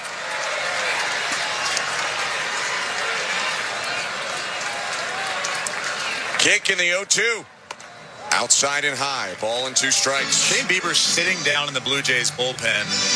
He's not stretching, but he's kind of moving around his arm. I wonder what he's thinking. How it went from, I'm going to go home and get a nice rest tonight and wake up early and get some breakfast, to sitting in that bullpen in the 16th inning. 1-2 bounced home, 2-2. I guess in some ways, if they win, you won't care. But in some ways, the worst case scenario for Bieber is he's stayed here this whole time because they might need him. He doesn't pitch, and then he still is short sleep for a start tomorrow. 1 out, base is empty. 2-2 to Muncy. Pop foul out of play. Did you forget about Shohei Ohtani, who's also starting tomorrow's game? I guess. I mean, he could enter the pitch in this one. I mean, you're paying him a lot of money. You might as well. Game 3 of the World Series. 1-1 series tie. 5-5 tie in the game, and the 2-2 is cut on and missed. Strike 3 as Lauer gets him on a cutter. How do you take this guy out of the ballgame? That's the thing. I think you just live by the sword, die by the sword at this point. You can't. He looks so good out there right now. And I know I said the fastball velocity dipped just a little bit, but it's still 91, 92. It's been sitting that for the majority of the year. Every once in a while we'll see a 94, but he's just looked very, very locked in. Teoscar Hernandez is the hitter in the pitch. Hit high in the air, right center. Varsho back, looking for the wall, on the track, makes the catch. Let's go to 17. 5-5, Game 3 of the World Series. You're listening to Blue Jays Baseball, brought to you by your local family-owned Crown Rust Control Center, streaming on the Sportsnet app and the Sportsnet Radio Network. At Capital One, we're more than just a credit card company. We're people just like you who believe in the power of yes. Yes to new opportunities. Yes to second chances. Yes to a fresh start. That's why we've helped over 4 million Canadians get access to a credit card. Because at Capital One, we say yes, so you don't have to hear another no. What will you do with your yes? Get the yes you've been waiting for at CapitalOne.ca/yes. Terms and conditions apply. Protect your waste and recycling equipment from costly repairs. With a custom maintenance plan, optimize your waste system performance and longevity with Metro Compactor Service. They've got you covered coast to coast with the largest service fleet in Canada. Their innovative iSmart technology can remotely diagnose, troubleshoot, and monitor equipment health in real time. For on-demand or proactive service, sales, rentals, and extended warranties for all your waste equipment, visit metrocompactor.com. metrocompactor.com. This is Toronto Blue Jays postseason baseball. The Blue Jays are the AL East champs. On Sportsnet 590 The Fan and the Sportsnet Radio Network. Welcome back to Blue Jays Baseball. Show Adley with you. The Blue Jays and Dodgers are still tied at 5 as we head to the top of the 17th inning at Dodger Stadium. Quick check of the St. Louis Bar and Grill out-of-town scoreboard. We've done enough for 2 games now. On Monday, the Raptors did lose their third game, their third straight loss after opening the season with a win. They lose to the Spurs 121-103. Again, they are 1-3 on the season. The Spurs are 4-0 on the season now after the win. The Raptors will come home. They will take on the Rockets, not on Tuesday, but on Wednesday night. That game will be at Scotiabank Arena, and it will be on Sportsnet. Of course, sportsnet.ca/590. Game 5 of the World Series will be across the network. Blue Jays baseball, as always, brought to you by Crown Rust Protection. It is the top of the 17th inning at Dodger Stadium. Here's Ben Schulman and Chris LaRue. Thank you very much, Joe. What a night this has been. One of the most ridiculous games you will ever see. No runs scored since the 7th. We're in the 17th. Will Klein out for a third inning of relief work. Ernie Clement leads it off. The pitch. Hit back foul, 0-1.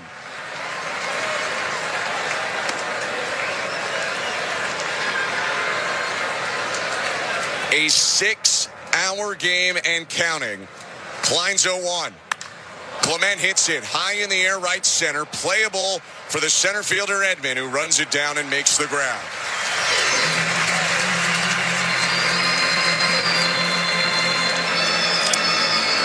This could be close to it for Will Klein. I don't love to do third-hand reporting, but for a tweet from Andrew Marchand of The Athletic, citing something Tom Verducci of Fox said, apparently the Dodgers will go to a position player in the 18th inning if the game goes on to that point. Klein misses down and in to Andres Jimenez. It's 1-0. The pitch. Called strike. The most pitches Klein threw this season was 36 back on June 25th. His 39th misses inside at 99. In his last outing on September 26th against the Seattle Mariners, he did throw 30, so it's not too far from that. 40 pitches into this outing. He takes a breath. And the 2-1. Swing and a miss, 2-2.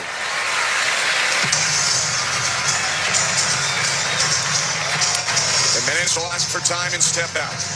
Sorry, that was in his last regular season outing. He threw those 30 pitches. Yeah, he did pitch in Game 1 of the World Series through a scoreless inning. 2-2 in the dirt, ball 3. Blue Jays desperate for a base runner any way they can get it. They didn't have anyone on in the 16th. In the 15th, an infield hit with 2 outs. No one on in the 14th. A hit batter with 2 outs in the 13th. They haven't really done anything offensively since the 12th, and we're in the 17th. Next pitch, swing and a miss, strike 3. 99 elevated, and there are 2 outs. I mean, he's thrown the most pitches he has as a big leaguer. It's now at 43. I mean, it looks like he just threw pitch number 1. He is absolutely fresh out there, and that fastball is electric. 4 strikeouts in 2 2/3 for Will Klein. Davis Schneider up, and the pitch. Called strike, 98 at the knees.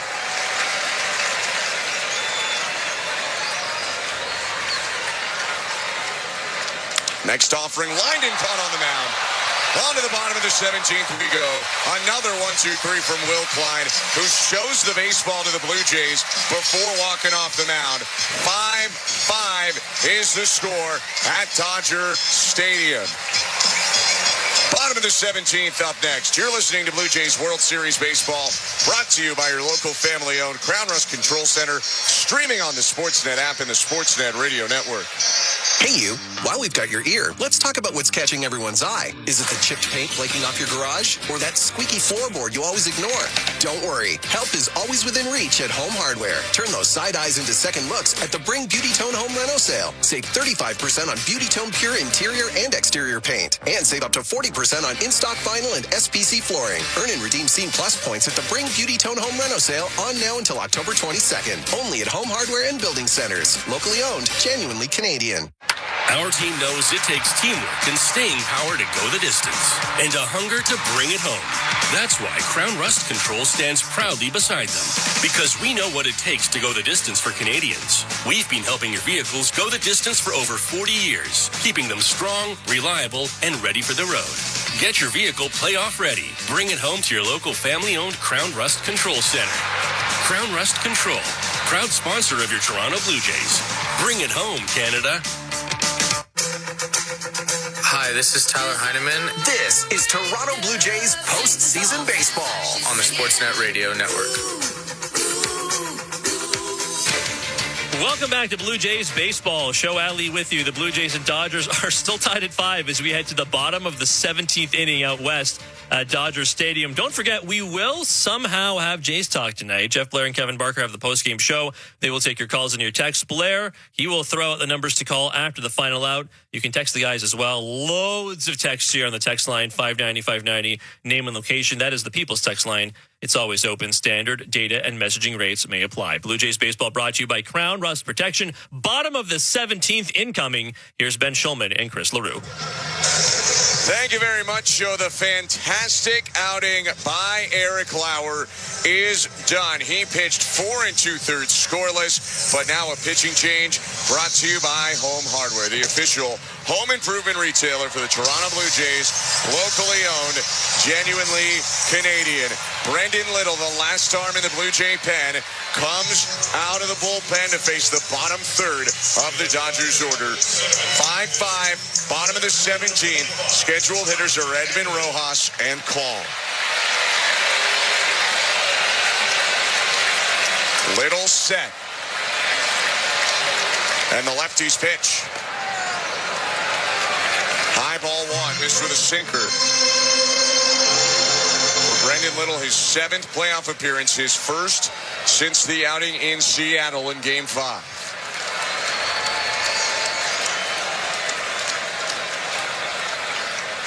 One-0. Swing and a miss. Through the cutter in, and it's 1-1. That actually looked like a slider at 94 miles an hour. The key to Brendan Little's success is just throw strikes. You have to show that you're able to throw strikes, and then you can throw the off-speed stuff out of the zone. 1-1 to Edman. Swing and a miss. Chasing on back-to-back pitches, he reached for a well-located curve below the zone, 1-2. Looks like he has a better feel for that curveball so far in this outing.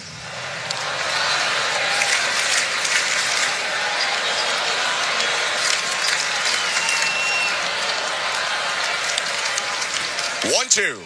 Swing and a miss, strike 3. Little punches out Edman, 1 down. And we've seen this side of Brendan Little. Every once in a while, he'll go out there and he'll be the best pitcher you've ever seen in your entire life. But it's those outings in between where he can't find the zone. He can't get the good extension. He looks pretty good so far, at least small sample size to Tommy Edman. Most of the first half, he was just mowing guys down. Big outing for him. Miguel Rojas up in the pitch. Called strike 0-1. I mean, kind of understatement of the year. Big outing for him. But he gets ahead of Rojas here with 1 out and the bases empty. Clement hugging the line at third, no doubles. Everyone shifted slightly toward that side of the diamond. 0-1. Swing and a miss. That's a good curveball, Ben. That's the curveball that helped him strike out 91 guys in 68 1/3 innings pitched this year. He knows all eyeballs are on him. Got to give him credit for going out and pounding the zone right now. Kick in the 0-2. Check swing on a curve in the dirt. That time he lays off. Ball and 2 strikes. Pretty good pitch. Even better take, though. Veteran Miguel Rojas came in as a pinch hitter to bunt. Back in the 13th. Bottom of the 17th, still 5-5. Bases are empty, 1 out. Little with a 1-2. Outside 2-2.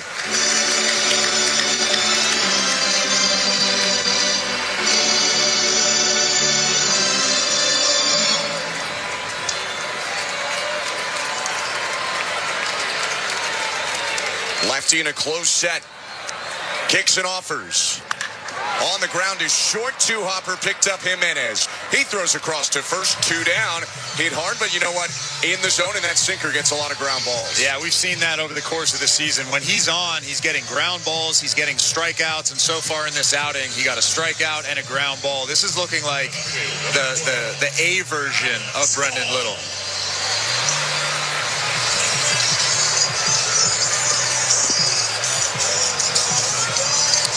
Little bouncing the rosin bag off of his hand. Alex Call comes up to the plate.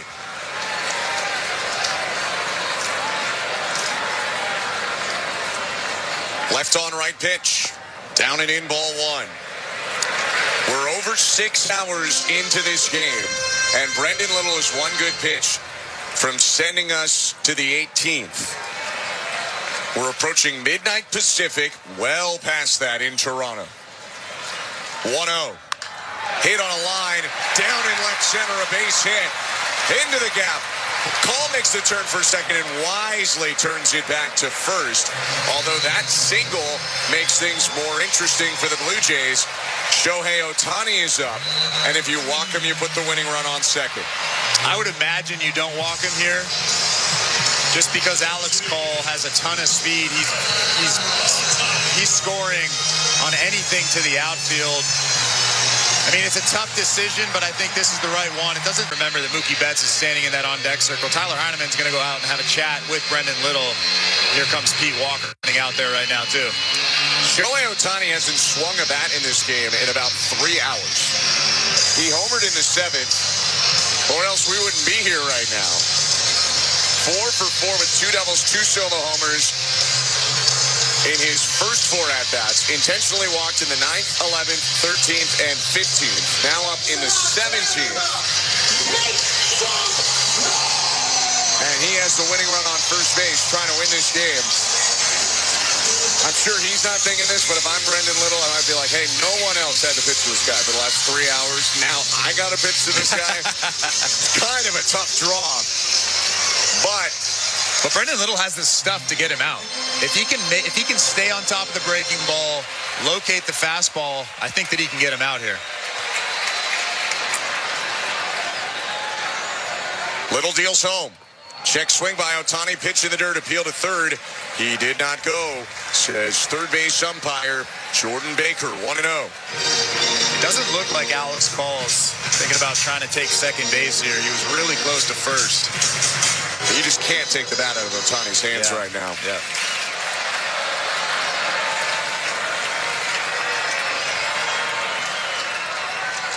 One-0. Bounced in front of home, blocked by Heineman, 2-0. And at this point, I think you're behind in the count 2-0.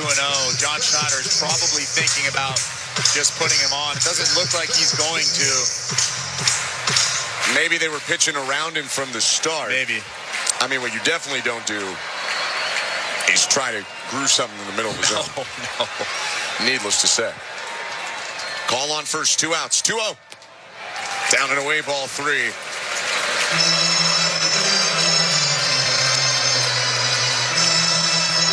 It does look like at this point that they're trying to pitch around him, although sometimes when Brendan Little loses the zone, it looks like he's trying to pitch around anybody.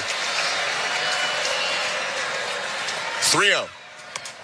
Down and away, ball 4. 4-pitch walk to Ohtani. So he still hasn't swung in about 3.5 hours. And they were just going to see if he would chase. First and second now with 2 outs. And it's another opportunity for Mookie Betts, who has had a lot of them in this game, to try and win it for the Dodgers. And now Brendan Little has to lock back in. Mookie Betts is one of the premier hitters in this league, as we know. Alex Call is standing at second base. You focus on the hitter. You don't worry about Alex Call standing at second base. He's already in scoring position. You want to make your pitches here to Betts. Little set. Left on right, he deals home. First pitch.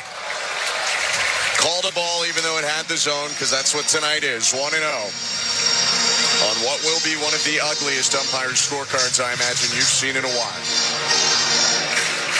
And giving a ball to Mookie Betts there is pretty damaging. Can Little bounce back? Here's the 1-0. Down and in, 2-0. It's a good time for Tyler Heineman to go out and have a chat with him. He doesn't look like he's going to, but it looks like Brendan Little has lost the zone just a little bit. And there is that open base, so it's not the end of the world. But with Freddie Freeman coming up, you have to find it again. 2-0 pitch. Swing and a miss by Betts. Went chasing on a sinker that absolutely tumbled down to the ground. 2-1. That had more changeup action than actual fastball action. That's a great pitch, although it looked like it started as a ball out of the hand. That was 92, and it broke a lot down to the dirt. 2-1 count, call the winning run on second. 5-5, bottom of the 17th. The pitch. Grounded foul. Little fights his way back in the count with a cutter. Heineman with a nod, and he tosses a new ball out. It's 2-2. For the second time, or really for the first time, pardon me, Little with a chance to send us to the 18th with one strike. And the lefty, I think, is having a pitch comm issue. Asking Heineman to run through the signs, gives the thumbs up. Next pitch for Little will be his 20th of the inning. Strikeout, ground out, single walk. Call on second, could win it if he scores. 2-2. In the dirt, blocked by Heineman, ball 3. Now do you challenge him? The question is, do you challenge Mookie Betts?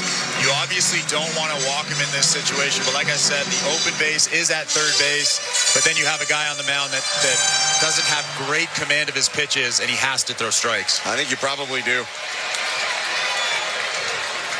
Runners will be off on the pitch, the 3-2. Line, foul ball. Hit 106 down the left field line, but wide of the chalk by about 10 feet. Everybody was holding their breath. Ernie Clement is playing close to the foul line. So as soon as Mookie Betts hit that ball, I knew that it was going to go foul. So did Mookie Betts. He was just standing in the batter's box. Wasn't really doing anything. Smoked that curve. It was in the zone from Little. Runners will be off again. Calls the winning run on second. Kick in a 3-2. Grounded foul off the ankle of Betts into the backstop. Went with the cutter again in off the plate, but Mookie chased it. Actually, it was in off the plate by quite a bit. A couple of balls, maybe. I'm surprised that Mookie Betts offered at that pitch, although it was the cutter, so maybe it cut in and moved underneath the hands of Betts. Next pitch for Little will be his 8th to Mookie Betts and his 23rd of the inning.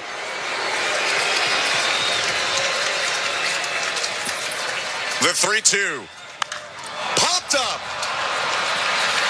First base foul. Vladdy over the chalk. Makes the grab. How about we tie the Major League record in a World Series and go to the 18th. 5-5. You're listening to Blue Jays Baseball, brought to you by your local family-owned Crown Rust Control Center, streaming on the Sportsnet app and the Sportsnet Radio Network. At Capital One, we're more than just a credit card company. We're people just like you who believe in the power of yes. Yes to new opportunities. Yes to second chances. Yes to a fresh start. That's why we've helped over 4 million Canadians get access to a credit card. Because at Capital One, we say yes, so you don't have to hear another no. What will you do with your yes? Get the yes you've been waiting for at CapitalOne.ca/yes. Terms and conditions apply. Protect your waste and recycling equipment from costly repairs. With a custom maintenance plan, optimize your waste system performance and longevity with Metro Compactor Service. They've got you covered coast to coast with the largest service fleet in Canada. Their innovative iSmart technology can remotely diagnose, troubleshoot, and monitor equipment health in real time. For on-demand or proactive service, sales, rentals, and extended warranties for all your waste equipment, visit metrocompactor.com. metrocompactor.com. This is Toronto Blue Jays postseason baseball. The Blue Jays win the pennant. They're going to the World Series. On Sportsnet 590 The Fan and the Sportsnet Radio Network. Welcome back to Blue Jays Baseball. Show Ali still with you. The Blue Jays and Dodgers are still tied at 5 as we head to the top of the 18th inning at Dodger Stadium. Quick check of the St. Louis Bar and Grill out-of-town scoreboard. We were looking at some NBA scores earlier. The Spurs beating the Raptors in San Antonio, 121-103. Some other finals include the Cavaliers beating the Pistons, 116-95. The Magic falling to the 76ers, 136-124. Philly 3-0 so far this season. The Bulls also 3-0 after a 128-123 win over the Atlanta Hawks, and the Rockets, who will next play the Raptors on Wednesday. Rockets beating the Brooklyn Nets 137-109. Houston 1-2. The Nets 0-4. Blue Jays baseball is brought to you by the Crown Rust Protection. Let's get you back to Dodger Stadium, top of the 18th inning. Here's Ben and Chris. Thank you, Show. Despite some reports going out, it will still be a pitcher for the Dodgers right now in the 18th. It's Will Klein remaining on.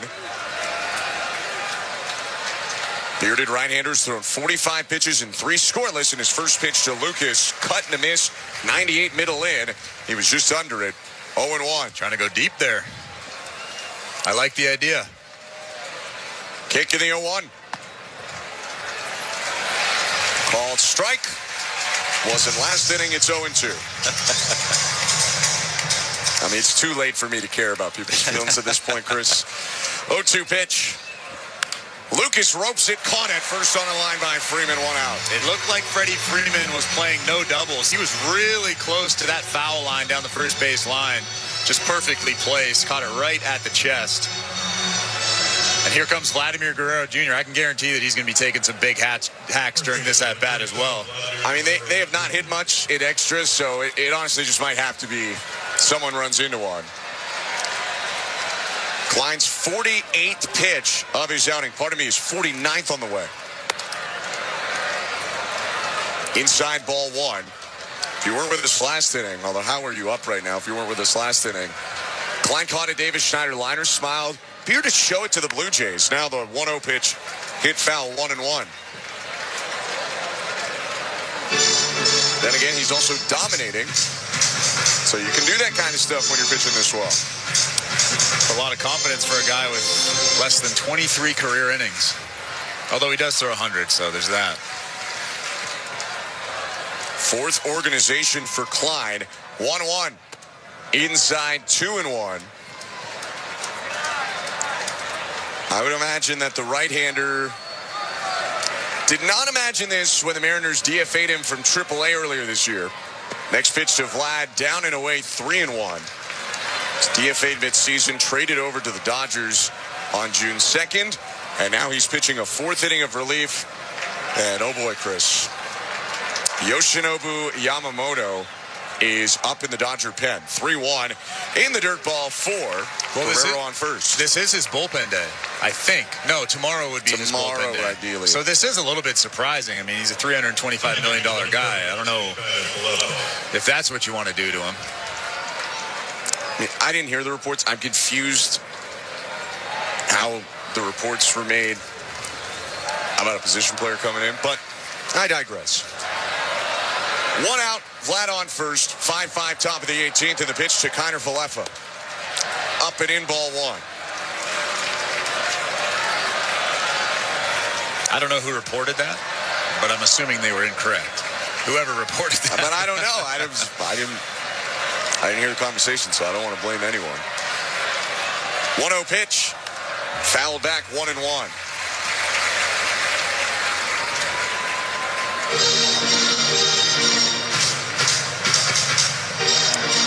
Not only is this not Yamamoto's throw day, by the way, he threw 105 pitches in a complete game 2 days ago. It's silly. Vlad on first, 1 out. 1-1 to IKF.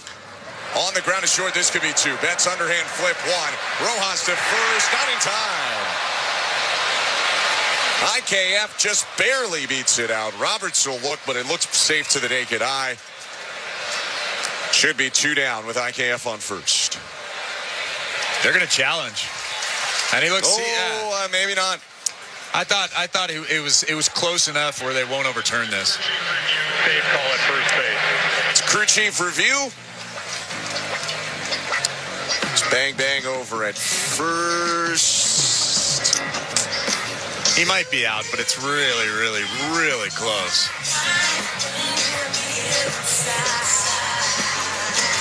You can't really see when that heel hits down, though. I mean, they might overturn this just because it's the 18th inning. Not sure that's how it works, but appreciate your spirit. If they confirm it or it stands, it's 2 outs and IKF on first with Dalton Varsho coming up. If they overturn this, that's an inning ending 6-4-3 double play, and we will go to the bottom of the 18th. I mean, this would be a big call because Dalton Varsho is coming to the plate. He's got enough power to give the Blue Jays a 2-run lead here, especially with a hard-throwing Klein. I like that power on power. First base umpire Alan Porter, and crew chief Mark Wagner are huddled together just off to the third base side of home plate. Will Klein not throwing much in this delay, perhaps in case he doesn't need to throw any more in this inning. Do you think this is getting overturned? I mean, if it's taking this long, usually it stands. Yeah. After review, the call on the field stands. The runner is safe. I think that's the right call. It was really close. Probably whatever the call on the field is was going to stick with that. And so IKF on first. Dalton Varsho will hit.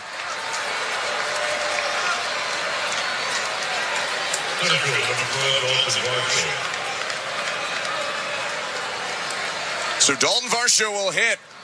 See if the Blue Jays can make that call standing matter. 2 outs and a runner on first. Will Klein about to throw his 57th pitch. Right on left, here it is. In the dirt, ball one, blocked by Smith. Throw over to first. IKF dives back in. Little risky there. But IKF makes it back into the bag. IKF does have speed. He has 0 stolen bases this season with the Toronto Blue Jays. But like I mentioned earlier, 15 with the Pirates before he came over to the Blue Jays. I mean, I would love to see him try to swipe second base, and then a single would score him. Why not? 1-0. Pop foul back behind the plate, 1-1. And honestly, about 3 hours ago, my argument would have been, no, you can't take the bat out of Varsho's hands. But he doesn't have a hit since the 9th. The team barely has a hit since the 9th. I think it's time to throw stuff at the wall. See what happens. I don't disagree. This is the time to be aggressive. 2 outs, runner on. The 1-1. Called low. Not sure it was low. I also don't think that's throwing stuff at the wall. IKF is a good base stealer. He's shown that in the past. He can very easily take second base here and get in a scoring position. 2-1. Pop back foul, 2-2. On 2 strikes, I would argue you should definitely try it. Because he gets thrown out. All right, Varsho hits in a fresh count next inning. If there is a record-breaking 19th. And if he doesn't, then you're probably in a good spot. Set in the 2-2. Hit back foul headed our way, and it'll avoid our booth off to the right. Dalton Varsho fouling back a couple to keep the count. 2 balls and 2 strikes. He's all over Klein right now. Those fastballs are just a little bit elevated. He's getting underneath them and fouling them back. Klein averages 98. That last four-seamer 96. Here's his 62nd pitch. And it's fouled back again, headed our way, but it won't come into our booth. It drops into the 100 level seats. New baseballs to home plate umpire Mark Wagner. Man, I can't even imagine the number of baseballs they've used in this game.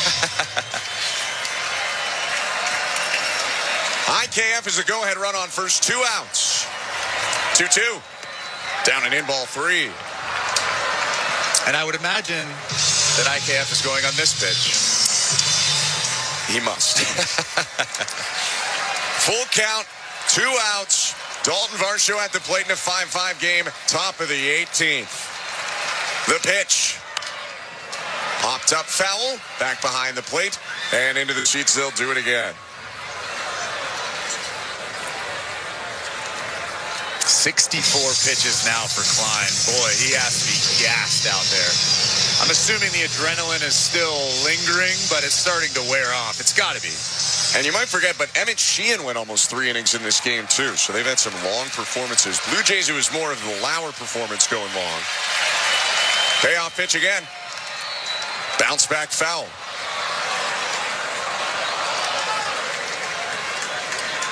I think that actually bounced off of Will Smith. He's getting crushed tonight. Catching 18 innings, getting hit by foul balls.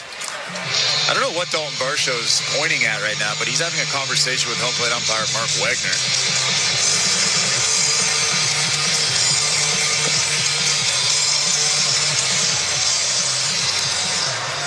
Nine pitches so far. Klein to Varsho. On On deck is Heineman. IKF on first. He'll be off on the pitch. The 3-2 again. Check swing, pitch inside. Appeal to third. He did not go, and that's a walk for Varsho to bring the go-ahead run into scoring position. It's first and second, 2 outs. That's really important that you get that run into scoring position, because now a little broken bat bleeder is going to score that run from second base. That's what I've been preaching for the entirety of these extra innings. You have to get that guy into scoring position, because the Blue Jays have shown over the course of the majority of this game that they're not hitting any slug, for any power. So you have to get that guy into scoring position to try to manufacture a run, and this is a great opportunity for Tyler Heineman to come up big for the Toronto Blue Jays. It's the first time they have a runner in scoring position since the 12th. Top of the 18th. 2 on, 2 out. Tyler Heineman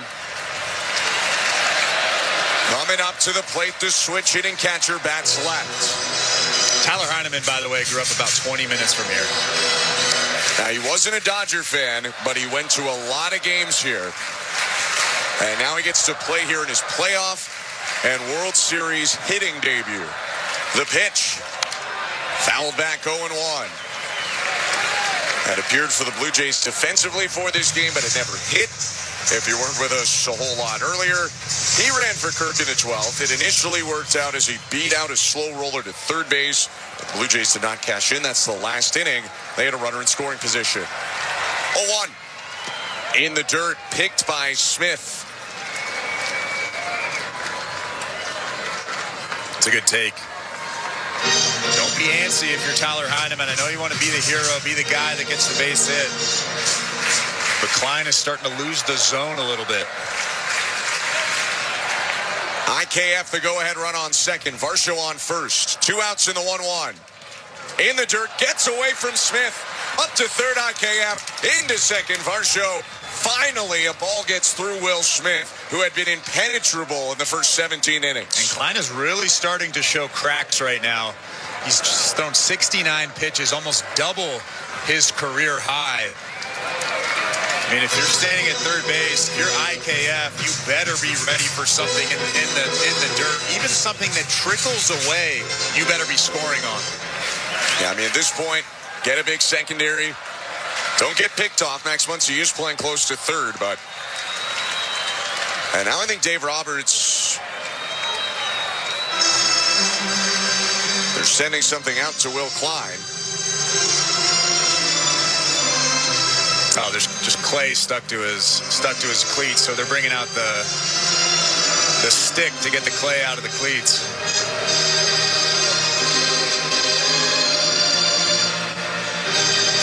He's having the bat boy do it for him. Yeah. It's a new experience. In a night full of records and firsts. Well-deserved applause for the bat boy. I like that.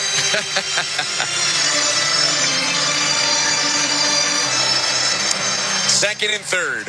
2 outs, top of the 18th. It's still 5-5, Blue Jays and Dodgers. If Heineman pokes it over the infield, he could score 2. The 2-1. Down and in ball 3 and nearly another pitch in the dirt. I think Yamamoto might be in after this batter, which is crazy. I don't love that move, and not because any particular reason, but... The 3-1. Called strike. 97 on the inner edge. Just from a health perspective, that's really the only reason why I don't like the move. Although, you know who else won't like the move? Blue Jays batters. Well, you never know. Second and third, 2 down, full count. 5-5 game, top of the 18th. Klein's pitch. Swing and a miss, strike 3. On to the bottom of the 18th we go. Still 5-5. You're listening to Blue Jays Baseball, brought to you by your local family-owned Crown Rust Control Center, streaming on the Sportsnet app and the Sportsnet Radio Network. Hey you, while we've got your ear, let's talk about what's catching everyone's eye. Is it the chipped paint flaking off your garage? Or that squeaky floorboard you always ignore? Don't worry, help is always within reach at Home Hardware. Turn those side eyes into second looks at the Bring Beauty Tone Home Reno sale. Save 35% on Beauty Tone Pure interior and exterior paint. And save up to 40% on in-stock vinyl and SPC flooring. Earn and redeem Scene Plus points at the Bring Beauty Tone Home Reno sale on now until October 22nd. Only at Home Hardware and Building Centers. Locally owned, genuinely Canadian. Our team knows it takes teamwork and staying power to go the distance, and a hunger to bring it home. That's why Crown Rust Control stands proudly beside them, because we know what it takes to go the distance for Canadians. We've been helping your vehicles go the distance for over 40 years, keeping them strong, reliable, and ready for the road. Get your vehicle playoff ready. Bring it home to your local family-owned Crown Rust Control Center. Crown Rust Control, proud sponsor of your Toronto Blue Jays. Bring it home, Canada. This is Toronto Blue Jays postseason baseball. How do you like that? A 3-run blast on Sportsnet 590 The Fan and the Sportsnet Radio Network. Welcome back to Blue Jays baseball. Show Ali with you as the Blue Jays and Dodgers still tied at 5 as we head to the bottom of the 18th inning at Dodgers Stadium. Don't forget, we do have Jays Talk this evening, or this morning. Jeff Blair and Kevin Barker have the post-game show. They will take your calls and your texts. Blair just cracked open a Red Bull. He will throw out the numbers for you to call after the final out. You can text them as well. 590-590, name and location. The People's Text line is always open. Standard data and messaging rates may apply. Blue Jays baseball brought to you by Crown Rust Protection. We send you back to Dodger Stadium, bottom of the 18th inning. Here's Ben Schulman and Chris LaRue. Bottom of the 18th inning. And if you've made it the whole way, you deserve a medal. We appreciate you sticking along with us. This is a classic. Will it ever end? We don't know at this point. But the Dodgers have the right part of the order up right now. It'll be a daunting task in a second inning of work for Brendan Little, Freeman, Smith, Muncy. He looked good in his last inning. Just repeat the same delivery, the same release point, and should be okay in this inning. The pitch. Swing and a rope down the right field line. Foul. 0-1.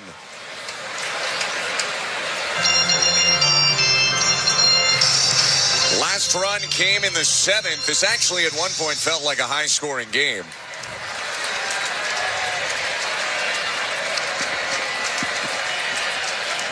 Oh, 1 pitch. In the dirt, a ball and a strike.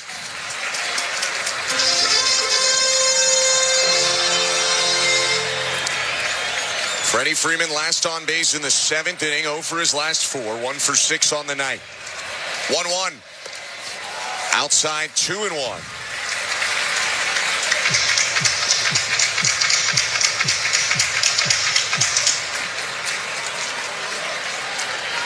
Freeman brings the bat above his left shoulder, hunched over in his stance. 2-1 pitch. Outside with a cutter, ball 3. You don't want to lose the leadoff guy. I know it's Freddie Freeman. I know he can end this game with one swing, but you cannot walk the leadoff guy in this inning. Little dangles his left arm, now sets his 3-1. Called strike, buckled Freeman with a four-seamer. Rather, that was a cutter. 3-2. It's a good pitch. Caught a lot of the plate. It's tough to get Freddie Freeman to buckle like that. 27 pitches now for Brendan Little. His payoff pitch.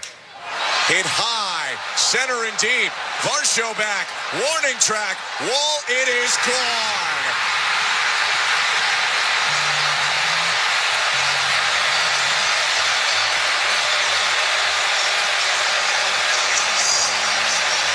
The Dodgers go nuts on the field as Freeman wins the 18-inning marathon with a solo homer in one of the craziest games you will ever see.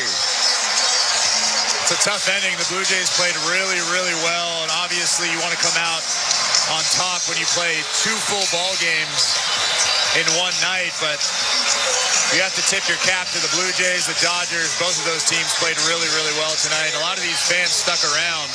It's a school night, and they stuck around. And they got the ending that most of them wanted. The Dodgers finally punched through. They did have the lion's share of the chances in this extra innings. And the 18th inning to tie a World Series record is the final one. Freddie Freeman, the first player ever with multiple walk-off home runs in the World Series. His second homer of the postseason. It was a sinker over the middle on 3-2. He challenged him, and Freeman made them pay. 6-5 in 18 innings, the final score. We'll take a break, come back, and get you over to Blue Jays Talk. You're listening to Blue Jays Baseball, brought to you by your local family-owned Crown Rust Control Center, streaming on the Sportsnet app and the Sportsnet Radio Network. At Capital One, we're more than just a credit card company. We're people just like you who believe in the power of yes. Yes to new opportunities. Yes to second chances. Yes to a fresh start. That's why we've helped over 4 million Canadians get access to a credit card. Because at Capital One, we say yes, so you don't have to hear another no. What will you do with your yes? Get the yes you've been waiting for at CapitalOne.ca/yes. Terms and conditions apply.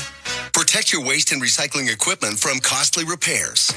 With a custom maintenance plan, optimize your waste system performance and longevity with Metro Compactor Service. They've got you covered coast to coast with the largest service fleet in Canada. Their innovative iSmart technology can remotely diagnose, troubleshoot, and monitor equipment health in real time.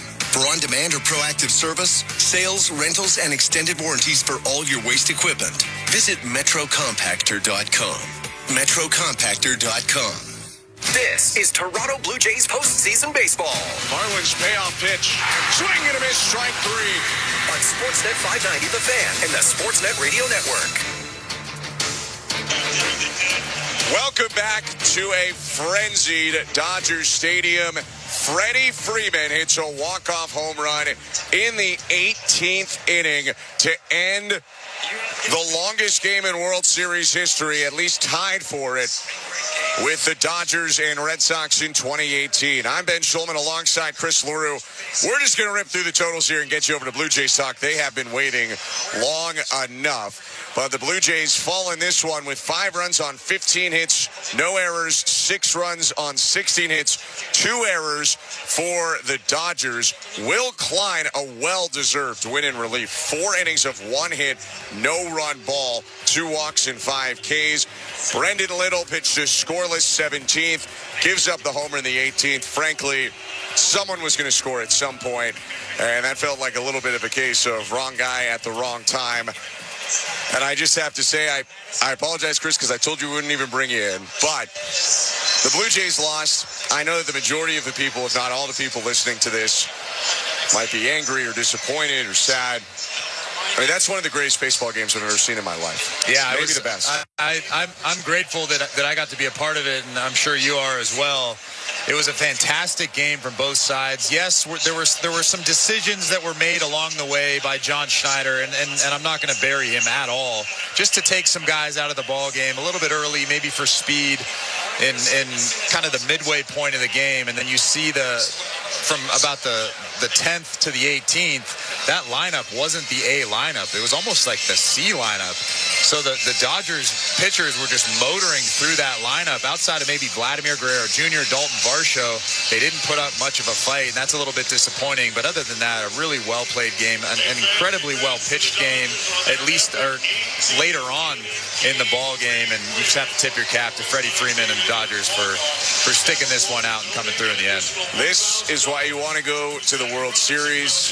This is no David and Goliath. One of the great games that we have seen in the history of the World Series, and 6-5 for the Dodgers, a 6-hour, 39-minute affair in front of 52,654. That'll do it for us. Thank you so much for sticking around. Tom Young and Michael Noda were our technical directors. Joe Ali, our host and producer. Chris LaRue is my partner. I'm Ben Schulman. We'll be back tomorrow at 8 Eastern, 5 Pacific for Shane Bieber versus Shohei Ohtani. But the Dodgers walk it off in a record-tying 18 innings. And to talk more about that, Blue Jays Talk with Blair and Barker starts right now.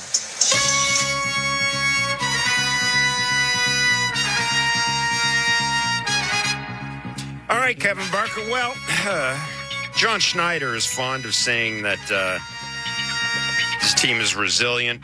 It's been one of the trademarks of this team all year. I don't even know I don't know how you describe what happened tonight. And I don't know, is resilience going to be, I don't know how you rebound from this. Only in that you've used basically your entire bullpen. You've probably you're done with Eric Lauer for a couple of days. You've got Shane Bieber going tomorrow. We'll see. It was a remarkable game.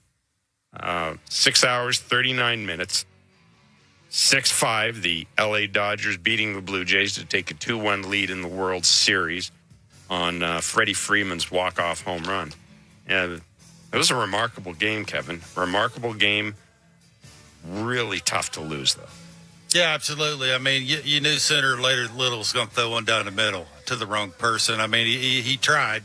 He tried for 2 innings, and John did his best not to bring him in. And, he waited 17 innings before he had to bring him in because there was nobody else, right?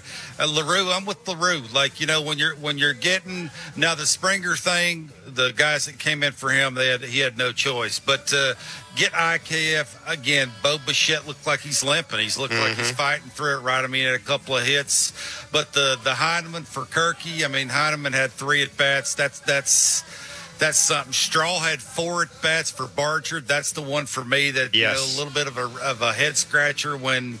I'm with LaRue. It's just it's sort of that lineup to where you work so hard to try and get to their pen. When you get to it, it's the Heinemans getting the at bats. It's the Straws getting the at bats. It's the IKFs getting the at bats, and that's sort of when you have to go to somebody you don't want to go to at the end of the game. This is sort of how you lose. Yeah, look, I mean I've played in games like this in the minor leagues. They stink. Like they're, you got a bunch of dudes trying to hit homers. That's sort of what it looked like for, since about the 12th inning on. That's what guys were trying to do is lift and separate. I mean, Dalton Varsho took about 40 swings like that. So, you move on. You seriously try and wad this thing up, throw it in the garbage, and hopefully your pitcher comes back tomorrow. And you can keep your A lineup in there a little bit longer tomorrow.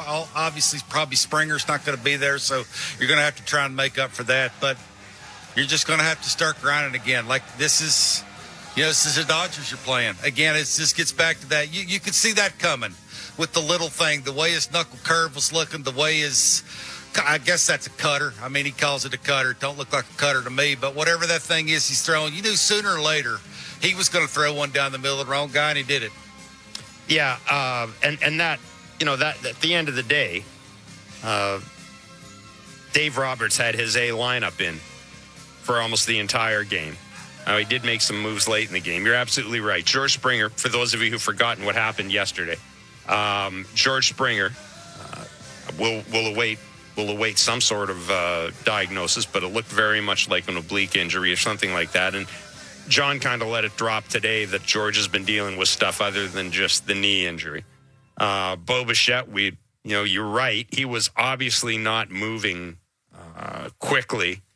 And, with all due respect to Bo, even when he's healthy, he's not necessarily the fastest guy going first to third. So I had no problem with that, but I am with you. I don't understand taking Kirky out. And I know it seems odd to second guess.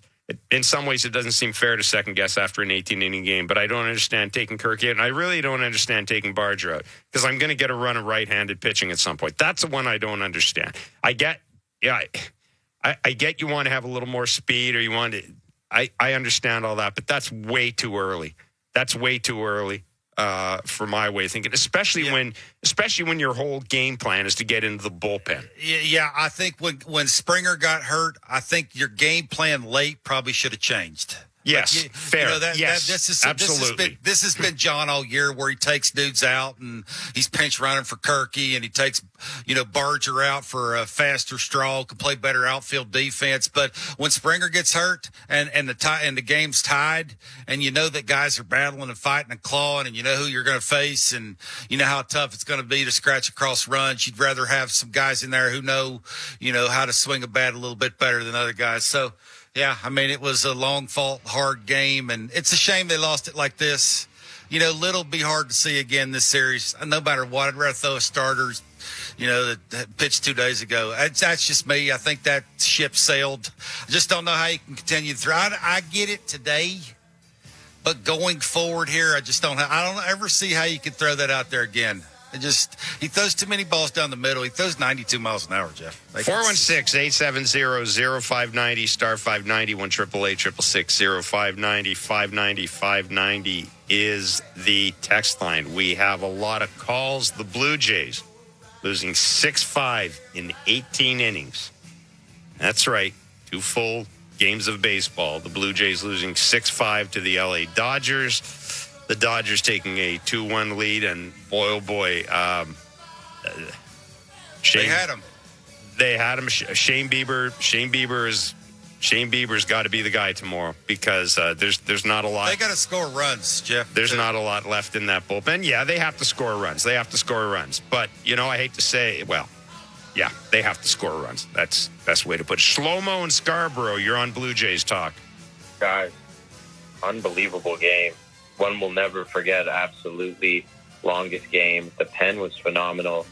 Lauer, put some respect on his name. I'm hoping that he's finally earned a rotation spot next year, no matter what, if we bring him back, because that was unreal. He was phenomenal.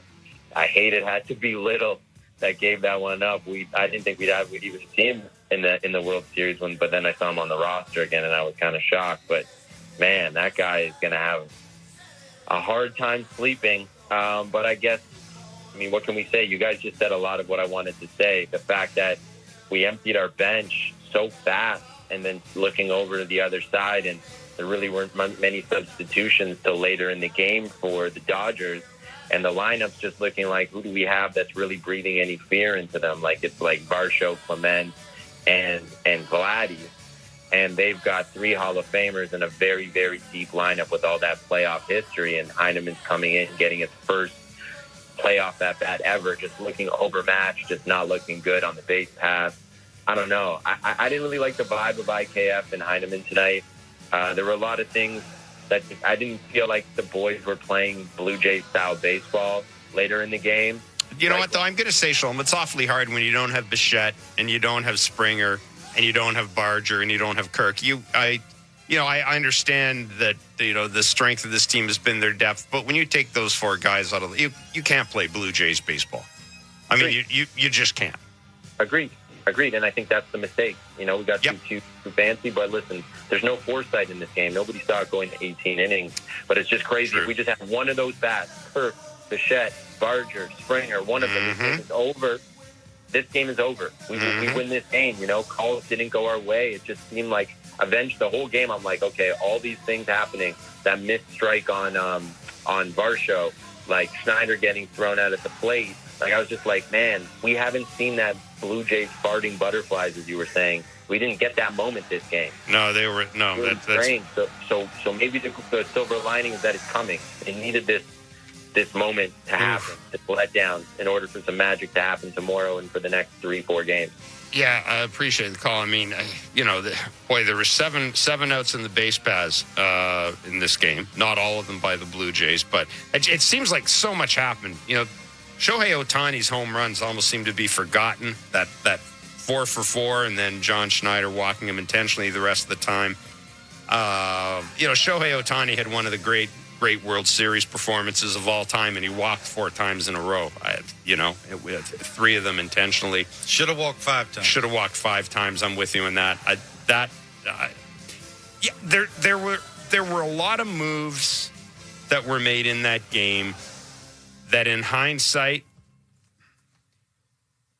taken in total, just kind of didn't make sense. You almost got the impression that John managed that game as if his team was going to score 7, 8, 9 runs in regulation to win it. And I didn't get that point, or I didn't get that. And I again, I'm with everybody. I'm not a fan of taking Barger in particular, taking him out of the lineup as early as they did. But also to Shlomo's point, there were some.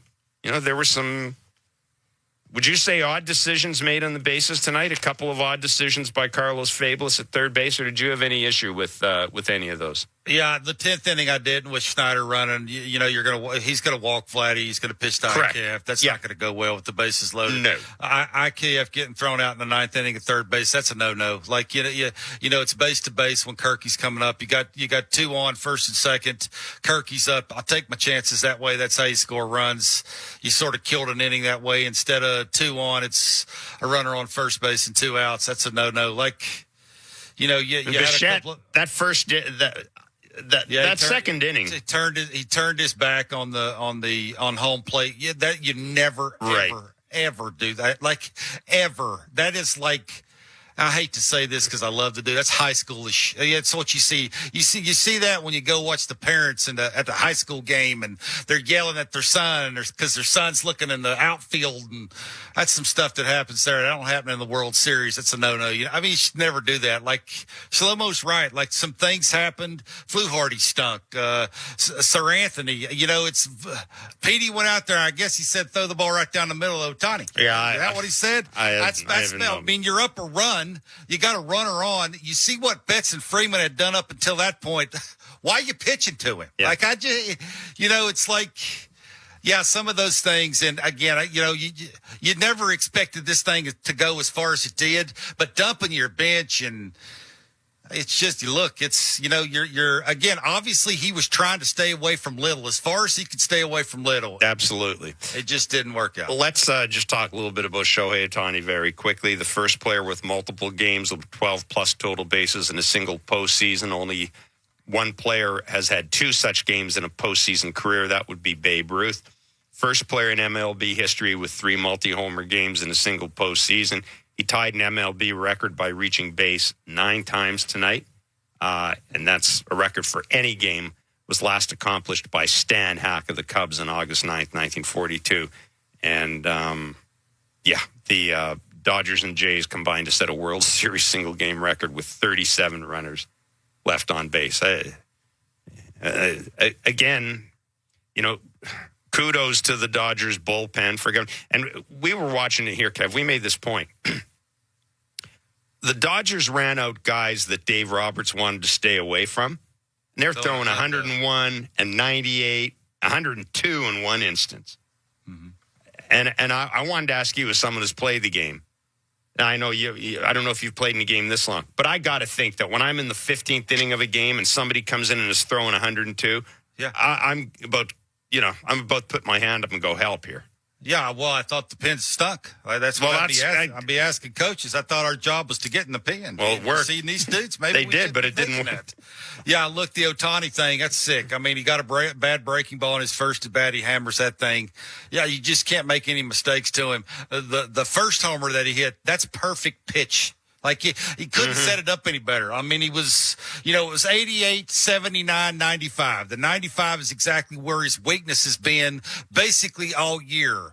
And for him to get it down, stand a little taller, and rotate the way he did, which he hadn't done up until that point in that little quadrant of the strike zone, for him to make that change and make that adjustment, he's the best player we've ever seen. And, oh, by the way, we get to see him pitch tomorrow. Oh, that'll be great. And he's going to be going for the jugular. He's going to be out there with some serious vinegar, about to go up 3-1. This is what I said, man, alive. Like, coming into this thing, you knew that John had to make all the right moves at all the right times, and he didn't today. No. And when you don't. And you know the number, 68% of the teams that win game 3 go on to win these. Those 68% didn't have Ohtani pitching. Yeah, and the other thing too is, from the Blue Jays' point of view, we also know that when they lost the first 2 games of the ALDS at home or ALCS at home, the odds were long. But this is different. You're right. This is really different. You're getting Shohei Ohtani, and then you're going to get probably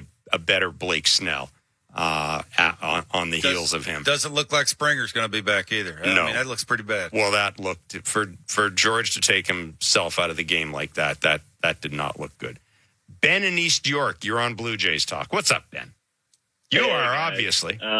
Normally, I'm a John Schneider defender here, but coming into that seventh inning, taking Bichette and Barger out of the game for defensive replacements, and we only have a 1-run lead, and then coming into the bottom of 7 pitching to Shohei again, and he hits a home run, it's almost indefensible, I would say, at this point. And then taking Kirk out later in the game, we basically had a AAA team out there, and we saw what happened for the rest of the game. I will listen to you guys, but not a great game for Schneider. No, and thank you for the call. And several people on the text line, even Jordan and Kamloops, I can't be too upset with the result of the game. Offense didn't pull through. Maybe John got too cute too early with his bench players. Jordan and Etobicoke. John became John fast tonight, not Schneids. Come on, Barger out for what? Heineman for Kirk. And, that is the sentiment of the text line as well. Yeah, I think he had to do the Bo thing. I mean, he saw Bo when he hit the ball in the ground, how he looked running. I mean, he couldn't. No. It looked to me like he couldn't run. So I don't think he had a choice with that. But as soon as Springer got hurt, the gloves are off. Like what you were trying to do or planned to do later. It's got to go. Got to go by the wayside. Absolutely. Now you know that you have to have your better bats in the lineup, and you basically took them all out at once. Yeah. And you had basically nobody. You know, you're getting 10 or 12 at bats from people that, quite frankly, shouldn't be getting 10 or 12 at bats. No, and I know that John trusts everybody in his team. I get all that, but there's not against the Dodgers. I was going to say not against the Dodgers, and not in the World Series, and not in that particular situation. Guy and Maple, you're on Blue Jays Talk. Yeah, I'm aligned with what everyone is saying. He took too many guys out too early, especially when you lost Springer. You already lost a batter there, and I thought he could have done a little better with keeping bats in a couple innings. You know, you're going into the 10th, 11th inning, and you got a couple pitchers left. You know what's going to happen. But I thought the home plate umpire was a piece of garbage. He was not good. Absolute piece of garbage. This is our World Series, and MLB puts this piece of, I won't say it, behind home plate. That tobacco in the third inning was a joke. But I don't know. I think when I look back at this World Series, guys, I think the pitch that may have changed this entire series was the 3-2 pitch on Lucas that he swung on with Kershaw pitching. Yeah, ball 4. Yeah, and I think Vlad would have blasted him if he had an opportunity. I just want to know your thoughts. Yeah, no, that was in the 12th inning. Yeah, and we both, we made a point about that. Yeah. I'll have to take up for Nathan a little bit. He'd already had a strike called on him that was really, really high. That's fair. And it's almost putting you in swing mode to where now you're doubting where your strike zone's at. That's fair. And when that sort of thing kind of happens, it's like, and you're in survival mode at that point, basically, aren't you? It's Clayton Kershaw in L.A. Yeah. With the bases loaded. Who do you think is going to get the benefit of the doubt? Nathan Lucas, who most people that come into Canada can't say his last name, or a first ballot Hall of Famer? Yeah. That's why he's swinging at it. What's your biggest concern now going into Game 4, Kevin? Well, the Springer thing would be a little bit of it. I think the pen Bassett looked good. I talked to John about, how he was going to use him and when he was going to use him. And I told you today about Saranthony, right? He feels more comfortable using him earlier in the game because of how Bassett's going. I think he wants Bassett in short spurts because of how good the stuff looks. He don't want to abuse that, right? I mean, and again, you can't kill him too much about that, because he really didn't know the game was going to last this long. No, so I had no problem with because we're kind of aware that Chris Bassett has emerged as a very important arm for this team in this World Series, and John needs him multiple games. Like, John could not afford to do to him what he did to Eric Lauer tonight. Yeah, and you got to figure out how to hit Ohtani. You got to figure out how to situational hit. Runners in scoring position is a big deal tomorrow. Like, you got to get back to doing things like that, getting more hits when it matters. It's going to be tough. I mean, again, that dude's going to be fired up. The way he played today, the way he's been playing up until this point, the way he pitched his last outing, the way he basically knows, if I can do it here and locate there, and Springer's not in there, and so there, I think it's just the obvious. And again, I think hopefully John learned from today and knows that, without Springer, you got to ride what got you here. Ride with your best lineup as long as you can ride it. Don't be quick on the hook. Hopefully he does that. Yeah, yeah. I mean, I can't put it any other way. When you look back at this game, that the thing that stands out is the fact that the manager intentionally weakened an already weakened lineup. Their starter went forward 2/3, Jeff. Yep. I mean, that was the goal, right? Forever. Absolutely. Absolutely. And then here come dudes that nobody ever heard of throwing 102. Yeah. I mean, they must be seeing or thinking something different about that bullpen. Yeah, well, I was going to say, the dregs of the Dodgers bullpen are throwing 102. The dregs of the Blue Jays bullpen are Brendan Little. Somebody's lying. I think one of the things that may be manifesting itself in this series, something we talked about on Blair Barker a fair amount, is, I don't think the Jays did enough for their bullpen at the trade deadline. Absolutely, I really don't. And again, we know they tried. I'm sure they tried. We know they tried to get Yohan Duran. Yeah. They didn't have enough to get it done. Nope. But yeah, their pin's not why they lost tonight. Okay, I mean, I know Brendan Little threw a ball down the middle. Everybody knew sooner or later that's coming. No, they're lying. They didn't score tonight. That's why they lost. They had ample opportunity. They did, and they couldn't come through. Some of the base running's a little questionable, right? You're trying to push the envelope. You're not paying attention. The bow thing early in the game there. I mean, that optically just looks awful. Like you need to pay attention a little bit more. Never assume what an umpire's going to do. I've been trying to tell everybody that forever. Just so happens tonight, everything that happened early, they paid for it late. And tomorrow they're going to have to really, really earn it. It is remarkable when it happens so often. And Felipe Alou used to talk about this, how in a baseball game, the first big play not made or the first mistake made, doesn't matter how long the game goes. Quite often it ends up coming back to really hurt you. And again, I don't believe in the predestined hit. That if Bo had stayed on first base, it doesn't necessarily mean that everything else is going to fall the way it did. But it was certainly not a good look. And at the end of the day, it probably did, given the way Tyler Glasnow was pitching, it probably did cost them a run. Well, Kirk, you got a single. I mean, at the very least, you got bases loaded.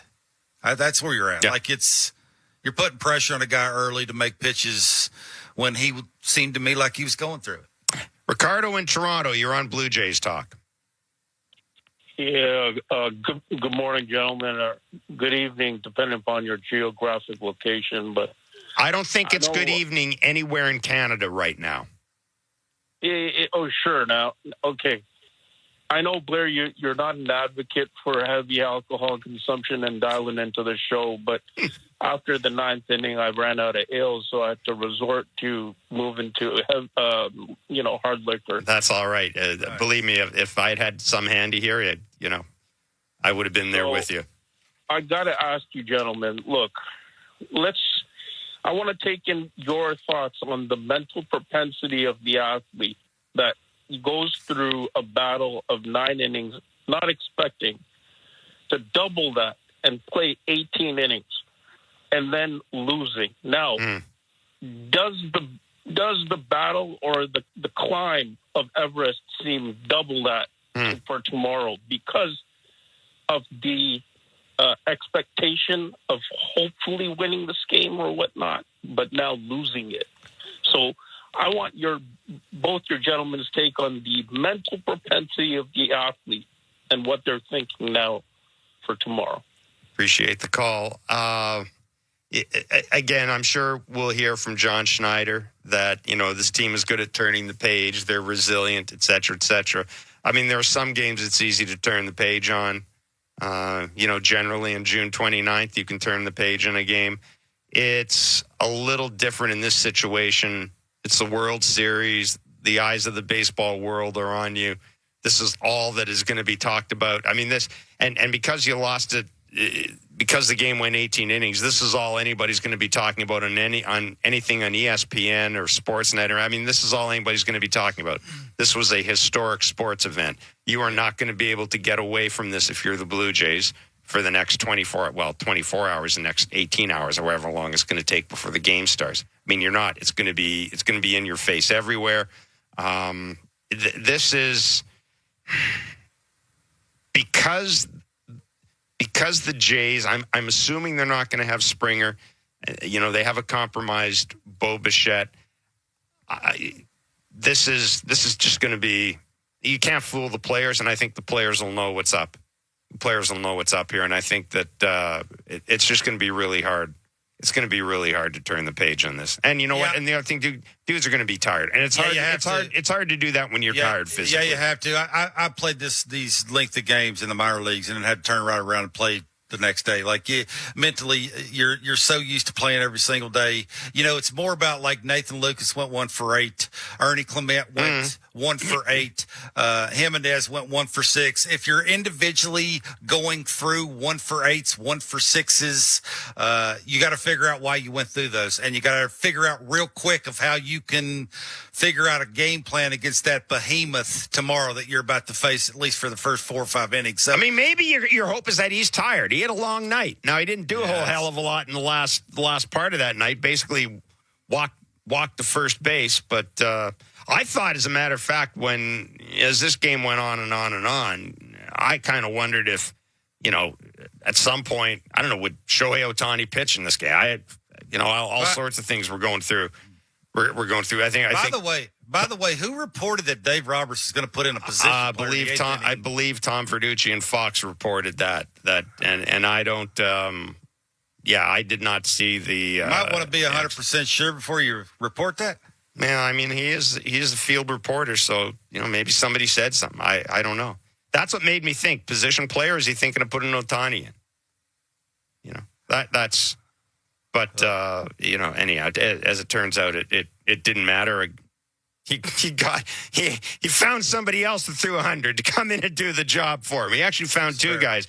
Edgardo Henriquez, never heard of him. Nope. 102. 102. Sank. With how did you like that? Welcome to the 13th inning. Here's 102. Enjoy it. Yeah. 102 out of my crappy bullpen. Yeah. John Schneider was asked post-game about George Springer's injury.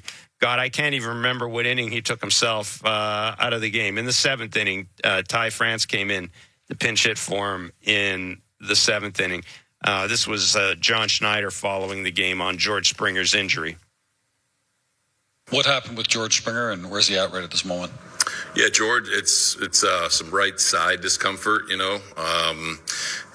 He's already went for an MRI. We'll see how it comes back and see how he wakes up tomorrow. But it sucks, he's obviously a huge part of our lineup. Glad I got him out when I did, and hopefully, didn't make anything worse. But we'll see how he is tomorrow. Well, there you go. Lineup without George. Oof. Yeah, they still had a chance to win tonight, though, even without him. Like they still had a chance if they would have raised, sort of made the right move at the right time. Pitch around the guy they're supposed to be pitching around all the time. I mean, never. It's not even a thought anymore. Like you don't even look around. You just do it. Like you don't even let him pick his bat up. I think that's where they're at in this series is, you got to go outside the box now, especially with the guys you got on your team. And again, I hope John sort of learned a lesson here a little bit by saying, who's my best lineup, especially with George not in it. I got to keep him in the lineup all day. Yeah. Till the game's over. Yeah. And the thing that I find very odd about this as well is, Alejandro Kirk, for example, he was caught every inning of the postseason, I believe. So I don't understand why you take him out now. Will Smith caught 18 innings today. Yeah, I'm with you. I found that move surprising. Over. But the Barger move is the one that really I took a really impactful left-handed bat out of the lineup, and I knew at some point I was going to see a run of right-handed relief pitching. Well, it's better well as anybody. It's not the first time we've seen him do that. It's just the first time we've seen him do that after Springer took himself out of the game. Yeah. I think that's the point you're trying to make. Yes. And that, for me, is what a little bit of the head scratcher is, again, nobody could predict it's going to go that far. But what if it went extra innings? That's 10, the 10 or thing. 11 or 12. Exactly. It doesn't have to go 18 innings. It can go 11 or 12 innings. And, Absolutely. And you've shortened yourself. No question. Without question about that. 416-870-0590, star 590, 1-888-666-0590. The Blue Jays have lost 6-5 in Game 3 of the World Series. 6 hours and 39 minutes. It's the longest game by time in Blue Jays history, regular season or playoffs. The previous record was 6 hours and 37 minutes on August 10th, 2014 against the Tigers. The Jays won that game 6-5 in 19 innings, and I'm sure there were a lot of people watching this game thinking back to the 1993 World Series, Game 4 of that World Series, the Phillies and Jays 15-14. The Jays ended up winning that game, but weather was involved in that particular outing.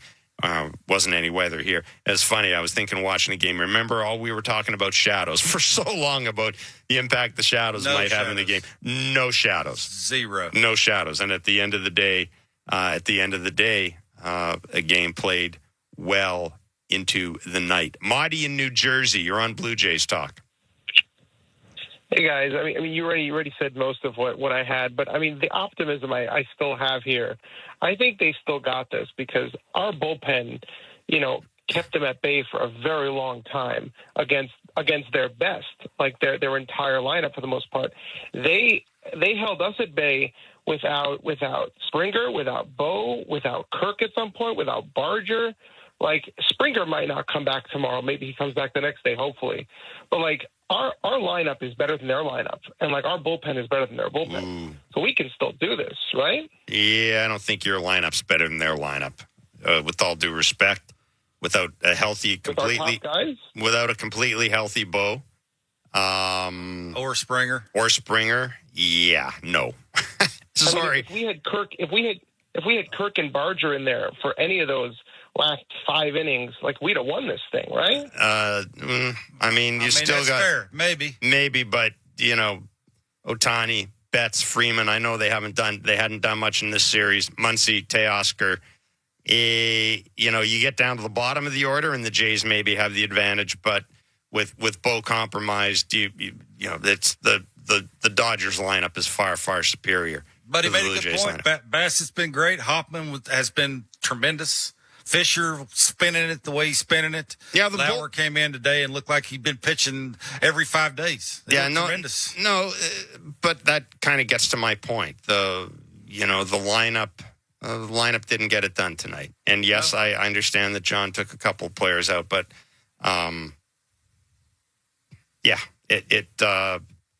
you can talk all you want about depth and 26 against 1 or whatever the hell it is, but when you don't have your three big dogs, or 2 of your 3 big dogs, well, 3 of them, I guess, with Kirk and Bo and Springer out, that's awfully hard. The bottom of the order, they're not going to be able to carry this thing. That lineup has Ohtani in it.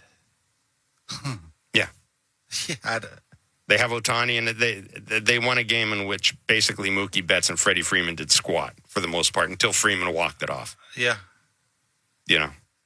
That's a sign of how deep that lineup is. And Ohtani, we only briefly touched on. I mean, that's one of the best. That's one of the best games. This is a guy coming off that game against the Milwaukee Brewers in the National League Championship Series with all those strikeouts and the 3 home runs. Yeah. We're being treated. I know it hurts tonight, obviously, seeing the Blue Jays lose, but we really are.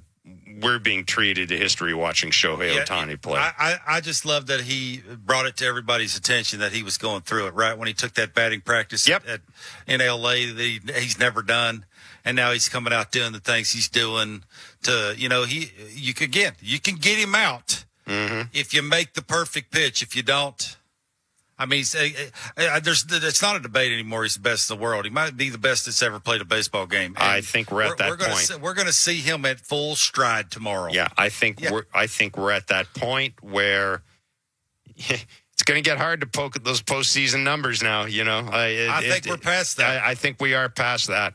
I think Vladdy's reputation has really been well served in this postseason, but man, so has Shohei Ohtani's. So has Shohei Ohtani's. Look, he should have been intentionally walked 5 times tonight. Yeah, I'm with you. He was 4 times. He should have been walked. If he'd have been intentionally walked in the 7th inning, the Jays probably would have won the game. 416-870-0590, star 590, 1-888-666-0590. 590 is the text line. It is Blue Jays Talk with Jeff Blair and Kevin Barker. The Blue Jays being walked off 6-5 in 18 innings by Freddie Freeman and the LA Dodgers. The good news, I guess, is that we get to play game 4 tomorrow back at Chavez Ravine. We'll take a break, come back with more of your calls, more of your texts. It's Blue Jays Talk on the Sportsnet Radio Network. Hey, you. While we've got your ear, let's talk about what's catching everyone's eye. Is it the chipped paint flaking off your garage? Or that squeaky floorboard you always ignore? Don't worry. Help is always within reach at Home Hardware. Turn those side eyes into second looks at the Bring Beauty Tone Home Reno sale. Save 35% on Beauty Tone Pure interior and exterior paint. And save up to 40% on in-stock vinyl and SPC flooring. Earn and redeem Scene Plus points at the Bring Beauty Tone Home Reno sale on now until October 22nd. Only at Home Hardware and Building Centers. Locally owned, genuinely Canadian. Our team knows it takes teamwork and staying power to go the distance and a hunger to bring it home.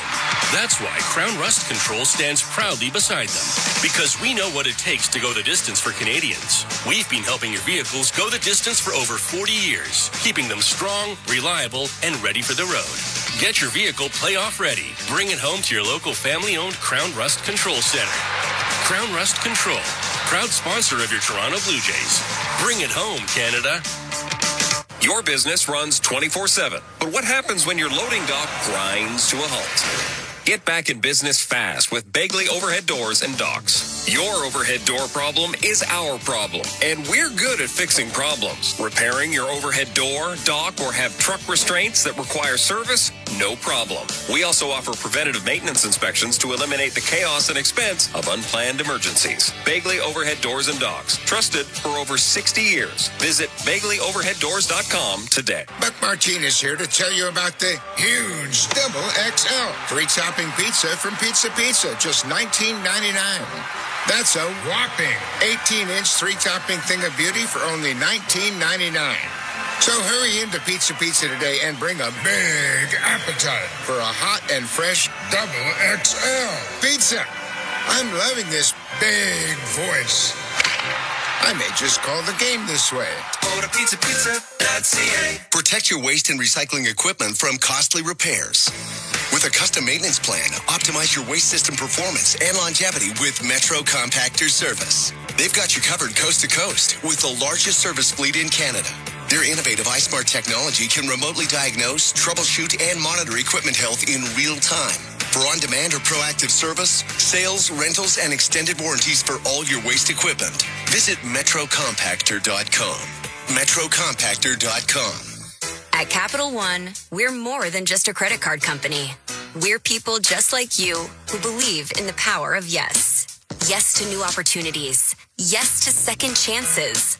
Yes to a fresh start. That's why we've helped over 4 million Canadians get access to a credit card. Because at Capital One, we say yes, so you don't have to hear another no. What will you do with your yes? Get the yes you've been waiting for at CapitalOne.ca/yes. Terms and conditions apply. Hey, this is Isaiah Kiner-Falefa. This is Toronto Blue Jays postseason baseball on the Sportsnet Radio Network.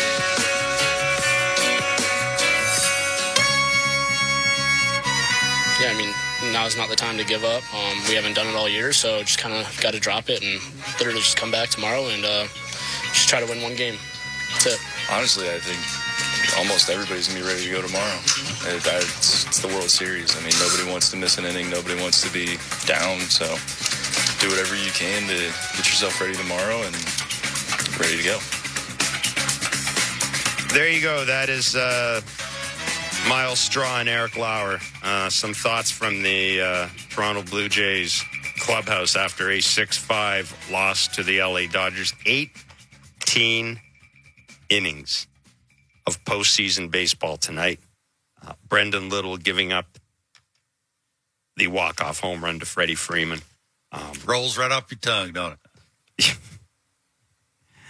Yeah, rolls off my tongue. That's probably the best way. To put it. I mean, I got so many notes here. 4 stuff pages. that happened. I got 4 pages of notes. I did too. I got 4 pages of notes here. I got basically 2 score sheets for each team. I got little and capital letters and wow under it. Yeah, I've got little. I got something else under it, not wow, but I'm not going to. I was just, the stream of consciousness. Again, so much happened. Ohtani had a tremendous game. Obviously, John Schneider made a lot of moves early, replacing players. George Springer went out, too many moves, and there were 7 outs in the bases. And again, not all of them by the Blue Jays, but there were a couple. And you know what? And the other thing we got to mention too, there's some really good. There were some odd base running decisions tonight. There was some terrific defense. The play tonight as well. Relays really good. Addison Barger's throw to the plate. Vladdy's throw to third base. Backhand on the run, BB. Yeah. To get the runner. And Tommy Edman, he did make an error in the game, but my goodness, Tommy Edman had a couple of really difficult plays to make. So, it's one of the things that always, I guess if you're looking for, I hate saying this. There's nothing optimistic about losing this game, but you know what? At least you didn't lose this game by a wild pitch or somebody walking in a go-ahead run or the winning run or somebody, making a throwing error. You lost it in a home run by Freddie Freeman, but it's always remarkable to me how you can have a baseball game of multiple extra innings and guys still maintain their focus, guys still play well. It doesn't get sloppy. Like this was not a sloppy game necessarily tonight, other than what you saw in the base pass. It was not a sloppy game tonight, and that's I find it just remarkable that dudes can play 18 innings of baseball and keep it together. And I understand they're the best baseball players in the world. They're great athletes. I get all that, but I just have a lot of respect for dudes that can do that. I really do. Yeah, they saw a lot of pitches. They fielded a lot of balls. They threw a lot of balls. Like when you're doing all those kind of things in one game, you got to be on point. You got to make sure you're every single pitch ready to do whatever it takes to help your team. And we saw a bunch of that. Sam in Hamilton, you're on Blue Jays Talk. Hey, guys. Obviously, if there's there's 2 things I want to talk about. Number one, obviously the Dodgers had to go 18 innings against really the Blue Jays bench, and all their players played 18 innings. So if there's any silver lining there. And 2, if they lose this series, and I know this is probably 3 a.m. talking, but if they lose this series, I'm never going to forgive Nathan Lucas for the rest of my life. How the hell do you swing at that pitch? It's ball 4. Vladdy's coming up with the bases loaded against Kershaw, who has to pitch. If they lose this series, I don't want to see Nathan Lucas ever play for the Blue Jays again. Wow, it is 3 a.m. talking. They wouldn't be here without Nathan Lucas. There you go. Kevin, you talked a bit about that at bat. And yes, he did swing at ball 4. I think we can all agree with that. But I'm sorry. Nathan Lucas has had such a good year, and with all due respect, it's been hitting in the 2-hole for the first place Toronto Blue Jays. That's what I was going to say. Forever. You can't. He's one of the main reasons why they're in the World Series. Yeah, you can't. You can't hang that on him. Bases loaded Kershaw in L.A. Yeah. Kevin's point is right.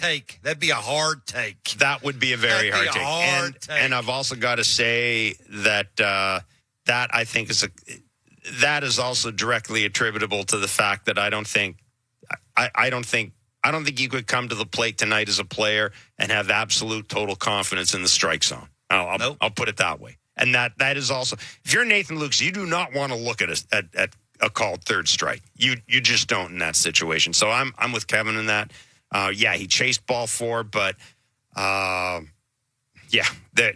were some extenuating circumstances there. I just can't imagine.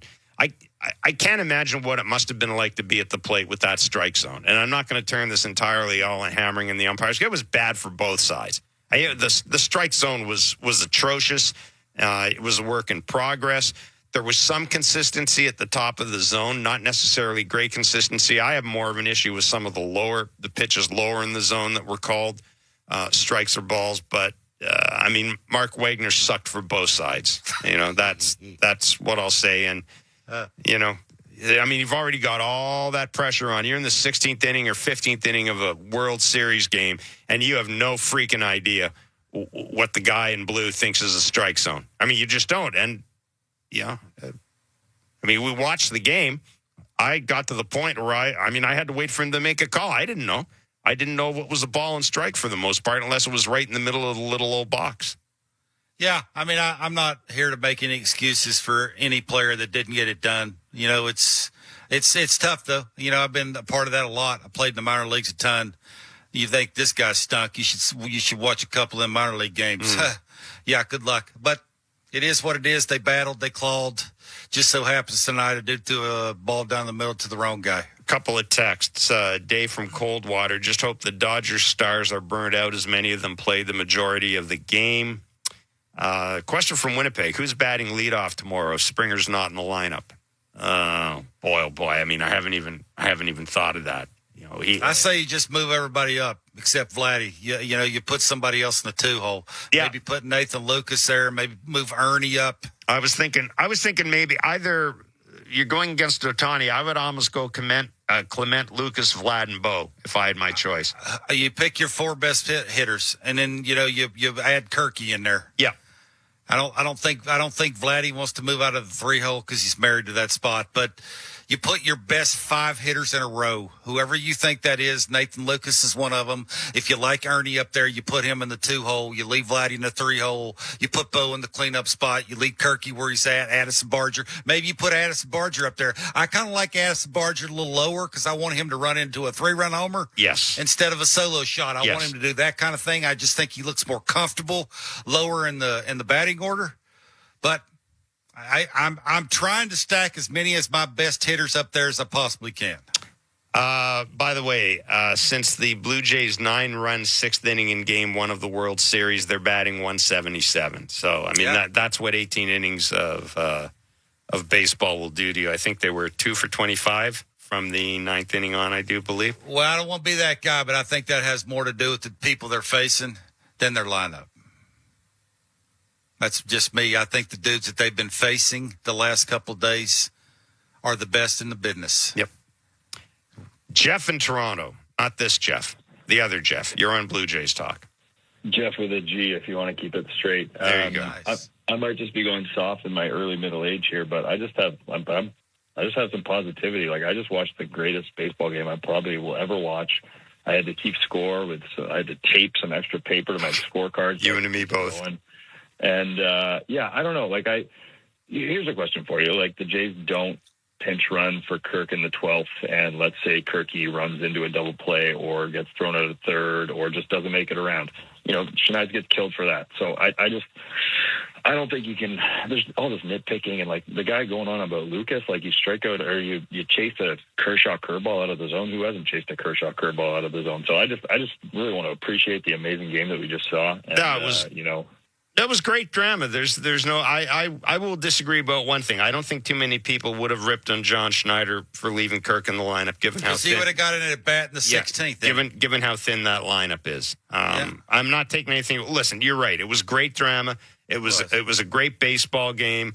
It's.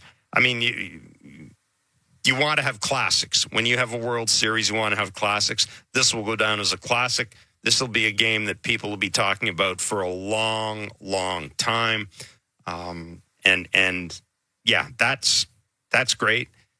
But it went into the 14th, 15th, 16th inning. I mean, it got to the point where you're thinking this would be a bad game to lose. I understand it's never good to lose a World Series game, but I think for either team, this would have been a bad game to lose. Whoever would have lost this game would have really, really felt, as if things just weren't going their way. And, with the way the Jays were pitching, with the way they had the lead in the 7th inning, I was thinking they should have won that in 9. That was me. How do you get it to Hoffman, let him pitch 2 innings the way he's been pitching? His velocity's up. He's locating that. It's pinpoint. The split finger's never been better in my mind since April. Mm-hmm. The slider is strike to ball now. He's walking off the mound like he's, king of the hill. I thought they had it. You maneuver around one dude, mm-hmm. and you got it. You didn't. It cost you another, 12 innings? Kevin, let me ask you this. Why do you think, and again, maybe, I don't know, maybe we can hear from John about this. Why do you think he didn't intentionally walk him? I mean, when I've got a dude who's doubled to right, homered to right, and doubled, why do you think he didn't walk him in the 7th inning? 1 out. I understand you've got Betts. Yeah, you got Betts and Freeman. You got to respect those guys. But your point was well made. I mean, Mookie Betts up to that point hit 2 fly balls to left field, popped up to the right fielder, and Freeman looked like me. Well, Freeman had a pop up until that point, a couple of walks and a single. Yeah, and he hasn't had a great postseason. Certainly hasn't had a great World Series. I don't know, especially after Petey walked out there and said something, Sir Anthony. I don't know exactly what he said, but I would assume it is be careful, right? We want you to get after him with your best sinker, your best fastball. He overthrew it. It was right down the middle, right? I think Kirky was set up away. He wanted it down. It looked to me like he wanted it down and away. You know, again, you get tiny with that dude. Just because his strength is being effectively wild, right? I mean, he's a very tough at bat because he throws so hard and he's all over the place, and you really don't know where to look. Ohtani obviously was looking right down the middle, and again, I don't think Petey ran out there and said, "Hey, throw the first one right down the middle and then start nibbling." I don't think that's what he said, but it's the fact of you're up a run, there's 1 out. The people behind him is not Ohtani. Mm-hmm. What had Ohtani had done up until that point? I just didn't get it. I don't know. Look, I'm sitting in Toronto and they're in LA, and I'm trying to manage along. I just know I would think there'd be one dude you would never, ever, ever, ever let beat you, and he did. And I would think that's a no-no. Yeah, I found, especially having Pete come out to talk, I just found it odd. I'm not a fan of saying be careful with a guy. I don't know if that's what he said or not yet, but he obviously had a message. No, I agree with you, but I'm saying, I would think throw your best sinker. Yes, that was a 4-seamer. Yeah, I don't know. He's just not one of those guys you run out there and go, "Hey, be careful here." Mm-hmm. I'm with you. Okay, Coach, how do I be careful? That's not me. I don't want to do that. I'm not saying Petey even said that. Yeah. But actually running out there and having a conversation with a guy that's about to face their best player and the best player on planet Earth, I would just think you take it out of his hands and say it's a no-brainer. Yeah. Adam and Thornhill, you're on Blue Jays Talk. Adam. I've never, ever imagined calling Blue Jays Talk at 3:48 in the morning. I've never imagined doing it at 3:48 in the morning. Here. A couple of things. I'm not trying to pick on Nathan Lucas, but here's the thing. Kershaw, God bless him, he's a Hall of Famer. His fastball is 89 to 92. The curveball is still what's effective to get people to chase it outside the zone. He fouled off 3 pitches outside the zone, or swung at the third one. But there were 3 bad pitches in a row. You got to try and risk taking the knee buckler, hoping that Kershaw throws it out of the zone to get to Vladdy, because then you're also getting the go-ahead run there. So I understand the name on the back of the shirt, but respectfully, Roberts is only trusting Kershaw to come out in the 12th inning. So he's been hiding him too, knowing that there's limited stuff left in Kershaw's tank for the rest of his career here.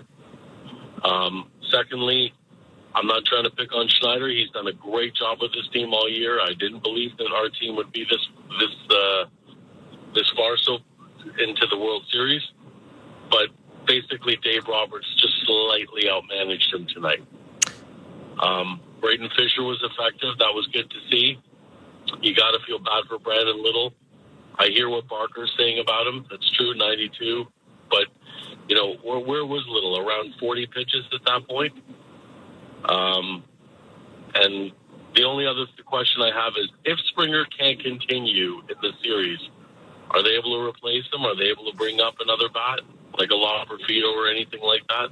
That's a good question. I actually, I was kind of racking my brain, and I should have just looked it up. I think as long as you are on the roster for the ALCS, I think you can be activated in the event of an injury.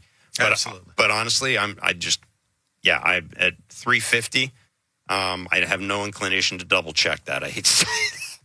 But I mean, what you said is true because it's already happened before, and Loperfido I would think would be the obvious choice. Yeah. But boy, are you surprised that people are this hard on Nathan Lucas? Yeah, I'm shocked. I'm really shocked. Too. The only thing I can say is, Kevin, it was an 18-inning game, and that's something that stands out from the last 3 innings of the game. Yeah, I guess. Yeah, I didn't. I mean, that didn't even occur to me. Boy, that's a tough take, Jeff. Bases loaded, and he throws that thing on you. Yeah. Good luck taking it. Well, you've been up in that situation. You know more than most how hard it would be to take that. I've never faced Kershaw's breaking ball, but I would say bases loaded, and the back of your jersey says Lucas, and the back of his says Kershaw, and you're thinking I gotta protect anything close, no matter who's standing on the on deck circle. I mean, look, if he took it, that'd be one of the best at bats ever. How about that? Yeah, I'm with you on that. Well, John Schneider was asked about pitching to Shohei Ohtani in the 7th inning, and this was his explanation. I'm wondering, I think it was the 7th inning, you guys had a mound meeting before Ohtani came up. Could have walked him then, chose not to. Obviously, you're willing to do that later on. I'm wondering why it didn't make sense in the 7th and why it made more sense to you later on.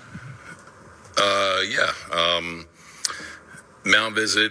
It's we're trying to pitch around him. You know what I mean? And you trust Sir Anthony to make pitches to do that. And sometimes for pitchers, it's hard to do that. When you're kind of trying to throw a ball and didn't put it where you want to put it. But he had a great game. He's a great player. But I think after that, you just kind of take the bat out of his hands. And not to give away secrets, but this is pretty much what we should expect going forward.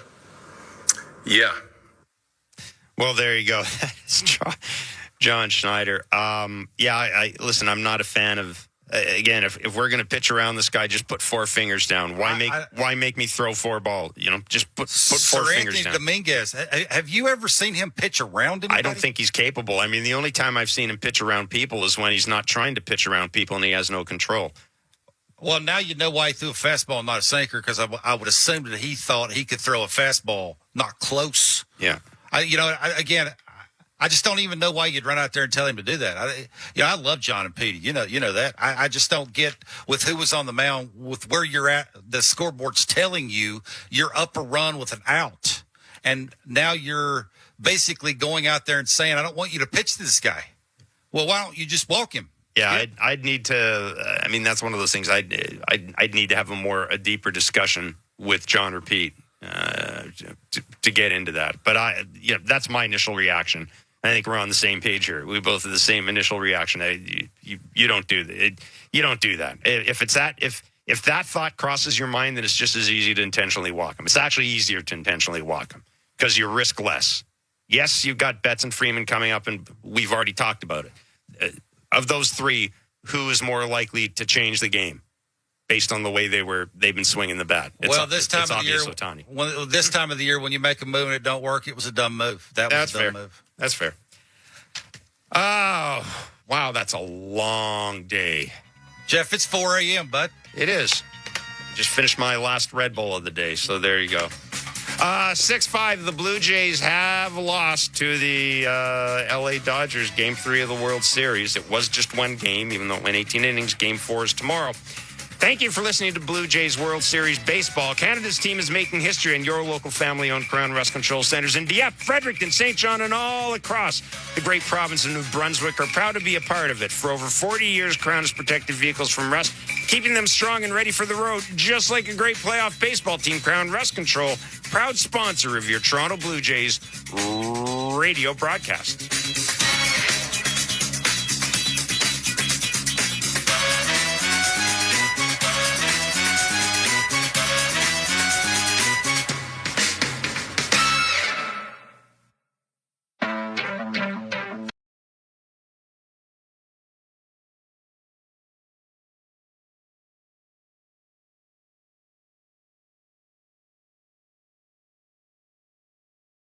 Runner on second, 2 down, 3-2 pitch. Swing and a miss, strike 3.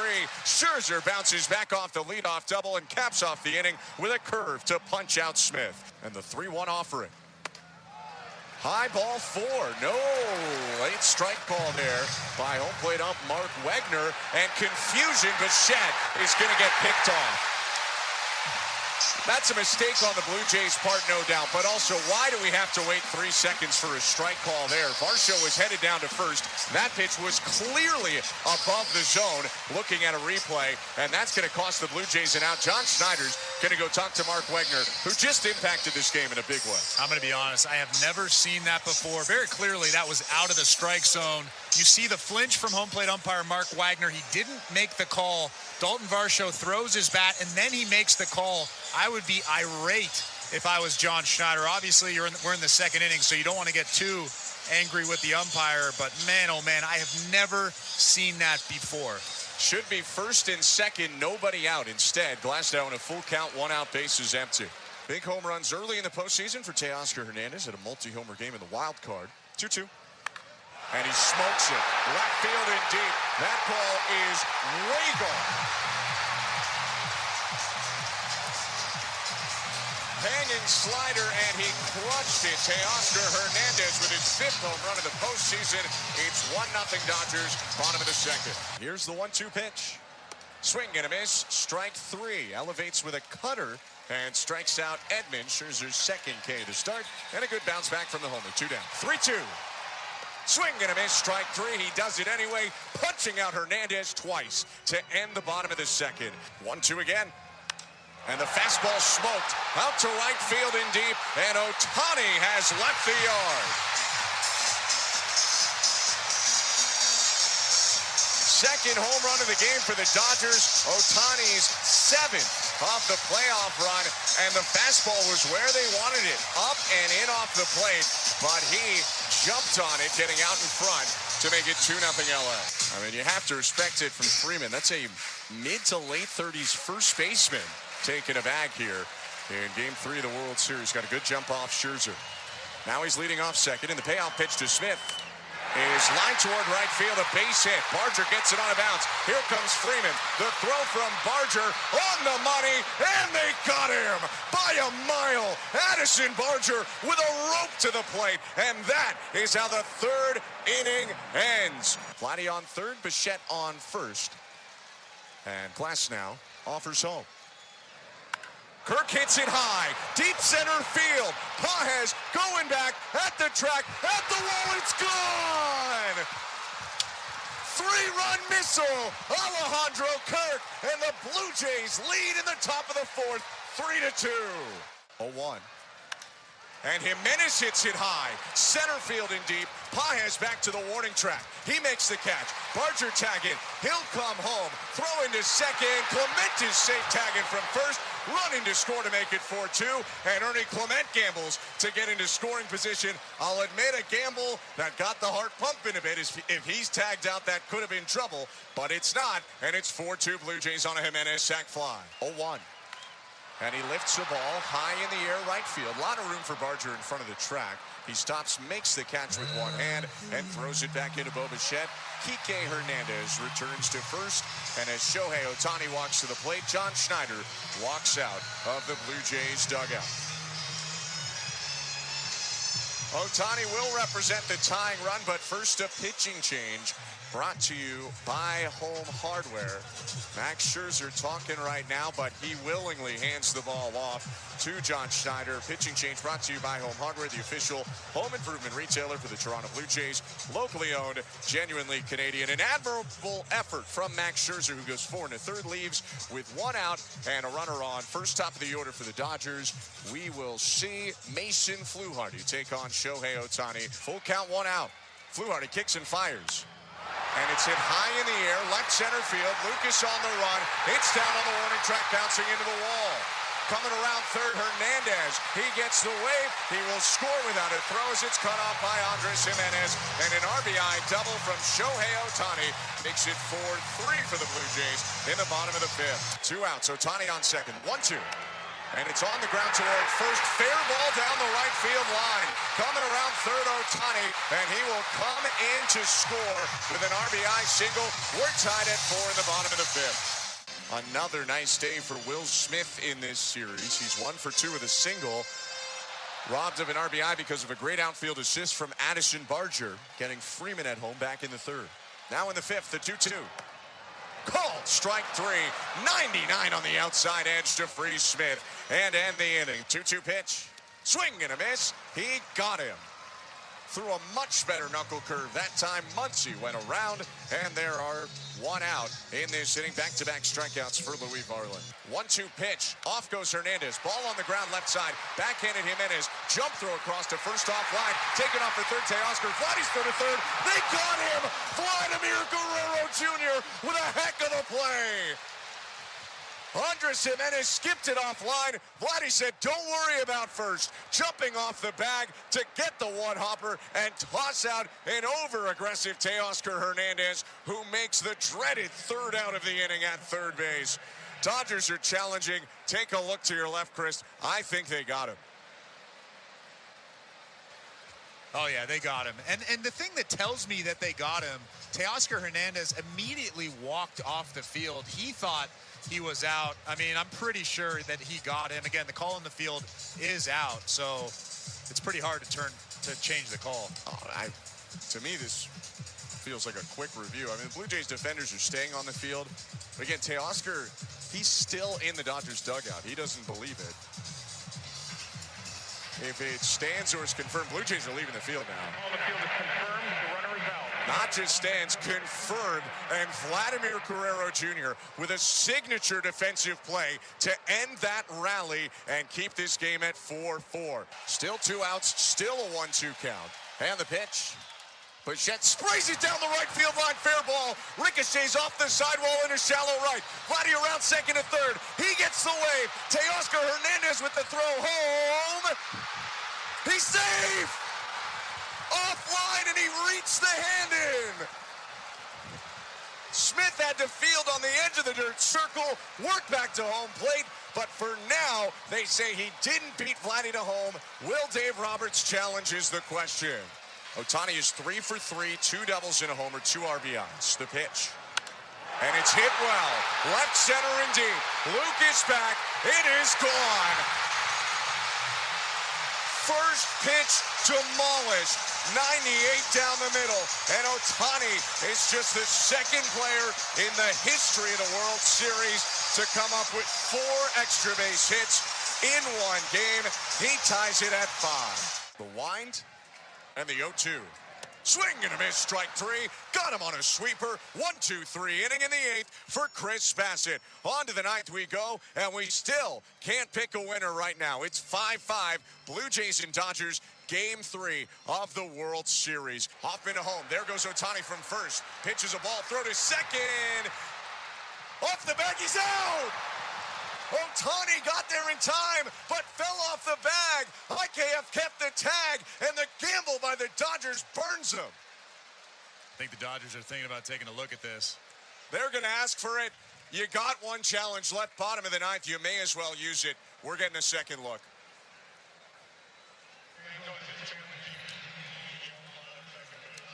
It's tight. I want to see another look. We just got one where it did look like he might have been safe. It's hard to tell how long the tag is on from IKF. Oh, I think he might be out. He's out. I agree. We just got a better angle from center field. It's very clear that IKF kept the tag on that inner thigh area as Shohei Ohtani was off the bag. He's out. If they overturn this, I would be absolutely floored. What a job from IKF at second base, keeping that tag on. Can I say something before the results so it's not Monday morning quarterbacking? Okay, right. Why do you run that? It bets at the play. I agree. Shohei Ohtani caught stealing. The 1-2 pitch. Called strike 3. 89, bottom middle of the zone. Muncy knew it, and he strides back to the third base dugout. 2 down. 3-2 again. He got him. Struck him out on a curve. 1 down. 5-5, bottom 11. The 0-1. Hit high in the air, left field. Straw circling under it. He makes the catch. Braden Fisher with a big bottom of the 11th, and we're staying here all night. On to the 12th we go. Schneider hasn't swung yet. 3-2. And he hits a swinging bunt to third. Waiting on it, Muncy. And an out is called at third. No way. Heineman looked like he was clearly in. He's almost chuckling at the call at third. Max Muncy was waiting on the grounder, stretching from the bag. And the Blue Jays are going to challenge. I'll have to take a look. That looked to me clearly he's safe. He's clearly. Safe. Third base. That's an easy call. They will overturn this. Tyler Heineman didn't slide because he was trying to avoid Max Muncy. He didn't want to run into Max Muncy trying to field that ground ball. It was actually a pretty smart play from him, but we're getting the replay. He's very obviously safe at third base. This will be overturned quickly, I'm assuming. Anything short of that would be baffling. Yeah, he's safe by half a step, a quarter of a step. That's an easy call. The umpire at third base just couldn't see when Max Muncy actually fielded that ground ball. That's why he called it out. The field is overturned. The runner is safe. So the call is overturned and the bases are loaded. Not the prettiest hit for Davis Schneider, but you take it nonetheless. 1-2. Swing and a miss. Strike three. Slider got him. One out. Beautiful slider off the plate outside. I mean, so many guys have come through for this Toronto Blue Jays team, but how about this outing from Braden Fisher? Left on left pitch. And it's hit high, right field, shallow. Racing back IKF, makes the grab on the run. Over the shoulder, circuitous route, sneaking onto the side warning track. What a play, 2 down. Yeah, I think he had a beat on it the entire way. He was actually calling off Nathan Lucas in right field, but I think he overran it and had to reach back at the last second. What an incredible play from him. I'm pretty sure Max Muncy ends up at second base if he doesn't come down with that ball. The 2-2. Popped up. Back a second. IKF on the grass, calling for it, makes the grab. Inning 13, here we come. The winning run is on third in Edmund, who doubled to start the inning. Sack bunt pop-up and a pair of intentional walks.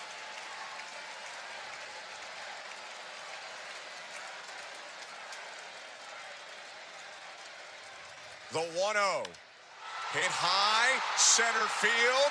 Varsho backpedaling onto the track. He makes the catch. 14th inning coming up. The great escape by Eric Lauer. 5-5. Game 3 of the World Series. Kick in the 1-0. On the ground at third. Clement ranges left. Gloves. Throws across to first. On a bounce in time. How about 15 innings? We'll be back in a moment. 5-5 Blue Jays and Dodgers. 1-2 pitch. Swing and a miss, strike three. Got him on a four-seamer, one out. Game 3 of the World Series, 1-1 series tie. 5-5 tie in the game, and the 2-2 is cut on and missed. Strike three as Lauer gets him on a cutter. 1-2.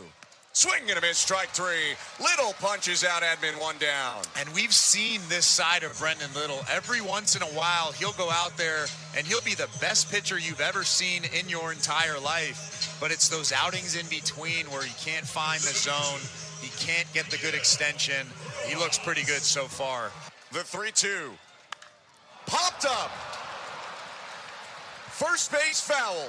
Vladdy over the chalk. Makes the grab. How about we tie the Major League record in a World Series and go to the 18th. 27 pitches now for Brendan Little. His payoff pitch. Hit high, center and deep. Varsho back, warning track. Wall, it is gone.